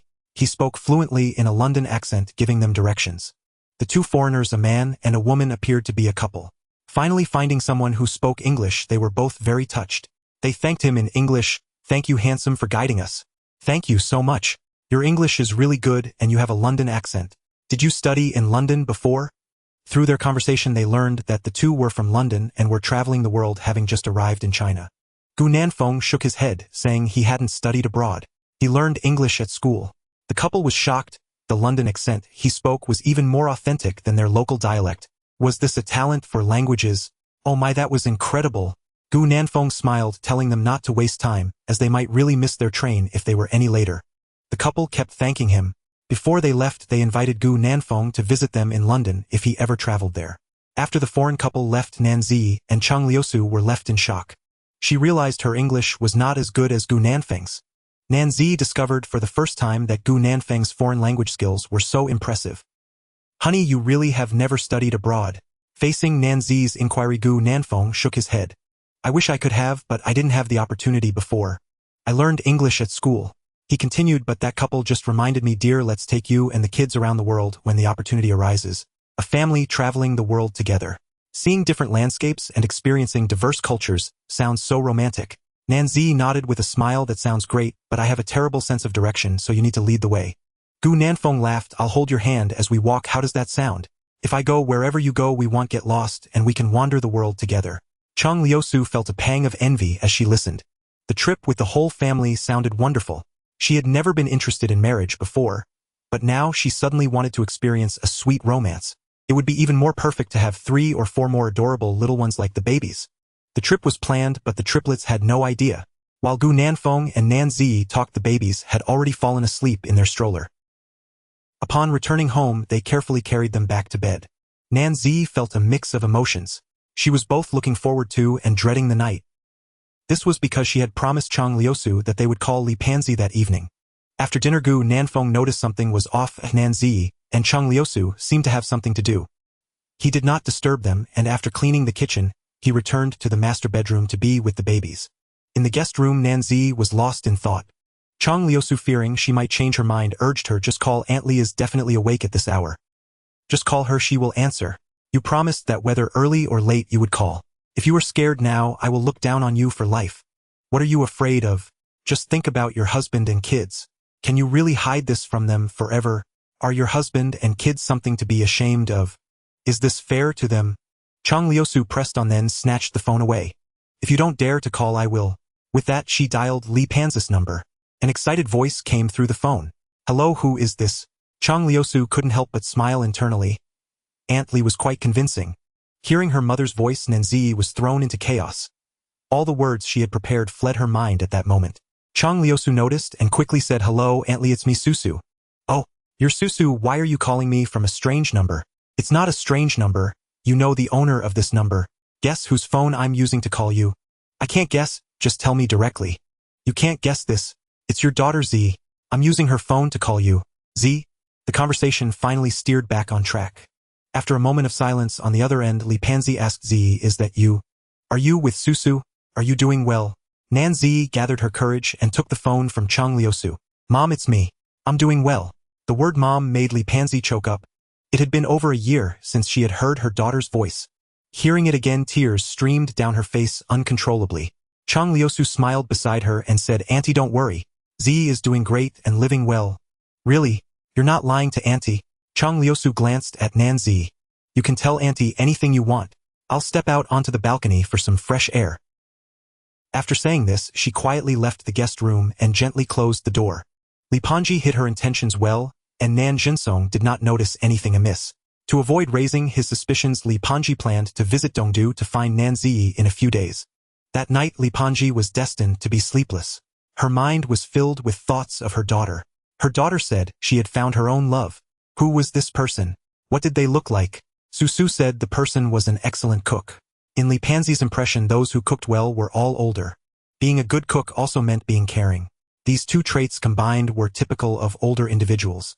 Could her daughter have found an older man? Thinking of this, Li Panji became even more restless. Meanwhile, in the Swan community, after finishing the call, Chang Liusu cheerfully walked into the guest room. "How did the conversation go? Did you come clean with Auntie? She didn't scold you, did she?" Nan Zi's mood was low. She nodded and shook her head. "I told her she must be a bit angry, but not as angry as I imagined." Chang Liusu smiled. "I told you it's much better to say it out loud. Keep it up, Z. Auntie Li will definitely understand you. She will bless you and Gu Nanfeng." Nan Zi murmured in response. After returning to the master bedroom, she seemed to have something to say. Gu Nanfeng, holding the little treasure, asked with a bright smile, "Wife, what's wrong?" Nan Zi sat cross-legged on the bed, her tone weak as she said, "Husband, I just told my mother about us. She might come over in a few days." Gu Nanfeng was surprised. "Did Auntie?" Nan Zi nodded. "She was a bit angry, but it's not that serious. However, she wants to meet you and the babies." Before Nan Zi could finish her sentence, the little treasure in Gu Nanfeng's arms saw her and eagerly stretched out his small hands toward her with his grape-like eyes fixed on her. Nan Zi gently took him in her arms. Looking at the chubby little baby, her previously chaotic heart instantly calmed down. Her little angel was so healing. Her mother-in-law wasn't as angry as she had imagined, and Gu Nanfeng felt much more at ease. "When Auntie comes, when Mom comes, I'll go pick her up." "What about Dad? Does he know?" Nan Zi shook her head. "I haven't told him yet, only my mom knows. My dad has a bit of a difficult personality. My mom is easier to talk to." Gu Nanfeng understood that his father-in-law might not be easy to deal with. He then smiled. "Don't worry, wife, when Mom comes I will definitely behave well to win his approval. I will also work hard on my side." Nan Zi was touched. "I'm sorry, husband, for putting you in a difficult position." Gu Nanfeng teased the little treasure in her arms. "See, you keep saying sorry, but this is what a husband should do, right? Xingxing daddy will work hard to earn grandpa and grandma's approval, won't he?" The little treasure grabbed his finger, holding it tightly and looking up at him. How could this soft little baby be so adorable? Gu Nanfeng kissed his little face, cradling Nan Zi, and the little treasure feeling very happy. On a new day, after learning that Li Panji was coming over to avoid revealing anything, Chang Liusu decided to leave first. She would find an opportunity later to visit Li Panji with her best friend. Upon hearing that Chang Liusu was leaving, Nan Zi urged her to stay. "Susu, stay a few more days. My mom is coming tomorrow. You should really see her." Chang Liusu smiled. "Let's wait for the next time. I just met Auntie Li not long ago. This time I came specifically to see you. Now that I've seen you, the main reason is that I have urgent matters to attend to. I need to rush back to school for exams. I'll come back to see you and the babies after my exams." After saying that, she pulled 3 red envelopes from her bag and handed them to Nan Zi. "This is a gift for the babies. You can use it to buy them some treats." Nan Zi pushed the red envelopes back. "No need, you've already bought gifts for the children. Keep the red envelopes for yourself." Chang Liusu refused. "I'm their godmother. Giving them isn't the same as giving it to you. If my godson or goddaughter says they don't want it, I'll take it back. What you say doesn't count." Her gaze fell on the 3 chubby babies as she smiled and said, "Yang Yang Yaya Xingxing, isn't what your godmother says correct? Godmother is leaving you money to buy gifts, okay? You'll be able to buy lots and lots of toys in the future. Not speaking means you agree. Look Z, the baby's not speaking means they've silently accepted it. Make sure to save it well for me. Then before Nanzi could respond, she placed the red envelopes in the baby carriage. Before leaving, she called Gu Nanfeng aside to speak. In the living room, Chang Liusu looked at him intently. Gu Nanfeng, I only have this one best friend, and I think you're quite nice during this time, so I'm leaving her in your hands. As I said, you must take good care of her and the babies. If they suffer any grievances, I won't spare you. Gu Nanfeng smiled and promised. I will definitely take good care of Z and the babies, and I won't let them suffer even the slightest grievance. If you don't believe me, you can come to see them often. Chang Liusu sensed his seriousness and nodded in satisfaction. I will come often. Also, Auntie Li is actually quite easy to talk to, a typical case of a sharp tongue, but a kind heart. She cares a lot about Z. If she comes tomorrow and is angry, just pretend you didn't hear anything. She'll get over it later. Gu Nanfeng nodded. I will perform well. Chang Liusu patted his shoulder in satisfaction. All right, I'll take my leave now. After I finish my business, I'll come back to see Z and you all. Chang Liusu had a very carefree personality. Saying she would leave, she did so without hesitation. After chatting with Gu Nanfeng, she went straight to bid farewell to the babies. Little treasures, I have to go and get busy. I'll come back to see you all after I finish. You must grow up well and listen to your parents, stay safe. And remember your godmother, you must remember your godmother. My name is Chang Liusu. If next time your godmother comes and any of you forget about her, I'll spank your bottom. Chang Liusu shook her cute little fist. The three little ones looked at her with their big watery eyes. The soft little human cubs filled Chang Liusu with reluctance. In the end, she left with a heavy heart.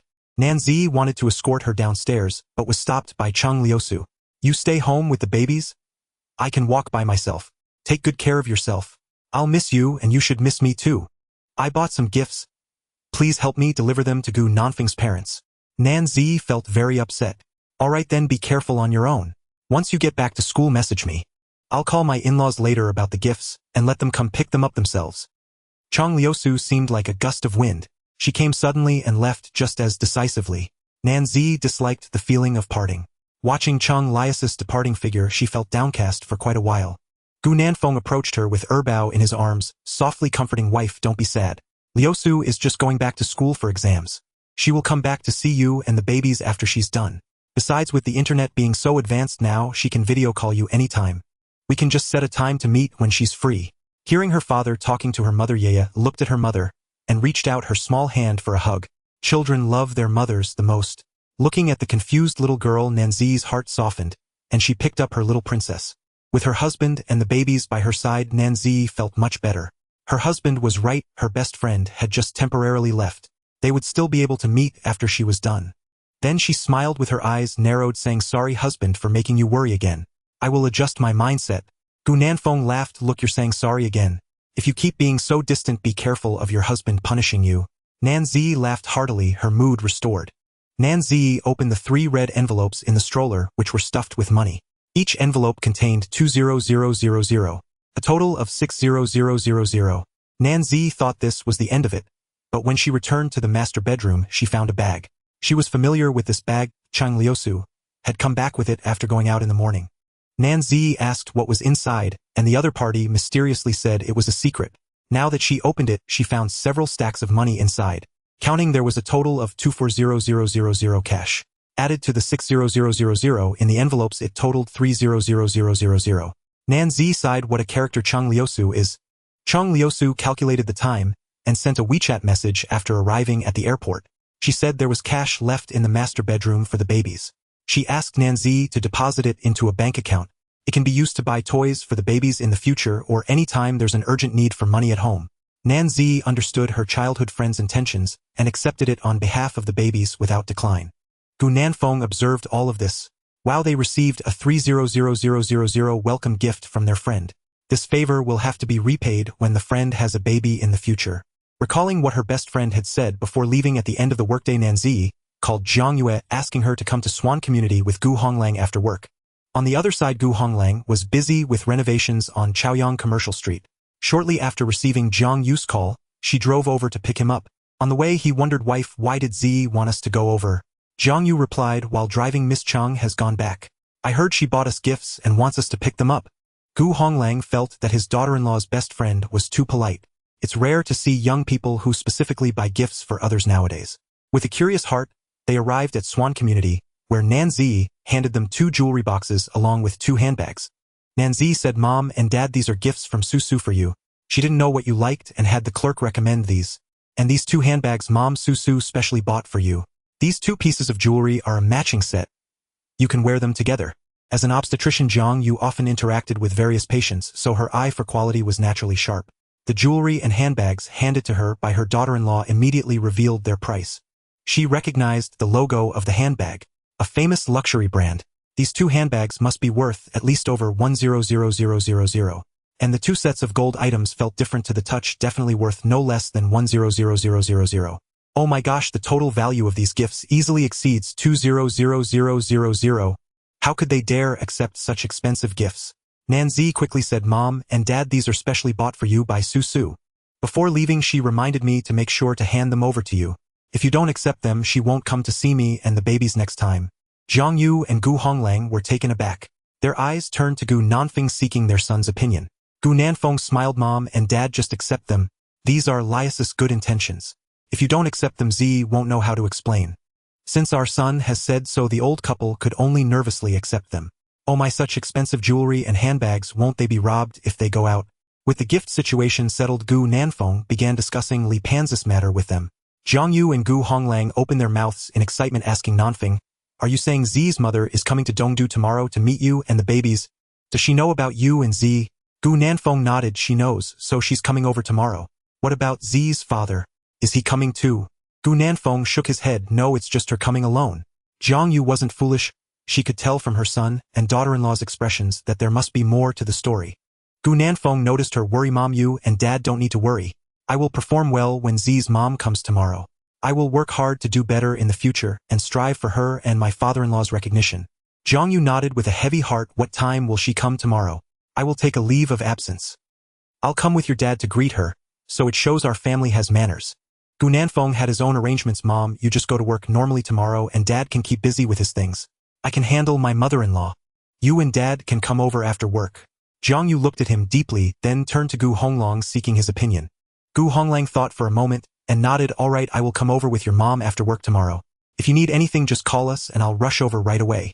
Gu Nanfeng felt a surge of gratitude. "Got it, Dad, thank you both. I will perform well tomorrow."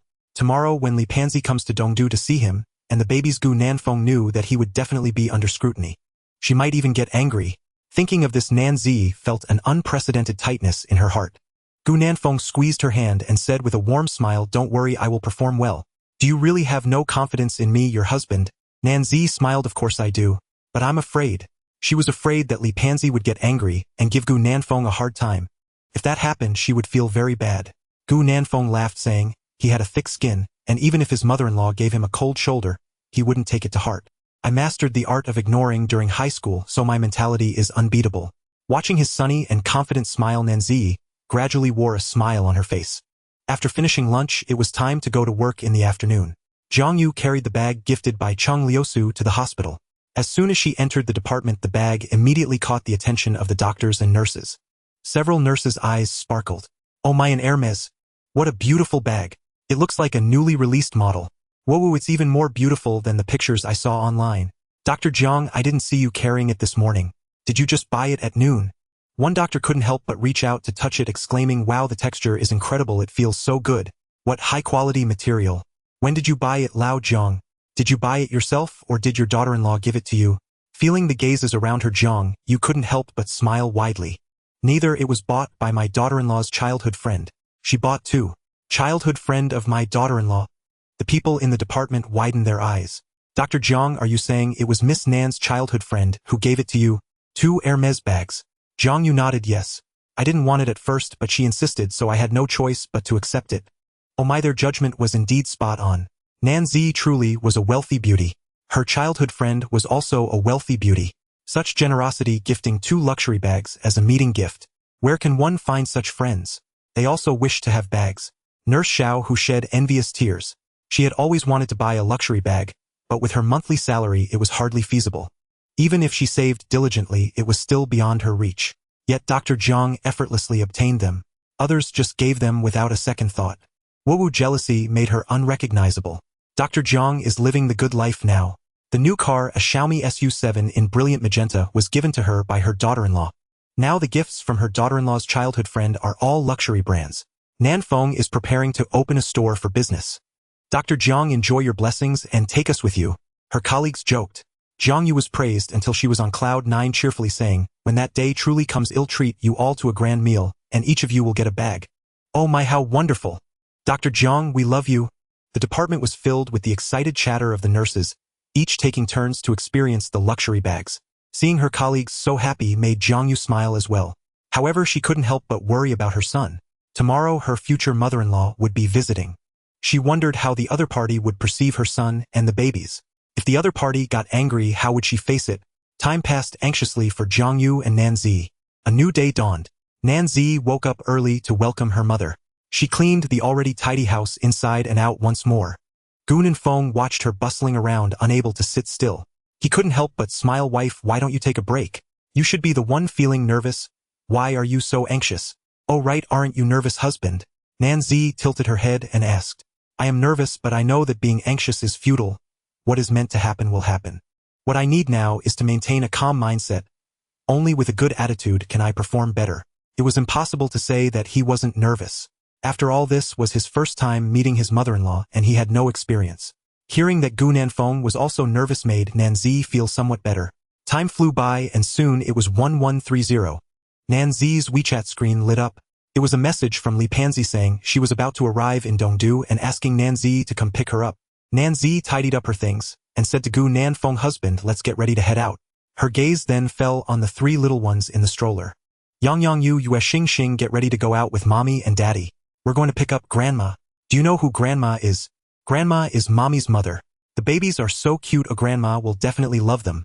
The little cuties understood the term mommy. They happily blinked and interacted with their mother. Nanzi kissed their little faces. Let's go, time to set off. Having a nanny van to take the trip with the triplets was indeed convenient. She placed each of the little ones into their safety seats, and once they were all in the car they could set off. The closer they got to the airport in Dongdu, the faster her heart raced. Finally, after 35 minutes, the nanny van arrived. Nanzi sent a message to Li Panzi. Meanwhile, Li Panzi, who was walking out of the airport hall, received the location. She followed the location. Li Panzi dragged her suitcase along, walking and walking. She spotted a black nanny van with the door open, thinking it was her daughter's car. She opened the passenger door and saw a bald man in his 30s sitting in the driver's seat. He wore a gold chain around his neck and had a big belly. Li Panzi's heart sank. This was the partner her daughter found. Mature, stable, good at cooking and caring. If this is the case, Li Panzi would absolutely oppose this marriage. The man also spotted Li Panzi. He paused for a moment, then grinned and asked with a flash of gold teeth, hey beautiful, who are you? Do you want a ride? Where are you going? I'll take you, no fare needed. Li Panzi wore a frosty expression. Thankfully, at that moment, a familiar voice called out from not far away. Mom, over here. Our car is here. Why are you opening someone else's door? It was her daughter's voice. How could she not recognize it? She quickly slammed the car door shut and turned hurrying towards the direction of the sound. She wanted to leave quickly. She didn't want to stay with that man for even a second longer. Looking up ahead, she saw 2 figures coming into view. The first one Li Panzi noticed was her daughter. Her precious girl was still as bright and charming as ever. With a great figure, flawless skin, and an excellent aura, that familiar voice. It was her daughter whom she had missed so dearly. Seeing her face and hearing her familiar voice brought a long-awaited reunion. Li Panzi felt a surge of emotion and nearly cried. Mom, I'm here. Mom, it's been so long. How have you been? Nanzi continuously murmured as she rushed forward to help Li Panzi with her luggage. But she was also afraid of upsetting her, so she could only wait in place for her to come over. Li Panzi, missing her daughter dearly, quickly reached the side of the nanny van. Her gaze landed on Nanzi. Mom is here. Z, it's been so long. I'm so happy to see you, so very happy. Mom? Nanzi could no longer contain her longing for Li Panzi. She rushed into her arms, holding her tightly. I miss you. Your daughter misses you. Whoa, Mom, I really miss you. I miss you, but I didn't dare to call you or let you contact me. I'm so sorry, but I can't help but think of you and Dad. Li Panzi's eyes glistened as she gently patted her back. Don't cry, don't cry. If you cry too much, you won't look pretty. Mom misses you too. Li Panzi's voice choked with emotion. How could she not miss her daughter? More than a year had passed since they last met, and the tears she shed were no less than those of Nanzi. Wiping away the tears at the corners of her eyes, Li Panzi's gaze fell upon the boy next to her, Gu Nanfeng. Just now, all her attention had been focused on her daughter. Now upon closer inspection, she was startled. He was incredibly handsome, standing at 1.8 meters tall with an extremely handsome face and eyes as deep as the stars. He always seemed to wear an almost imperceptible smile. The aura of sunshine and scholarly charm emanating from him was simply irresistible. This man's attractiveness was like a gentle spring breeze, making one feel as if they were basking in its warmth at first sight. A phrase involuntarily popped into Li Panzis' mind like a spring breeze. Yes, it was precisely that phrase. His unexpectedly high looks were beyond imagination, leaving one speechless. This was Gu Nanfeng, the partner her daughter had chosen. After releasing Li Panzi, Nanzi noticed her staring at Gu Nanfeng. This is Gu Nanfeng, my husband now and the father of the children. Nanfeng, this is my mother. Gu Nanfeng smiled at her, saying, hello, auntie. I am Gu Nanfeng. Z and I have already registered our marriage, and I apologize for not informing you sooner. I'm sorry. If you're upset, please direct your anger at me alone. The marriage registration and having children are entirely my fault and have nothing to do with Z. While Li Panzi was observing Gu Nanfeng, he too was taking in the sight before him. He couldn't help but say that his mother-in-law was exceptionally beautiful. Her dignified and graceful aura was not something ordinary people could compare to. Even though she was already over 40, she still maintained herself like someone in their early 30s. One glance at her was enough to draw anyone in with her noble and dignified presence. She bore a resemblance to Nanzi, equally graceful and radiantly charming. Dressed in a white collared shirt paired with black pants and carrying a designer handbag, she exuded an air of sharp sophistication. This was his mother-in-law. She didn't seem very approachable. Just as Cheng Liusu had said, a sharp tongue but a soft heart. Faced with Gu Nanfeng's warmth and apologies, Li Panzi merely glanced at him coolly. Hello. Thank you for taking care of my daughter during this time. Gu Nanfeng awkwardly replied, auntie, it's my duty. Li Panzi frowned and asked, where are the children? Let me see them. Nanzi quickly responded, there in the car. It's quite windy here at the airport, and I'm afraid the children might catch a cold, so I left them in the car. Li Panzi nodded, take me to the car. I want to see the children. Opening the back door of the car, 3 chubby, little ones appeared in her line of sight. The triplets stared blankly at the door, unsure of the unfamiliar figure. With a stranger suddenly entering their view, the babies felt insecure, fidgeting with their little feet on the verge of tears. The next moment 2 familiar figures entered their sight. It was their dad and mom. Yang and the younger siblings froze for a moment, waving their little hands, their mouths making popping sounds, as if they were trying to say something. At the first sight of the triplets, Li Panzi was utterly charmed. Wow, these are her little grandchildren. They were so cute and adorable. The tiny babies were like sculpted jade with long eyelashes and star-like eyes. Were these not the grandchildren she had always dreamed of? As their parents appeared, a sense of security returned. At this moment, the little ones began to wonder, who is this auntie? She looks a lot like mom. Nanzi gently said, babies, who are you looking at? Have you discovered your grandma? This is grandma, your mother's mother. Grandma has come to see you. Hearing their mom's familiar and warm voice, the little ones giggled adorably. Nanzi introduced softly to Li Panzi, mom, these are my and Nanfeng's babies. They are triplets and are officially 2 months old today. The eldest is a brother nicknamed Yang. The second is a little princess nicknamed Yaya. The youngest is a brother named Xingxing. With names inspired by the sun, moon, and stars, Li Panzi murmured, Yang, Yaya, Xingxing. Such beautiful names for babies like stars. Those names were very pleasing to the ear. The babies were also incredibly cute, resembling little angels. Looking at the 3 infants in front of her, Li Panzi couldn't help but reminisce about her daughter when she was little. When her daughter was just 2 months old, she looked quite similar to the triplets. Back then she too was just a tiny thing, utterly adorable. In the blink of an eye, she had become a mother with her own children. On the way to Dongdu, Li Panzi had many things she wanted to say to her daughter. But at this moment, looking at her daughter as a mother, she didn't know where to start. Mom, you must be tired from the flight. Let's go home first. I'll have Nanfeng prepare something delicious for you. Okay. Li Panzi had no objections. Gu Nanfeng, observing her expressions, opened the trunk and placed her luggage inside. Then he drove back. On the way, the little ones were very curious about this grandma their mother mentioned, occasionally stealing glances at her, as if pondering her identity. While Li Panzi's heart melted, she wanted to hug them. Unfortunately, it wasn't convenient in the car, so she decided to wait until they got home. Li Panzi composed herself and looked at the driver, asking, I heard Su say you bought a house in Dongdu. Yes, auntie, I currently have only one. Gu Nanfeng nodded while driving. But I will work hard to ensure that Z can live in a bigger and prettier house as soon as possible. That's a nice response. Li Panzi continued to ask, is this car also yours, paid for with savings? Yes, auntie, both the house and the car were bought outright. I heard you used to work part-time delivering food. Do you plan to open a children's clothing store in the future? If it fails, how will you take care of Z and the babies? Gu Nanfeng pondered for a long time before replying earnestly, Auntie, I understand that starting a business comes with risks. If one day I do fail, I will sell the store. That store should be worth over 10 million. Once I sell it, I won't have to worry about Z and the babies suffering with me. I consider my cooking skills to be decent. If it comes to that, I could even open a fast food restaurant or set up a stall selling fried rice. I believe that as long as I work hard, life will definitely improve. Li Panzi listened earnestly. She seemed to want to ask something else, but before she could voice it, Nanzi interrupted, Mom, why are you questioning him like a census officer? If you have questions, can't you wait until we get home? Nanfeng is driving right now. What if he gets distracted? Li Panzi felt helpless. She asked all these questions because she wanted the best for her daughter. Unfortunately, the girl was ungrateful. Alas, it is said that a married daughter is like spilled water. Li Panzi's heart felt cold. Fortunately, there were 3 little ones to heal her heart. She noticed Bao staring at her with a dazed expression. She reached out to touch his little face. The chubby little hand accurately grasped her outstretched finger. He smiled at her, holding it in his small palm. That smile was utterly adorable. Oh my, this is her little grandson. He was so much more beautiful than those star babies on TV. Super cute. Bao and San Bao observed their grandmother for a while, but their attention was soon diverted. They were more curious about the scenery outside the car window. They returned to Swan Community. Li Panzi looked around and nodded in satisfaction. Indeed, the community environment was quite nice.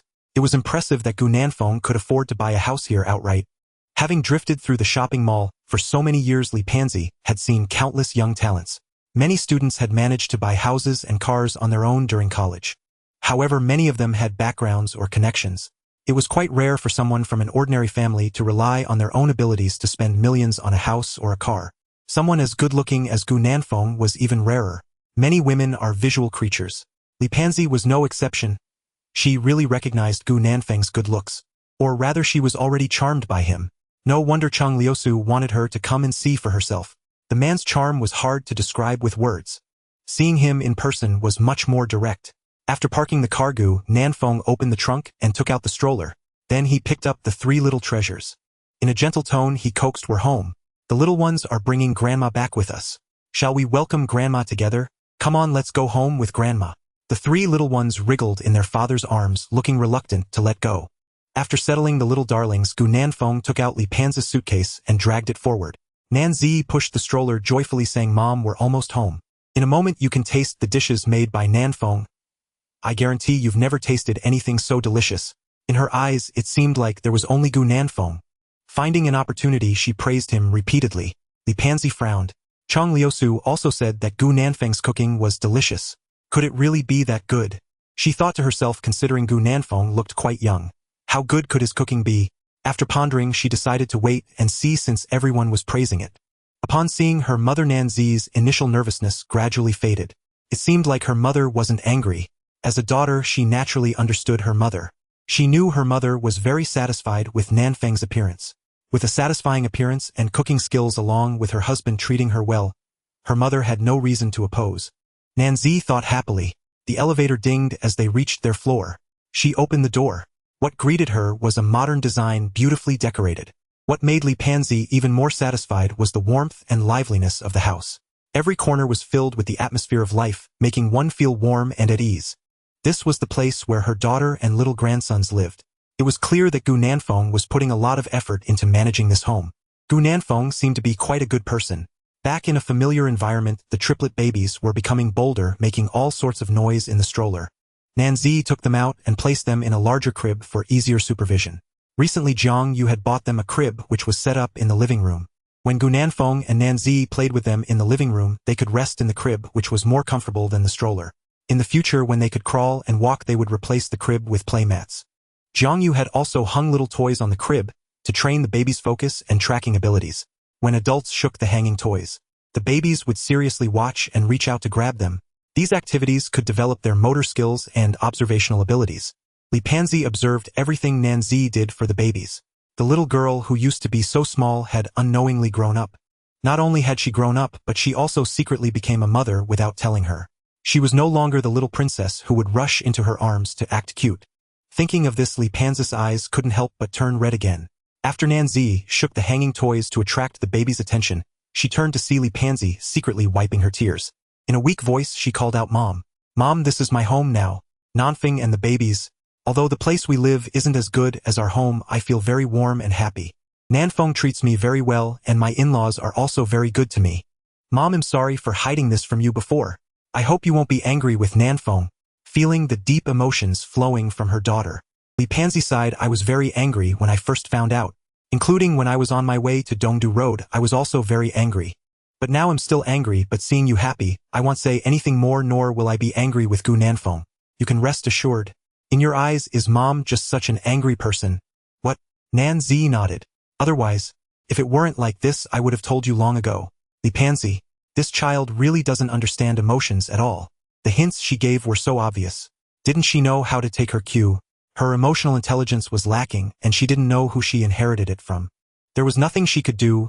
Li Pansy could only continue to create opportunities. Mom came a long way. Aren't you going to show me around where you live?"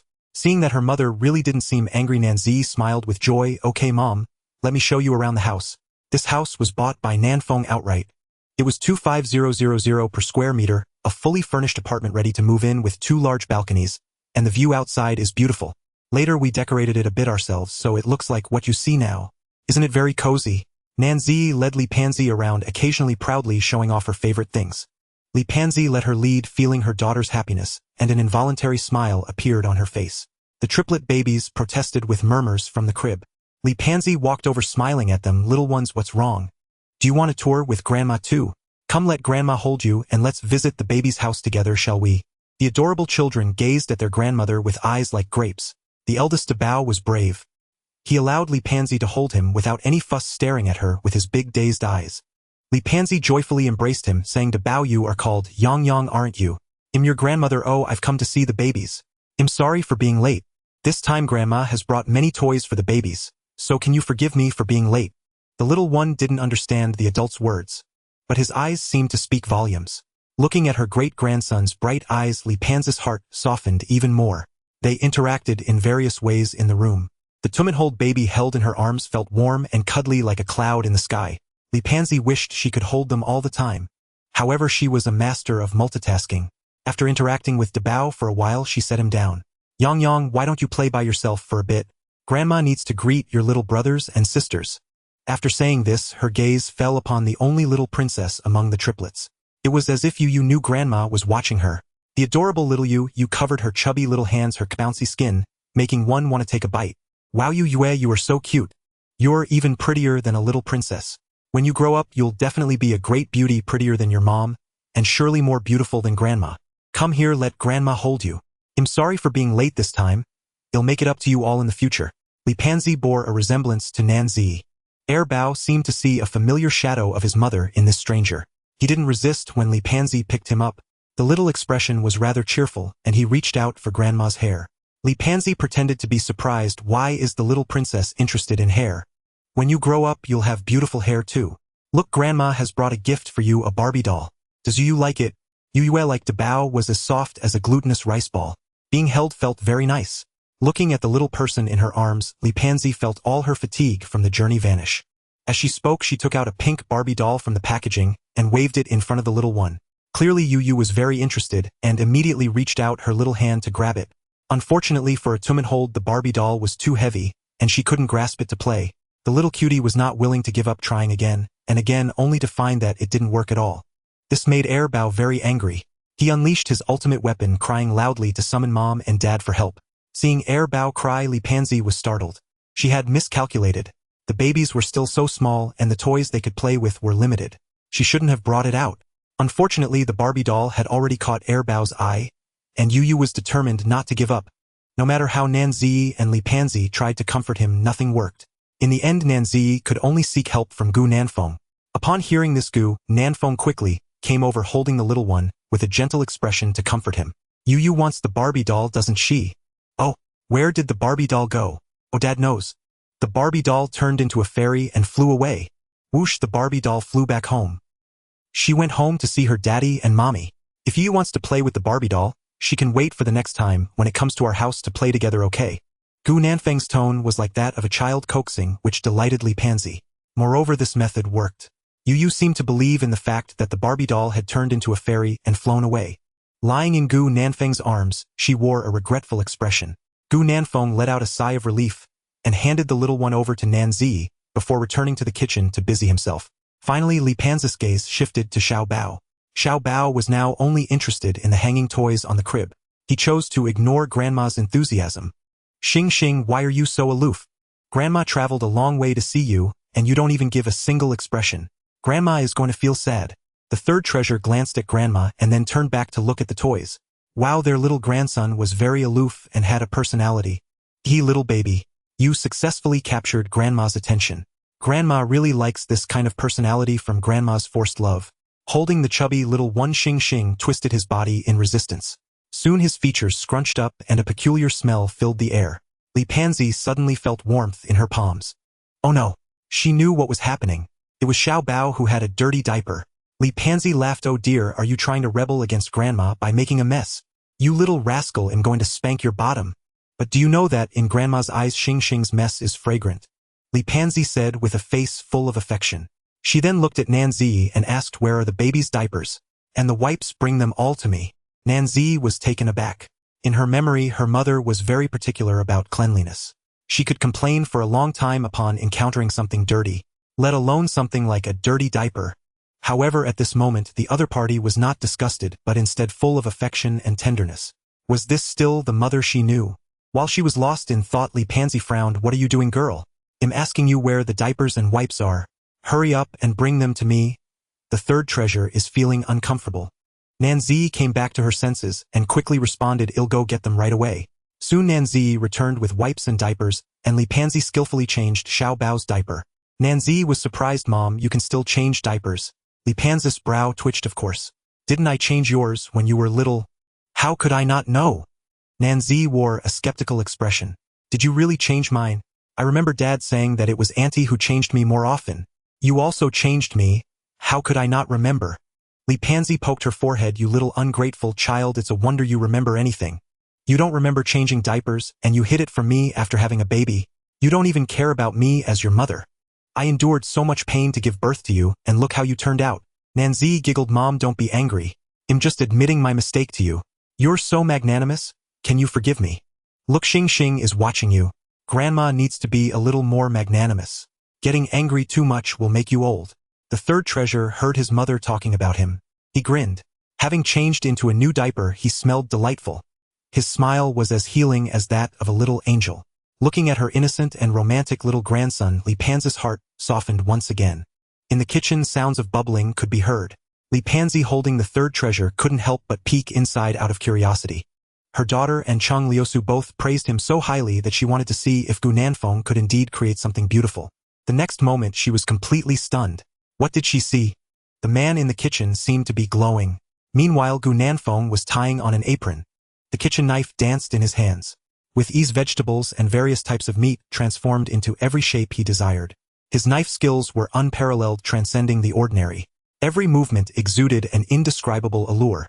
It was as if each time the knife fell it struck right at her heart. Little Bao also saw his busy dad. The little guy interested in cooking twisted his small body, trying to escape his grandmother's embrace, wanting his dad to hold him. Gu Nanfeng had already noticed the arrival of Li Panzi and Xing.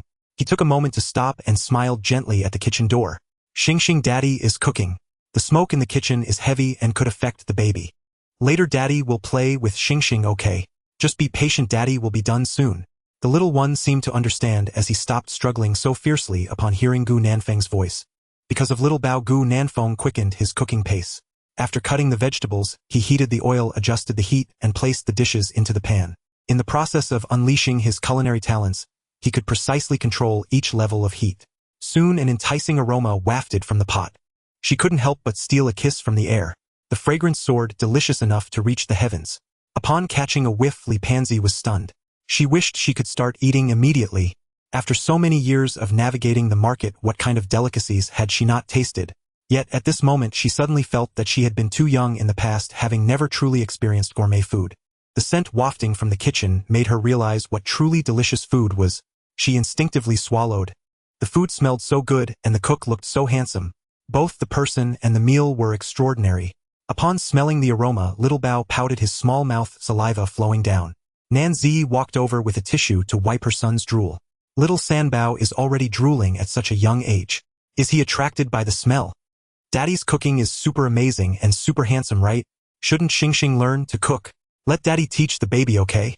Xingxing's mouth moved, reaching out his small hand to his mother. Nanzi took the little one, lifting her shirt to feed him. Li Panzi continued to stand in a daze at the door. No wonder Chang Liusu held him in such high regard. I must say Gu Nanfeng indeed possessed remarkable skills and charm. In order to impress his mother-in-law, Gu Nanfeng prepared a more sumptuous meal than usual.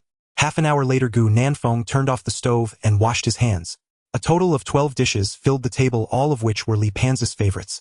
Of course, Gu Nanfeng was unaware of his mother-in-law's taste. These were all told to him by Nanzi. The beautifully presented dishes filled the table, and the enticing aroma wafting through the living room was even more irresistible.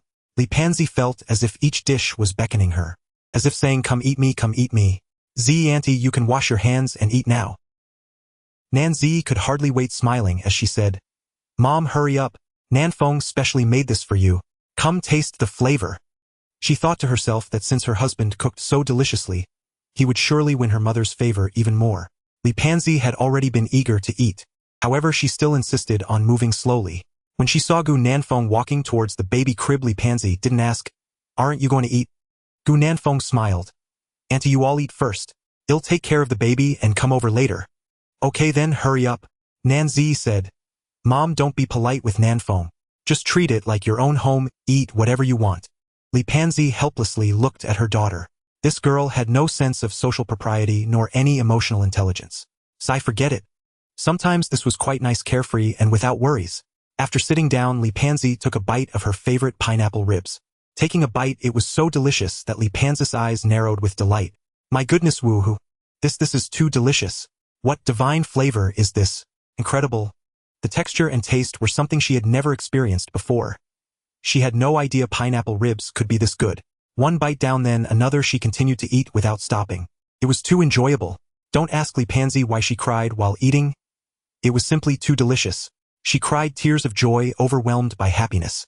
Previously, Nanzi had several dishes she particularly loved, but ever since she got together with Gu Nanfeng, she realized she no longer had a favorite dish because she liked everything Gu Nanfeng cooked. Every dish she particularly loved.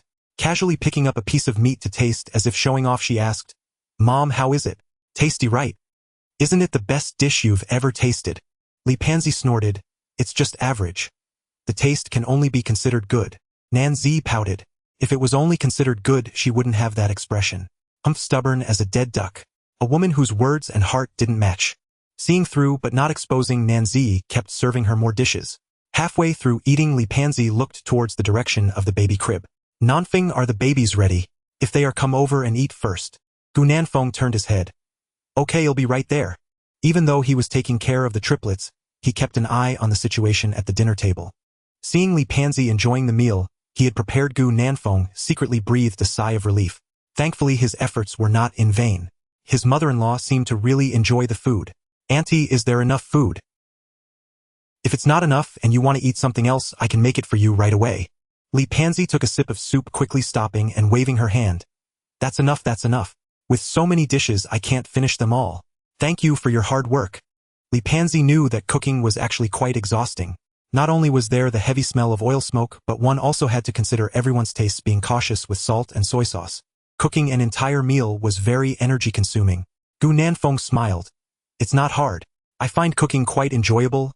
I like cooking." Li Panzi thought Gu Nanfeng was just being modest. However, she quite liked his character. Though their time together was short, she could easily sense that Gu Nanfeng was inherently a very humble person. Humble, refined, sunny, easygoing, with a pleasant voice, and he could cook. After spending time with him, he seemed like a very nice man. All her previous worries disappeared without a trace. After finishing the meal, she lay contentedly on the sofa to digest. Li Panzi patted her belly, feeling full. "Oh no, I accidentally ate too much." Nanzi sat contentedly beside, digesting her meal. She was fully relaxed, leaning on the sofa, staring blankly at the ceiling. "Mom, this is my life. Usually the babies are taken care of by Nanfeng, and he cooks for me, so I hardly have to do anything, just nurse the children. As for my in-laws, they often come to see the babies, but they always leave on the same day.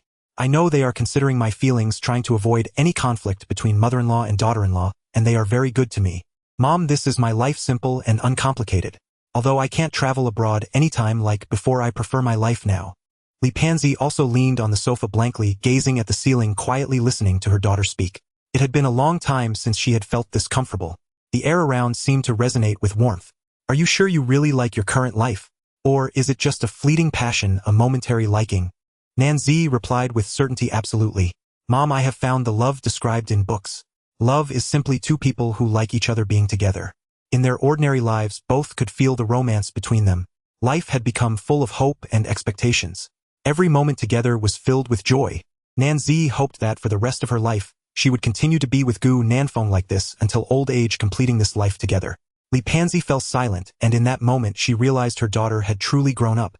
After eating and drinking to satisfaction combined with the fatigue from the journey, Li Pansy, leaning on the sofa, unknowingly yawned. Nanzi prepared the bed for her mom. This is the guest room, you should rest for a while. This quilt is brand new, and the toiletries I placed in the bathroom are also newly bought, all your favorite brands and colors. She nodded after surveying the surroundings. Before leaving the guest room, Nanzi turned back at the door. Mom, rest well, my in-laws will be over after work. Li Pansy nodded thoughtfully. I understand, you should rest too. Nanzi smiled with her eyes curved, then closed the door. Back in the master bedroom, Nanzi lay on the bed staring blankly at the ceiling. Scenes of her mother arriving in Dongdu flashed through her mind. Then she unconsciously smiled. Great, Mom isn't angry. It seems she really likes the babies and has a good impression of Gu Nanfeng. The next important step was meeting Gu Nanfeng's parents. Meanwhile, in the hospital, Zhang Yu occasionally sent messages to Gu Nanfeng inquiring about his interactions with Li Pansy. When it was time to get off work, she immediately called Gu Honglang to ask, have you prepared the gifts I asked you to buy? Zi's mom has already arrived at Swan Community. This is our family's first meeting with the in-laws. We can't afford to lose face. Don't worry, my wife, I have it all prepared. Everything was bought with the help of friends. It definitely won't embarrass us. Came Gu Honglang's confident voice from the other end. Have you gotten off work? Come to the store to pick me up after you're done. I have too many things to carry. Zhang Yu's face brightened with a smile. Okay, I'm on my way. Later, well, go back home to tidy up before heading over. After all, it's a meeting of both parents, and managing one's appearance is a form of respect. When Zhang Yu and Gu Honglang arrived at Swan Community, it was already 7:30 p.m. They were carrying a lot of bags. Gu Nanfeng opened the door to welcome them. Dad, Mom, you're here. Where are the babies? Z is in the room playing with them. Zhang Yu and Gu Honglang looked around. Where is Z's mom? She is also in the room with the babies. Alright, please help us put these things away. These are gifts for Z and the babies and for the mother-in-law. Gu Nanfeng smiled. Mom, didn't you buy anything for me? Zhang Yu shot him a glare. If you want something, go buy it yourself. Today, don't cause trouble for your dad and me. Gu Nanfeng felt sad. His position in the family was diminishing. Meanwhile, from the room, they heard the noise and door sounds from the living room. Li Pansy realized Gu Nanfeng's parents had arrived. Nanzi also sensed the movement outside. Softly, she said, Mom, my in-laws are here. I know, let them come to see me later. Nanzi frowned. Her mom's demeanor was starting to look harsh again. She hoped there wouldn't be any conflict. Li Pansy had no intention of going out to meet Zhang Yu and Gu Honglang. Zhang Yu took a very low-key approach. After tidying up, she proactively knocked on the door and then pushed it open. She greeted warmly, Z, we came to see the babies.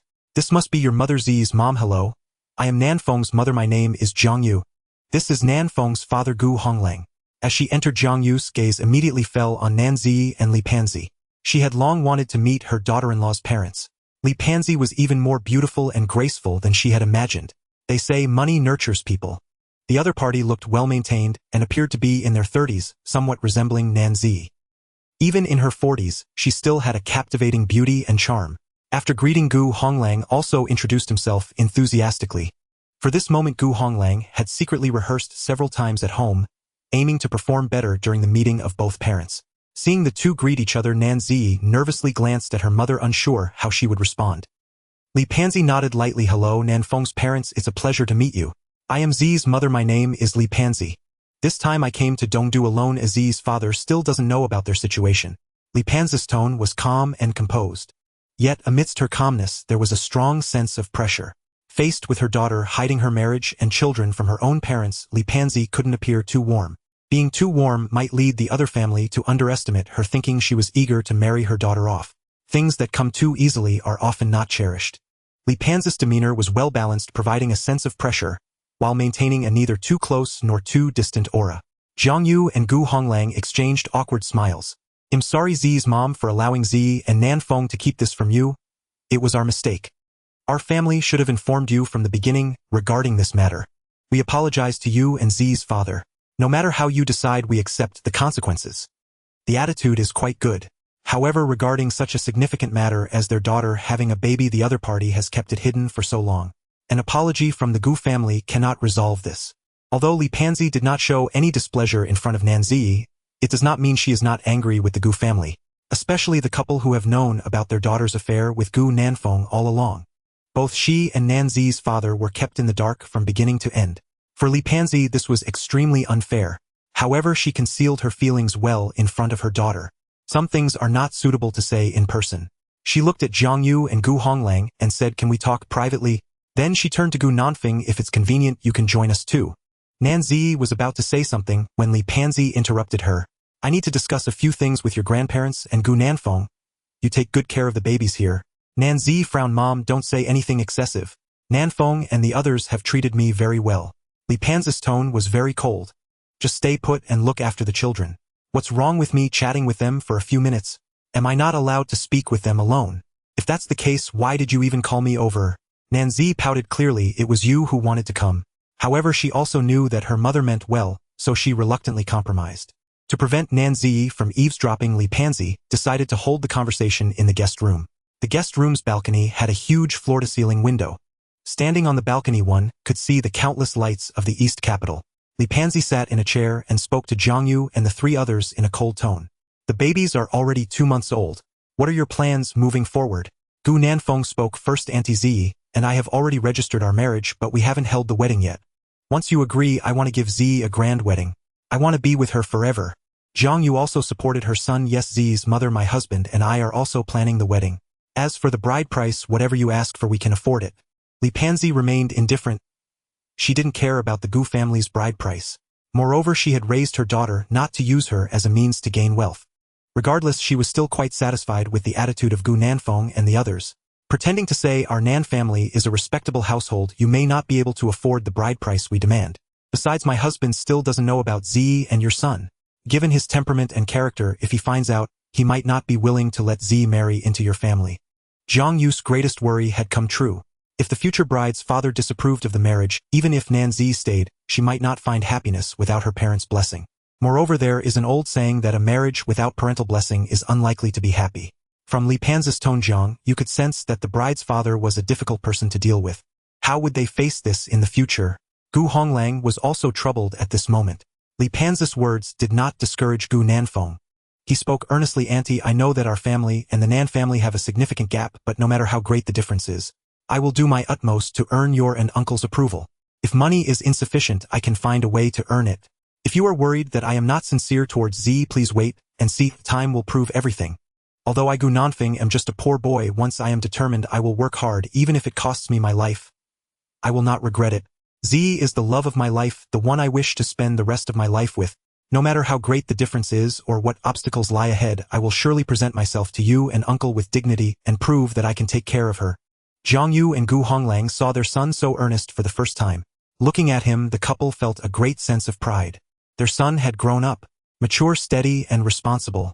Li Panzi smiled. "Who can't speak pretty words? I'm not a young girl like Z, easily swayed by a few flattering words. What I want to see is action. Only action can prove whether you are worthy of my daughter and whether you can earn our approval. Z has been my and her father's precious jewel since childhood, spoiled and pampered. In your Gu family, I am not sure if you can take good care of her. Every mother hopes for her children to have a better life." Li Panzi was no exception. Gu Nanfeng understood Li Panzi's love for Nanzi. In the face of her cold words, Gu Nanfeng remained passionate. "Auntie, don't worry. I will take good care of Z, and I will never let her suffer a bit of grievance. If in the future Z is not doing well here, if you feel she is being wronged, you can take her away directly. However, I believe that day will never come. Auntie, I truly care for Z, and I hope you can give me a chance. Give me a chance to prove myself. I, Gu Nanfeng, will ensure Z's eternal happiness. Zhang Yu also promised Z's mother, my husband, and I assure you that in our Gu family Z will never suffer even the slightest grievance. As long as we are still here, we will absolutely not allow anyone to bully Z." Gu Honglang added, "Yes, our Gu family guarantees to take good care of Z and the babies. Although our family's conditions are average, we will always reserve the best for Z. Z's mother, we sincerely apologize again for hiding things from you. We are sorry for keeping the matter of our son and Z from you. It was extremely unfair to you, and we are truly sorry. It was all our fault. Li Pansy waved her hand now that things have developed to this point, saying more apologies is useless. What I want today is the Gu family's attitude. Since you can promise to treat my daughter well, I will give you a chance to prove yourselves. If I find out in the future that my daughter has suffered even the slightest grievance in your Gu family, Li Pansy will make you pay the price. As the CEO of a listed company, she spoke with a chilling aura. The words Gu Nanfeng spoke came from his heart. Auntie, thank you for giving me the opportunity to prove myself. I promise to deliver on my words, and make Z the happiest woman in the world. Li Pansy stared into his eyes. All right, I will tentatively trust you. But don't be too happy too early, as Z's father doesn't know yet. If he finds out about your relationship in the future, you better be prepared for the consequences. In the guest room, Li Pansy and Gu Nanfeng chatted a lot. When the door opened again, Li Pansy discovered Nanzi pressed tightly against the door, eavesdropping. Li Pansy shot her a look of disappointment. Nanzi lowered her head, weakly, like a child who had committed a mistake. Why are you still here? You're embarrassing me. Li Pansy glared at her, signaling her to come back. Nanzi peeked her head into the room and saw Gu Nanfeng and the grandparents, their expressions somewhat acceptable, so she cheered and followed Li Pansy back. Mom, have you finished your discussion? What did you talk about? Can you share it with me? You didn't make things difficult for Nanfeng, did you? Li Pansy sighed. You willingly followed him. What can I do to make things difficult for them? Mom, I'm sorry. I've caused you more worry again. Mom, please forgive my willfulness. Li Pansy sat at the head of the bed, turning her head to the other side, sulking in silence. Before long, it was bedtime. After Zhang Yu handed the gift to Li Pansy, she went back. After finishing their conversation, the elderly couple felt relaxed. Half of the concerns regarding their daughter-in-law had finally subsided. Watching the two leave, Li Pansy said to Nanzi, "Come to the guest room and sleep with me tonight. I want to discuss something with you." Okay. Nanzi nodded at her toes. Honey, I won't be able to accompany the babies tonight. You'll have to manage them tonight. If the babies wake up in the middle of the night and don't drink milk formula, just come find me. Gu Nanfeng smiled. Okay dear, I will take good care of the babies. After Nanzi and Li Pansy took a glance at the triplet babies in the master bedroom, they returned to the guest room. Finally, it was the mother-daughter duo's private time. Li Pansy sat on the bed, her tone sorrowful as she said, "Do you know how heartbroken I was when I found out you got married and had a baby? I am your biological mother. Why did you hide such a big thing from me? Do you know that giving birth is very dangerous? What if something happens? Where will I find you in the future?" As she spoke, Li Pansy covered her mouth and cried bitterly. Mom, I'm sorry, I was wrong. I shouldn't have hidden it from you or Dad. It was the first time Nanzi saw Li Pansy cry so heartbreakingly. Suddenly flustered, she rushed into her embrace, holding her tightly. Mom, don't cry. If you cry, I'll want to cry too. Tears streamed down Nanzi's face as she held Li Pansy. Mom, look at me, I'm fine now. Your daughter had no mishaps, everything went smoothly. Besides, my mother-in-law was the one who assisted with the delivery, it was very safe. Look, I'm fine now, and the babies are very adorable too. Mom, don't cry anymore. Z promises to report anything to you immediately in the future, and I will never hide anything from you again. Mom, crying too much will cause wrinkles, and wrinkles mean getting old. Nanzi comforted with a choked voice, putting herself in her mother's shoes. If in the future Yaya secretly had a baby with another man without telling her, she would also be angry and worried. The mother and daughter hugged each other, crying uncontrollably. Unknowingly, Li Pansy found her clothes were soaked with Nanzi's tears. Nanzi rubbed her eyes apologetically. Mom, stop crying. Yeah, you look beautiful again. Li Pansy looked at her daughter, who hadn't returned home in over a year, her eyes filled with love. Gu Nanfeng is a good kid, your judgment isn't bad. But good is good, you can't be too carefree, you know. Do you think I've done so much for whom? It's all for you to have a better life in the Gu family in the future. After Li Pansy collected her emotions, she said earnestly, if you are too proactive and enthusiastic, your in-laws will think you are cheap, and that they must marry their son to you. If you give them such an illusion, your life in the Gu family will not be easy, and you will be bullied instead. Nanzi understood to some extent and responded with an "Oh. Mom, does that mean you're not angry with Nanfeng anymore and have accepted him?" Li Pansy poked her forehead. Which daughter is so foolish? After saying so much to her just now, she didn't absorb a single word. Now she turned back to concern for him. How can such a silly and naive daughter be guided? Li Pansy felt a sense of helplessness in her heart. However, looking at her silly daughter, it was comforting to see that she could maintain such innocence after being away for over a year. This shows that the child hasn't suffered outside of thinking this way. She felt somewhat relieved. She pinched Nanzi's cheek and said, "Tell me about your experiences with Gu Nanfeng. Be specific about every detail, including your first meeting." The fact that her daughter got married so cluelessly always troubled Li Panzi. Nanzi smiled and sat cross-legged on the bed, reminiscent of a storyteller, recounting the details of her first meeting with Gu Nanfeng and what happened afterward. After listening, Li Panzi frowned. Then a wave of fear washed over her. Thankfully, her daughter met Gu Nanfeng. If it had been someone else, her whole life might have been ruined. After listening, she glared angrily at Nanzi and said, "How many times have I told you not to play those cosplays and not to drink? You just won't listen. Now look what happened. You have a husband and 3 children. If it had been someone else, you would be in big trouble." Nanzi chose to use a cute tone to dissolve her mother's anger. "Mom, it shows that Nanfeng and I are fated, and I'm lucky and blessed too. Hee, Mom, your daughter is very happy now. Nanfeng treats me very well. He lets me have everything and takes good care of me and the babies. He cooks for me, accompanies me on walks, tells me jokes to make me happy, and shares funny stories from his childhood with me. Every moment with him makes me feel so happy. He said that when he earns money in the future, he'll take me and the babies on a world tour. Mom, although I've already traveled the world, I'm still looking forward to it." Nanzi lay on Li Panzi's lap, chattering away. Li Panzi stroked her hair, quietly listening to her talk about her life with Nan Jinsong. They lacked nothing, but it seemed they weren't as happy as her daughter.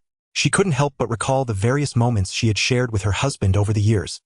He wouldn't cook for her, wouldn't tell her jokes, nor would he be by her side taking care of her when she was sick. When she was sick, it was the housekeeper who accompanied her, and it was also the housekeeper who cooked for her. Although many envied her after so many years of marriage, she couldn't say she was very happy. It seemed like they were just living together. In comparison, my daughter is indeed happier than I am. Meanwhile, in the master bedroom, the 3 little ones are lively, moving around in their baby stroller. Yang Yang's hand hit Erbao's arm. Erbao felt uncomfortable and opened his little mouth to bite down. Although at this age little babies haven't grown teeth yet. But Debao's skin is bouncy and pink like lotus powder. After this bite, Yang Yang cried out in pain. Gu Nanfeng, who had been watching nearby, quickly picked him up to comfort him. "Does it hurt? Who told you to lay your arm on your sister? If she's uncomfortable, she'll bite you back. Has the little rascal learned a lesson? Ha ha ha, come on daddy, we'll blow the pain away for Yang Yang. Who, the pain is gone, it doesn't hurt anymore, don't cry Yang Yang, daddy will protect Debao." The little one cried in his father's arms, looking as pitiful as can be. Gu Nanfeng held him and coaxed him for quite a while before the crying gradually stopped. Just as he placed him back in the crib, Debao showed no signs of learning. He continued to lay his arm over Erbao. I was not going to let that slide. After another bite, Debao cried loudly again. Gu Nanfeng chuckled and picked him up to soothe him. However, when he was about to place Yang Yang back in the crib, he didn't dare to put the little one next to Erbao. Usually Debao sleeps on the left, Erbao in the middle, and Xiaobao on the right. This time he switched Yang Yang and Xingxing's positions. With the change, Debao would not accidentally hit his little siblings, even if he raised his hand. Gu Nanfeng's gaze fell upon the little one playing by himself. The little guy seemed to sense that his father was watching him, and turned his head to meet Gu Nanfeng's eyes. The cute little one grinned and then smacked his lips. Gu Nanfeng understood. "All right, Xingxing, wait a moment. Daddy will go prepare your milk right now." "Yeah, Yang Yang, your little brother is hungry, do you want some milk?" The 2 little ones, hearing about milk, kicked their little feet, showing their eagerness.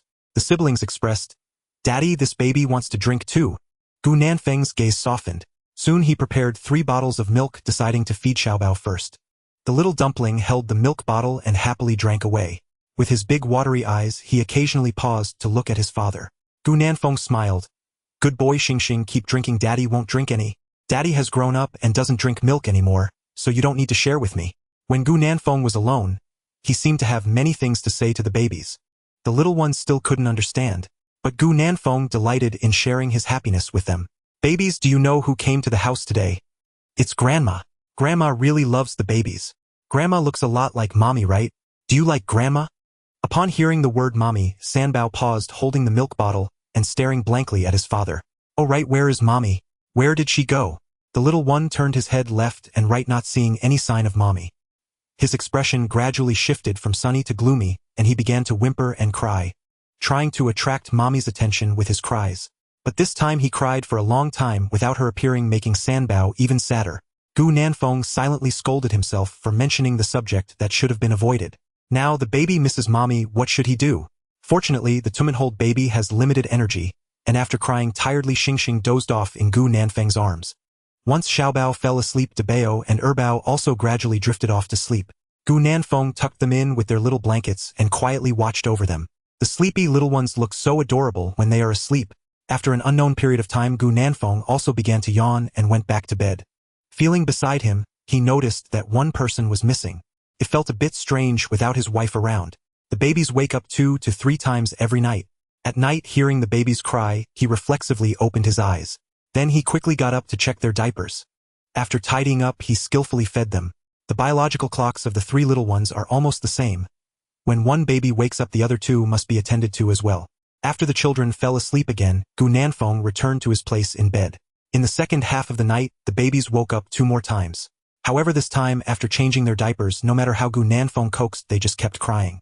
They wouldn't even drink milk. Their little hands pushed the milk bottle away with all their might, and their faces turned purple from crying. Gu Nanfeng was truly at a loss and could only knock on the guest room door. Hearing the babies cry, Nanzi quickly opened the door looking concerned and asked, "What's wrong with the babies? Do they miss me?" Gu Nanfeng nodded. "They must be missing you. The first 2 times they woke up were fine. After changing their diapers, they quickly fell back asleep. But this time they want drink milk and just keep crying. I guess they really miss you." At night, without mommy by their side, the little babies feel insecure. Sure enough, as soon as they were in mommy's arms, smelling the familiar scent, Erbao stopped crying. The little head nudged around, starting to search for the source of food. Li Panji also got out of bed. Nanzi apologetically said, "Mom, the babies miss me, and they kept crying while I was gone. I'll go back to sleep with them for a while, and I'll spend time with you later." Seeing her grandsons crying so sadly, Li Panji felt heartbroken. She quickly said, "You go comfort the babies. I'll manage to sleep by myself. Take good care of them. They are such good babies, don't let them cry too much." Nanzi responded with an and took Erbao back to the master bedroom. Watching the 2 of them take care of the babies, Li Panji felt an indescribable feeling in her heart. Gu Nanfeng must be very tired taking care of 3 children every day. Back in the master bedroom, Debao and Sanbao were still crying. Li Panji fed Erbao while gently coaxing the 2.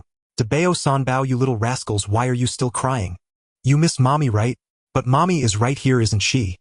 Mommy has always been by the baby's side, so don't cry, or you'll turn into little crybabies." Hearing mommy's voice, Yang and Xingxing cried even more pitifully. Nanzi felt heartbroken and unbuttoned the other side of her clothing. "Honey, can you bring Debao over?" Thanks to Gu Nanfeng's excellent cooking skills, he provided Nanzi with abundant nutrition every day. She is quite capable. Even though the babies are now 2 months old and their appetites have improved, she can still nurse 2 children at the same time. Gu Nanfeng picked up the soft and chubby Debao. Yang seemed to realize that his sister was drinking milk and quickly started to drink happily.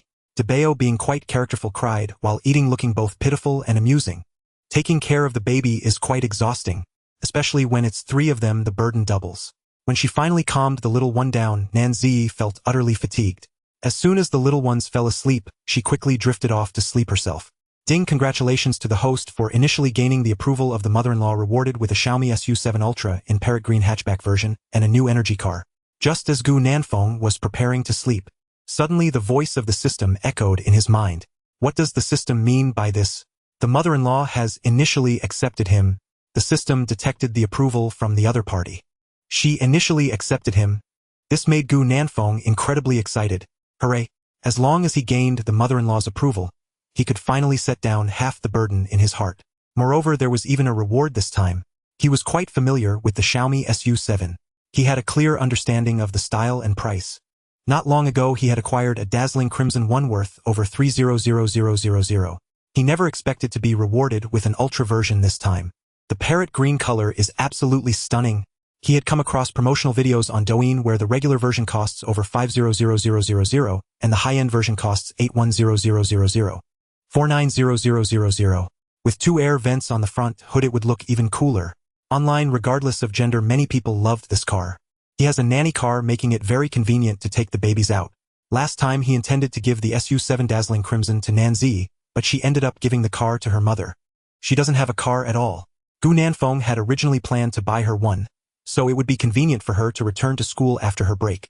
He didn't expect the system to be so thoughtful, directly gifting one. Amazing! The parrot green is a color many girls love. His wife should like it too.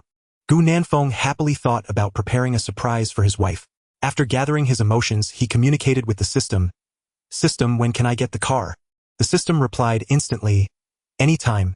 As long as the host wants to pick up the car, the system can arrange it to be delivered to your door at any time. Gu Nanfeng smiled broadly. In the latter half of the night, his dreams were sweet. On a new day, when Li Pansy got up, she found Gu Nanfeng already busy in the kitchen. Has Ziyi and the babies woken up? Noticing someone at the kitchen door, Gu Nanfeng turned around and said, Auntie, you're up. Not yet. Ziyi and the babies usually wake up around 8:30. Probably have to wait a little longer. Auntie, are you hungry? In preparing breakfast, please wait a moment. The delicious scent wafting from the kitchen. Li Pansy nodded and curiously asked, Do you make breakfast every day? Gu Nanfeng replied while busy. Yes, I usually make it myself. I don't want to buy outside, it's more reassuring to make it myself. All the ingredients are bought by my mom, she works in a hospital and knows where the good vegetables are. Li Pansy responded with an O. She wasn't very knowledgeable about grocery shopping, as they usually had a nanny do that. Gu Nanfeng chatted with her briefly, and then continued to focus intently on cooking. Li Pansy secretly recorded a few videos of Gu Nanfeng cooking with her phone. Afraid of being discovered, she closed her phone and returned to her room to wash up. When she came out again, the dining table was already filled with exquisite breakfast. Gu Nanfeng opened his mouth. Auntie, if you're hungry, please eat first. I've kept Zi's food warm, she can eat when she wakes up. Li Pansy was indeed very hungry, especially since Gu Nanfeng's breakfast smelled delicious. She pulled out a chair, sat down, and picked up her chopsticks to eat. Do your parents come over for breakfast often? Li Pansy asked after sipping shrimp and lean meat porridge. Gu Nanfeng shook his head. No, my parents have to work, they usually eat at home. I know your mom is an obstetrician. What about your dad, what does he do? Gu Nanfeng replied. My dad used to be a security guard in the park, but he recently quit to help me with renovations. Your children's clothing store. Yes, he has been helping me out with it recently. Li Pansy was quite interested in Gu Nanfeng's entrepreneurial venture. Have you decided on a name for the store? Gu Nanfeng thought for a moment and said, Ziyi and I discussed it. Let's call it Starry Children's Clothing Store. Starry. Is there any meaning behind it? The babies' nicknames are Yangyang Yeye and Xingxing, all related to the stars. So we thought we would name the children's clothing store something star-related as well. Li Pansy murmured to herself. Starry Children's Clothing Store. It seems pretty good. Have you found suppliers? When do you plan to open? I have already found them. My parents are helping me connect with them. Once the renovations are complete, we will open. It should take about a month and a half. Li Pansy calculated the time. Please let me know in advance when you finalize the opening date. I would like to come and see. Sure, Auntie. By the way, it's been 2 months since the babies were born. When do you plan to hold a banquet? Li Pansy raised her head and asked again. She was referring to the 100-day banquet for the babies. Hearing her daughter say that the little grandchildren didn't even have a full month celebration, if they didn't hold one for the 100 days, Li Pansy would be quite upset. Gu Nanfeng truthfully replied, Let's hold it when the babies turn 100 days old. My parents are already planning it. The reason we didn't hold a full month celebration was that the babies were still small. My mom said we could combine the full month and the 100 days into one celebration. It would be livelier if we invited more relatives and friends. Li Pansy was finally satisfied. Gu Nanfeng anxiously asked, Auntie, when the babies have their 100-day celebration, will you and Uncle come? Li Pansy sighed. I will definitely be there. As for Zi's dad, he should come too. Right now her husband still didn't know about her daughter's relationship with Gu Nanfeng. She couldn't help but wonder what his expression would be when he found out. Anger. Rage. Surely he would sigh. In the end, she would still have to clean up this mess herself. Li Pansy secretly thought that her daughter only brought her trouble. After she returns to Modu, she still needs to find a way to talk to Nan Jinsong.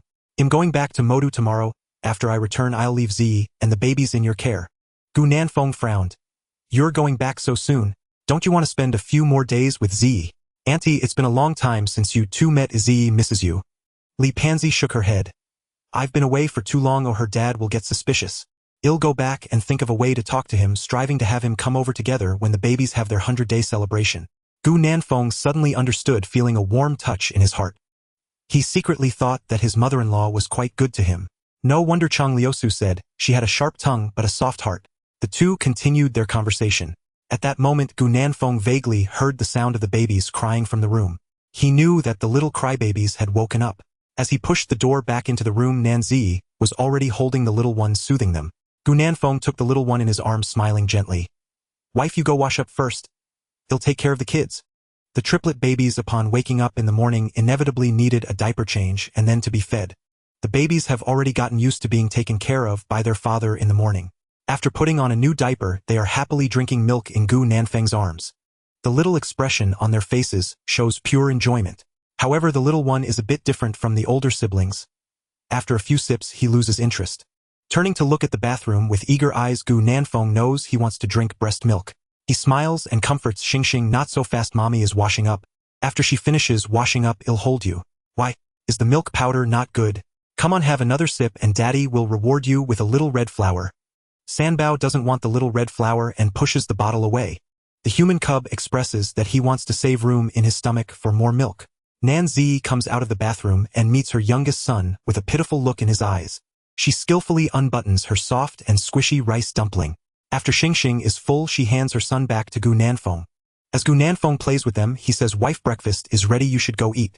The aunt is already outside. I've kept yours warm on the table, just open it and eat." Nanzi smiles happily. "Thank you, husband. You are so good to me. Marrying you makes me so happy." After giving Gu Nanfeng a kiss on the cheek, she quickly runs out of the living room with her cheeks flushed. Gu Nanfeng touches his cheek, which seems to still carry Nanzi's fragrance. Sweet and soft. The three little ones curiously look at the door, not understanding why mommy suddenly ran away. Li Panzi tells Nanzi about going back tomorrow. Nanzi looks reluctant. "Mom, are we leaving so soon? Stay a few more days. Your daughter misses you. It's only been 2 days since you came back and you're leaving already. I can't bear to part with you. Childhood friends do this. Come for a couple of days and then leave. My mom does the same." Nanzi feels a deep sense of discomfort. Li Panzi smiles. "I'm leaving so soon, but it's all for you. If I don't go back, who will persuade your dad? He still doesn't know about the babies. If you don't want him to explode in anger later or decide to never tell him about the babies, I can stay a few more days." Nanzi's eyes light up. "Mom, I love you. Then next time you come, stay a bit longer and I'll take you to the airport tomorrow. Okay, I'll also help you buy the tickets. Please make sure you do a good job of persuading Dad for me." Li Panzi rolled her eyes at her. "Aren't you the one who can't bear to part with me?" Nanzi pouts. "Mom, please, please. I'm counting on you for my future happiness." Li Panzi enjoys this feeling. "What can I say? I gave birth to such a troublesome daughter. Don't worry, just live well in Dongdu. Leave the rest to me." Nanzi is super happy, her eyes squinting into beautiful crescent shapes. Li Panzi has never had such a delicious breakfast. When she puts down her chopsticks, she realizes that her portion on the table is already finished. She pats her round belly and says to Nanzi, "I'll go for a walk to digest and take the babies out for a stroll. Is that okay?" Nanzi has no objections to her mom and the babies going out to play. It's the babies' first outing with their grandmother, and Nanzi is thrilled. Nanzi tells Gu Nanfeng about this. He feels just as happy. "Wife, the babies are with the aunt. We'll have some time, and I've prepared a surprise for you." "Surprise?" Nanzi is curious. What could the surprise be? Gu Nanfeng smiles silently. A surprise promised cannot be revealed in advance. Li Panzi watches the sweet daily life of the couple. Seeing that Gu Nanfeng has no objections, she prepares the things the babies will need for their outing and pushes the stroller out. Off to take the kids for a walk. The three little rice dumplings stare blankly at their grandmother. The adorable babies wonder why the person taking them out to play today is different. With their round, watery, grape-like eyes, they are so beautiful. Li Panzi feels a warmth in her heart all the way. The triplet babies are quite the celebrities in the swan community. As soon as they arrive at the community garden, they attract everyone's attention. Many people exercising come up enthusiastically to greet them. "Oh, the little cuties are out for a walk again. Yang Yang seems to have become cuter again. Who is this? So pretty. Babies, where are your mommy and daddy today? Why didn't they come?" Usually Gu Nanfeng and Nanzi occasionally take the babies out for walks and many people know them. However, this is Li Panzi's first time meeting them. Li Panzi smiles and says, "I'm the baby's grandmother. I brought them out to play today." The onlookers exclaim, "So you're the grandmother? No wonder they're so beautiful. Grandma has such elegance. Your family is really blessed, a triplets that are both adorable and cute. How envious." Li Panzi listens to the praises around her, her heart blooming with joy. Apart from complimenting the babies, the community residents also praise Gu Nanfeng and Nanzi. "Your wife is so lucky to have married such a good man like Mr. Gu. Mr. Gu is not only handsome and capable, but also incredibly considerate. He knows how to take care of the kids. I've seen him change diapers and feed milk. He's even more skilled than I am. Compared to him, my son-in-law is nothing, always being lazy." Gu Nanfeng has a great reputation among the community residents. Hearing all the compliments about him makes Li Panzi's fondness for him grow. It seems her daughter hasn't picked the wrong person. The little ones seem to be interested in their peers. Li Pansy notices that many parents in the community are also out with their kids. Looking at the babies of a similar age, Yaya covers her little hands and hums as if urging her grandmother to hurry and take her over to make friends. Li Pansy is amused by her little princess. Is this little dumpling going to be a social butterfly when she grows up? Meanwhile, on the other side, after separating from the babies, Nanfeng drives Nanzi out. He navigates to the nearest Xiaomi experience store. On the way, Nanzi is full of curiosity. What does her husband want to do at the Xiaomi store? Could the surprise he mentioned be for her to get a new phone? With a curious heart, Nanzi follows Nanfeng to the experience store. However, upon arrival, she realizes he didn't lead her to the phone section. Instead, they head towards the car department. Or could the surprise be a car? Nanzi stops in her tracks and weakly asks, "Husband, the surprise you mentioned isn't?" Nanfeng nods, holding her hand. "That's right, I bought you a Xiaomi SU7 Ultra." Xiaomi SU7 Ultra? Nanzi's eyes gradually widen in disbelief. My husband bought himself another car. Xiaomi SU7, the Ultra version. If she remembered correctly, the recently released Ultra version starts at 52,990,000. Oh my, such an expensive car. He bought it again. Wait, why say again? The last car, the dazzling crimson, he bought for just 100. What incredible luck. Did he realize that she liked the Xiaomi SU7 back then? Was this bought specifically for her? Nanzi was overwhelmed with emotion. The appearance of the Xiaomi SU7 aligned perfectly with her aesthetic. Of course she liked this car. But isn't it a bit too expensive? Nanzi hesitated. Nanfeng smiled and took her hand as they walked inside. Darling, I chose the parrot green color for you, the perforated version. Let's see if you like it later. If you don't like it, we can change the color. Nanzi held his hand tightly. She liked it. This color was absolutely stunning. When the Xiaomi SU7 Ultra was just released, she had already fallen in love with this color. As for the car's configuration, Nanzi didn't pay much attention. In her eyes, as long as the car looked good on the outside and the interior was beautiful, that was all that mattered to her. This combination was her dream car. The two walked with a spring in their step. This breeze seemed to carry sweetness and happiness. As they stepped through the door of the Xiaomi home, they attracted the attention of everyone present. Seeing the couple's sweet demeanor, many were left in awe. Heavens, am I seeing a celebrity? So handsome and beautiful. Did Lei Zong hire a celebrity for endorsement? No way. Wow, they look even better than celebrities. Looks like they're here to pick up a car. Oh my, they picked up a car while I'm still single. Why are they a divine couple? Did you see their eyes? So sweet. Is this what love looks like? The gazes of those around swayed with every move of Nanfeng and Nanzi. The couple's looks and charm were unparalleled wherever they went. Nanfeng and Nanzi had grown accustomed to this attention. As Nanfeng communicated with the system, a staff member quickly approached. The person appeared to be in their 30s and greeted them with a warm smile. Are you Mr. Nanfeng? Your Xiaomi SU7 Ultra in parrot green has been prepared. Once you sign, you can take the car right away. Would you like us to take photos of the car handover ceremony? Nanfeng nodded. Yes, please help us take some photos during the handover ceremony. Where is the car? Let me show my wife around.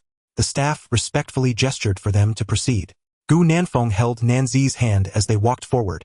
The Xiaomi car experience store was bustling with people. Seeing the staff leading the couple away, many others followed. This was the SU7 Ultra version after all. It was worth checking out. Nanfeng gallantly bowed, opened the car door, and smiled with an elegant and affectionate expression. Ladies first, please get in, my dear. Wow, what a sweet couple. Ladies first, please get in. What a handsome and pampering man. The female customers nearby couldn't help but light up at the scene. They were envious and jealous to the extreme. If only this man were her husband. Unfortunately, they could only think about it. Nanfeng was already taken. Nanzi's heart raced. She climbed into the driver's seat. Wow, it felt so different. The interior was simple yet luxurious.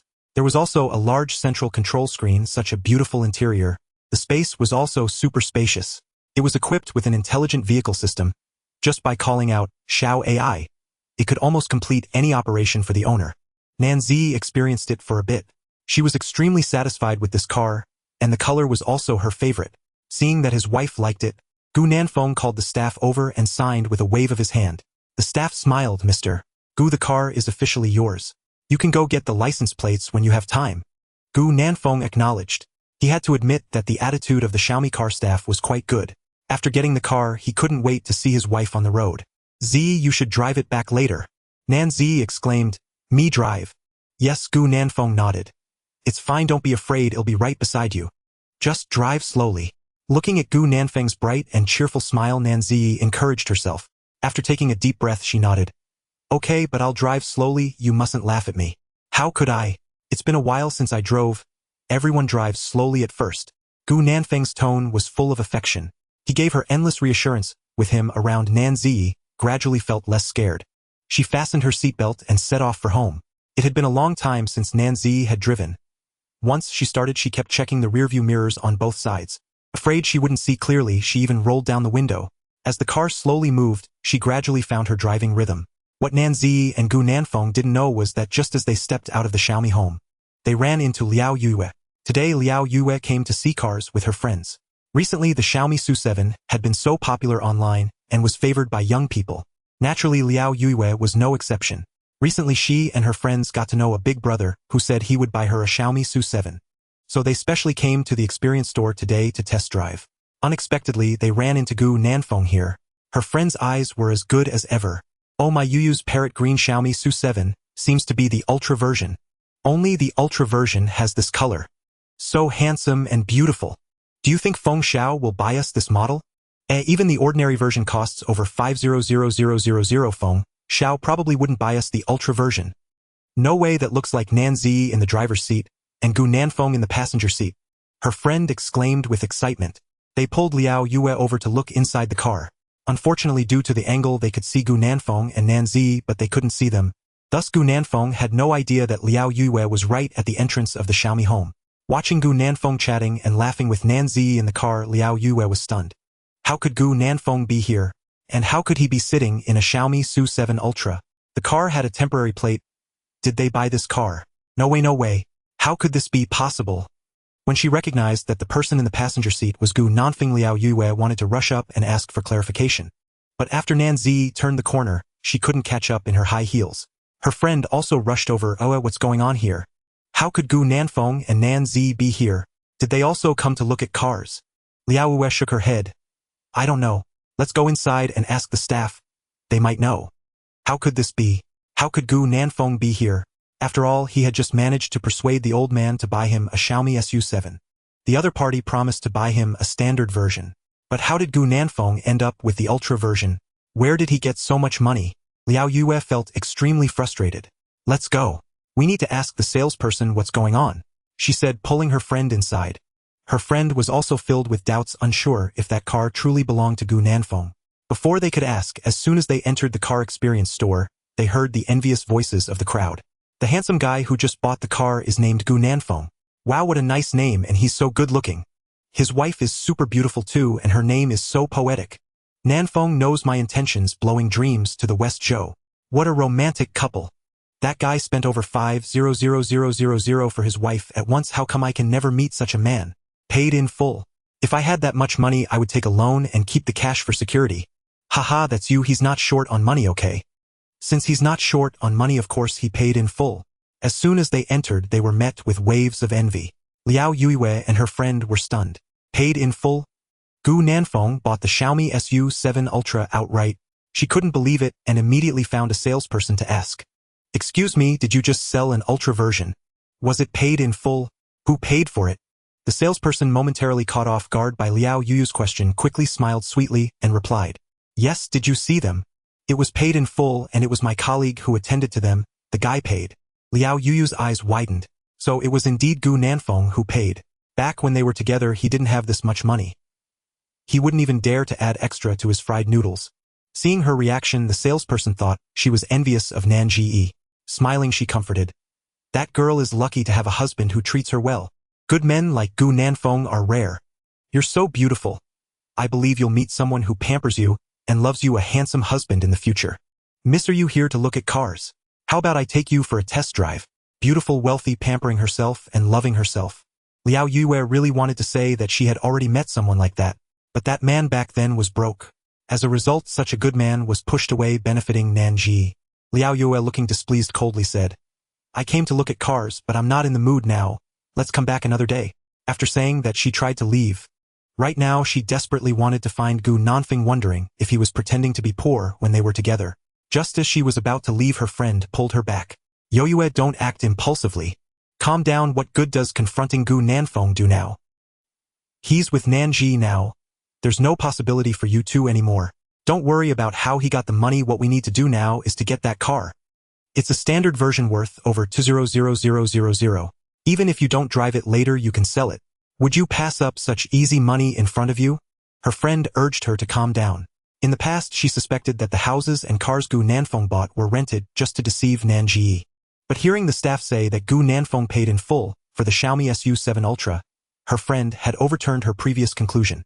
Now Gu Nanfeng was indeed wealthy, but even knowing he was rich now, what did it matter? He had said such harsh words when they broke up. There was no chance for reconciliation anymore. Instead of being angry, it was better to find a way to squeeze more money from the old man. Liao Yue was awakened by her friend. Right, she could confront Gu Nanfeng later. The most important thing now was to pick out a good car and have the old man pay for it. Taking a deep breath, Liao Yue forced a smile at the salesperson. Actually, I won't come back another day. Let's look today. Can you take us for a test drive? The salesperson looked at her oddly. Did she know the high-profile couple they had just seen?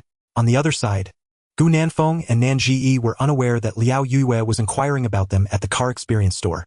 At this moment, Nanji was carefully driving home. I must say the driving experience of the Ultra version is extremely comfortable. The car is very stable, and after driving for a while, Nanji's confidence gradually grew. When she first got in the car, she only dared to drive slowly, afraid to change lanes or overtake. Now the aura of a seasoned driver was gradually showing. Gu Nanfeng smiled, approvingly cheering her on. See, my wife, I told you you could do it. The license plate has been reserved online, and once it arrives, I'll install it for you. You can drive anytime you want. Nanji nodded with a smile. Okay, thank you, husband. Do you like this surprise I gave you? I love it. I absolutely love it. This is the dream car she has always wanted. Who understands the happiness and excitement of driving a car she loves? Nanji felt deeply moved. Gu Nanfeng was so good to her. Gu Nanfeng smiled, happy that his wife liked it. In the Swan community, the triplets were quite popular with both adults and children. They were surrounded, receiving all sorts of compliments. And the little cuties were well-behaved, not crying at all. When they were hungry, they ate, and when they were full, they interacted with other kids. When they were sleepy, Li Panzi would tuck them in with little blankets to rest under the shade. Looking at the adorable triplets, Li Panzi's thoughts drifted away. It was as if she could see her daughter when she was little. Just as Li Panzi was about to take the babies home, a sudden burst of exclamations reached her ears. Look, it's the Xiaomi SU7 Ultra. Did one of our community residents buy it? So handsome. I wonder who the owner is. Do we know them? Wow, I see it. I see the owner. They've stopped. It's the triplets' parents, Gu Nanfeng and Nanji. Liao Yue and Gu Nanfeng. Wasn't their car a nanny car? How did it suddenly become a Xiaomi? Li Panzi frowned, suddenly recalling the surprise Gu Nanfeng had mentioned before leaving. Could the surprise he mentioned be the Xiaomi car? As soon as Nanji got out of the car, she spotted Li Panzi and the babies. Excitedly waving, she exclaimed, "Wow, the babies are still out for a walk with Grandma. Mom and Dad are back. Did the babies miss Mommy? Did my little darlings miss me?" The three little ones who had been quietly sitting in the stroller perked up at the sound of her familiar voice. Immediately they looked around excitedly, and when they saw Nanji, their little expressions all turned aggrieved. The babies were initially in good spirits, but upon seeing their mother, they started to cry pitifully. This was their way of attracting their mother's attention.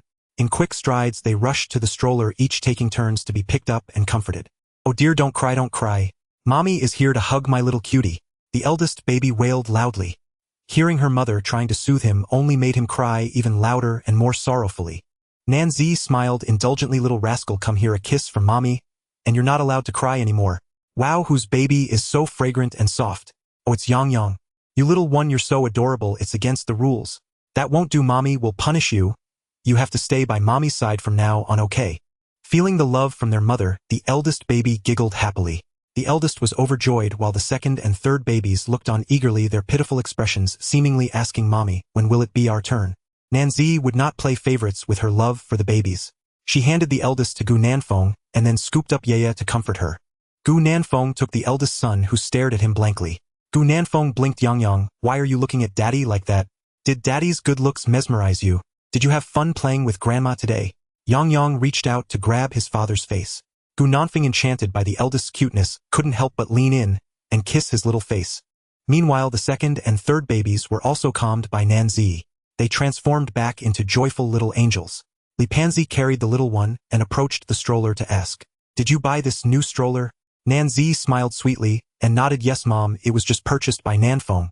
She said he mentioned that I didn't have a stroller and it wouldn't be convenient to go to school, so he bought it. Is Nanfeng very good to his daughter? Li Panzi nodded subtly. From her observations, Gu Nanfeng indeed dotes on his daughter a lot. She knew about the new car Xiaomi had released. This model alone costs over 500,000. To casually buy a car worth that much speaks volumes about how much he is willing to spend on his daughter. The residents of the community were also very interested in this car and approached to take a look. Gu Nanfeng and Nan Zi were not stingy, opening the doors generously for them to experience the car. Feeling the comfort beneath them, the experience was superb.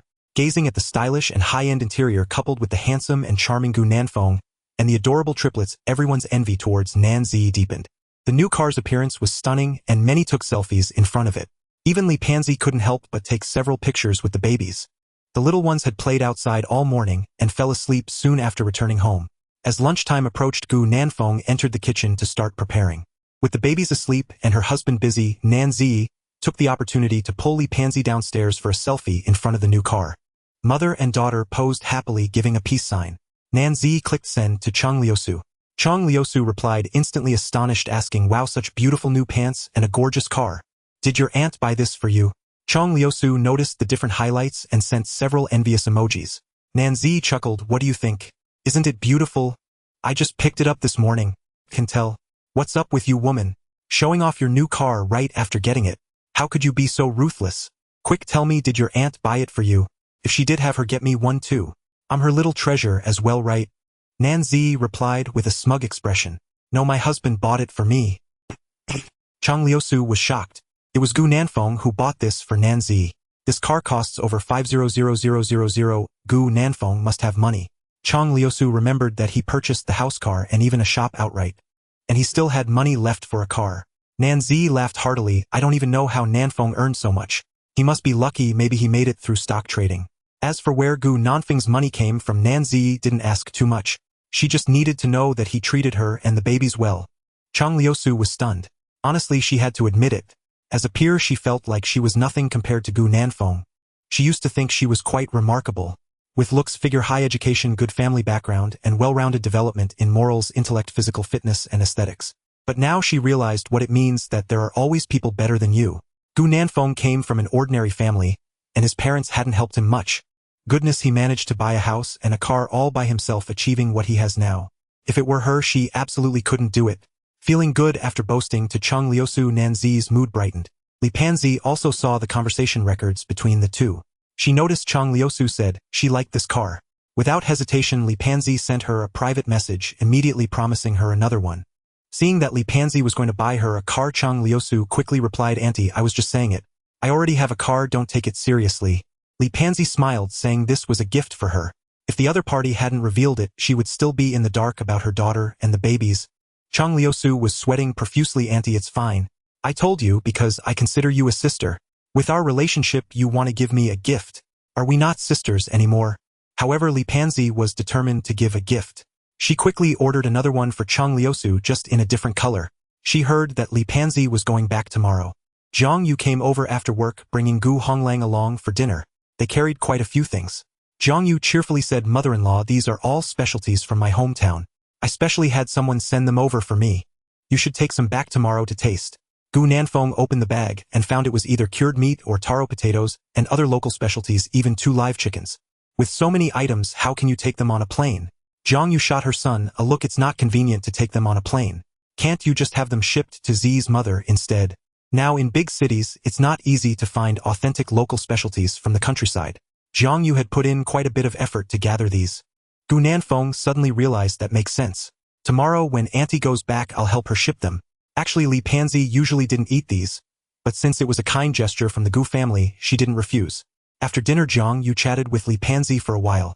Although Gu Nanfeng didn't listen in, he could roughly guess they were discussing the 100-day feast and wedding arrangements. With both sets of parents taking care of these matters, the pressure on the two of them eased significantly. Meanwhile, Nan Zi, who had just finished yawning and was prepared for a nap, suddenly received a WeChat message from her school counselor. The counselor had learned about her giving birth and asked if she could return to school for classes once her recovery period was over.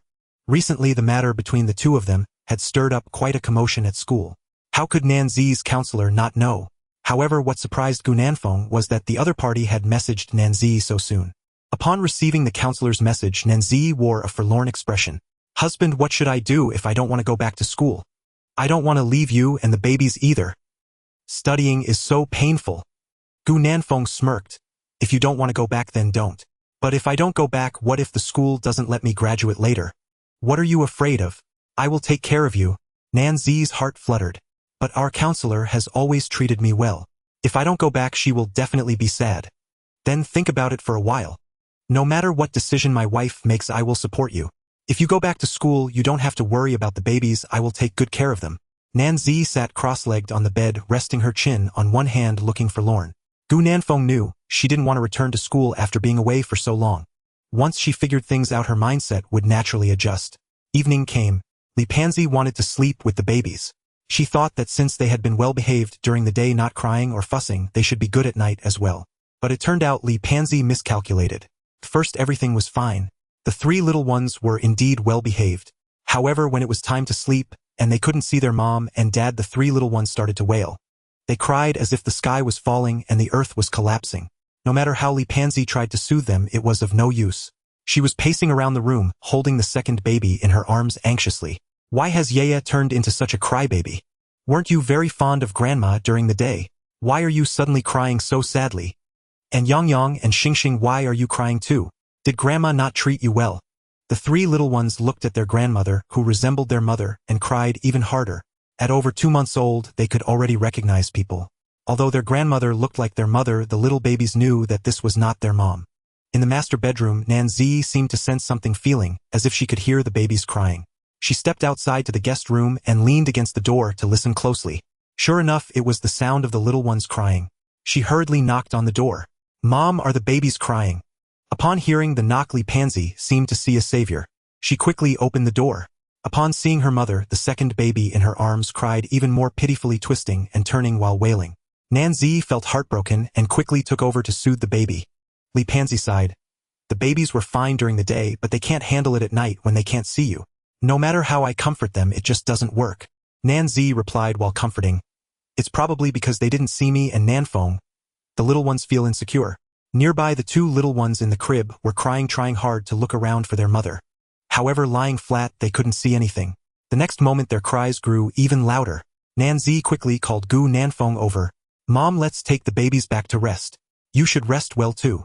Li Panzi looked at the three little grandchildren with heartache, realizing she had made a mistake this time. Letting the adorable little ones cry for so long made her feel guilty. In the end, the three little ones with tearful eyes were carried back by Gu Nanfeng and Nanzi. Li Panzi's plan to bond with the babies that night was declared a failure. A new day dawned. Li Panzi was going home. She had bought a morning flight ticket. After finishing breakfast, she set off. The little human infants who had been crying in her arms last night were now happily exploring their toys. Li Panzi was reluctant to part with them. She took out her phone and snapped various pictures, saying, "Yang Yaya Xingxing, Grandma is going home now. Grandma will come to see you again in a while. When Grandma comes again, you must remember her. Be good, listen to your mom and dad, and stay safe and healthy." Yang and the younger siblings were more interested in their toys. They paused to glance at Grandma but quickly returned to playing. Li Panzi picked up each little one and gave them a hug before she could leave. Gu Nanfeng prepared to pack up the babies' things. Li Panzi waved her hand. "You don't need to see me off, just take care of the babies at home. Z can take me, that's enough." Nanzi added, "Yes, husband, it'll just take Mom to the airport. I'll be back soon." Gu Nanfeng hesitated for a moment before nodding. "Okay, wife, I'll take care of the babies at home. Be safe on the road." He had just gotten the car back yesterday, so he felt a bit uneasy. Nanzi smiled. "Don't worry. I'll drive slowly, it'll be fine. Babies, be good at home and play with hugs for a while. Mommy is taking Grandma to the airport." Gu Nanfeng brought the children over to bid farewell to Li Panzi. "Goodbye, Grandma, have a safe journey. Babies, I will miss Grandma." "Goodbye, Grandma," Gu Nanfeng said in a soft voice on behalf of the children. The three little ones looked at Li Panzi with curious expressions upon hearing their dad's voice. Li Panzi felt more and more reluctant as she saw the adorable expressions of the little ones. Fearing that the longer she stayed, the harder it would be to leave, she gritted her teeth and turned to leave. Nanzi followed her out. On the road, she drove slowly, while chatting with Li Panzi. "Mom, I'm counting on you to take care of Dad. After you've worked on his mindset, I'll call him again." Li Panzi stared out the window in a daze. "Don't worry. I'll handle it well. While your dad and I aren't around, you need to take good care of yourself and not be careless about anything. Although Gu Nanfeng treats you well, you must also learn to take care of yourself. After marriage, it's no longer just the two of you, especially now that you have children. If there are any conflicts with his parents in the future, you don't have to endure them. Remember, Mom will always be your haven. Nanzi smiled. Mom, I will take good care of myself. I will also handle my relationship with my in-laws well, but you shouldn't work so hard at your job. Take some time to relax. Work is not more important than your health. Li Pansy fell silent. Okay, Mom promises you that I will take good care of myself. Z, you've grown up. When Mom isn't around, promise me to always be happy. Nanzi blinked, trying to hold back the tears in her eyes. Mom, I will. Nanfeng treats me very well. I will continue to be happy. Upon arriving at the airport, the two bid farewell with tears and hugs. After crying, Li Pansy boarded the plane. After checking in, she sent a message to Nanzi. She mentioned that she had left a bank card in the passenger seat of the car. The password was her birthday. From now on, she could spend freely. Staring blankly at the bank card in her hand, Nanzi was lost in thought. After a long while, she came back to her senses, wiped her tears, and continued driving home. Recently, Gu Nanfeng had been busy preparing for the children's clothing store. Although she didn't ask, she knew that starting a business would entail considerable expenses. She wasn't sure how much money was in her mother's bank card, but she understood the weight of the phrase spending freely. She thought that after some time, she would take out a portion of the money to help Gu Nanfeng start the business.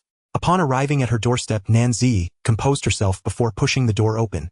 Despite her efforts to conceal her feelings, Gu Nanfeng still keenly sensed her emotional distress. Nanzi sniffed and said she was fine, reassuring Gu Nanfeng that there was no need to comfort her, as she could manage her own emotions. Time passed just like that. A month had swiftly passed. Nanzi wondered how things were going between Li Pansy and Nan Jinsong. Meanwhile, the children's clothing store in Dongdu was already renovated and ready to open. The suppliers for the children's clothing store were sourced by Zhang Yu and her colleagues to assist Gu Nanfeng. The quality was excellent and the prices were favorable, all filtered through Zhang Yu's meticulous selection process before being purchased for the store. Recently, Gu Honglang had been busy with the store's decoration alongside LV Rong and others. Although they were exhausted every day, they returned home with cheerful spirits. With the completion of the renovation work, Gu Honglang and Zhang Yu sought out a fortune teller to determine an auspicious opening date. The store's opening was set for the day after tomorrow. Although the store was located on Chaoyang Commercial Street, one of the busiest areas in Dongdu, Gu Nanfeng felt that it was still essential to promote the opening beforehand. The promotional work was straightforward. He did both online and offline promotions. Zhang Yu also supported her son's marketing efforts, as she had worked as an obstetrician for many years and knew many parents. Additionally, doctors and nurses from the same department helped spread the word on social media. Parents who had given birth at their hospital expressed their intent to support the store on opening day upon hearing about Zhang Yu's son's new venture. Moreover, Gu Nanfeng asked LV Rong and the others to recruit a batch of college students to distribute flyers at school. They also designed the flyers themselves. The design featured cute styles that children adored, displaying the address and logo of the Starry Children's Clothing Store. To ensure they completed the promotion before the opening, they had to print them in batches. On the night before the grand opening, Gu Nanfeng treated LV Rong Shitu and Nong Yao to barbecue. After ordering, he transferred 30,000 yuan to each of them. You guys have worked hard during this time, and this is the design fee I'm giving each of you. The money has been transferred directly to your bank cards. Don't say you don't want it, you've earned it through your hard work. Tomorrow is the opening of my children's clothing store, and I need your help then. Hearing Gu Nanfeng's words, the three roommates were taken aback. 30,000 yuan. They received a design fee of 30,000 yuan. What a stroke of luck. They were well aware of their own skills. Most of the designs they did for Fenggu were copied from the internet. They had little to do with it. Yet Fenggu surprisingly gave each of them 30,000 yuan. Shirtu was the first to stand up, saying, Fenggu, we're all brothers. Giving us design fees feels too formal. Besides, we should be grateful to you.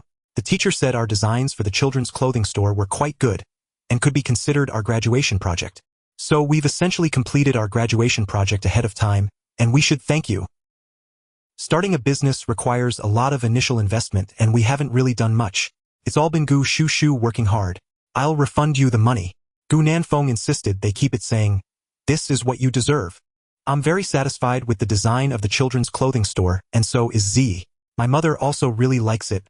They specifically instructed me to make sure the design fees reached your hands. If you don't take it, how will I explain this to them when I go back? Just take it, this is what you deserve. The three of them were deeply moved. 300,000 yuan was a considerable amount for them. They had only helped Feng Gu with a design and received so much money. Is this what it feels like to ride on someone's coattails? It's so thrilling, exciting, and satisfying. After receiving the design fees from Gu, Nanfeng Nongyao raised his glass in gratitude.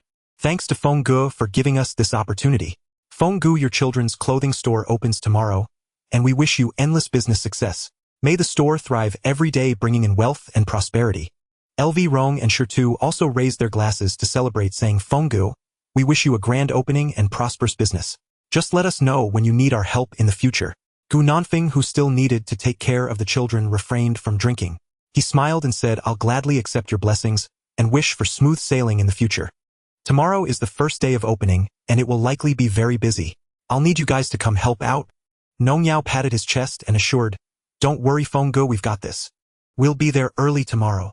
Gu Nanfeng smiled brightly, thanking them. Thanks, guys. He knew that many college students after graduating rarely kept in touch with their old classmates. Over the years, Gu Nanfeng had maintained a good relationship with his roommates. He cherished the friendship he had with LV Rong and the others. After they had eaten enough barbecue, he stood up and spoke to them. I'll head back to check on Yang Yang and the others. You guys continue eating. Just don't drink too much. Sure, Feng Gu, we know what to do. You go take care of the babies and your sister-in-law. We'll head back to school later. Gu Nanfeng nodded, and before leaving, he packed some barbecue for Nanzi, making sure to order non-spicy dishes. Jiang Yu had instructed him that Nanzi couldn't eat spicy food yet, as it could transfer to the babies through her milk. After Gu Nanfeng left with the takeout bag, the barbecue stall owner curiously approached, asking, LV Rong, I just heard you guys chatting. Does your roommate have a wife and kids now? In the past, Gu Nanfeng often came to this barbecue stall with LV Rong and the others, so the owner was familiar with them. LV Rong nodded enthusiastically, saying, Yes. Feng Gu is now married and has a baby. He has a pair of super cute triplets. Do you know who his wife is? It's our school's beauty, Nanzi. Nanzi? Because the barbecue stall was not far from Dongdu Art College, the owner had naturally heard of the school beauty Nanzi. He didn't expect that Gu Nanfeng was actually with her, and they even had a set of triplets. What a pity, he had always thought highly of Gu Nanfeng. The young man was not only of good character, but also extremely handsome. He had always wanted to introduce his daughter to Gu Nanfeng, but had never found the opportunity. He never expected that Gu Nanfeng would already be married with children. This was quite sudden. The barbecue stall owner wore a face of regret. Staring blankly at the bank card in her hand, Nanzi was lost in thought. After a long while, she came back to her senses, wiped her tears, and continued driving home. Recently, Gu Nanfeng had been busy preparing for the children's clothing store. Although she didn't ask, she knew that starting a business would entail considerable expenses. She wasn't sure how much money was in her mother's bank card, but she understood the weight of the phrase spending freely. She thought that after some time, she would take out a portion of the money to help Gu Nanfeng start the business. Upon arriving at her doorstep, Nanzi composed herself before pushing the door open. Despite her efforts to conceal her feelings, Gu Nanfeng still keenly sensed her emotional distress. Nanzi sniffed and said she was fine, reassuring Gu Nanfeng that there was no need to comfort her, as she could manage her own emotions. Time passed just like that. A month had swiftly passed. Nanzi wondered how things were going between Li Panzi and Nan Jinsong. Meanwhile, the children's clothing store in Dongdu was already renovated and ready to open. The suppliers for the children's clothing store were sourced by Jiang Yu and her colleagues to assist Gu Nanfeng. The quality was excellent and the prices were favorable, all filtered through Jiang Yu's meticulous selection process before being purchased for the store. Recently, Gu Honglang had been busy with the store's decoration alongside LV Rong and others. Although they were exhausted every day, they returned home with cheerful spirits. With the completion of the renovation work, Gu Honglang and Jiang Yu sought out a fortune teller to determine an auspicious opening date. The store's opening was set for the day after tomorrow. Although the store was located on Chaoyang Commercial Street, one of the busiest areas in Dongdu, Gu Nanfeng felt that it was still essential to promote the opening beforehand. The promotional work was straightforward. He did both online and offline promotions. Jiang Yu also supported her son's marketing efforts, as she had worked as an obstetrician for many years and knew many parents. Additionally, doctors and nurses from the same department helped spread the word on social media. Parents who had given birth at their hospital expressed their intent to support the store on opening day upon hearing about Jiang Yu's son's new venture. Moreover, Gu Nanfeng asked LV Rong and the others to recruit a batch of college students to distribute flyers at school. They also designed the flyers themselves. The design featured cute styles that children adored, displaying the address and logo of the Starry Children's Clothing Store. To ensure they completed the promotion before the opening, they had to print them in batches. On the night before the grand opening, Gu Nanfeng treated LV Rong Shitu and Nongyao to barbecue. After ordering, he transferred 30,000 yuan to each of them. You guys have worked hard during this time, and this is the design fee I'm giving each of you. The money has been transferred directly to your bank cards. Don't say you don't want it, you've earned it through your hard work. Tomorrow is the opening of my children's clothing store, and I need your help then. Hearing Gu Nanfeng's words, the three roommates were taken aback. 30,000 yuan. They received a design fee of 30,000 yuan. What a stroke of luck. They were well aware of their own skills. Most of the designs they did for Fenggu were copied from the internet. They had little to do with it. Yet Fenggu surprisingly gave each of them 30,000 yuan. Shirtu was the first to stand up, saying, Fenggu, we're all brothers. Giving us design fees feels too formal. Besides, we should be grateful to you. The teacher said our designs for the children's clothing store were quite good and could be considered our graduation project. So we've essentially completed our graduation project ahead of time, and we should thank you. Starting a business requires a lot of initial investment, and we haven't really done much. It's all been Gu Shu working hard. I'll refund you the money. Gu Nanfeng insisted they keep it, saying, this is what you deserve. I'm very satisfied with the design of the children's clothing store, and so is Z. My mother also really likes it. They specifically instructed me to make sure the design fees reached your hands. If you don't take it, how will I explain this to them when I go back? Just take it, this is what you deserve. The three of them were deeply moved. 30,000 yuan was a considerable amount for them. They had only helped Fenggu with a design and received so much money. Is this what it feels like to ride on someone's coattails? It's so thrilling, exciting, and satisfying. After receiving the design fees from Gu Nanfeng, Nongyao raised his glass in gratitude. Thanks to Fenggu for giving us this opportunity. Fenggu, your children's clothing store opens tomorrow, and we wish you endless business success. May the store thrive every day, bringing in wealth and prosperity. LV Rong and Shirtu also raised their glasses to celebrate, saying, Fenggu, we wish you a grand opening and prosperous business. Just let us know when you need our help in the future. Gu Nanfeng, who still needed to take care of the children, refrained from drinking. He smiled and said, I'll gladly accept your blessings and wish for smooth sailing in the future. Tomorrow is the first day of opening, and it will likely be very busy. I'll need you guys to come help out. Nongyao patted his chest and assured, don't worry, Fenggu, we've got this. We'll be there early tomorrow. Gu Nanfeng smiled brightly, thanking them. Thanks, guys. He knew that many college students after graduating rarely kept in touch with their old classmates. Over the years, Gu Nanfeng had maintained a good relationship with his roommates. He cherished the friendship he had with LV Rong and the others. After they had eaten enough barbecue, he stood up and spoke to them. I'll head back to check on Yang and the others. You guys continue eating. Just don't drink too much. Sure, Fenggu, we know what to do. You go take care of the babies, and your sister-in-law will head back to school later. Gu Nanfeng nodded, and before leaving, he packed some barbecue for Nanzi, making sure to order non-spicy dishes. Jiang Yu had instructed him that Nanzi couldn't eat spicy food yet, as it could transfer to the babies through her milk. After Gu Nanfeng left with the takeout bag, the barbecue stall owner curiously approached, asking, LV Rong, I just heard you guys chatting. Does your roommate have a wife and kids now? In the past, Gu Nanfeng often came to this barbecue stall with LV Rong and the others, so the owner was familiar with them. LV Rong nodded enthusiastically, saying, yes. Fenggu is now married and has a baby. He has a pair of super cute triplets. Do you know who his wife is? It's our school's beauty, Nanzi. Nanzi? Because the barbecue stall was not far from Dongdu Art College, the owner had naturally heard of the school beauty Nanzi. He didn't expect that Gu Nanfeng was actually with her, and they even had a set of triplets. What a pity, he had always thought highly of Gu Nanfeng. The young man was not only of good character, but also extremely handsome. He had always wanted to introduce his daughter to Gu Nanfeng, but had never found the opportunity. He never expected that Gu Nanfeng would already be married with children. This was quite sudden. The barbecue stall owner wore a face of regret. Dabao buried his face in his grandmother's embrace, his small hands tightly gripping her collar. Jiang Yu smiled like a blooming flower. Her Dabao is just too adorable. Zhaoyang Commercial Street is one of the shopping districts in Dongdu. Even in the morning, the foot traffic remains substantial. It was almost 10 o'clock. Jiang Yu reminded Gu Nanfeng, the auspicious time is approaching. Soon you and Ji will be cutting the ribbon. Shirtu and the others will set off firecrackers. I'll take care of the babies with your dad. Gu Nanfeng wore a smile. This was his first time starting a business, and he was extremely excited. The time arrived. The two began to cut the ribbon. The three little ones were held in the arms of their grandparents and Nurse Xiao, who, with big confused eyes, they looked at their parents, curious about what they were doing. The little one wanted to play with their parents, twisting and squirming in Nurse Xiao's embrace. Nurse Xiao, who gently reassured, Soon Daddy and Mommy will be playing with the stars. Daddy and Mommy are cutting the ribbon. It will be over shortly. Seeing Gu Nanfeng and Nan Ji's scissors fall, the three quickly covered the baby's ears. Below there were several loud bangs as the fireworks went off. Despite covering their ears, the little ones were still startled. They squirmed anxiously in the arms of the three. Gu Honglang chuckled.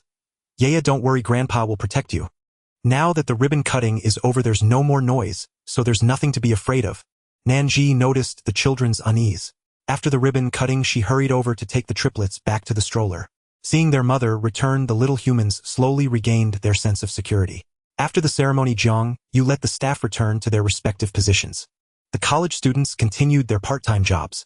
The hospital colleagues also began to help take care of the parents and children they had recommended. Jiang Yu smiled. "The clothes my little grandson is wearing are all from our own store. All the clothing brands in the store have been carefully selected and parents can buy them with confidence for their babies. If any quality issues arise, we will double the compensation." Many family members of patients that Jiang Yu personally delivered came to the scene. They had complete trust in Jiang Yu. Naturally, before the customers even entered, many families had already brought their children to the store to browse. Gu Nanfeng also had his own tasks. He and Nan Ji welcomed guests at the entrance to promote the store. His sunny, handsome face paired with Nan Ji's stunning beauty. Along with three ridiculously cute little ones, more and more people stopped at the entrance of the children's clothing store. "Our Xingqian children's clothing store is now open. Passers-by come in and check it out. There are discounts for the grand opening, carefully selected for parents of triplets with guaranteed quality. Grand opening promotions, discounts upon entering parents with babies." After a brief period of unease, the little humans gradually adapted to their surroundings. The little cuties curiously observed the crowd passing by. Their puzzled gazes were utterly adorable. An unintentional smile appeared, and oh my, are they not angelic babies?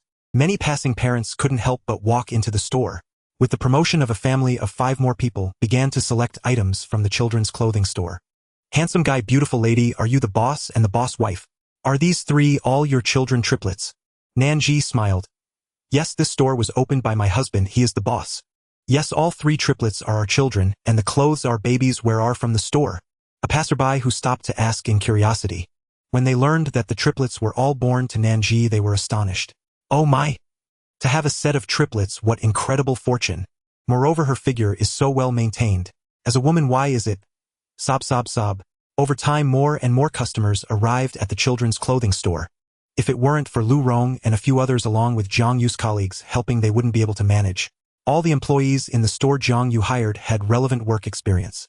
They were very skilled, and with pre-job training, they were now introducing products to customers in great detail. Gu Honglang also joined in helping Lu Rong and the others pack for the customers. Looking at the sea of people in the children's clothing store, the university students working part-time were incredibly envious. Heavens, isn't that Gu Nanfeng the senior? So handsome. He started a business and became a boss before graduating from university. How impressive. His wife is our school's campus beauty senior Nan Ji. They are such a perfect match. If only I could be as lucky as Nan Ji, finding a tall, rich, and handsome husband along with a pair of adorable triplet babies. Looking at the bustling children's clothing store, the part-time students were certain that Gu Nanfeng must be making a lot of money in a day. If I could marry him, I could just lie flat after graduation. Unfortunately, they are not Nan Ji and do not have that kind of fortune. As time passed, the number of customers coming into the store continued to increase. At noon, Jiang Yu discovered that all the clothes in the store had been snatched up. All the clothes and shoes were gone, leaving Gu Honglang and Lu Rong stunned. After regaining his composure, Gu Honglang said, "I'll call the factory to bring more stock." The mothers gathered together, chatting endlessly, and after the store ran out of stock, they began discussing the triplets with Nan Ji. "Miss Nan, you gave birth to triplets. That's amazing. Taking care of 3 babies must be very exhausting for you." "Oh my, I have 2 babies and they keep me on my toes all day. Every time I wait for them to fall asleep, I feel like I'm about to collapse. Miss Nan, I envy you for becoming a boss lady at such a young age. Your husband is so handsome and well-built. By the way, how did you maintain your figure after giving birth?" "Ha ha ha, my baby is due in a few months, and I hadn't planned to buy clothes this early, but seeing your babies looking so cute, I couldn't help but come in to buy some." Nan Ji responded enthusiastically, as most were parents, and there were many common topics. When she mentioned that Gu Nanfeng usually takes care of the kids at home, the surrounding mothers were filled with envy. Her husband is not only handsome and capable, but also cares for her and the children. Sob, sob, sob. Compared to him, my own husband is hard to describe. About an hour later, the delivery truck from the factory arrived at the back door of the children's clothing store. Products were restocked. The staff had just arranged the items when a new round of shopping frenzy began. This time Gu Honglang was well prepared. As soon as the shelves were empty, he immediately restocked. In the meantime, Gu Nanfeng asked Nanjie and Jiang Yu to go eat first. After finishing his tasks, he began to prepare formula and change diapers for the babies. The little ones had a habit of napping. After being fed and satisfied, Gu Nanfeng pushed the stroller into the break room. He closed the door, cutting off all the noise from outside. The little ones were probably exhausted, and not long after entering the break room with Gu Nanfeng, they quickly fell asleep. During the design and renovation of the children's clothing store, Gu Nanfeng specifically had Gu Honglang install a soundproof door in the rest area just to cope with situations like the current one. When bringing the little ones to the children's clothing store, the 3 kids can rest inside if they get tired. Once the door is closed, they won't be disturbed no matter how noisy it gets outside. After the little ones fell asleep, Gu Nanfeng continued to help outside. The store manager was extremely excited. "Boss, our sales have been very good since we opened. No, it's not just good, it's simply booming. In all my years in the children's clothing industry, I've never encountered a store with such excellent business." Compared to the store manager's excitement, Gu Nanfeng remained much calmer. As long as he continued to develop steadily, he believed the business would only get better. This was only the first children's clothing store. He had even greater ambitions to open more branches in Dongdu in the future. The store manager was captivated by Gu Nanfeng's composed demeanor. Wow, this is what they call being unperturbed by praise or blame. The boss demeanor is simply too impressive. At this moment, she felt incredibly fortunate to have encountered a boss like Gu Nanfeng. As long as she continued to work with him, she believed there would definitely be broader horizons in the future. Half an hour later, Jiang Yu and Nanzi returned from lunch. Gu Nanfeng waved to the store manager, "And the others, you all go eat first. As for how much the meal costs, I'll reimburse you later." The store manager asked, "Boss, what do you want to eat? We can bring it back for you." Gu Nanfeng smiled, "I'll go eat myself later." The store manager acknowledged and then took 4 employees out for lunch. There were still things to attend to at the hospital. At this time, Jiang Yu's colleagues had all gone back to work, leaving her alone. "I hope business is this good every day in the future," Jiang Yu said, sighing as she approached Gu Nanfeng. Gu Nanfeng opened a bottle of water for her mom. "As long as we proceed steadily, we will definitely do better and better. Once the children's clothing store stabilizes, you should stop working at the hospital." Jiang Yu knew her son cared for her. She shook her head and said, "Mom wants to find something to do. I think being a doctor is great. Watching babies being born every day is a very happy thing. As long as your dad is here, I'll come by to see you whenever I have time after work. You, on the other hand, must make sure to live well with Z.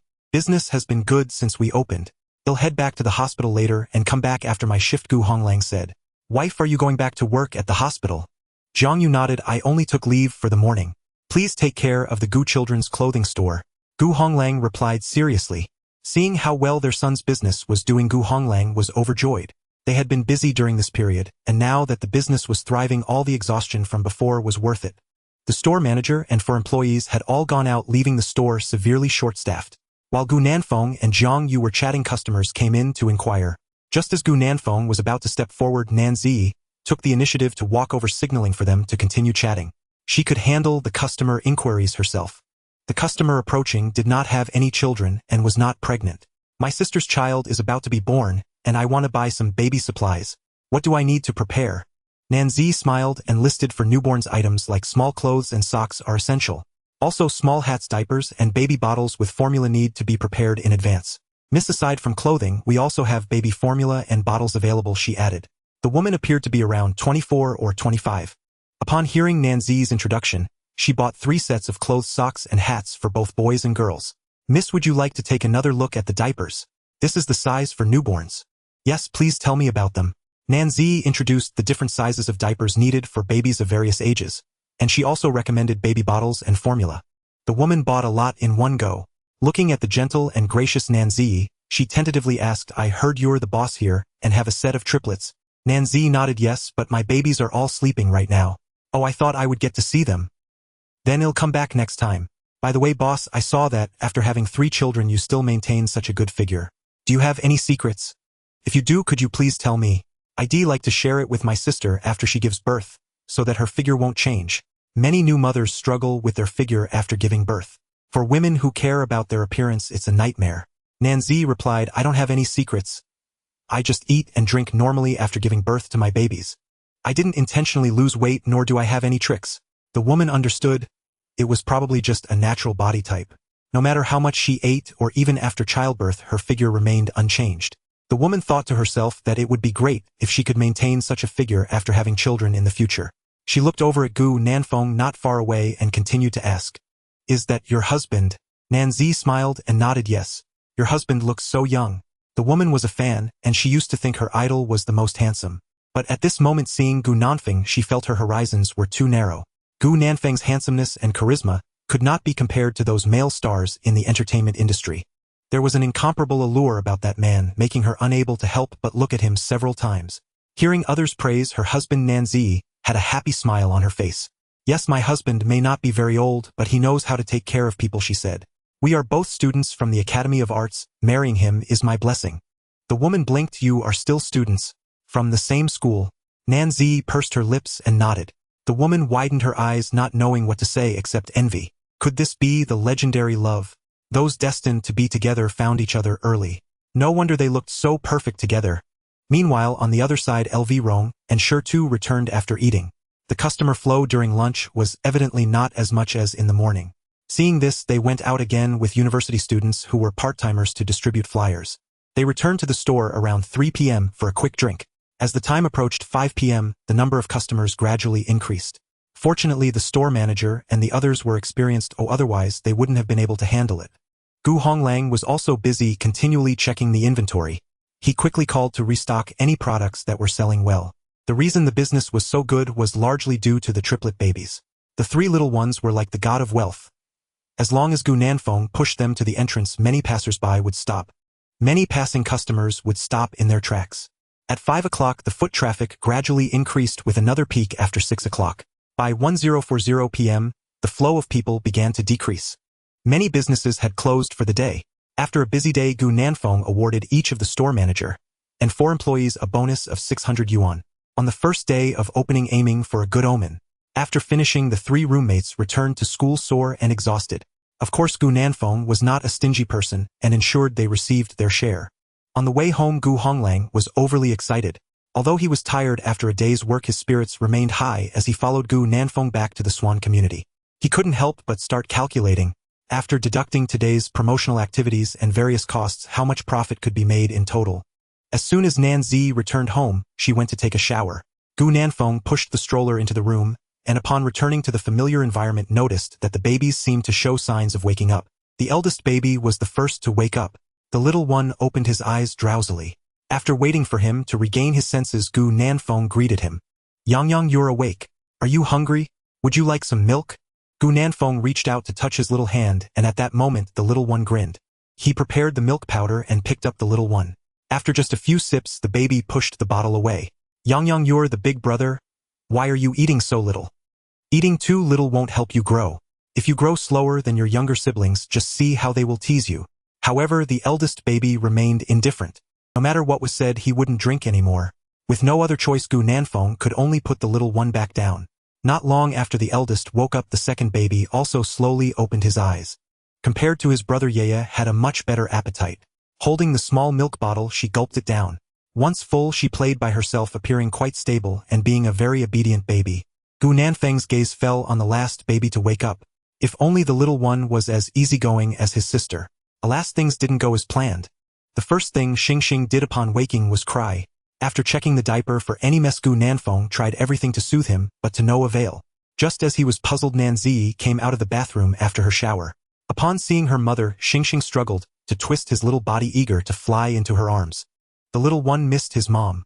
Moreover, he had quite the personality, refusing the milk powder offered by Nanzi and searching for his mother's nourishment. Nanzi patted the little one's bottom, holding him in her arms to feed him. Just as they managed to calm the children, they heard excited voices coming from the living room. Gu Nanfeng said to Nanzi, "Dear, you stay with the kids. They'll go see what's happening with Dad." Meanwhile, in the living room, Gu Honglang was jumping up and down with excitement. He picked up his phone and excitedly dialed Zhang Yu's number. "Dear, I've calculated today's income. Do you know how much money our children's clothing store made after deducting all costs?" Seemingly infected by Gu Honglang's excitement, Zhang Yu's breathing quickened on the other end of the line. "Quick, tell me how much we made today." "After all expenses, we made 36,000 yuan. 36,000, that's so much." "Wow." Zhang Yu was taken aback. So much. You didn't miscalculate, right? Gu Honglang replied breathlessly. How could I be wrong? I've counted 4 or 5 times and it's the same number. Dear, our family is going to get rich. Our son is going to get rich. To earn 36000 in just one day. His salary as a security guard wouldn't accumulate that much in a year. But his son managed to earn that in just one day. This was something he had never dared to dream of before. Jiang Yu's heart raced. Earning 36000 on the first day of opening. With 30 days in a month, if business could maintain this level, that would be 1.08 million a month. Thinking of this, Jiang Yu took a deep breath. Of course, she also knew that after deducting all costs they could save so much because the store itself belonged to their son. In such a prime location they could save quite a bit in rent every month. Realizing that her son earned so much in one day, the usually calm Jiang Yu couldn't sit still. Wait, don't go back yet. I'll drive to the Swan community after I finish my shift.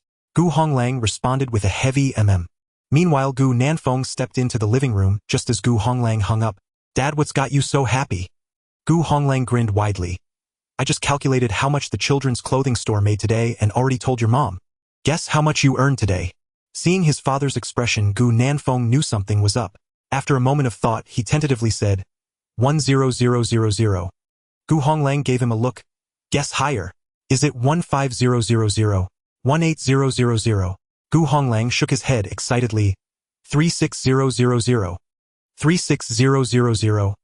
So much? This figure genuinely surprised Gu Nanfeng. Dad, you didn't miscalculate, right? His first reaction was the same as Jiang Yu's. Everyone thought Gu Honglang had made a mistake. However, Gu Honglang shook his head firmly. I've calculated it 4 or 5 times. It can't be wrong. You can check it yourself. Gu Nanfeng took over various receipts. After calculating, he gasped. The amount matched what his father had calculated, 36000. On the first day of opening, they made so much money. Gu Nanfeng tried to calm his emotions and couldn't help but rush back to the room to share the good news with Nanzi. Seeing Gu Nanfeng hurriedly return, Nanzi curiously asked, What's got you so happy, dear? Is it that the income from the children's clothing store has been calculated? How much did we earn today? Gu Nanfeng teased, Dear, guess. I guess 20000. Wrong, keep guessing. Is it more or less? You guessed too low. 25000. Wrong, it's 36000. 36000. Nanzi was also taken aback. Earning so much, what about the net profit? Gu Nanfeng nodded affirmatively. I didn't expect it to be this much. My dad and I calculated and it's just this number.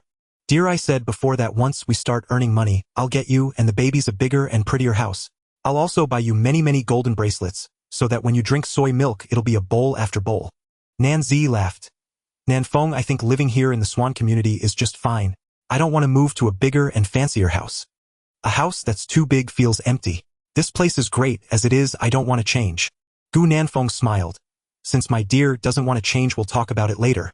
Looking at the income ledger of the children's clothing store, the couple sat cross-legged on the bed grinning widely. The triplet babies seemed to sense their parents' happiness. They babbled along, joining in the silly laughter. In just one day, 36000 yuan was earned. When Jiang Yu checked the income statements at the Swan community, she was utterly stunned. Oh my, we've struck it rich. Is it really that easy to make money? Ordinary people work tirelessly for a year and might not even save up 20000 yuan. But now her son earned it in a single day. Looking at the balance in her bank card, she quickly calmed down. It might be because of the generous discounts on the opening day. Once the promotion ends, we cannot be sure about the sales. Fortunately, the shop belongs to her son, saving a significant amount of capital. Even if the business isn't as good in the future, they won't incur losses. That night, the elderly couple was so excited they couldn't sleep. In the master bedroom, Nanzi, after grinning, foolishly sent the earnings to Li Panzi. Originally, she had planned to come over to cut the ribbon on the opening day. But an unexpected situation prevented her from making it. Seeing the net income from the children's clothing store, Li Panzi was quite surprised. Is there really that much? Nanzi nodded with a smile. Yes, Mom, isn't Nanfeng amazing? Not bad. We mustn't let our guard down. Just because we've opened, we need to build a good reputation to retain customers. Only by establishing a good reputation can the business sustain itself. Li Panzi began imparting business wisdom to her daughter. Nanzi listened earnestly. The children's clothing store was Gu Nanfeng's first venture, and Nanzi hoped to help her in any way she could. Besides the income screenshots, there were various scenes from the store's opening. Looking at the bustling crowds, Li Panzi felt joy for her daughter. The video also featured 3 curious little babies. Upon seeing her grandchildren, Li Pansy wished she could dive into the video and hug them. During the ribbon-cutting ceremony, the sound of firecrackers erupted around, and the three little ones covered their ears looking adorably flustered. How were the babies today? Did they cry with so many people around? They didn't cry. We were all there with them. My mother-in-law stayed by their side the whole time, and so did her colleagues. The little ones were very well behaved. By the way, Mom, the babies even helped Nanfeng advertise for us today. They were standing at the door greeting customers.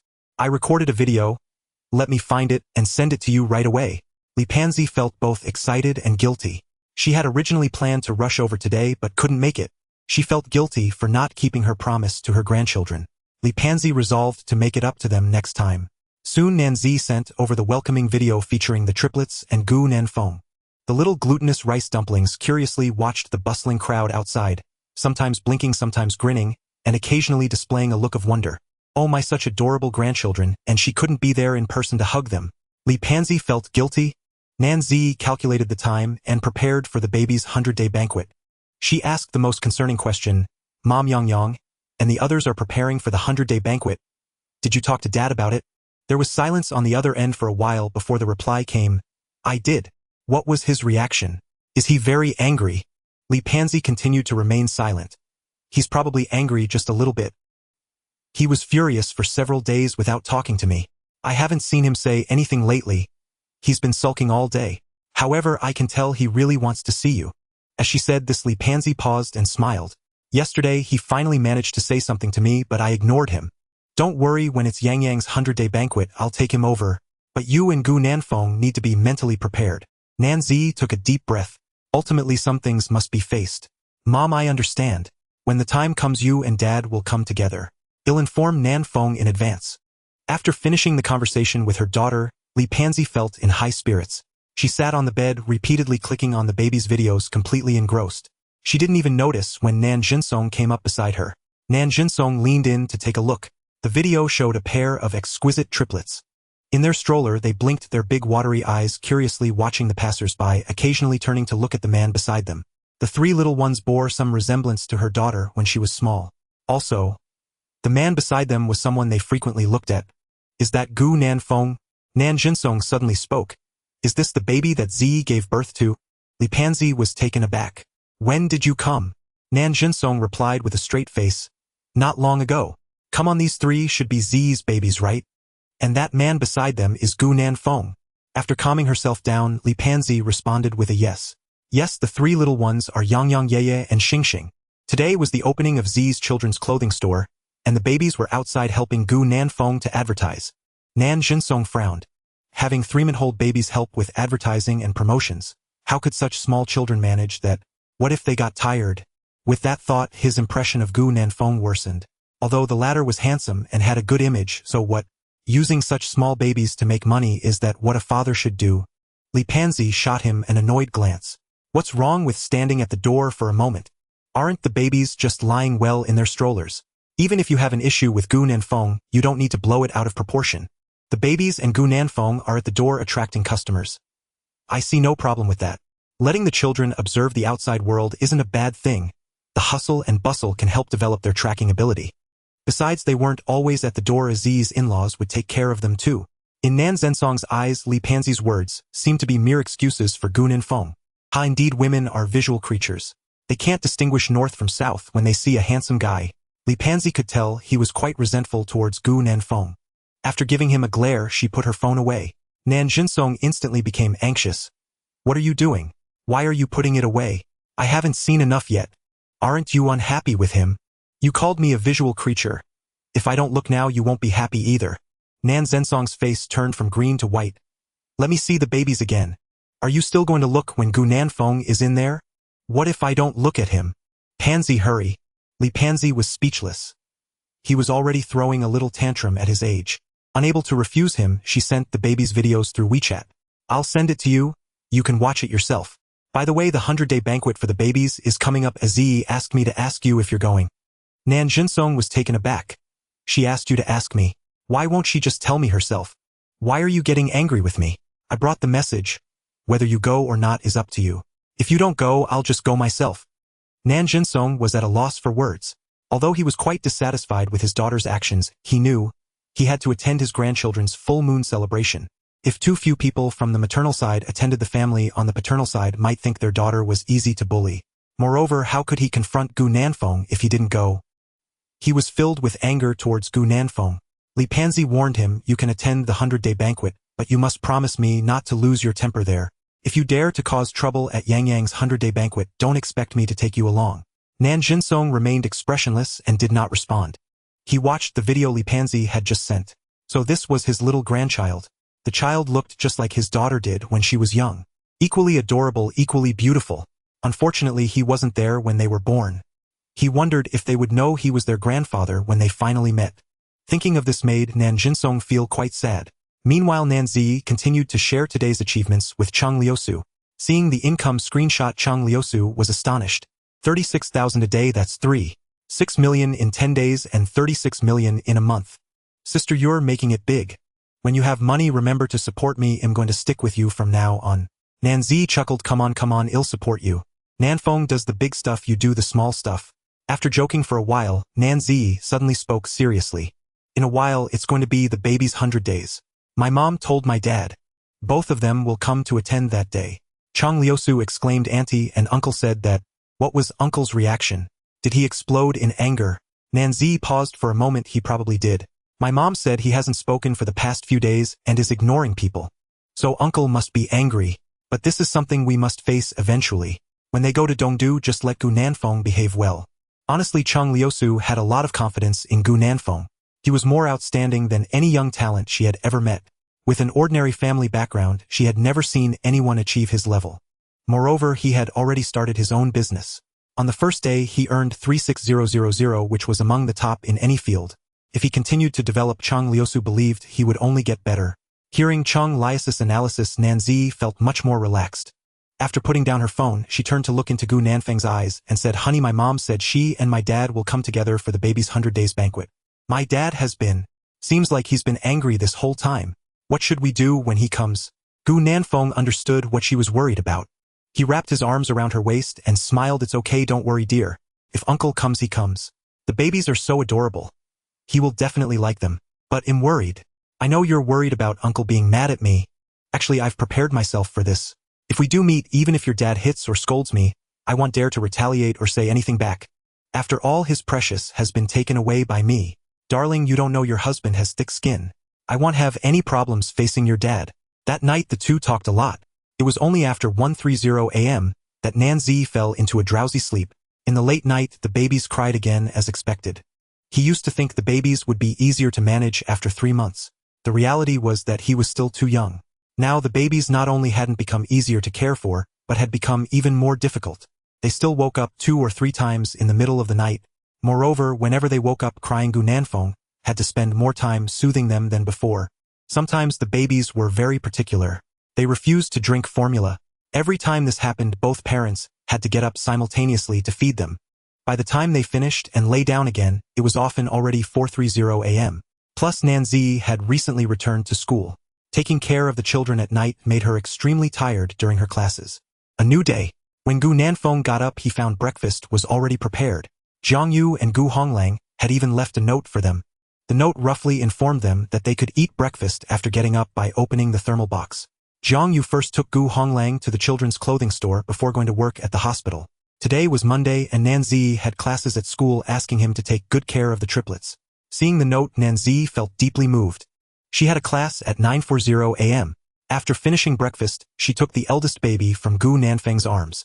The little one let out a cry and bit down, making Nan Zi wince in pain.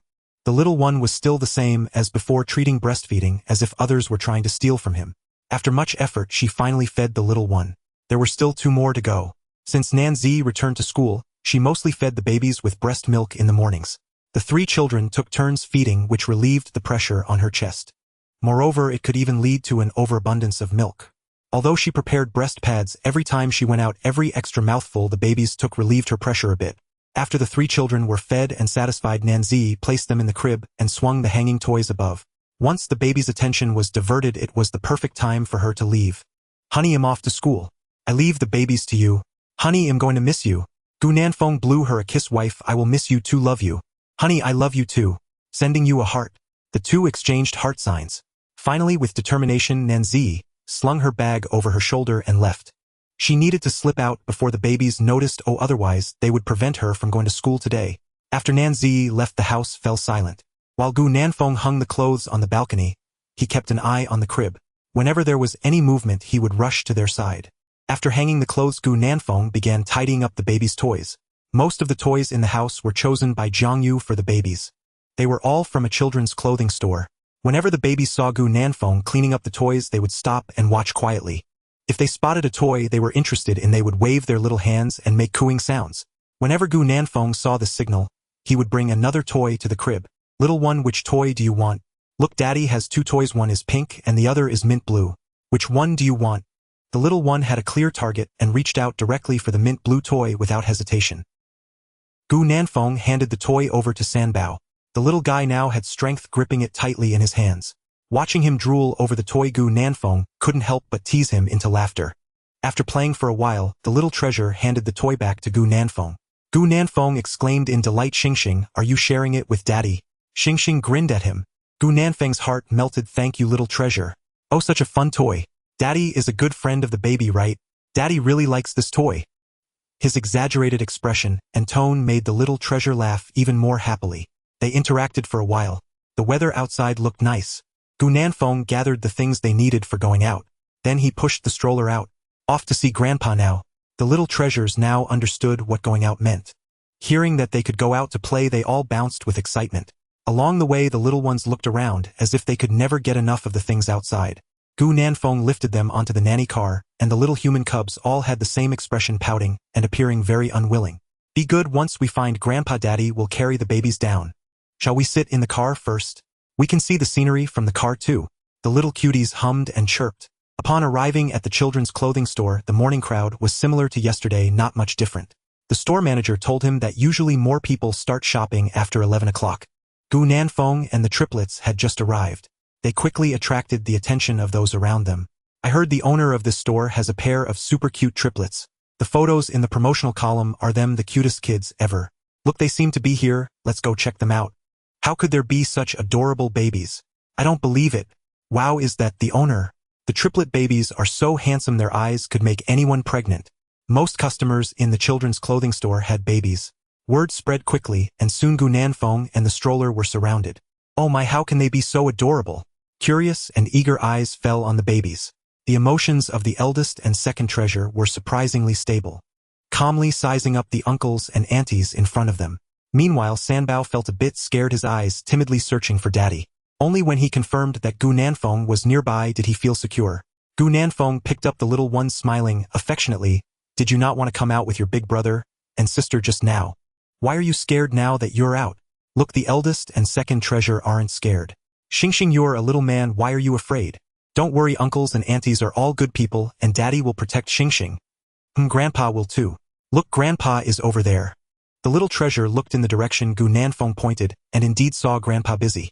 The little human cub was kicking his little feet in Daddy's arms as if greeting Grandpa. The surrounding parents observed this scene with amazement. Oh my, this little baby is so smart. It looks like he should only be 3 months old, yet he can understand what adults say. While my daughter is 5 months old now and she can't understand what we say at all.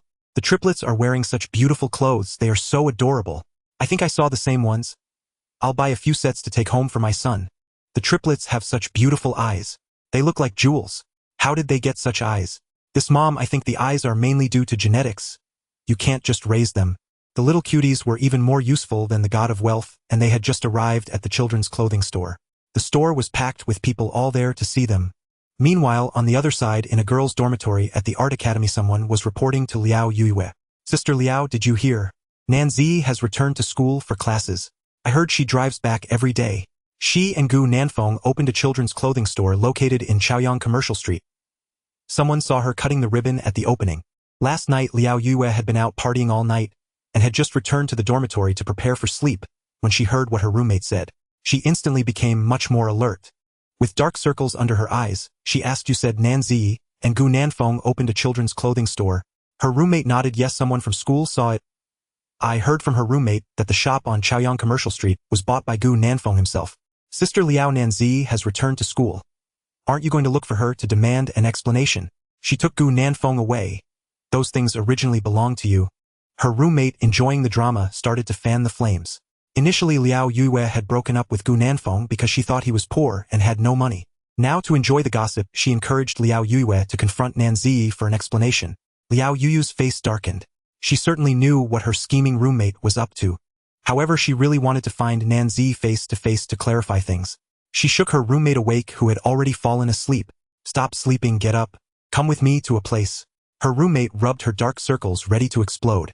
Seeing that it was Liao Yue, she suppressed her anger. Yue, what's wrong? What is it? I just fell asleep. Liao Yue said coldly. Nanzi has returned to school. You need to come with me to find her. Nanzi is back. Hearing Nanzi's name, her roommate instantly woke up much more. Yue, are you going to find her? Yes, hurry up and get up, you're coming with me. As the campus belle, Nanzi was academically excellent and she was liked by so many people at school. Liao Yue felt insecure about going to find her alone. The moment her roommate heard she was going to confront Nanzi, she was no longer sleepy. Okay, just wait for me for a moment. Let me touch up my makeup first. Nanzi had no idea that Liao Yue and her roommate were coming to demand an explanation. In class, she was diligently taking notes. After class, she checked her messages. Her husband had already taken the babies to the children's clothing store. Looking at the message from Gu Nanfeng, a sweet smile appeared on Nanzi's face. However, as the bell rang, just as she exited the teaching building, she heard someone calling her. Nanzi, Nanzi, stop. I have something to ask you. When did you and Gu Nanfeng get together? Nanzi stopped in her tracks, frowning at the two women in front of her, whose heavy makeup couldn't hide their dark circles. Who are you? Do we know each other? Nanzi pondered, as she didn't recall knowing them. My name is Liao Yue. You say we don't know each other. Tell me, when did you get together with Gu Nanfeng? Oi. Liao Yue. Hearing that name, Nanzi seemed to transform into a different person. How could Nanzi possibly forget the name Liao Yue? Or rather, she has a deep impression of this name. Her husband's ex-girlfriend. The other party initially despised him for being poor and broke up with him, claiming that he was unworthy of being with her due to his lack of wealth. On the day they broke up, Gu Nanfeng received many hurtful words that damaged his pride. Although her husband did not take the other person's words to heart, Nanzi was furious. She felt that Liao Yue must have been blind to have separated from her husband. Today she saw her in person. Sure enough, she had the dead fish eyes and dark circles that exceeded those of an average person. Her friend beside her was the same. Even with makeup, what difference does it make? Ugly is still ugly. No amount of makeup can cover that. Nanzi had subtly gathered that her in-laws had also had a bad impression of her before. Her husband's ex-girlfriend had long been on Nanzi's list of people she wished to eliminate.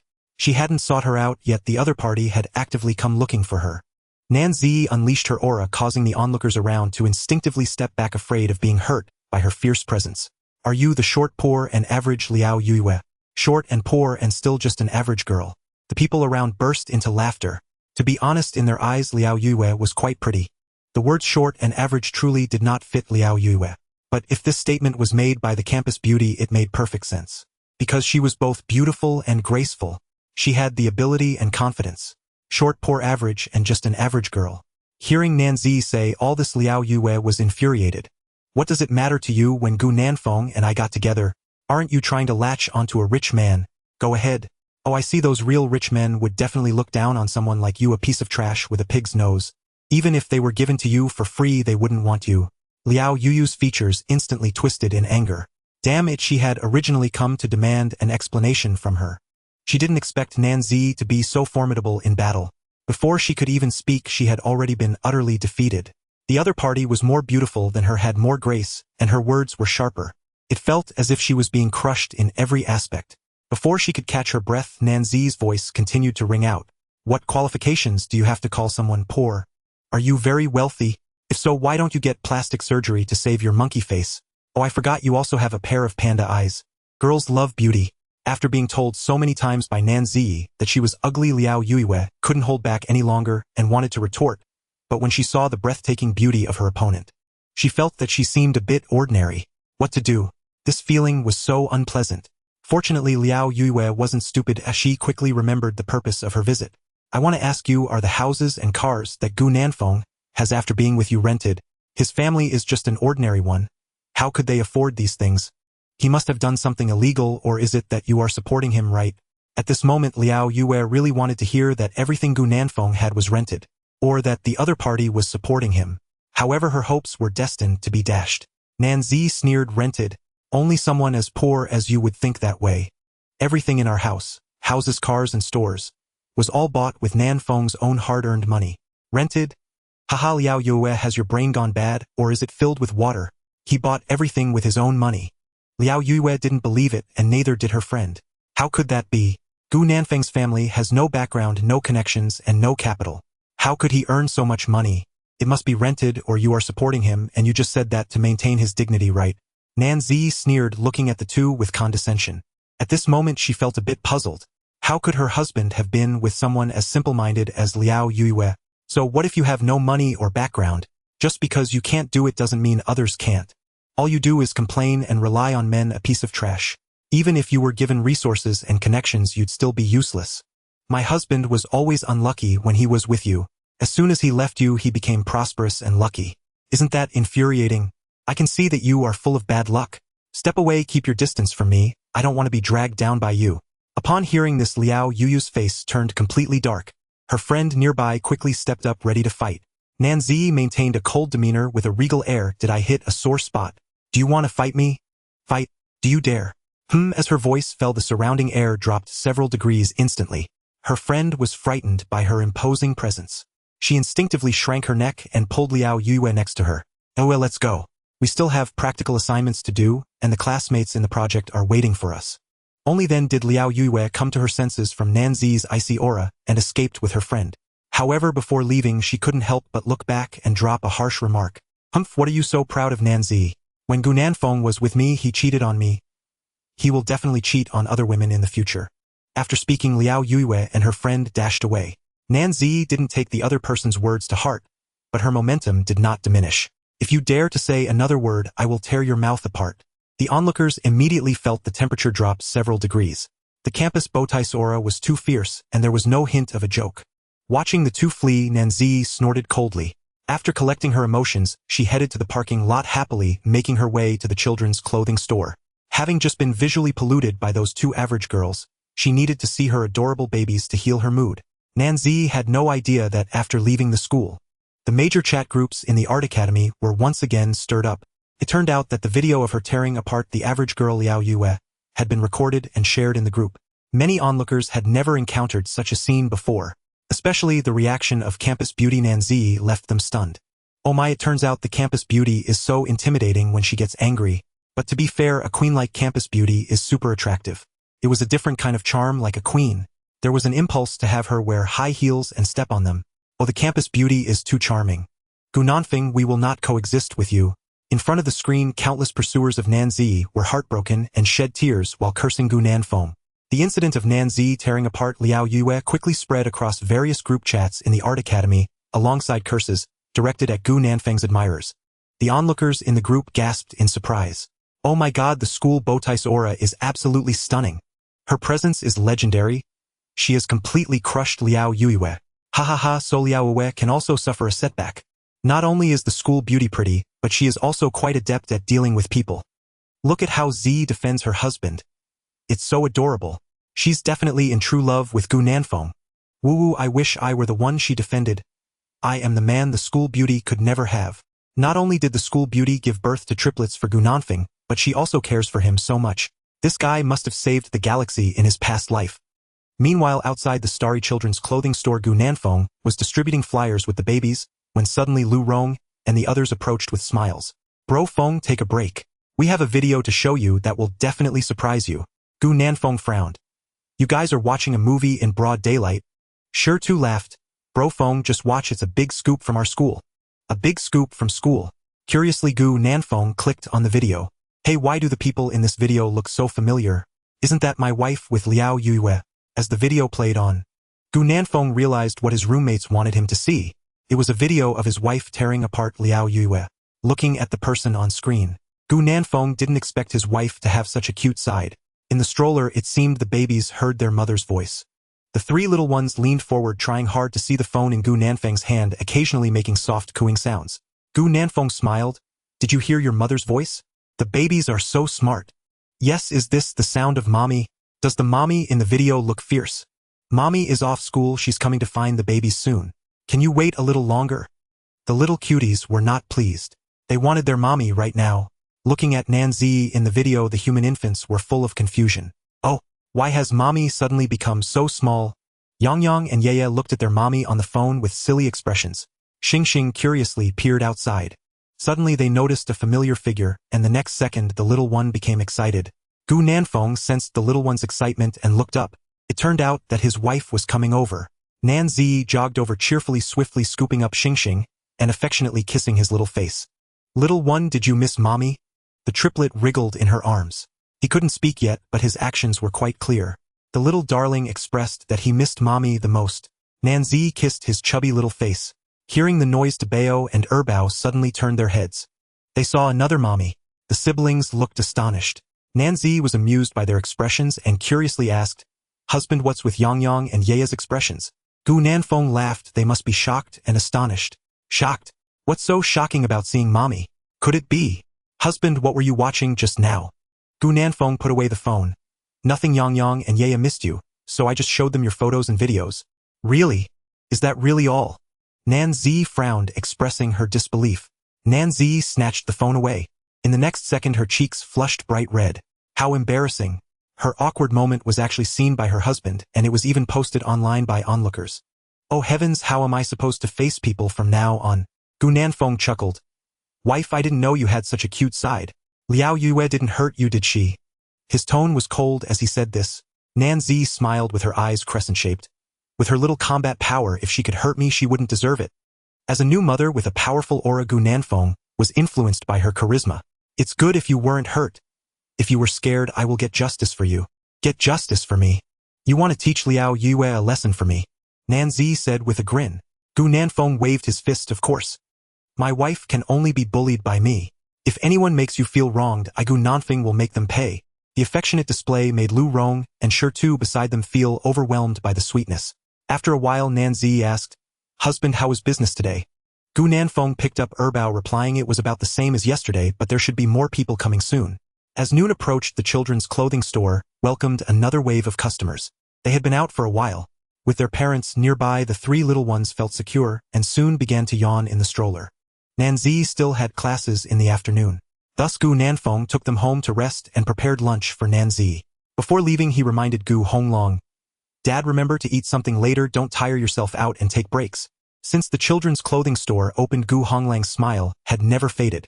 He cheerfully said, Okay, I'll go eat soon. You take the babies back to rest first and remember to make something good for Ziyi. She's definitely tired from school lately. Gu Nanfeng nodded. Got it, Dad. After that, he reminded his three roommates to take some time to eat lunch with the store manager. The three friends laughed. Don't worry, bro Feng. No matter who we wrong, we won't wrong our stomachs. You and your wife should take the babies home first. Hey little cuties, bye. Well, see you later. The little cuties squinted their eyes and glanced at them before yawning cutely. Back home, Nanzi immediately fed them, then patted their backs to burp them. After a full meal, the human infants quickly fell asleep. While Nanzi was soothing the babies, Gu Nanfeng went into the kitchen to cook. It was just a few simple dishes for lunch, but Nanzi still enjoyed it immensely. She stated that as long as it was made by her husband, she would love to eat anything. How is it? Did you take Z and the babies back to rest? Mom, we're back already. That's good. Did you cook for Z? Now that she was out of confinement, her nutrition still couldn't be neglected. The pork in the fridge is from a local farmer raised on corn. It's healthy. Take it out and cook it for Z. Listening to the nagging voice of his mother on the other end of the phone, Gu Nanfeng chuckled. Mom, I've already taken out the pork to cook for Z. Mom, why do I feel like you don't care about me at all? I've been working hard every day with the baby, and you don't even ask if I've eaten. Zhangyu rolled her eyes. You're grown up now, can't you take care of yourself? If you can't even take care of yourself, I must have given birth to a big fool. Gu Nanfeng felt deeply hurt, pressing his hand to his chest in anguish. Mom, I knew it, I must have been picked up from your fruit stand, right? I can no longer feel a mother's love. Zhangyu laughed. Yes, you were picked up from the fruit stand. It was a night of pouring rain. I went to buy fruit and you came back with me so fresh and lovely. Gu Nanfeng chuckled. No wonder you don't love me anymore, I really was picked up. What a tragic background I have. Mom, transfer me $3, so I can buy snacks to heal my wounded heart. In the next second, Jiang, you transferred him 3,000 yuan. Take it, I won't allow my son to envy others for having snacks. Over 3,000 yuan. Quickly take it. After learning that her son was cooking lunch for his wife Jiang Yu paused, and then continued. The 100-day feast for the babies is ready. Have you thought about where to hold it? At our home in the Haishir Swan community, or at a hotel? I've already informed all our relatives and friends. Basically everyone in Dongdu will come, though some from the countryside. Haven't confirmed if they have time. Gu Nanfeng thought for a moment and replied, Mom Ji, and I plan to hold it at a hotel. The hotel has a large space and the atmosphere will be livelier when decorated. Plus we won't have to cook, our relatives and friends can eat right away when they arrive. Jiang Yu had no objections. Alright, as long as you decide I'll hire a host for you on the day of the feast, and make sure everything is well arranged. By the way, what did Ji's parents say? Ji mentioned they should all come together. But Mom, my father-in-law seems very angry. When he comes that day, please be accommodating. Hearing that both her in-laws would come, Jiang Yu felt relieved. You don't have to worry about me and your dad, but you make sure to behave well, okay? If you dare to ruin such a beautiful engagement, just wait and see how he'll deal with you. On the other end of the phone, Jiang Yu threatened. Gu Nanfeng patted his chest. Mom, I will do my best. After hanging up the phone, Gu Nanfeng quietly returned to the master bedroom, discovering that both his darling and little treasure were asleep. After yawning, he also climbed into bed for a short nap. In the afternoon, while the babies were still asleep, Nanji went out to class. She had 2 more classes that afternoon. When she returned from school, she saw Gu Nanfeng comforting the crying elder baby. Gu Nanfeng held the little one in his left arm and a bottle in his right. The tiny person in his arms took a bite, and then spat it out, leaving Gu Nanfeng looking helpless. Yang, you're the older brother, why do you eat so little every time? Not drinking milk is not nutritious. If your younger siblings grow taller than you later, you'll lose your authority as an older brother. The elder baby spat out another mouthful while the earnest words of the father went in one ear and out the other. The little sister was the complete opposite of her brother. The little princess insisted on eating until she was stuffed every time. If her little belly wasn't full, her spirit for eating would never cease. Gu Nanfeng was worried his daughter would overeat. He quickly moved the bottle away. The little cotton-padded jacket was displeased and grabbed his collar to nibble on. Gu Nanfeng hurriedly used the back of his hand to block his daughter's mouth. You Yue, haven't you had enough? You can't eat this, it's daddy's clothes. Clothes aren't for eating. If you eat them, you'll get sick. Yu still held onto his collar tightly. Gu Nanfeng sighed, wishing the elder baby had the same spirit for eating as the younger one. His gaze fell on the little star, the third baby. The little treasure's appetite was also much better than her brother's. However, the little baby had her own rhythm when it came to drinking milk. It took her over 10 to 20 minutes to finish a feeding. If it was Nanji feeding, she could eat even longer. After feeding the little ones, Gu Nanfeng placed them on the mat in the living room, allowing them to grow independently and play on their own. Jiang Yu reminded him and Nanji that when the kids are focused on playing alone, adults shouldn't interfere with them. If their attention is interrupted, their reactions will slow down. Moreover, letting little babies play by themselves has many benefits, such as improving their concentration and patience and contributing to their intellectual development. Once they have played enough on their own and start looking for their parents, then it's time to play with them. After about 10 minutes, Yang Yu Yue and Xing finally showed some changes. The little cuties turned their heads left and right, searching for Gu Nanfeng's figure. When they saw their parents nearby, their little faces lit up with joy. After playing enough at home, the couple decided to take the babies to a children's clothing store for a stroll and to check on the afternoon's business. Wife, the sun isn't so strong now, but remember to apply sunscreen. In Dongda's current weather, even without direct sunlight, the UV rays are still fierce. Many young ladies riding electric scooters on the road had already put on sunscreen. After putting the babies in the nanny car, Gu Nanfeng turned on the air conditioning and slowly adjusted the temperature. Jiang Yu said that when taking babies out, the temperature shouldn't fluctuate too much, otherwise the little ones are prone to catch a cold. Catching a cold in summer is very uncomfortable and hard to cure. Jiang Yu would remind him from time to time to minimize the air conditioning for the babies and to roll down the windows when going out or use fans at home.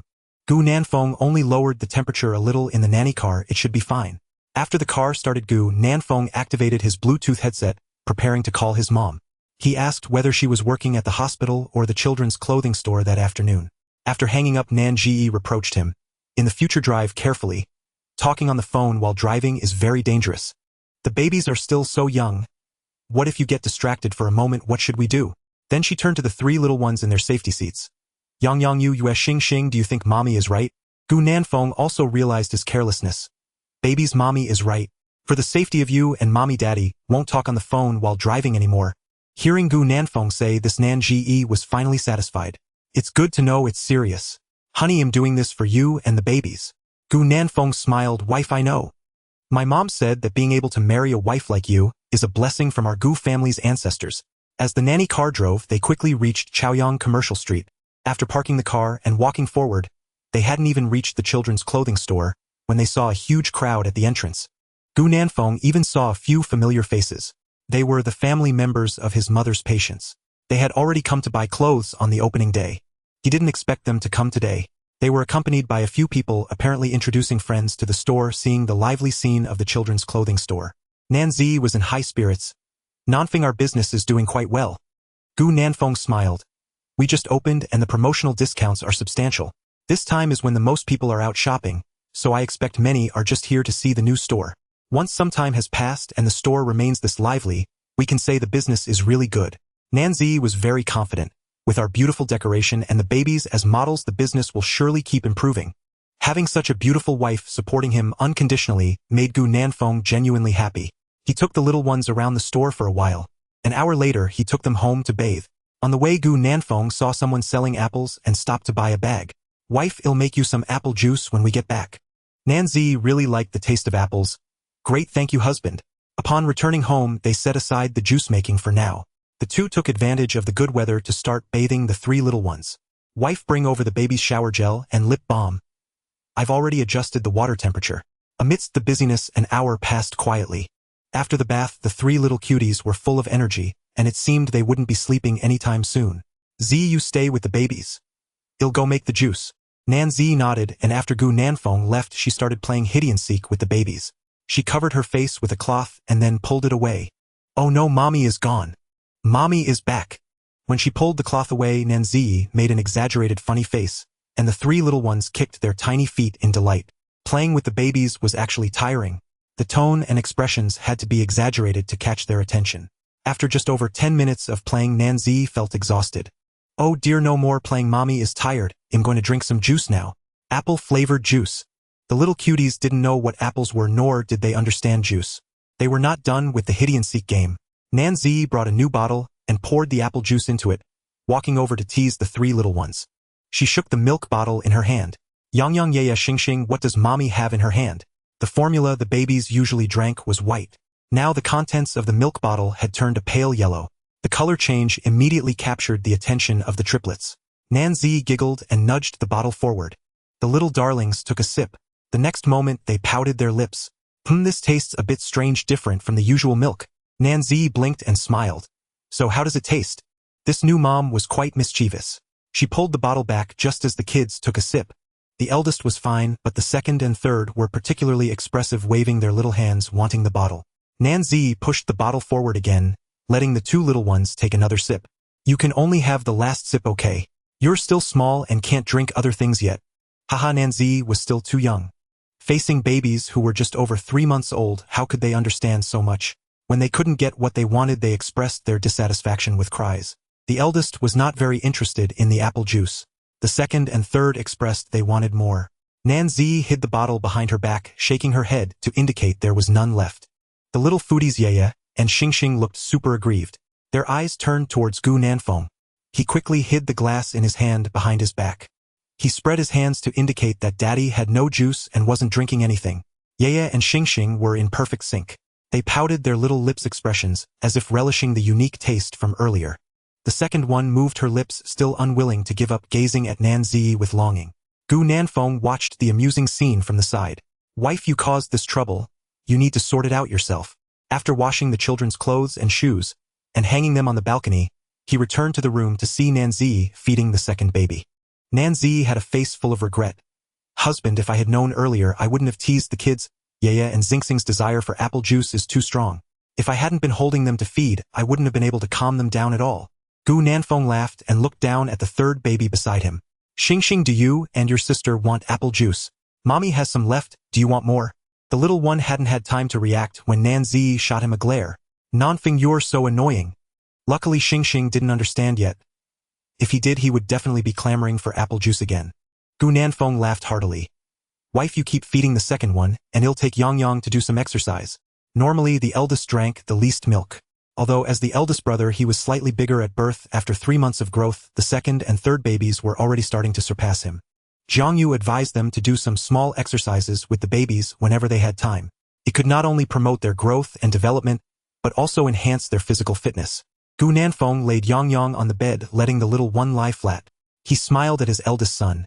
Yang Yang and Daddy are going to start exercising now. Come on, shall we do some warm-up exercises first? Gu Nanfeng said while extending both of his hands to either side of the eldest's arms. Yang Yang hold onto Daddy's thumb like last time. Ah, so good, our Yang Yang is awesome. As Gu Nanfeng raised both hands, the little one instinctively reached out his chubby hands to grab his thumb. Looking at the adorable little face, Gu Nanfeng spoke gently. Great, let's start the exercises.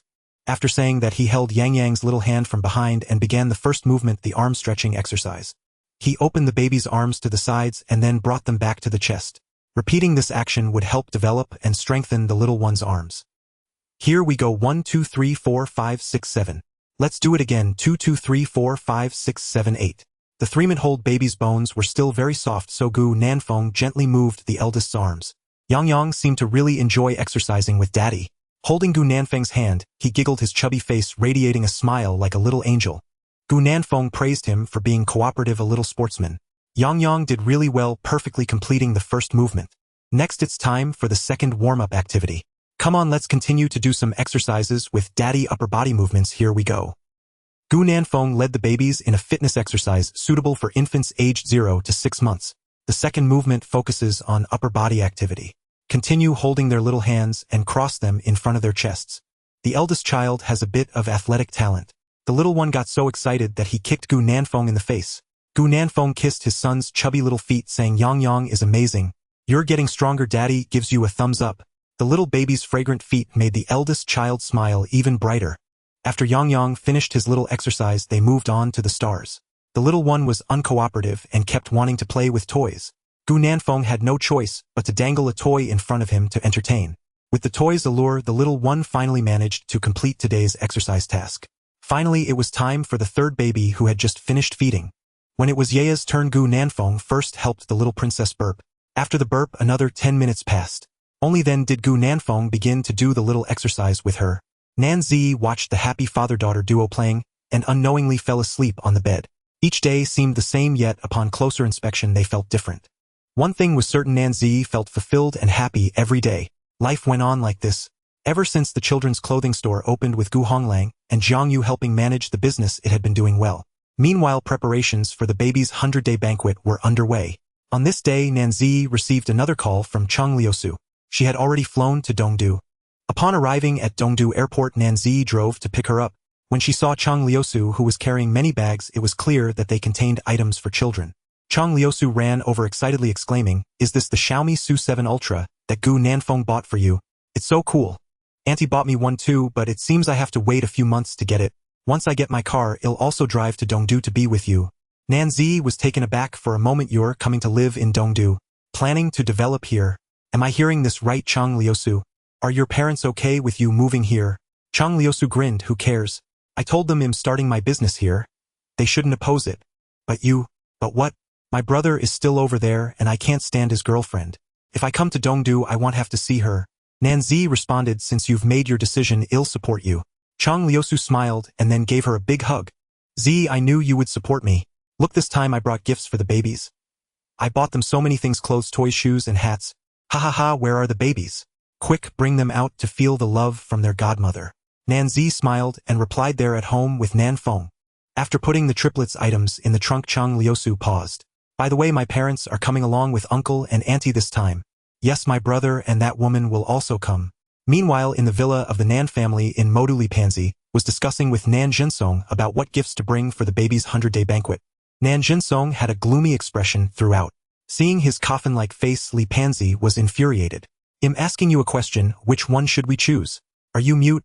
Nan Zensong's face was filled with frustration. "The 100-day banquet is about to start, and I've only been communicating with you through phone calls. I haven't received a single call or message. She hasn't even called me, so what gift should I bring?" Li Pansy was both annoyed and amused, realizing he was feeling wronged. "There are still 3 days until the 100-day banquet. I'll call Z later and ask her to reach out to you." Only then did Nan Jinsong show some expression. "I want. Don't make it seem like I'm begging her to call me." Li Pansy knew he cared about his pride. She responded, "Oh fine, I won't say anything. Let's see if she will call you on her own." Now let me ask you about the baby's gifts. Do you want to send anything? Are you taking out your anger for having a daughter on the grandsons? Nan Jinsong moved his mouth, who said, I wouldn't send anything. I've prepared it long ago. I'll bring it when we set off. Li Pansy looked at him in surprise. Wow, when did Nan Jinsong prepare this in secret? You didn't even tell me. Nan Zensong's face turned awkward. I just prepared it when I had time. Do I need to report everything to you? Li Pansy smiled. No need, since you've prepared it. I'll choose my own. But remember, the 100-day banquet is a big day for the babies and our daughter. Everyone from the Gu family will be there, so keep your temper in check.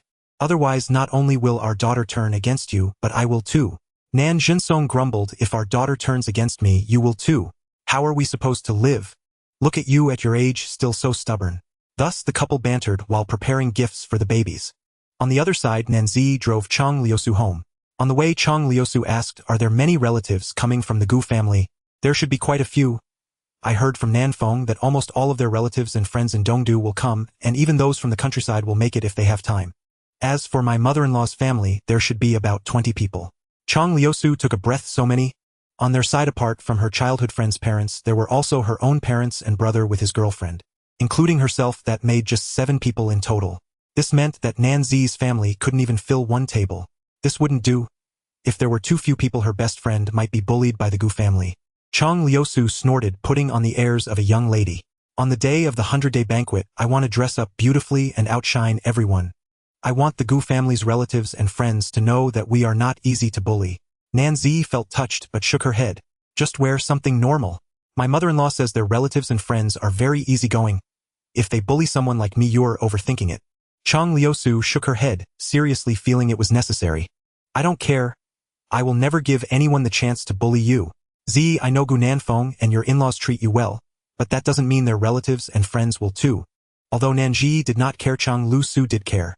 She often saw such situations online where girls were bullied by their in-laws after getting married. Every time she saw such videos, Chang Liusu felt a surge of anger. Now that her childhood friend was married, she felt it was necessary to do something about it. As the car drove on, they arrived at Swan Community. Chang Liusu walked forward with big bags in hand, pushing the door open and hurriedly finding the baby crib. The 3 little ones playing with toys were attracted by the commotion. They stared wide-eyed at Chang Liusu, their puzzled expressions prompting her to let out an awoo. She was the first to pick up the little treasure, saying, Xing Xing, why are you looking at your godmother with that expression? Don't you remember your godmother? If you don't, I'll spank your bottom. Oh, whose bottom is so bouncy? Your godmother, remember? Chang Liusu gently patted Sanbao's bottom while speaking in a soft tone. The little cutie blinked curiously and suddenly reached out to grab Chang Liusu's cheek, then pulled hard as if trying to reshape it. However, the baby, being only 3 months old, had little strength. To Chang Liusu, it was more like the little one interacting with her rather than actually grabbing. Chang Liusu kissed his little hands, saying, how fragrant. My Xing Xing's little hands are so fragrant. Come on, give your godmother another kiss. Little Bao retracted his hands and giggled. Then Chang Liusu opened a bag filled with brand new toys. Xing Xing was captivated by the toys, his eyes wide open. De Bao and Air Bao looked on, their eyes shining as they stared at the little bottom, eager to reach for it. Chang Liusu, holding Xing Xing, found Gu Nanfeng, saying, Yo Gu Nanfeng, long time no see. You did well taking care of the babies and Ji. Gu Nanfeng smiled. It's been a long time, Liusu. I finally made a trip here and I brought so many gifts for the babies. You have to make me a good meal later. The more the better, or bring out all your best cooking skills. Nanji walked over and rolled her eyes at her hubby. Ignore her, this girl is being ridiculous. Just make something simple for her to eat. Chang Liusu pretended to be aggrieved. Sanbao, look, your mother is bullying your godmother.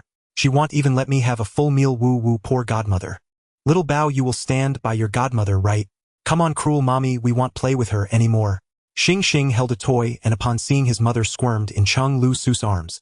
Chang Liusu, looking hurt, said, so your mother can bully me, and you too, Xing Xing, are you going to break your godmother's heart? Little Bao did not understand. All he wanted was his mother. Nan Ji took her little son and kissed his small hands. Xing Xing raised his arms to show off his toy. Nan Ji knew that the little one was showcasing his skills and toys. At that moment, he was telling his mother that he could lift his arms and had new toys. Nan Ji praised San Bao enthusiastically. Hearing his mother praise him, the little guy danced his small fists in joy. Chang Liusu, feeling hurt by little Bao, turned to find De Bao and Air Bao to heal her wounded heart. As Chang Liusu interacted with De Bao and Air Bao, she asked about the 100-day banquet. Gu Nanfeng replied while picking vegetables, the venue has been set. It will be held on the 3rd floor of the San Yuan Hotel. I've already arranged for someone to decorate the venue. The decorator is the same photography company that took pictures of the babies for their full moon celebration. They not only take photos but also handle venue decoration. GE and I have seen their previous work. The results were quite impressive. This time many relatives and friends from the Gu family would attend the baby's 100-day banquet. Therefore Gu Nanfeng specifically booked the entire event hall on one floor of Desan Yuan. On the day of the banquet, no matter how many people come, it will fit comfortably. Nan Ji suddenly remembered that besides her parents and Cheng Lu Su's family, she had also invited 2 close classmates. The 2 classmates were named Rongmeng Yuan and Pan Wenjing. They were new friends she made after returning to school recently. The 3 of them got along well and often sat together in class. Upon learning that the school beauty had invited them to their baby's 100-day banquet, they were extremely excited. After having a meal, Cheng Lu Su went to the guest room for a 3-hour nap. When she came out again, she felt revitalized. With her playing with the babies, Gu Nanfeng and Zhang Yu had a much easier time. During that time, Zhang Yu and Gu Honglang called him separately to discuss the banquet venue. Another day passed. That morning, just after finishing breakfast, she received a phone call. "Hello, is this Nanfeng? It's me, Zhang Yu." "Oh, it's cousin, why are you calling so early?" Zhang Yu was the son of Zhang Yu's elder brother. He was 7 years older than Gu Nanfeng and currently ran at Sanyao Station. His wife had been injured in an accident delivering packages 2 years ago, leaving her unable to work outside. For the past 2 years, they had been running the Sanyao Station together at home. Zhang Yu had a son and a daughter, one in kindergarten and the other in preschool. According to his mother, the income from the delivery station was just enough to support the family. When he was young, Gu Nanfeng often played at his grandmother's house and he had a good relationship with Zhang Yu. "I heard from Auntie that you became a father and had a pair of triplets planning a 100-day banquet. Congratulations." "Thank you, cousin. Are you and your wife coming?" "I do want to go, but you know how it is with your cousin's situation. It's very inconvenient for her to be home alone. Plus I need to take Ping Ping and Duo to kindergarten every day. They'll discuss it with my parents tonight. If they can come help me, then I'll go. By the way, I heard from Auntie that you opened a children's clothing store and business is doing quite well. I made 36000 on the first day of opening, and it's been stable at over 30000 daily since then. Nanfeng, you're doing well now. Auntie was so happy talking about you." Gu Nanfeng smiled. "I'm just lucky. To succeed in business now, it takes not just luck but also skill. I knew since you were little that you had ambition. Now it's proven my judgment was right." Gu Nanfeng humbly replied, "Maybe Ji is bringing me good luck. Cousin, I have some savings now. If you and your wife have any difficulties, just let me know." His cousin's wife was disabled in her left leg and couldn't work. He also had 2 children, Ping Ping and Duo to raise. All the burdens fell on Zhang Yu, and Gu Nanfeng knew his cousin had been struggling these past few years. Hearing Gu Nanfeng's words, Zhang Yu put on a nonchalant smile. "I have no difficulties. I can manage. If it ever gets too much, I'll come to find you without you having to say a word." Ding. "Congratulations, host. You have safeguarded the infants for over 3 months, successfully completing the hidden protection quest. Reward 1 bottle of health elixir." Health elixir? What on earth is that? In response to the host, as its name implies, this health elixir restores perfect health to any individual, body and mind alike, regardless of injury or affliction. Gu Nanfeng now grasped the elixir's extraordinary efficacy, absolute complete restoration. Every wound, every trauma fully healed. This was nothing short of a divine medicine. Placed on the open market, it would ignite a frenzy among countless seekers of healing. Yet Gu Nanfeng had already bound himself to the system. There was no need to auction it publicly. He had no urgent need for wealth. A thoughtful glint flickered in his eyes as he made up his mind, and spoke into the phone. "Brother, please bring cousin-in-law to the infant's 100-day celebration. I may have a way to heal her leg." Zhang Yu jolted. "What did you say?" "Nanfeng, do you truly have a method to restore your cousin-in-law's leg? Is it a physician Aunt knows? Yet, if such a skilled doctor existed, why has she never mentioned them? Or is it someone you've met yourself?" At the mere possibility of healing his wife's leg, Zhang Yu's heart leapt into his throat. 2 years ago, while delivering a package, she had been struck by falling glass, shattering her left leg beyond repair. That day their world nearly collapsed. After learning from doctors that her disability was permanent, she ceased to smile. Never again. Nor did she dare escort their son Ping Ping and daughter Duo to school. She feared other children might mock them for having a disabled mother. Zhang Yu witnessed it all. The quiet solitude, the silent sorrow, and each time his heart ached with unbearable tenderness. They had consulted countless physicians over these 2 years. Yet none offered hope. His wife had long since abandoned all expectation of recovery. Zhang Yu, a physician herself, had exhausted every professional connection at her disposal, yet still found no cure.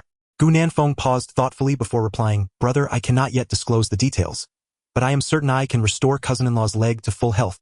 If you trust me and have the time, please bring her to Dongdu. And should you worry about Ping Ping and Duodua, bring them along too. They'll be delighted to meet the infants." Gu Nanfeng had never been one to boast idly.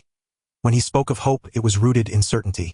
His words rekindled Jiang Yu's long-dormant hope, to heal her leg, to see her lift her head again, to watch laughter return to her face. Jiang Yu drew a deep, steadying breath. "Very well. I'll bring her Ping Ping and Duoduo to Dongdu tomorrow. Whatever the outcome, we'll treat it as attending the infant's 100-day celebration." "Agreed, Brother Yu. I'll await your arrival." He ended the call. Jiang Yu rushed to find his wife Luo Tsuaping. "Nanfeng says he can heal your leg. The infant's 100-day celebration is approaching. I'll take you Ping Ping and Duoduo to Dongdu tomorrow." Hearing her own leg might yet be healed, Luo Tsuaping offered a hesitant, disbelieving smile. Truly. Her voice trembled. Even Aunt, a physician, could not help, nor could any of her colleagues. "Does Nanfeng truly possess such a method? Husband, don't jest with me. If you simply wish me to attend the celebration, just say so." Bitterness tinged her tone. 2 years of disability had reshaped her understanding of people, and of life itself. She refused to let her husband exhaust himself in futile efforts on her behalf, nor would she allow him to waste precious resources. Every physician had declared her condition irreversible. What recourse remained? Yet Jiang Yu stood firm. "I trust my cousin. He would never toy with something so grave. That is not his nature. If he claims a method exists, then it does. Just because Aunt and others failed does not mean all hope is lost. Consider this: in recent months, Nanfeng purchased property, vehicles, and even a commercial storefront in Chaoyang Business District, spending well over 10 million yuan. He must have connected with extraordinary individuals. Perhaps someone truly possesses such rare expertise." Luo Tsuaping had indeed heard whispers of Gu Nanfeng's sudden ascent. Relatives and friends spoke in awe how in mere months he had acquired homes, cars, and a thriving boutique. All through his own effort. The staggering scale of his success had left every relative astounded, and now a fragile ember of hope stirred within Luo Tsuaping. Perhaps, just perhaps, he truly held the key to her healing. Meanwhile, in Swan Residential Complex, Gu Nanfeng knelt on a soft mat, gently engaging with the infants after hanging up the phone. "My little darlings, grow up safe and sound. Dad only wishes you lifelong health and peace. I ask for no fame, no fortune, no extraordinary achievements. None of that matters. Promise me above all else, stay safe, stay well." The babies listened in serene silence, observing every nuance of their father's expression and gesture. Chang Liusu and Nan Zi sat nearby, watching Gu Nanfeng interact tenderly with the triplets. Chang Liusu watched deeply moved. Her childhood friend had found a devoted husband, and the infants a loving, steadfast father. Warmth suffused the scene, and stirred quiet reflection within Chang Liusu. Would she too one day marry and bear children? And what would her future partner be like?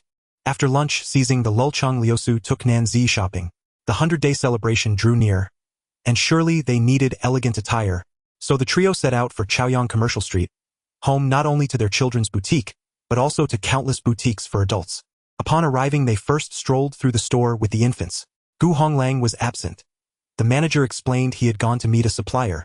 After lingering briefly with Chang Liusu inside the shop, they departed for clothing stores. Gu Nanfeng pushed the stroller while Nan Zi and Chang Liusu walked beside him, one on each side. Nan Zi, renowned campus beauty, commanded attention wherever she went. Her refined, aloof elegance and statuesque grace transformed her into a living mannequin. Every garment seemed born to adorn her. She realized she hadn't bought new clothes in quite some time. She admired a flowing dress, then quietly stepped back upon seeing its price tag. "A dress costs 6,800. Nan Zi silently put it back. Gu Nanfeng observed everything and took the dress back. "Wife, I think this dress looks great. You should try it on. It will definitely look beautiful on you." Chang Liusu, standing nearby, echoed. "Yes, Zi, with your figure it will look stunning." She had noticed her childhood friend's subtle actions earlier. She knew her best friend liked the dress, but felt it was too expensive. Fortunately, Gu Nanfeng was quite considerate.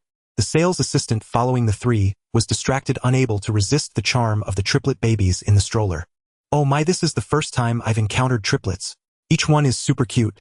They are much prettier than those celebrity babies on TV. I wonder what color bags they like. I really want to take them all home and raise them." The sales assistant's eyes sparkled as she secretly winked at them. The second baby and the little one looked at her curiously, pouting their little mouths, simply adorable. It was only when she saw Nan Zi preparing to try on clothes that she came back to her senses. "Miss, the fitting room is this way, please follow me." This time Nanzi didn't intend to try it on, but Gu Nanfeng and Cheng Liusu were too enthusiastic to resist. When Nanzi came out of the fitting room, both Gu Nanfeng and Cheng Liusu were stunned by her beauty. Nanzi excelled in both looks and temperament. To be honest, Gu Nanfeng had never seen a woman more beautiful than his wife in real life. After putting on the new dress, her figure was accentuated even more. Nanzi was a natural model. Her great figure made anything she wore look good. The sales assistant couldn't help but praise.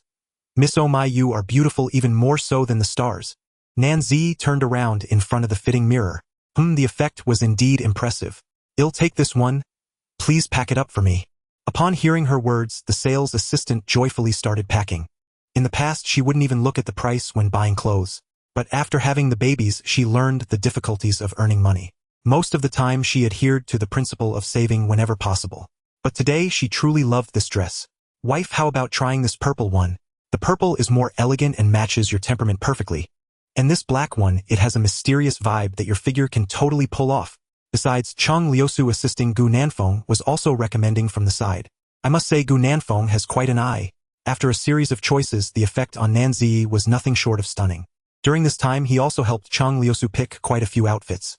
In Cheng Liusu's words, she wanted to look beautiful and impress the relatives from both the Gu and Zhang families at the baby's 100-day feast. "We've bought the clothes, but it seems like we're still missing something. Without jewelry to accentuate it feels a bit lacking. Let's go buy some jewelry to match."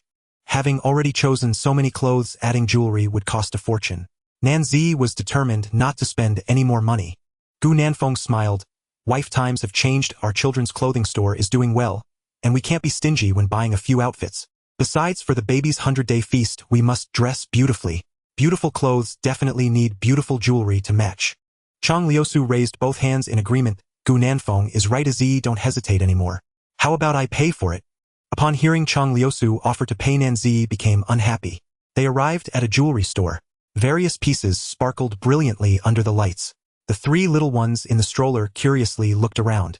The second baby was the most excited, bouncing in the stroller and making cooing noises. Gu Nanfeng saw this and picked up the little princess. Before he even had a chance to soothe her, she was already looking longingly at the shiny jewelry in the display case. It turned out their Yaya had been this vain since she was little. Gu Nanfeng smiled, holding her close to look. "Yaya, do you want to buy some jewelry? The jewelry sparkles and shines. Isn't it beautiful?" The third baby excitedly made babbling sounds. Though he couldn't understand baby talk, Gu Nanfeng could sense the little one's strong emotions. The second baby wanted the jewelry in the display case. However, for babies of this age, jewelry is too dangerous. What if a small piece accidentally got swallowed?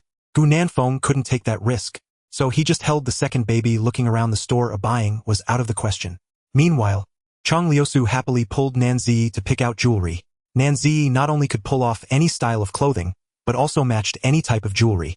No matter which piece she wore, Nanzi radiated a unique beauty. Every time she found a piece of jewelry she liked, Gu Nanfeng could only think one word: buy. Nanzi and Cheng Liusu ended up buying 10 pairs of earrings, 4 necklaces, 2 pairs of bracelets, and 2 chains. Reflecting on their shopping spree after leaving, Nanzi declared that from this moment on, no matter what Gu Nanfeng and Cheng Liusu said, she wouldn't buy anything else. Looking at the second baby interested in the jewelry, Nanzi couldn't help but imagine what she would look like when she grew up. Her daughter would surely look beautiful wearing jewelry, and the eldest and the little one would definitely be 2 handsome boys. They would look good in anything. They carried bags back to the children's clothing store. Gu Nanfeng pushed the stroller while browsing the store, and Nanzi walked straight into the lounge, then took out her phone as if calculating something. While this woman was secretly budgeting, is it really necessary to be this frugal? She thought such a habit of saving money was not good and needed to talk some sense into her. Earning money is meant to be spent. Can you still feel the joy of spending while calculating all the time? Moreover, your family is not short of money now. You don't need to be this frugal. Women should treat themselves better, or being willing to invest in oneself is what makes one more beautiful. You've only been married for a short while and you're already calculating expenses. You might soon turn into a yellow-faced woman. Do you know what a yellow-faced woman is? It's someone who is reluctant to spend on herself, and over time her husband won't want to come home.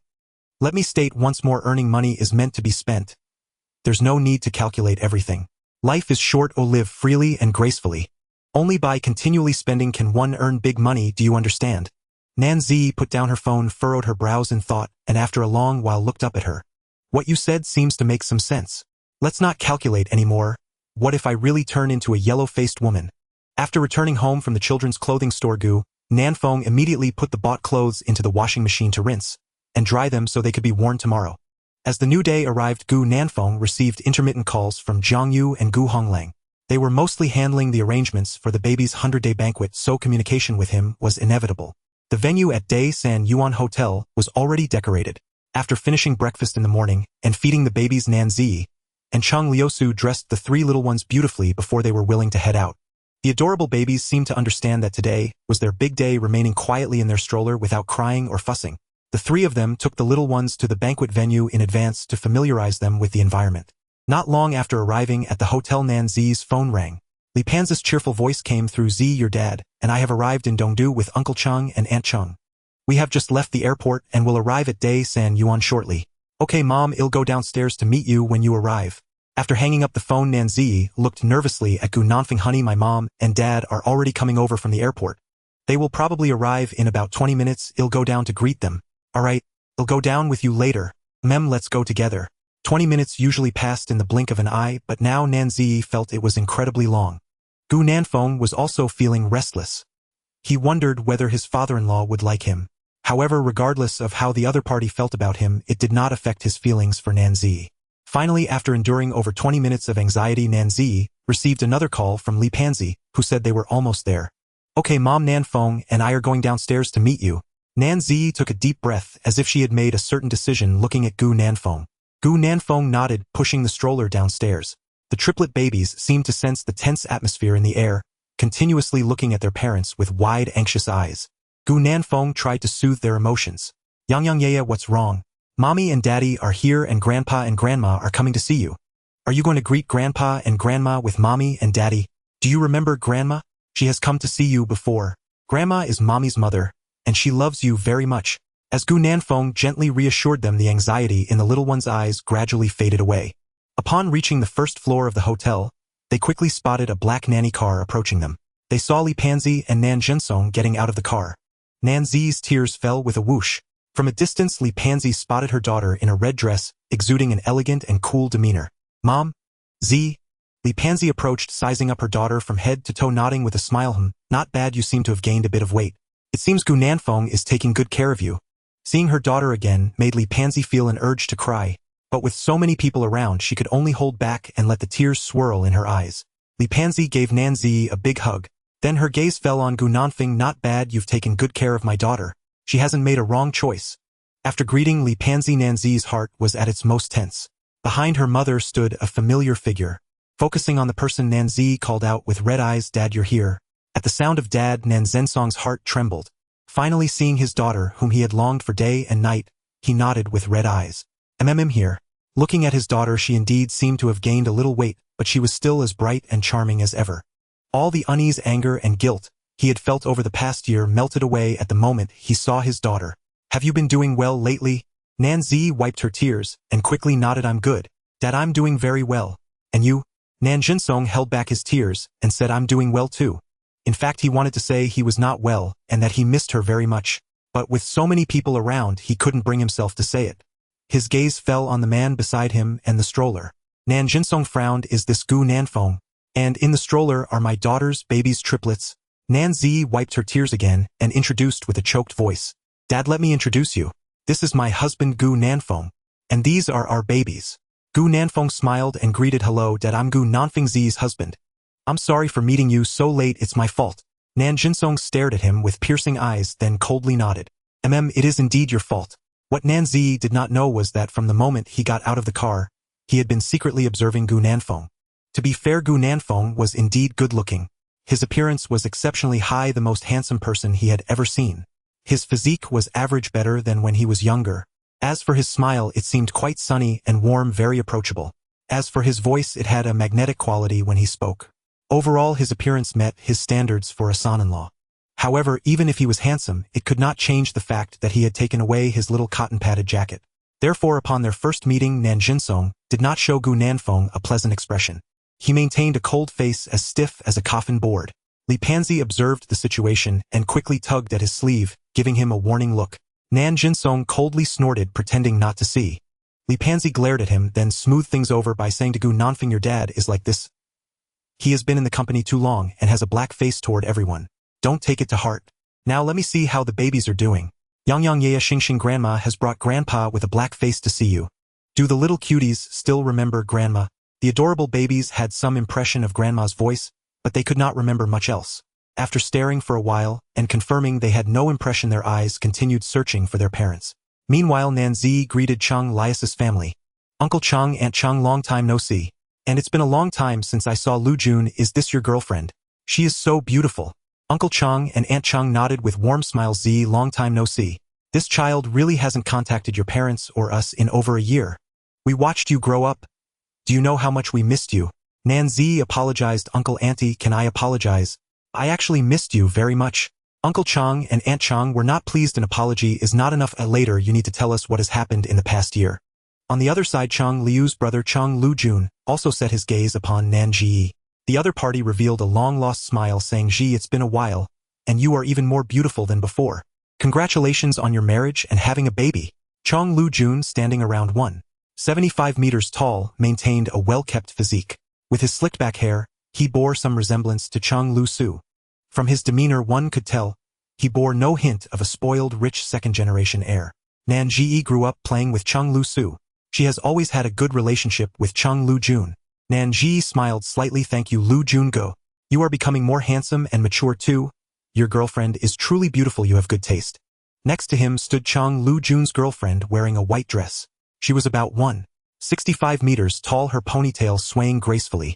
From her behavior, it was evident that the other party came from a well-to-do family. Chang Lu Jun's girlfriend is named Liu Xin. She had often heard Chang Lu Jun mention her before. It was said that she was a childhood friend of his younger sister. The two had grown up together. On the way here, she had been curious about what the other party looked like. At this moment, seeing her in person, she felt that she had previously considered herself a great beauty. But now she suddenly felt quite ordinary. And the person next to her is the husband she found, marrying, secretly giving birth to triplets, all for this man in front of her. Before coming here, Nanji had already gathered a fair amount of information about the person who drove Nanjinsong crazy. Liu Xian was genuinely curious about what the person looked like. Oh my, upon seeing him in person just like Nanji, the impact was particularly strong. How could someone be this handsome? With chiseled features resembling those sculpted from stone, his eyes seemed to hold a galaxy within, deep and mysterious. The corners of his mouth appeared to carry a subtle smile that captivated anyone who looked at him. Not only were his features stunningly beautiful, but his physique was also impressive. This man possessed a body that only a male protagonist in a manga could have. Liu Xian prided herself on having seen many handsome men, including many male celebrities. Yet none could compare to the one standing before her. Gu Nanfeng. Nan Ji noticed the other party sizing up her husband. With a smile, she greeted the other person. Hello, Miss Li, my name is Nan Ji. I often played at Uncle Cheng's house when I was young. I am good friends with Lu Jun and Lu Su. When confronted by someone else's handsome husband, Liu Xian snapped back to reality and smiled awkwardly. Hello, Ji, I am Liu Xian, Lu Jun's girlfriend. After Nanji finished greeting the two, Chang Lu Su quietly approached her, raising her eyebrows and whispering, so what do you think? Isn't my brother's girlfriend rather pretentious? Nanji shook her head. Not at all. I feel she is quite nice and speaks politely. Was her friend feeling hostility towards the other person because of the affection Uncle and Aunt Chang had for her? Chang Lu Su pouted, asserting that she found Liu Xian very pretentious and didn't like her at all. After Chang Nanfeng exchanged pleasantries with Nan Zhensong, he also came over to greet Nan Ji and the Chang family. Chang father and Chang mother scrutinized the young man before them. Is this the man that Ji defied her parents to choose? To be honest, their first impression was quite positive. Gu Nanfeng exuded a clean handsomeness. His smile and gaze were very sincere. Meanwhile, Chang Lu Jun was also curiously sizing up Gu Nanfeng. In the past, he had been very confident about his own handsomeness. But standing before Gu Nanfeng, he felt like an ordinary person, completely incomparable. This struck a blow to Chang Lu Jun, who had always been confident in his appearance. However, upon calming down, he thought about it. It was not surprising that the discerning Nan Ji would fall for him. The other party was indeed more handsome than himself. It was nothing to be ashamed of. Standing outside the hotel wasn't a viable option either. After exchanging greetings, Gu Nanfeng invited them upstairs. Today was a big day for the triplet babies. Nan Ji and Chang Lu Su dressed them up beautifully, making them even cuter than the babies in traditional paintings. Li Panzi held the eldest baby and walked forward, while the stroller contained the second and third babies. Yu Yu and Xing Xing gazed around their grape-like eyes, continuously darting among the crowd. For the unfamiliar faces in their line of sight, the human infants were particularly curious. The eldest baby did not remember their grandmother. However, the grandmother had a scent very similar to their mother's, so the little one felt no repulsion. They looked up, their eyes unblinking. Their eyes were like jewels melting the hearts of those around them. Liu Xian used to dislike children. Now she realized that it wasn't that she disliked children. She only liked beautiful and adorable human infants. She hurriedly caught up with Li Panzi's footsteps, unable to resist praising them. Wow, the baby is so cute. Your eyes are like jewels, so beautiful. Auntie, which baby is this? Li Panzi smiled while holding the fragrant little rice dumpling. This is the eldest brother. His nickname is Yang Yang. Yang Yang, this is Aunt Xin. Did you hear Auntie praising how cute you are? The eldest baby was drawn in his gaze, landing on Liu Xian. However, after a while he lost interest and turned his face into his grandmother's embrace. Liu Xian was amused. Oh dear, is the little one shy? Witnessing this scene, Liu Xian suddenly wanted to become a mother. She also yearned to give birth to a pair of such adorable triplets. Nanjun Song silently followed behind Li Panzi, taking in the cuteness of the babies. How he wished to hold them. But having just established a serious persona in front of Gu Nanfeng, would it seem undignified to suddenly start cradling the little grandchildren? The eldest baby seemed to notice Nanjun Song's gaze and turned to look at him without blinking. This is his great-grandson. He looked just like his daughter did when she was little. A super cute darling, especially those eyes which were almost identical to his daughter's. Looking at the eldest baby, Nanjun Song's heart felt soft. Unfortunately, the baby's gaze didn't linger on him for long, as he was soon distracted by the surrounding commotion and turned to look elsewhere. Returning to the banquet venue, what welcomed them was a theme decor full of cuteness. Everywhere you looked, it was filled with elements that children love. There were flowers, balloons, toy cotton candy, and various cartoon patterns. The vibrant decorations of the venue made it impossible not to fall in love as soon as one stepped in. Li Panzi surveyed the surroundings and nodded in satisfaction. The venue is beautifully decorated. It seems they put in a lot of effort. Nanfeng, where are your parents? Li Panzi plucked a petal while teasing the eldest baby and asked. Gu Nanfeng replied, they are outside greeting relatives. They should be arriving soon. Li Panzi responded with an knowing that many relatives from the Gu and Jiang families would be present today. If you have something to do, go ahead and handle it. I'll take care of the babies. Upon hearing Li Panzi's words, Nan Zensong's heart stirred. He couldn't wait for Gu Nanfeng to leave, so he could interact with the little ones. Gu Nanfeng took out his phone to check. Sure enough, he saw a lot of messages. After a moment of thought, he nodded and said, Alright, I'll go downstairs to meet some relatives and friends. You and Ji can take care of the little ones. Chang Liusu smiled and waved her hand, saying, Go ahead and be busy. Gu Nanfeng turned to Nan Ji and said, Honey, my cousin, and the others are about to arrive. I'm going downstairs to greet them. Nan Ji replied, I'll go with you. Gu Nanfeng shook his head. No need, I'll go alone. If we're both gone, the kids will cry. Nan Ji hesitated for a moment. Her husband's reasoning made sense. Then I'll stay here with the little ones. If anything happens, just give me a call. Okay. Gu Nanfeng walked over to Nan Jinsong and said, Dad, I'm heading down now. I'll leave the little ones in your care. Nan Jinsong replied coldly, hands behind his back. Go ahead. After finishing his words, he didn't show any further expression. Gu Nanfeng didn't feel disappointed and quickly walked downstairs. It wasn't until Gu Nanfeng's figure vanished that a look finally appeared on Nan Zensong's face. He approached the baby stroller smiling as he greeted the little ones. Hello, my little darlings. I am your grandfather. I'm sorry for coming late to see you all. Can you forgive your grandfather? Hearing his father teasing the babies, Nan Ji felt her heart skip a beat, tears welling up in her eyes again. It was all her fault. It had caused her dad and the babies to meet so late. The babies seemed to sense their mother's sadness and looked toward her in perfect unison.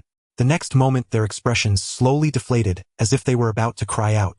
Nanji quickly wiped her tears, coaxing, Good babies don't cry. Why are all the babies wanting to cry?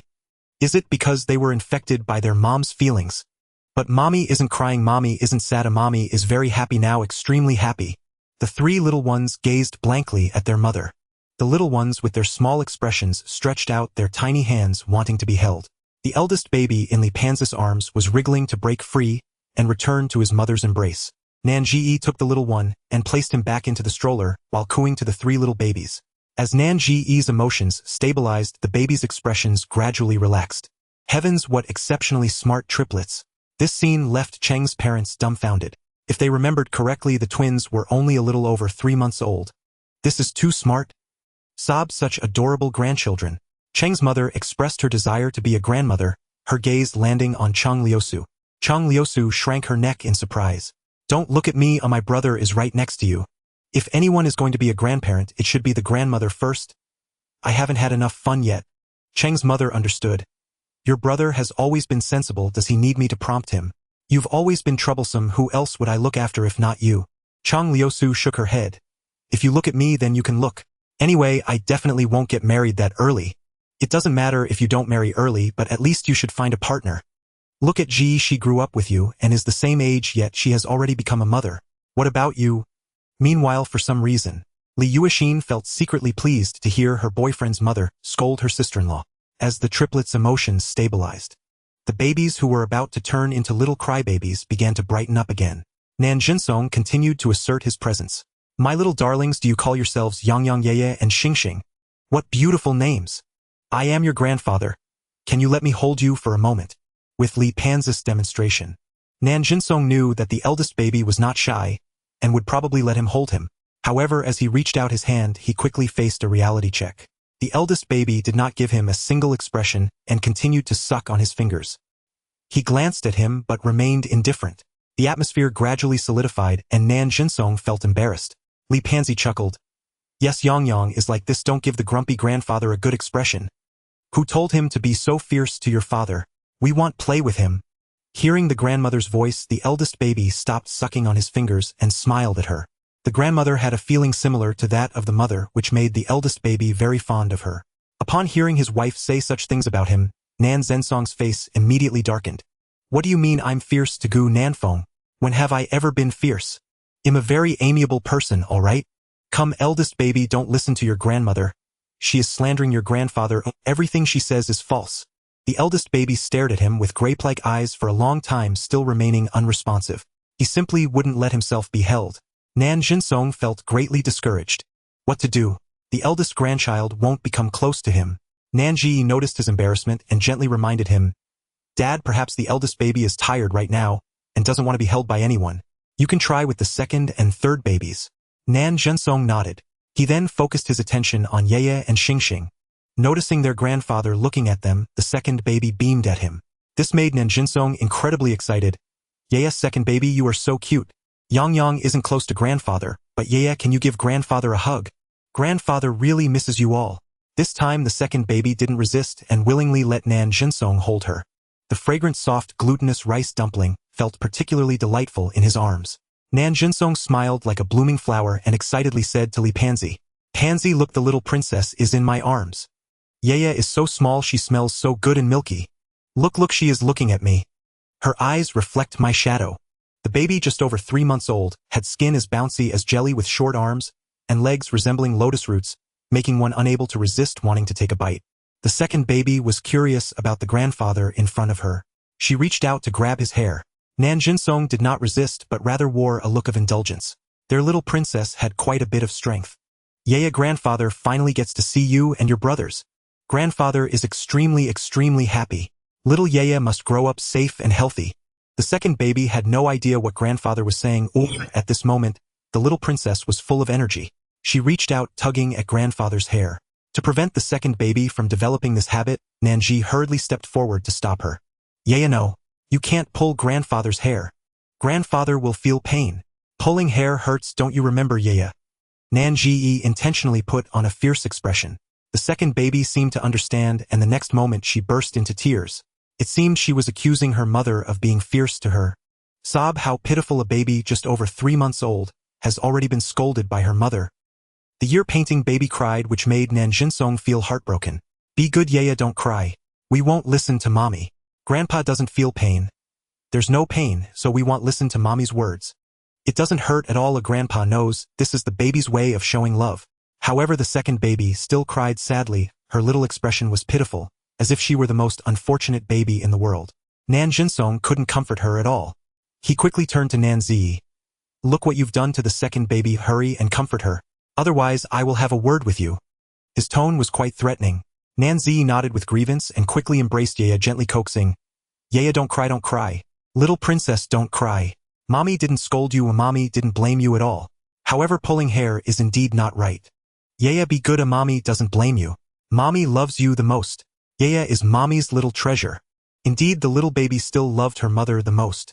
With Nanzi's soothing words, the second baby's cries gradually ceased, but her face still bore tears of sadness. Nanzi gently wiped her tears. How about playing with Grandpa? The second baby clutched at her collar, unwilling to let go. The meaning was clear. The little princess wanted to stay with her mommy. Unfortunately, Nanzi could only say to Nan Jinsong, Dad, Yaya doesn't want to be held now. Why don't you look at Sanbao? Nan Zensong's gaze fell on Sanbao. The little one was playing with the hanging toys on the stroller. Nan Jinsong's gaze softened.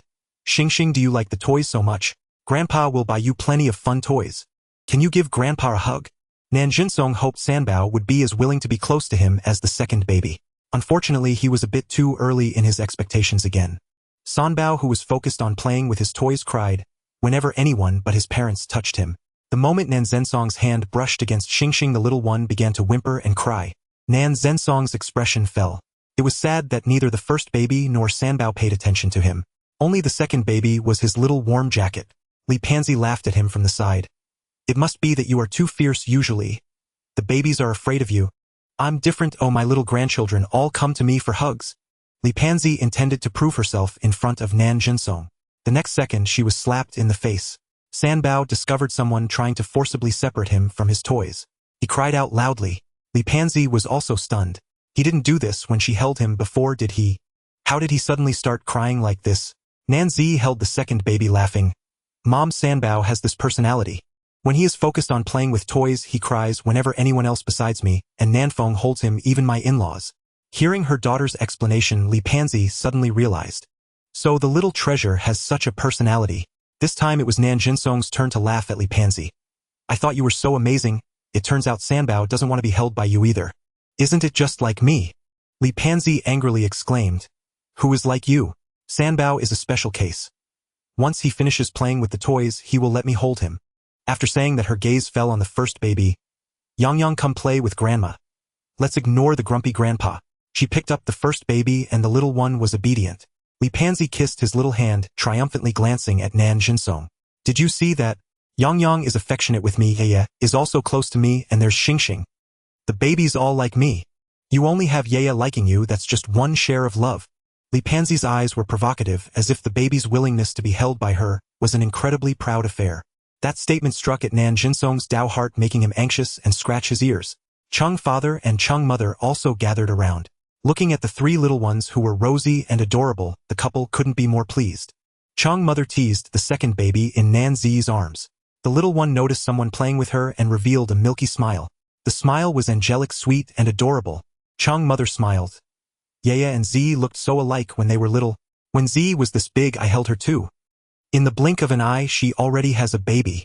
And she even gave birth to 3 mini versions of herself. How adorable. Yaya, I'm Grandma Chung. Would you like to play with Grandma Chung? Chung mother looked at the second baby expectantly. The second baby was not shy. She was interested in the necklace around Chung mother's neck and reached out to be held. Chung mother beamed with joy. Lao Chung, look, Yaya wants to be held by me. The little princess is so good. She is rosy and super cute. Yaya, would you be Grandma Cheng's granddaughter? You can come to Grandma Cheng's house to stay in the future, and Grandma Cheng will buy you fun toys and lots of princess dresses. Yaya was only interested in the necklace. She liked shiny or golden things. Seeing how much Chung mother liked the baby, Li Pansy teased her. If you like her, then let Lu Jun and Yuexin have one. With their good conditions, they can have a set of twins and let you take care of them every day. Chung mother laughed. I do hope they can have a baby soon, but I'm afraid someone won't be happy. The someone she referred to was her son Chung Lu Jun. The thoughts of the younger generation and the older generation are now different. Chung Lu Jun often told her before that he didn't want to marry and have babies so early. He wanted to enjoy the world of two as much as possible while still young. However, now seeing the adorable triplets, Chung Lu Jun was shaken. Mom, who said I wouldn't want to? Maybe one day, Yuexin, and I will give you a chubby little grandchild. Chung mother was taken aback. This is what you said yourself. Don't say I'm forcing you. Right, Yuexin, you and Lu Jun also need to give me a baby that's as cute and beautiful as the second baby. Both boys and girls are fine. They are all our Chung family's little cuties. Hearing their conversation, Nanzi was delighted. Lu Junyu and Yuexin, hurry up and have one. When the babies are born, they can just play with Yaya. Chung Lu Jun laughed. I'll get to it as soon as I get back. Hearing his words, Li Yuexin's face turned red. While everyone was chatting, Nan Jinsong came to Nan Zi's side and asked quietly, "Do your in-laws usually come over to help take care of the children?" Nan Zi replied, "They come over when they have time. However, most of the time it's Nanfeng who takes care of them." "What about you?" Nan Zi exclaimed, "I usually have to go back to school for classes. It's Nanfeng who takes care of them. When I come back, I'm responsible for feeding the babies." Nan Jinsong responded, "Oh, do you want me to hire 2 nannies for you? Professional confinement nannies might make things a bit easier for you." Nan Zi shook her head. "My mother-in-law is an obstetrician. She will teach Nanfeng how to take care of them." Nanfeng said he's not at ease with nannies. He wants to participate in the baby's growth personally. Nan Jinsong frowned. Could Gu Nanfeng really manage 3 children alone? He thought taking care of a baby was tough, let alone 3. Nan Zi smiled slightly. "Dad Nanfeng is very good at taking care of people. He has been looking after the babies since they were born. When Yang Yang and the others were born, they were much smaller than ordinary babies." Nan Zi spoke the truth. "Look now, they are just over 3 months old, and the babies have already caught up with their peers." Thanks to Gu Nanfeng's meticulous care, for more than 3 months, the children have caught up with their peers. Taking them out to play, there was no noticeable difference compared to other children of the same age, and even a subtle trend of surpassing them. The babies are growing so well. Nan Zi felt it was all thanks to Gu Nanfeng. Having a postpartum nurse might not necessarily be better than her own husband. Nan Jinsong responded with a nonchalant sound. "And how are his parents treating you?" As parents, the biggest fear is that their daughter would be bullied after marrying into her husband's family. Nan Jinsong was no exception. Nan Zi smiled happily. "Dad, my in-laws are very good to me, even better than Nanfeng. I'm very happy here, you don't need to worry about me." Nan Jinsong stared at his daughter, feeling her genuine happiness. There was a light in her eyes when she spoke. This state of happiness could not be faked. At that moment, the heavy stone in his heart finally fell. Meanwhile, downstairs at the hotel, Gu Nanfeng received a call from his cousin Jiangyu. The other side said they would arrive after waiting for a traffic light. Gu Nanfeng was waiting in the most conspicuous place at the entrance. His cousin had left home before finishing high school to explore the world. He had worked in factories, bought cars, set up stalls, and even started his own business. However, he later failed in his business and lost all the money he earned from working. Fortunately, when he had nothing, his wife Luo Tsuaping did not leave him. Instead, she followed him back to their small county, and with money borrowed from her family, they opened a delivery station together. Gu Nanfeng had met Luo Tsuaping. She was an exceptional woman. However, after he went to university, he could only see them during the spring festival or when his mother returned to his grandmother's house. After sorting out his thoughts, Gu Nanfeng saw a van slowly driving into the hotel parking lot. Soon Jiangyu got out of the car. He was accompanied by his wife Luo Tsuaping, their son Pingping, and daughter Duo. Walking behind them were Gu Nanfeng's uncle and aunt. Gu Nanfeng greeted them, "Uncle, aunt, cousin, sister-in-law." His gaze finally landed on the 2 adorable children. "Pingping, Duodua, you have grown so tall. You are growing so fast, soon uncle won't recognize you." Now Pingping was in kindergarten and Duo was in preschool, already able to speak fluently. In this unfamiliar place, the 2 little ones held their mother's hands and timidly looked around. Seeing Gu Nanfeng, the 2 little ones happily laughed. "Uncle, uncle, long time no see. We missed you. You never come to see us." Duo is already going to school. Now she's in preschool. Gu Nanfeng exclaimed. "Wow, my little sister is already in school, that's impressive. Going to school means you are a big friend now." Duo is amazing. Duo nodded happily. Yes, I am a big friend now. Uncle Pingping is in kindergarten now, isn't he great?" Gu Nanfeng nodded repeatedly. "Yes, our Pingping is also super great. Uncle is proud of you both." The siblings joyfully rushed over, hugging his leg and eagerly speaking. "Uncle, Dad, and Mom said you have babies now. Are there 3 little brothers and sisters? Where are they? Can Pingping and Duo play with them?" Gu Nanfeng picked up the 2 little ones and warmly said, "Of course, your little brothers and sisters are upstairs. Uncle will take you to play with them soon." Pingping and Duo danced with joy. Since their meeting, Jiangyu had been observing Gu Nanfeng. Seeing his cousin, whom he hadn't seen for nearly a year, he looked astonished. "Nanfeng, you seem to have changed a lot since before." Luo Tsuaping nodded in agreement. "Yes, you are even more handsome and much steadier now. Of course, becoming a family man must make you more composed." Uncle chimed in. Aunt added, "I heard from your mom that your wife gave birth to triplets. That's impressive. The girl endured so much to give you triplets. You must treat her well in the future." When Gu Nanfeng was a child, he would go to his grandmother's house to play. Aunt often made porridge for him to drink. Back then, Gu Nanfeng enjoyed eating chili sauce and pickled chilies, and Aunt always prepared a lot for him. As a child, Gu Nanfeng thought it was incredibly fortunate to be able to eat chili sauce and pickled chilies. All these years have passed and remembering Aunt's affection still warms Gu Nanfeng's heart. Then she asked again, have the relatives from the girl's side arrived? I heard from your mom that the girl's family situation is a bit special. They called us before coming urging us to behave well. What kind of family does the girl come from? Gu Nanfeng awkwardly laughed. Aunt, I will tell you later. Don't take my mom's words to heart. Just have a normal meal and chat later. Come on, Z, and the babies are upstairs. I'll introduce you to each other in a bit. On the way, Jiang Yu patted his shoulder as if returning to childhood. Looking around the hotel environment, he said with emotion, You have really made it. I checked this hotel online. It's called Desano, a 5-star establishment. Gu Nanfeng smiled. I was planning to choose a more ordinary hotel, but my relationship with my in-laws is a bit special, so I chose this one. Before coming, Jiang Yu had heard a little about the situation between him and Nan Zi's family. He encouraged him by patting his shoulder. You have done better than many others on your own. Your in-laws will definitely like you.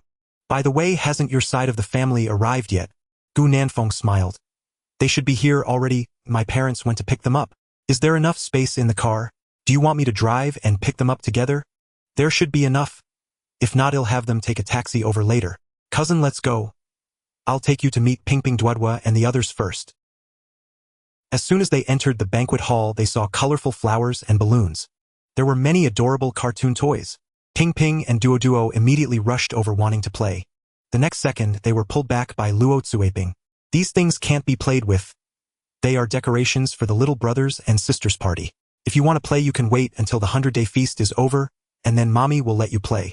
Pingping and Duoduo were unhappy. They wanted to play right now. Pingping and Duoduo are eager to play right now.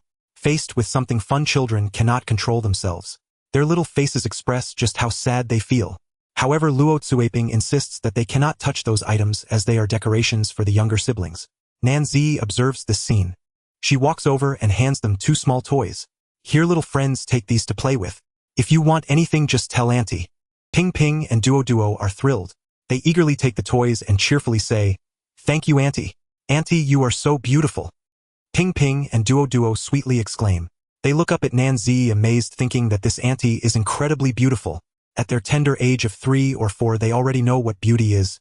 The 2 little ones gaze up at Nan Zi in awe. They wonder who this exceptionally beautiful auntie is. Before leaving, Luo Tsuaping had specially dressed up Pingping and Duoduo. Wearing new clothes and shoes, the 2 little ones are absolutely adorable. Gu Nanfeng introduces them. Uncle, auntie, cousin, cousin-in-law, this is my wife Nan Zi. Zi, this is my uncle's family. These are cousins' 2 children, Pingping and Duoduo. Pingping is in kindergarten and Duoduo is in preschool. Pingping and Duoduo quickly call her auntie. Actually, they should refer to Nan Zi as cousin's wife. But children cannot remember such complex family relationships. Gu Nanfeng simply lets them call Nan Zi auntie. The siblings widen their eyes. Cousin, is auntie your wife? Gu Nanfeng is surprised that such young children know the term wife. He nods yes. Auntie is cousin's wife. The 2 little ones blink and holding their toys look up joyfully and say, Thank you, Auntie. No need to thank me, just tell Auntie what toys you like and Auntie will get them for you. Auntie is the best. Now the siblings are even happier. Meanwhile, the gazes of Uncle, Auntie, and others all fall on Nan Zi. So beautiful. Truly breathtakingly beautiful. The daughter-in-law of their nephew is stunning. In today's world with technology so advanced, they often see various beauties and celebrities on Douyin. But they have never seen someone as beautiful and graceful as Nan Zi. Although Jiang Yu had shown them photos and videos, it was only upon seeing her in person that they realized the phone could not capture even half of her beauty. Nan Zi approaches Gu Nanfeng gracefully smiling as she greets, Hello, uncle, auntie, cousin, cousin-in-law. I am Nan Zi, Nanfeng's wife. Auntie and others come back to their senses. Hello, Zi. You are so beautiful. Our Nanfeng is fortunate to marry you. Luo Tsuaping adds, Yes, sister-in-law, you are so beautiful. In front of Nan Zi, Luo Tsuaping feels a sense of inferiority. She can no longer feel any jealousy towards such beauty. Their cousin is so handsome and his wife is so beautiful.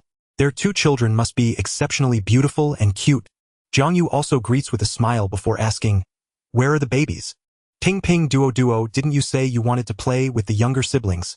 We are about to meet them. Pingping and Duoduo's eyes sparkle. Where are the younger siblings? Auntie, where are the younger siblings? Nan Zi smiles. The younger siblings are over there playing with Grandma and Grandpa. Shall I take you to find them? Upon seeing 3 chubby little babies Ping Ping and Duo excitedly bounce up and down.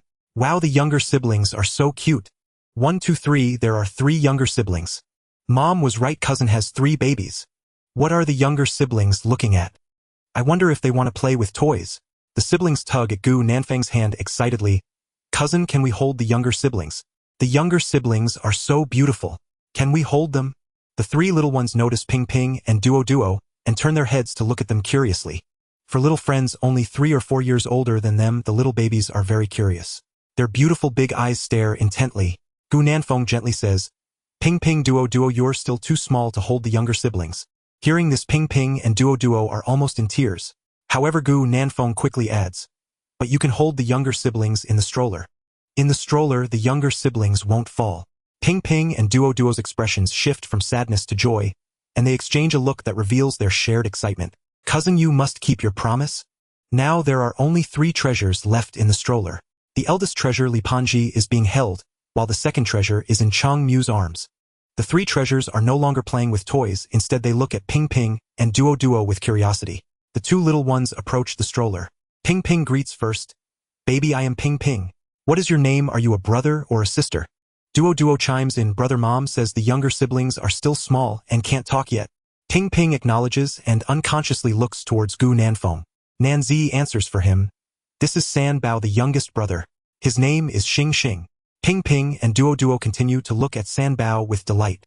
So your name is Xing in Ping Ping, and this is my sister Duo. We are older than you.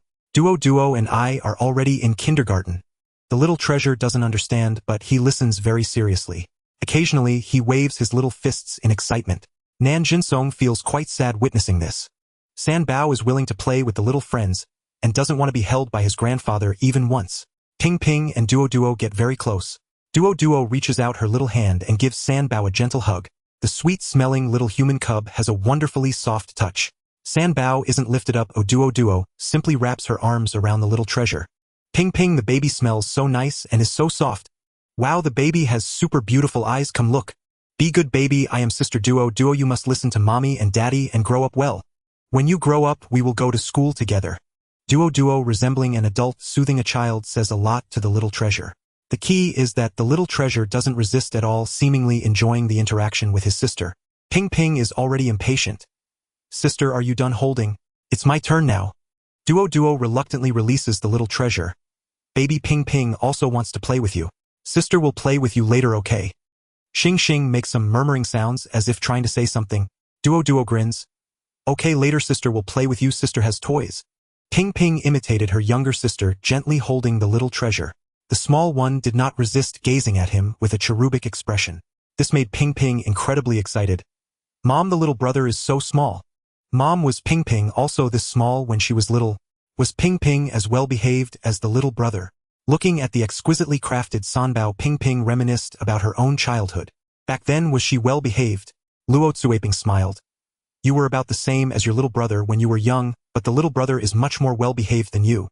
You used to cry often, and I could never comfort you no matter how hard I tried. Hearing that she was not well behaved as a child, Ping Ping laughed joyfully.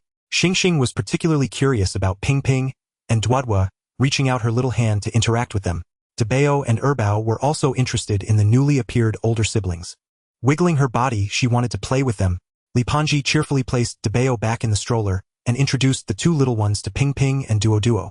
This is your older brother Dabao, called Yang. He is Xing's older brother, and he was the first to be born among the triplets. Ping Ping and Duo's eyes widened. Wow, the older brother was born first. I am also an older brother, but I am older than Yang, so I am still the older brother. Auntie, why is the little brother called Yang? Does he have a little son? Li Panji chuckled. Yes, Dabao has a little son in his heart, warm and delightful, a beautiful son. You and Duo have one too. Auntie sees it as a beautiful, warm little son. Ping Ping and Duo's eyes widened, their faces filled with disbelief. A little son? Do they have one too? How come they didn't know? Li Panji smiled. Ping Ping and Duo are both warm little sons. Ping Ping asked, does Erbao also have one? Li Panji nodded yes, but Erbao has a little moon instead. Because Erbao's name is Yeye, she has a bright little moon. The 2 little cuties found it too incredible, huddling together and chattering excitedly. Seeing them having so much fun, Erbao was already itching with excitement. Mother Chang also let down the little princess. Finally, it was their turn to hug the older siblings, and Yea's smile was like that of a little angel. While Ping Ping and Duo were playing with the babies, Gu Nanfeng introduced his big uncle's family to Li Panji and the others. Nan Jinsong observed their every move. Gu Nanfeng's uncle's family was quite easy to talk to, and they looked very honest. The atmosphere on site was very harmonious. Gu Nanfeng received a message and then found Zhang Yu to speak. Cousin, you all chat first, I'll go down to pick someone up. Zhang Yu gave him a look. Go ahead, we'll be fine up here by ourselves. Gu Nanfeng nodded, then briefly spoke to Nan Zi before heading downstairs again. Zhang Yu had just sent a message saying that she and Gu Honglang had already brought over relatives and friends from the Gu family. This time the guests included Gu Nanfeng's uncle Gu Hongza's family, his second uncle Gu Hongyan's entire family, as well as other uncles and aunts. Many of his peers also came. Of course, there were also relatives from Gu Nanfeng's maternal grandmother's side, with over a dozen people attending as well. Gu Nanfeng had always been a well-behaved child, deeply beloved by relatives and friends. As he grew day by day, his handsome demeanor increased. It can be said that being handsome was a constant theme throughout Gu Nanfeng's childhood and college life.